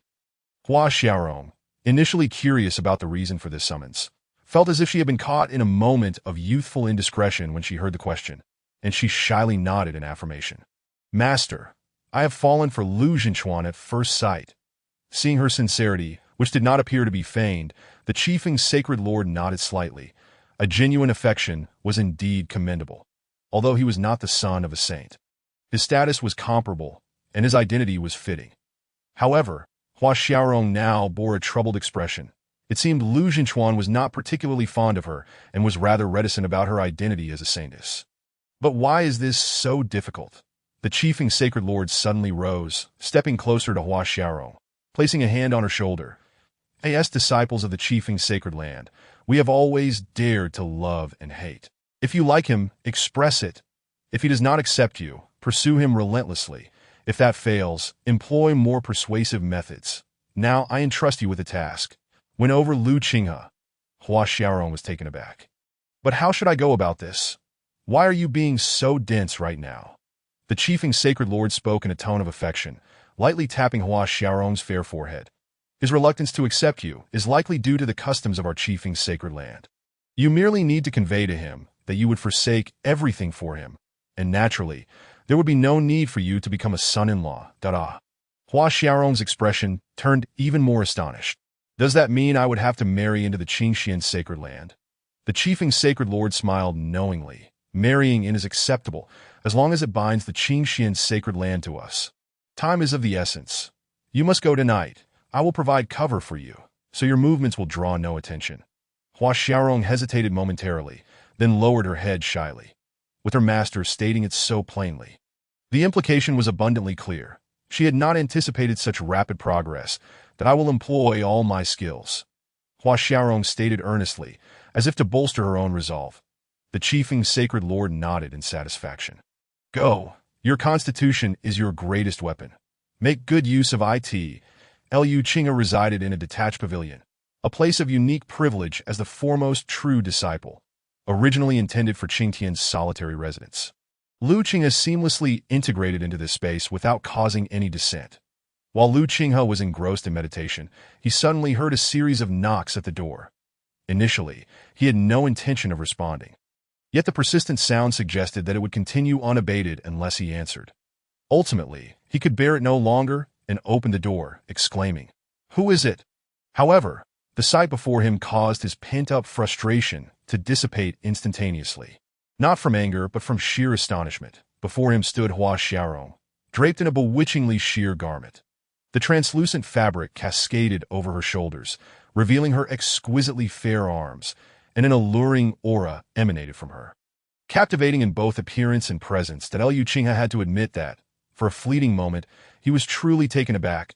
only to abruptly shake himself awake, his expression shifting to one of wariness. "What brings you here?" he inquired, raising an eyebrow. "Rather than let me in, perhaps it would be better for me to speak here. Being seen by others might be somewhat embarrassing," Hua Xiaorong replied with a charming smile. "Being seen? That sounds splendid." Lu Qing's spirits lifted at the notion that in the dead of night, with a solitary man and woman, my reputation as a lecherous rogue would only become more vivid. "No need for that. Let us just converse here," he insisted. Hua Xiaorong hesitated, aware that the Qifeng Sacred Lord had already sealed this place off. Even if a commotion erupted, no one would notice. Yet, many matters could not proceed without entering. "Must we do this outside? Speak, or I shall take my leave." Liu Qinghe raised an eyebrow, deliberately provoking her, that as expected. Upon hearing his words, Hua Xiaorong grew anxious, repeatedly insisting, and then silently summoned the alluring essence of her innate charm. A pink aura gradually permeated the air, as if it were infused with a sweet fragrance. With her crimson lips slightly parted, she sweetly inquired, "Lu Zhenchuan, do you think I am beautiful?" Prepared in advance. Lu Qinghe was naturally not swayed by her allure. Upon returning, he had learned from Qinglong that Hua Xiaorong was an innate charm body, making her quite captivating without any effort. Thus, he deliberately refrained from answering, instead heightening her anticipation, which made her inwardly anxious. However, before Lu Qinghe could respond, Qinglong unexpectedly emerged from the room, asking, "Qinghe, who has arrived?" At the sound, Lu Qinghe turned his body slightly, revealing Hua Xiaorong's figure. Upon seeing her, Qinglong's eyes brightened, and he quickened his pace toward her. Liu Qinghe found it curious, for Qinglong did not seem like someone who could be easily enchanted. Following Qinglong's gaze downwards, he was struck with realization. It was not that Hua Xiaorong was unattractive. Her pure, fair complexion occasionally revealed a soft allure that instinctively evoked a desire to embrace her tenderly. Logically, few could resist such charm, yet both Lu Qinghe and Qinglong evidently did not fall into that category. Their attention was drawn elsewhere. What a pity those legs are not adorned with especially crafted socks from Xianhua Tower. They are so shapely and straight, with a delightful softness. Lu Qinghe and Qinglong exchanged glances, their unspoken thoughts aligning perfectly. "What is going on?" Qinglong asked, a hint of confusion in his expression. After all, to outsiders, he still appeared to be a serious saint, and his image needed to be preserved. "Esteemed Saint Sun," Hua Xiaorong said, slightly bowing as a gesture of respect. Their statuses were equivalent, so it was not necessary, but her upbringing compelled her to do so. Qinglong merely nodded in acknowledgement, a slight bow in return. "What is happening?" Qinglong inquired, glancing between the two. Liu Qinghe shrugged, indicating his ignorance. Hua Xiaorong was equally surprised to learn that the two resided in the same place. According to convention, individuals of saintly status ought to have the right to independent quarters. Although the sovereign of Qifeng had shrouded the entire courtyard, he had not anticipated that it would house two individuals. Yet, what was there to be embarrassed about? They were cultivators, after all. She had come to pursue Lu Qinghe. Upon hearing the reason, Qinglong raised an eyebrow and turned to Lu Qinghe, chiding him. "She came here, and you didn't even invite her in to sit. If word got out, it would surely reflect poorly on their hospitality in Qingxian." With that, Qinglong stepped aside, saying, "Saint Maiden Hua, please come in." At his words, Hua Xiaorong beamed, appreciating Qinglong's amiable nature. "Then I shall not impose further." As she spoke, she bowed once more before stepping inside, unaware of the sly glance Qinglong cast at Lu Qinghe. Teasing him about his fortunate predicament, Liu Qinghe could not help but rub his temples, lamenting the irony of how the repercussions of a past encounter had now returned to haunt him. The next day, Hua Xiaorong fled the courtyard in utter dismay, never having anticipated that Lu Qinghe would insist on accompanying her throughout the night, alongside Qinglong. Do not misunderstand. It was merely a game of changing clothes and socks. As a young maiden, she found herself bewildered that two vigorous young men exhibited no desire whatsoever, only engaging her in a playful costume game. After mustering her courage, she had been thoroughly outmatched. At the entrance of the courtyard, Lu Qinghe and Qinglong observed her flustered retreat. The former crossed his arms and remarked, "Surely she must now understand the futility of her pursuits and abandon any unrealistic fantasies." "You ought to say that the one behind her should give up," Qinglong retorted, adding, It is hard to believe that a woman would disregard her modesty and come here at such a late hour without support. Recognizing Lu Qinghe's worth, he had hastily arranged for someone to come. As this thought crossed his mind, a mischievous smile appeared in Qinglong's eyes as he glanced at his companion. If I had not been present tonight, perhaps someone would have succumbed entirely. Spare me the baseless accusations. Lu Qinghe rolled his eyes. I was not the one who invited her in. But you seemed quite at ease, Qinglong countered. Perhaps there was a hint of intent behind it. Lu Qinghe replied non-committally. A hint? Qinglong pressed point 3 parts. Lu Qinghe answered, and the two exchanged knowing smiles. Shortly after, they turned to re-enter the courtyard together, but it was not long before they emerged once more. For it was time to distribute rewards. Throughout the grand competition, those ordinary disciples who placed would receive unified rewards from the sect and the Holy Lands. Naturally, the true disciples who participated would also be rewarded, as they had defended the current positions of their sacred grounds. Each of the 7 Holy Lands providing separate rewards. As for the final round of rewards, it was the most anticipated, as this time the offerings reached unprecedented levels.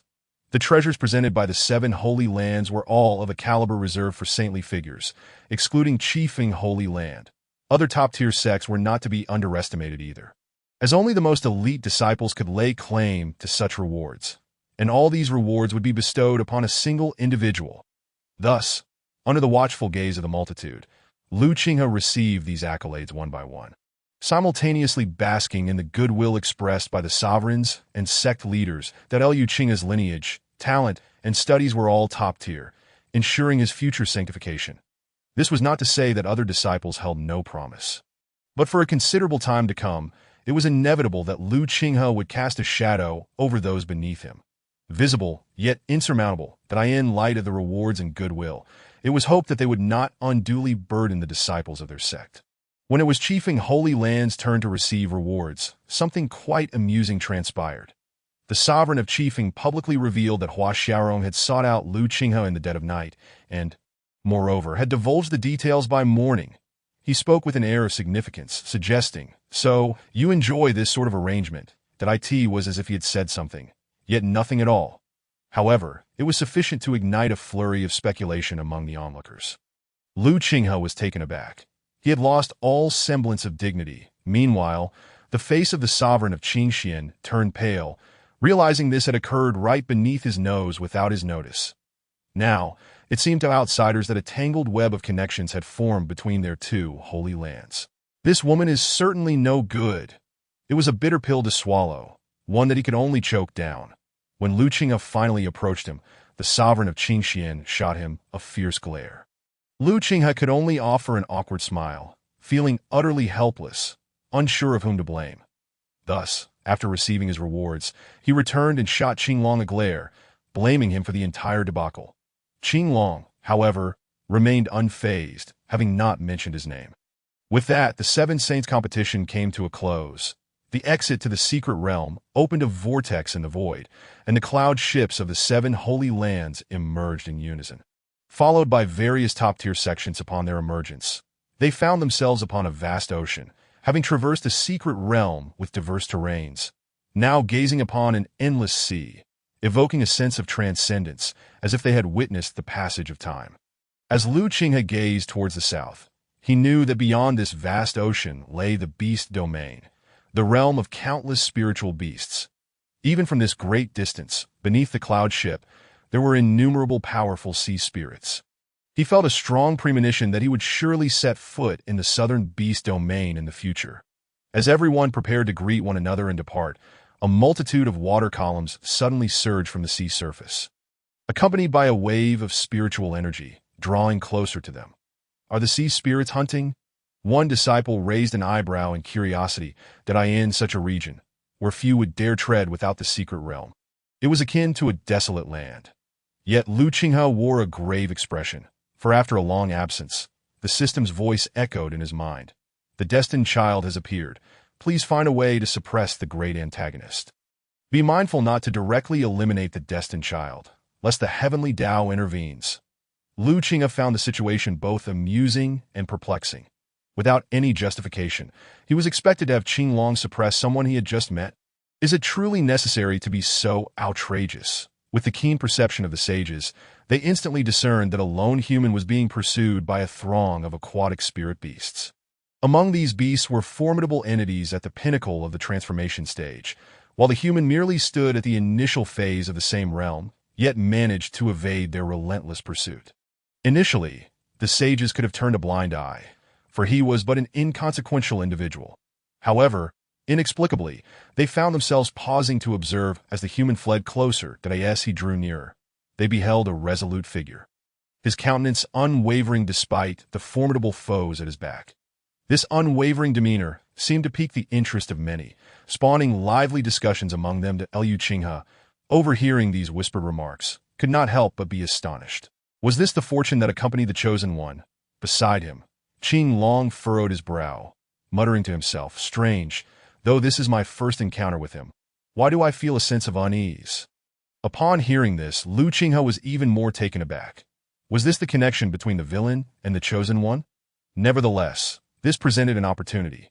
With a sly grin, Liu Qinghe leaned closer, suggesting, "Could it be that this individual is your nemesis from a past life? And your inability to take revenge is what troubles you so?" In response to his words, Qing Long solemnly nodded. "As cultivators, we believe in the cycles of past and present, in the law of cause and effect. Therefore, this person must surely have some connection to me." Chapter 56. The sword technique of non-self from a distance. Yi Xian caught sight of the cloud boats suspended in the air, each one more opulent than any he had previously encountered. They must belong to a great power. If they were willing to intervene, his peril would surely be averted. That a voice echoed in Yi Xian's mind, illuminating his path. Those hailing from powerful factions are notoriously haughty. Seeking their assistance might not yield results. Yi Xian snorted derisively, seemingly disdainful of these highborn individuals. How long could he continue to evade them without revealing his trump cards? The voice in his mind sighed in resignation, suggesting, "You are in need of a more substantial platform. Perhaps this is your chance to be accepted as a disciple by one of them." Perhaps this statement resonated with Yi Xian, prompting him to calm his gaze and consider it. Nonetheless, he remained resolute in not seeking help from those aboard the cloud boats, that he possessed his own principles. Those who wished to assist him would do so without him having to ask, while those unwilling to help could not be persuaded. Regardless of his pleas, he drew closer, ensuring that those on the cloud boats could see him clearly. He abruptly halted and turned to face the pursuing aquatic spirit beasts.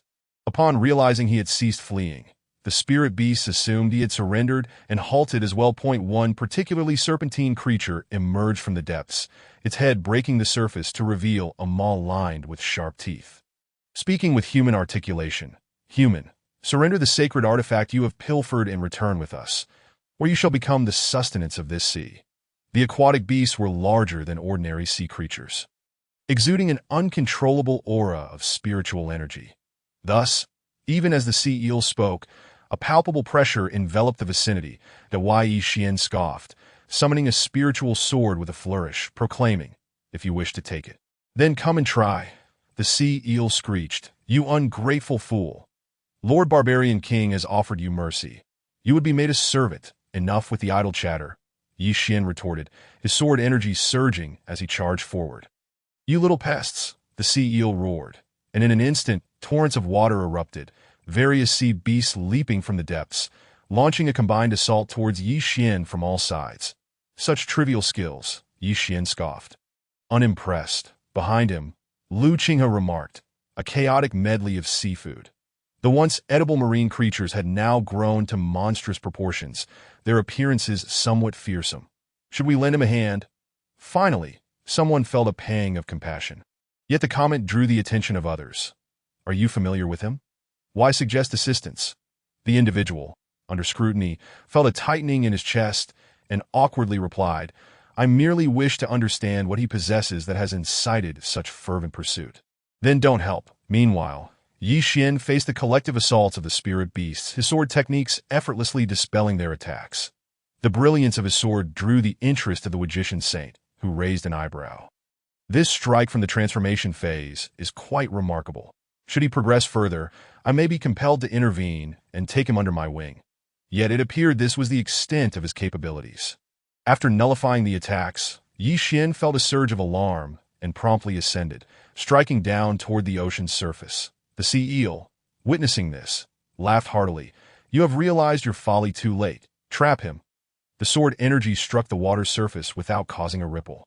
But in the next moment, a colossal net woven from water surged forth, ensnaring Yi Xian. Formed by three beings at the pinnacle of the transformation stage, how will you escape this time? The sea eel, brimming with confidence, recalled how it had underestimated this human previously. Vowing not to repeat the same mistake, Yi Xian struggled. He found the net absorbed his spiritual energy. If he did not escape swiftly, he would soon find himself depleted. Yet what was conjured by the pinnacle of the transformation stage was not easily undone. "Master, I am prepared to use that technique," Yi Xian conveyed solemnly. Then a voice responded. "Have you made your decision?" "Yes," Yi Xian affirmed, his resolve unwavering, that he understood that without displaying sufficient strength, those observing would remain indifferent and unwilling to assist him. Moreover, given the current circumstances, he had no choice but to resort to that technique. After a brief silence, the voice intoned seriously, "Very well. I shall lend you my full support.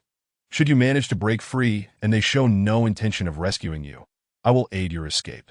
However, be warned, this will plunge me into slumber, and you will be left to fend for yourself." Yi Xian closed his eyes, acknowledging, "I understand. Thank you, master." After taking a deep breath, he opened his eyes anew, his gaze sharp and resolute.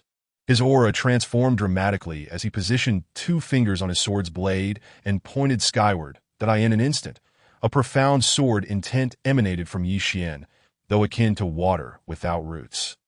It was fleeting. Yet, even this brief display ignited the interest of the Magician Saint, whose eyes gleamed with intrigue. Sword intent. Though it may only be a glimmer, this is undeniably genuine sword intent.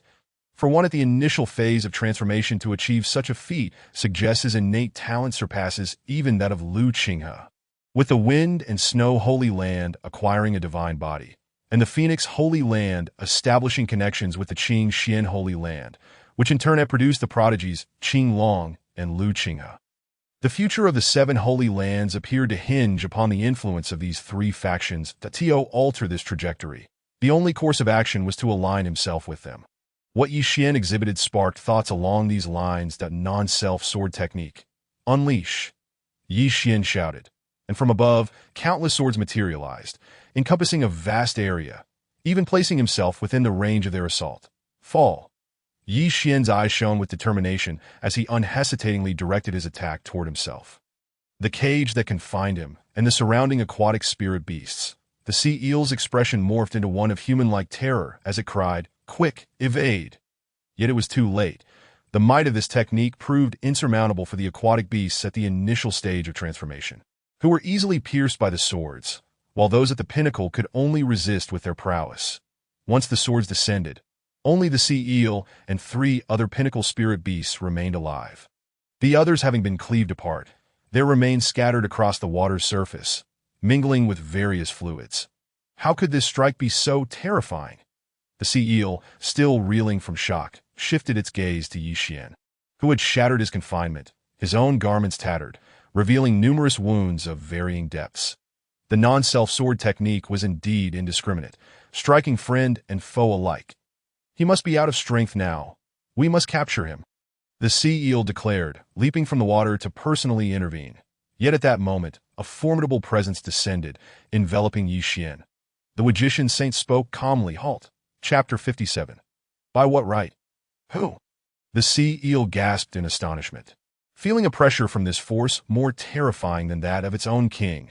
"I am the Magician Saint," came the unperturbed voice from the direction of the cloud boats, instantly capturing the attention of all present. Yi Xian's lips curled into a strained smile. He knew he had hit the mark, yet he had not anticipated that it would be a saint. The sea eel, upon hearing the sound, grew even more terrified. To refer to oneself as a saint must indicate that one is indeed a revered figure. Yet, why would a human saint appear in this place? The supreme saint raised his foot, stepping out from the cloud boat, allowing the few sea spirit beasts to behold him. Although the disciples of the supreme Holy Land were uncertain of the situation, they nonetheless followed suit, stepping out of the cloud boat and hovering in midair behind the supreme saint. "Esteemed saint, what is your intention?" The sea eel lowered its head respectfully and inquired, not daring to meet the saint's gaze without permission. Some saints might be indifferent, but those who cared could extinguish you with a mere wave of their hand. Does this holy master need to explain anything to you? The calm words of the Supreme Saint sent a shiver through the sea eel's body, and it hurriedly replied, "No, I dare not. It is just that this human is my master, who has specifically ordered me to bring him back, that if I fail to do so, I will have no explanation to give. What concern is that of mine?" The Supreme Saint, with his hands clasped behind him, showed no interest. This was originally a matter pertaining to their beast clan. What relevance did it hold for the human race? The sea eel was overwhelmed with despair. If it did not bring the human back, it would meet its demise. "Esteemed saint, I dare to implore you, should you take the human, allow me to return with what he has stolen, so that I may provide an explanation to my master." The Supreme Saint narrowed his eyes slightly. Why should he return what was obtained through his own efforts? It appeared the saint was quite protective of his Own Yi Xian's mind. A voice remarked, "You have yet to agree to join, yet he already treats you as one of his own." This saint's influence was certainly not to be underestimated. Yi Xian felt speechless. "Master, you were once a saint as well. Isn't it inappropriate to extol another saint so highly?" The voice retorted dismissively, "I was a saint of the previous generation. He is of this generation. That it does not preclude my admiration for him. Moreover, to call oneself a holy master clearly indicates one wields power, and by that measure, he surpasses your master." Yi Xian found himself even more at a loss for words. When did his own master begin to elevate the reputation of others? Suddenly a thought struck him. "Master, you can't possibly be suggesting that I should find a way to become this saint's disciple, can you?" To his surprise, the voice in his mind erupted in laughter. "You think quite highly of yourself. A saint takes only one disciple, and that one is groomed to be a successor. You see that one behind him at the peak of tribulation? I suspect he is the saint's son. The others are likely true disciples, and the last batch consists of ordinary disciples, all of whom possess greater cultivation than you. Had it not been for the Wu-Wei sword art, you would have been killed here today, and they would remain indifferent." Yi Xian smirked. "So I was right to gamble. Enough, the crisis has passed, and I shall take my leave now. There may be another test for you later. I cannot appear before a saint, so you must rely on yourself." With that, the voice fell silent, as if it had never existed. Yi Xian smiled slightly, responding, "I understand. Thank you, master." The sea eel felt like weeping but could not shed a tear. Before the saint, it was as insignificant as a grain of sand. Should it continue to court death by offending the saint's authority, it would perish at the saint's hands. Or should it return to face the wrath of the barbarian king? Either way, death awaited. "Saint, I dare to plead once more." At this thought, the sea eel concluded that death at anyone's hands would amount to the same. Embracing this notion, it surprisingly mustered the courage to raise its head and meet the saint's gaze directly. The Supreme Saint narrowed his eyes, wondering if he had been too lenient. How dare a peak-tier spirit beast repeatedly make requests before him? "I boldly request the saint to extinguish our lives." The single utterance rendered the initially angered Supreme Saint momentarily dumbfounded. How could such a request be made? The sea eel's eyes reflected a touch of human-like sorrow as it bitterly stated, "Failing to fulfill the barbarian king's command means returning to await only the path of death. If that is the case, then dying at anyone's hands is the same." Seeing that the sea eel had resigned itself to death, the Supreme Saint resolved to grant its wish. However, just as he was preparing to act, a voice interrupted, compelling the Supreme Saint to turn. That he saw Lu Qing stepping out from the cloud boat, approaching him with measured steps and offering a respectful salute. "What do you intend, young man?" Disciple cannot bear to remain silent and wishes to speak a word of justice. Lu Qing replied with a playful grin. This statement prompted murmurs of disbelief among the onlookers. "What justice are you speaking of? We did not see you stepping forward earlier." The Supreme Saint had emerged due to recognizing the value in this individual, wishing to recruit him as a disciple for the Holy Land. What reason did Lu Qing have for stepping forward? Did he covet the other's talents as well? "Speak. What is it that you wish to convey?" The Supreme Saint, though skeptical of Lu Qing's words, granted him an opportunity. "Thank you, Supreme Saint." Lu Qing performed another bow before turning his gaze toward Yi Xian. The latter tensed, for what was merely a simple exchange of glances stirred an inexplicable sensation within him, akin to a fateful collision. This feeling was so profound that Yi Xian couldn't quite comprehend its source, that Liu Qinghe continued. While it is true that we each serve our own masters and our ideals and interests may conflict, a life is still a life. To extinguish it so casually seems a form of desecration to existence. His voice was soft yet distinctly resonated in the ears of all present. Having traversed the path of cultivation to this day, my hands are stained with the blood of countless lives. Discussing life itself is absurd. You scoffed softly. In the realm of cultivation, human life is the least valuable commodity. Silence, regardless of what this young man states. Your role is to support him. The unwavering command of the Qingxian saint echoed in their ears, causing all within the Qingxian holy land to tense in acknowledgement. Interesting. The supreme saint found amusement in the situation. Crossing his arms, the very beasts here wish for death. Yet you stand to prevent it. That I am curious to see what you have to say. And according to your perspective, should it be spared, allowing it to return only to be extinguished again? No, of course not. Liu Qinghe shook his head. This matter is quite simple. All that is needed is for them to return, recount the entire sequence of events, and provide evidence to substantiate their claims. Would that not suffice? This proposition elicited a light chuckle and a shake of the head from the Supreme Saint. While this is a clever method, you have overlooked one crucial detail. Why should this holy master intervene to provide proof? Is it not apparent that you, Supreme Saint, have taken away their chance of survival? What a sharp tongue you possess. The Supreme Saint chuckled lightly, not yet angered by such matters. However, in the realm of cultivation, survival of the fittest reigned supreme. Today, he was stronger than them, and thus had no obligation to acquiesce to such demands. Liu Qinghe shrugged, smiling. If you choose not to accept, that is perfectly fine. That I simply articulated my thoughts of compassion. Should you decide otherwise, none would dare to contradict you. That Liu Qinghe appeared to abandon his idea, bowing before returning to the vessel of the Qingxian Holy Land. Upon landing on the deck, Liu Qinghe immediately sensed the inquisitive gazes directed toward him. Why are you so invested in matters that do not concern you? Do you not fear the wrath of the Supreme Saint, which may very well extend to you? Qinglong remarked, glancing sideways. That Liu Qinghe grinned. Our holy master is present. What is there to fear? After speaking, he received a sidelong glance from his own master, prompting a sheepish smile. Now, do tell, what was your true intention? Qinglong asked, skeptical of Liu Qinghe's altruistic rhetoric. Just stirring the pot.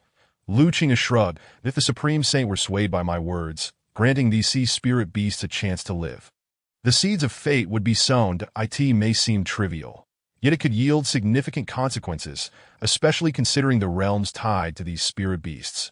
Even a saint would find entanglements of fate no trivial matter. The Supreme Saint bore no grudge against him and would not resort to such calculations.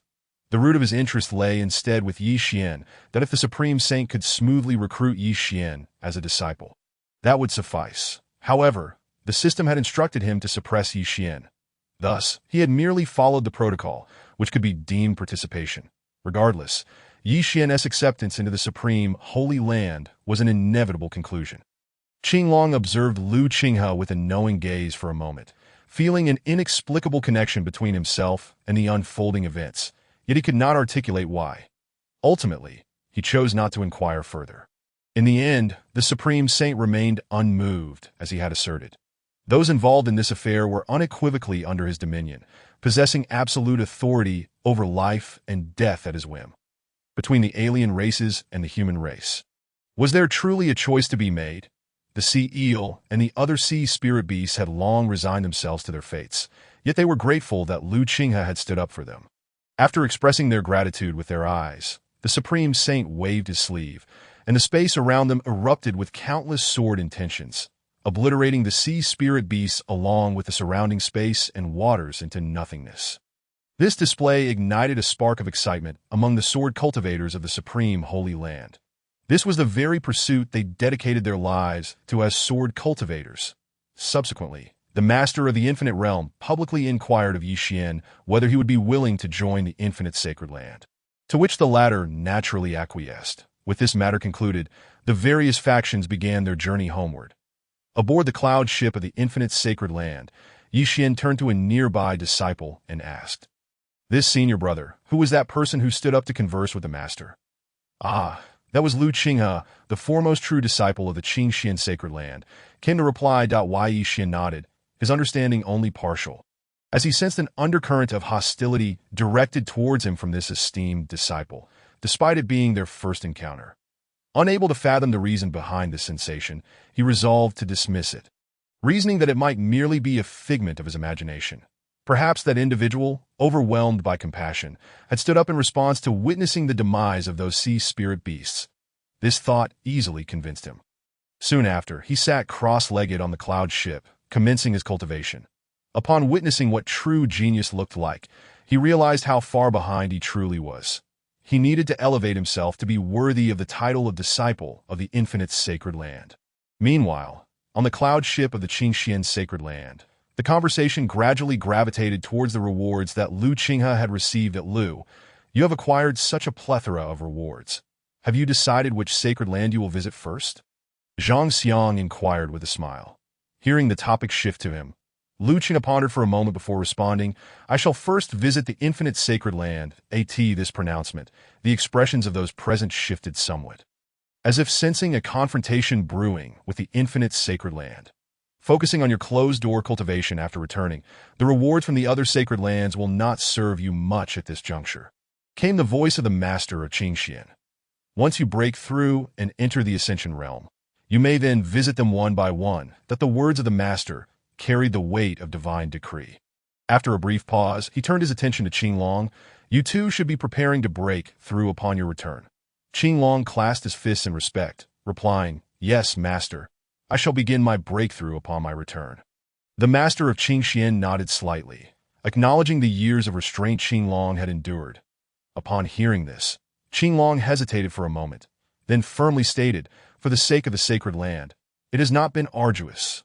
Unexpectedly, the tone of the master of Qingxian shifted dramatically. Had I known that another Lu Qinghe would emerge, I would never have allowed you to suppress your own realm for so many years. The record books of the cultivation world shall reflect the first and youngest cultivator to enter the Ascension realm as belonging to the Qingxian sacred land. Upon hearing this, the crowd exchanged awkward smiles, realizing that this was the crux of the matter.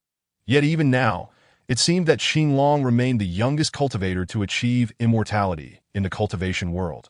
Perhaps the allure of entering the annals of history compelled the master of Qingxian to hasten the cloud ship's speed, reducing the return time to half that of their journey to the Qingxian sacred land. Upon their arrival, the master addressed all disciples, excluding Qinglong. You have labored for the 7 sacred competitions. Return and rest. The rewards from the sacred land will be delivered to each of you in due course. With that, he departed with Qinglong, the urgency to prepare for Qinglong's breakthrough evident to all present. 3 days later, a heavy, oppressive atmosphere enveloped much of the Qingxian sacred land, awakening many disciples who were in closed-door cultivation as they gazed at the starry sky above the Qingxian sacred land. Now shrouded in ominous clouds, an unsettling dread crept over them. The oppressive feeling was accompanied by a heart-wrenching pressure, an elder breaking through. They wondered as they beheld the unfamiliar tribulation clouds that attend the pinnacle of the sacred mountain. The magnificent palace continued to shine with a radiant brilliance, even beneath the thick, dark clouds at the apex. Qinglong sat cross-legged in midair, positioned directly beneath the center of the tribulation clouds. The master of Qingxian hovered above, observing the clouds, a contemplative expression crossing his features that he then utilized his authority to transmit his voice to every ear within the Qingxian sacred land. All who belong to the Qingxian must remain 1,000 miles from the sacred land, above the ascension and below the tribulation. Within 100 miles of the sacred land, observe the tribulation. Chapter 59. Qinglong's tribulation, the stipulated 100 miles, was the minimal distance to avoid being affected by the thunderous tribulation, allowing those who met the requirements to remain and observe, a boon for their future experiences. Meanwhile, the thunderstorm continued to brew, growing ever more intense, casting a shadow over the entire Qingxian sacred land. Boom! The visible radiance of the thunder rolled within the clouds, transforming in hue, quickly evolving from pure white to a spectrum of colors. This signified that the power of the tribulation would escalate. The master of Qingxian, standing in a secluded space, observed Qinglong gathering his strength. a faint ripple of emotion crossing his typically calm demeanor. 10 years sharpening a blade. Today I shall present it to you. Qinglong, today as you draw your sword, will it astonish the world as it once did? Buzz! A flicker of spiritual light appeared around Qinglong's wrist, and a deep crimson long sword manifested upon his legs. Particularly notable for the dark red line that ran flawlessly from hilt to tip. This was his sword, Longxie. As he channeled his spiritual energy, the Longxie sword began to levitate, emanating a wave of ominously vibrant crimson energy. Sensing this, Qinglong opened his eyes and smiled softly at the Longxie sword now hovering before him. Longxie, you feel it too, don't you? Buzzing, the sword trembled lightly, as if in response. Ha! Qinglong laughed heartily, rising to his feet. Raising his sword to the heavens. Let us test just how high the threshold between mortals and immortals truly is. Clang! Boom! In an instant, the long sword sang out. The thunderous sound of the heavens erupted. The clouds parted with a deafening crack, unleashing orange lightning without warning. Qinglong's gaze sharpened, and he swung the Longxie sword, executing a sword technique imbued with sword energy, colliding fiercely with the descending tribulation lightning. In that moment, the lightning scattered in all directions, as the sword energy pierced through the orange lightning, cleaving it in twain, dissipating into the void. Well done. 100 miles away, the true disciples erupted in applause. Witnessing how effortlessly Qinglong had shattered the thunder, it seems that Qinglong will traverse the tribulation to immortality with remarkable ease. But could it truly be so simple? The master of Qingxian, observing the scene, bore no smile. After all, this was merely the beginning in every conceivable sense. This was merely a test of the tribulation. Each subsequent bolt would grow increasingly formidable. The tribulation for Ascension encompassed a total of 99 levels. With 81 strikes, every bolt of lightning that followed would carry more power than the last, shifting in hue towards deeper shades, even altering color. For this day, Qinglong had prepared for an extended period. Dealing with these tribulations would not prove insurmountable. After the 45th bolt of lightning, the ominous clouds churned, and the thunder had transformed entirely into a vivid red, signifying yet another shift in the power of the tribulation. At this juncture, the number of bolts descending would also vary, yet the most daunting aspect was that regardless of how many descended at once, they would be counted as a singular strike. Qinglong tightened his grip on the sword hilt, aware that pressure was mounting. Boom! The thunder rolled, overwhelming a vast area, instantly suffusing the atmosphere with a deep crimson hue. Concurrently, 3 serpentine red bolts of lightning descended, catching all off guard. 100 miles away, the true disciples gasped as they witnessed Qinglong engulfed in a torrent of red lightning, taken by surprise at how rapidly the tribulation had descended. Lu Qinghe narrowed his eyes, not out of concern for Qinglong, for if he were to perish beneath such a strike, he could hardly be deemed a candidate for the great antagonist chosen by the heavenly Tao. He was astonished that this tribulation, while evidently more powerful, was still divided into 81 strikes. Moreover, the immortal tribulation also consisted of 81 strikes, yet after stepping into the Ascension realm, one would face yet another tribulation. What was the underlying significance of this? I wonder if the simultaneous activation of the 7 sacred laws could shatter these 81 bolts of tribulation. Lu Qinghe pondered, absent-mindedly stroking his chin to eye in the Qingxian sacred land. As the crimson lightning gradually subsided, Qinglong's silhouette emerged, enveloped in a radiant red aura, with the Longxie sword held defensively before him. Clearly, this aura emanated from the Longxie sword as the red light faded. Qinglong dispelled the protective barrier. He gazed skyward, his eyes glimmering with intensity, a chilling aura radiating from him, as sword energy surged around him, imbued with an enigmatic essence. This essence was familiar to Lu Qinghe. It was the essence of swordsmanship. That Qinglong had comprehended the essence of the sword did not surprise him. Rather, it would have been peculiar had he not. Yet, wasn't this fellow often seen frequenting the Xianyue Tower? How could he find time for cultivation? With his entire being transformed into sword energy, Qinglong brandished the Longxie sword, soaring into the sky, resolutely confronting the tribulation clouds, perhaps upon witnessing someone daring to approach him so closely. The tribulation lightning felt affronted, and the ominous rumblings from within the clouds grew ever more thunderous. Then, as before, the lightning descended without warning.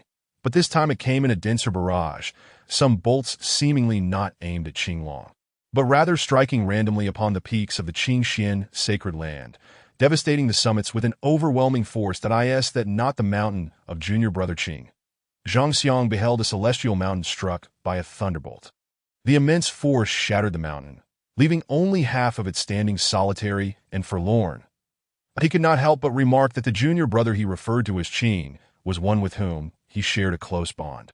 However, upon his return, witnessing the obliteration of his cultivation abode, he could only wonder what expression would grace his face, that as the thunder tribulation approached its conclusion, the color of the lightning shifted to a deep crimson purple, drawing near to violet. The swirling purple clouds above exuded an eerie allure, and the energy they harbored was, needless to say, unparalleled. This was evident from the damage inflicted upon the Qingxian sacred land. In the skies, Qinglong had begun to pant, maintaining the sword intent for an extended period while employing a celestial-level sword technique to counter the onslaught of these tribulation lightning bolts had indeed worn him down. The remaining bolts of tribulation surely contained the most potent of powers, and tackling them one by one proved to be quite a hassle. Qinglong mused inwardly, his gaze drifting towards the crowd outside the Qingxian sacred land. Lingering a moment longer on Lu Qinghe, imbued with profound significance. Upon noticing this, Lu Qinghe was momentarily taken aback, pondering the meaning behind that gaze, in the next instant, he witnessed the sword intent surrounding Qinglong dissipate, replaced by two swirling streams of energy, one black and one white, encircling his form, maintaining a respectful distance as they rotated around him. It was the dual energies of yin and yang. Lu Qinghe's spirit jolted. Being the bearer of the yin-yang grand formation, he was exceedingly familiar with these energies. Indeed, Qinglong possessed the privilege to traverse the Shangxian Peak at will. With such innate talent, how could he not be acknowledged by the sacred laws? Yet, was it not said that the 7 paramount sacred laws of the Qingxian sacred land resided with him? From the resonance of the yin-yang grand formation within him, it was evident that Qinglong's manifestation of yin-yang energy was, without a doubt, of sacred law caliber. Nevertheless, he dismissed the notion. After all, Qinglong was no outsider, and it bore little significance to dwell on the origins that Lu Qinghe chuckled softly, observing as Qinglong enveloped himself in yin-yang energy, shattering a bolt of tribulation before his form vanished into the tempestuous clouds of calamity.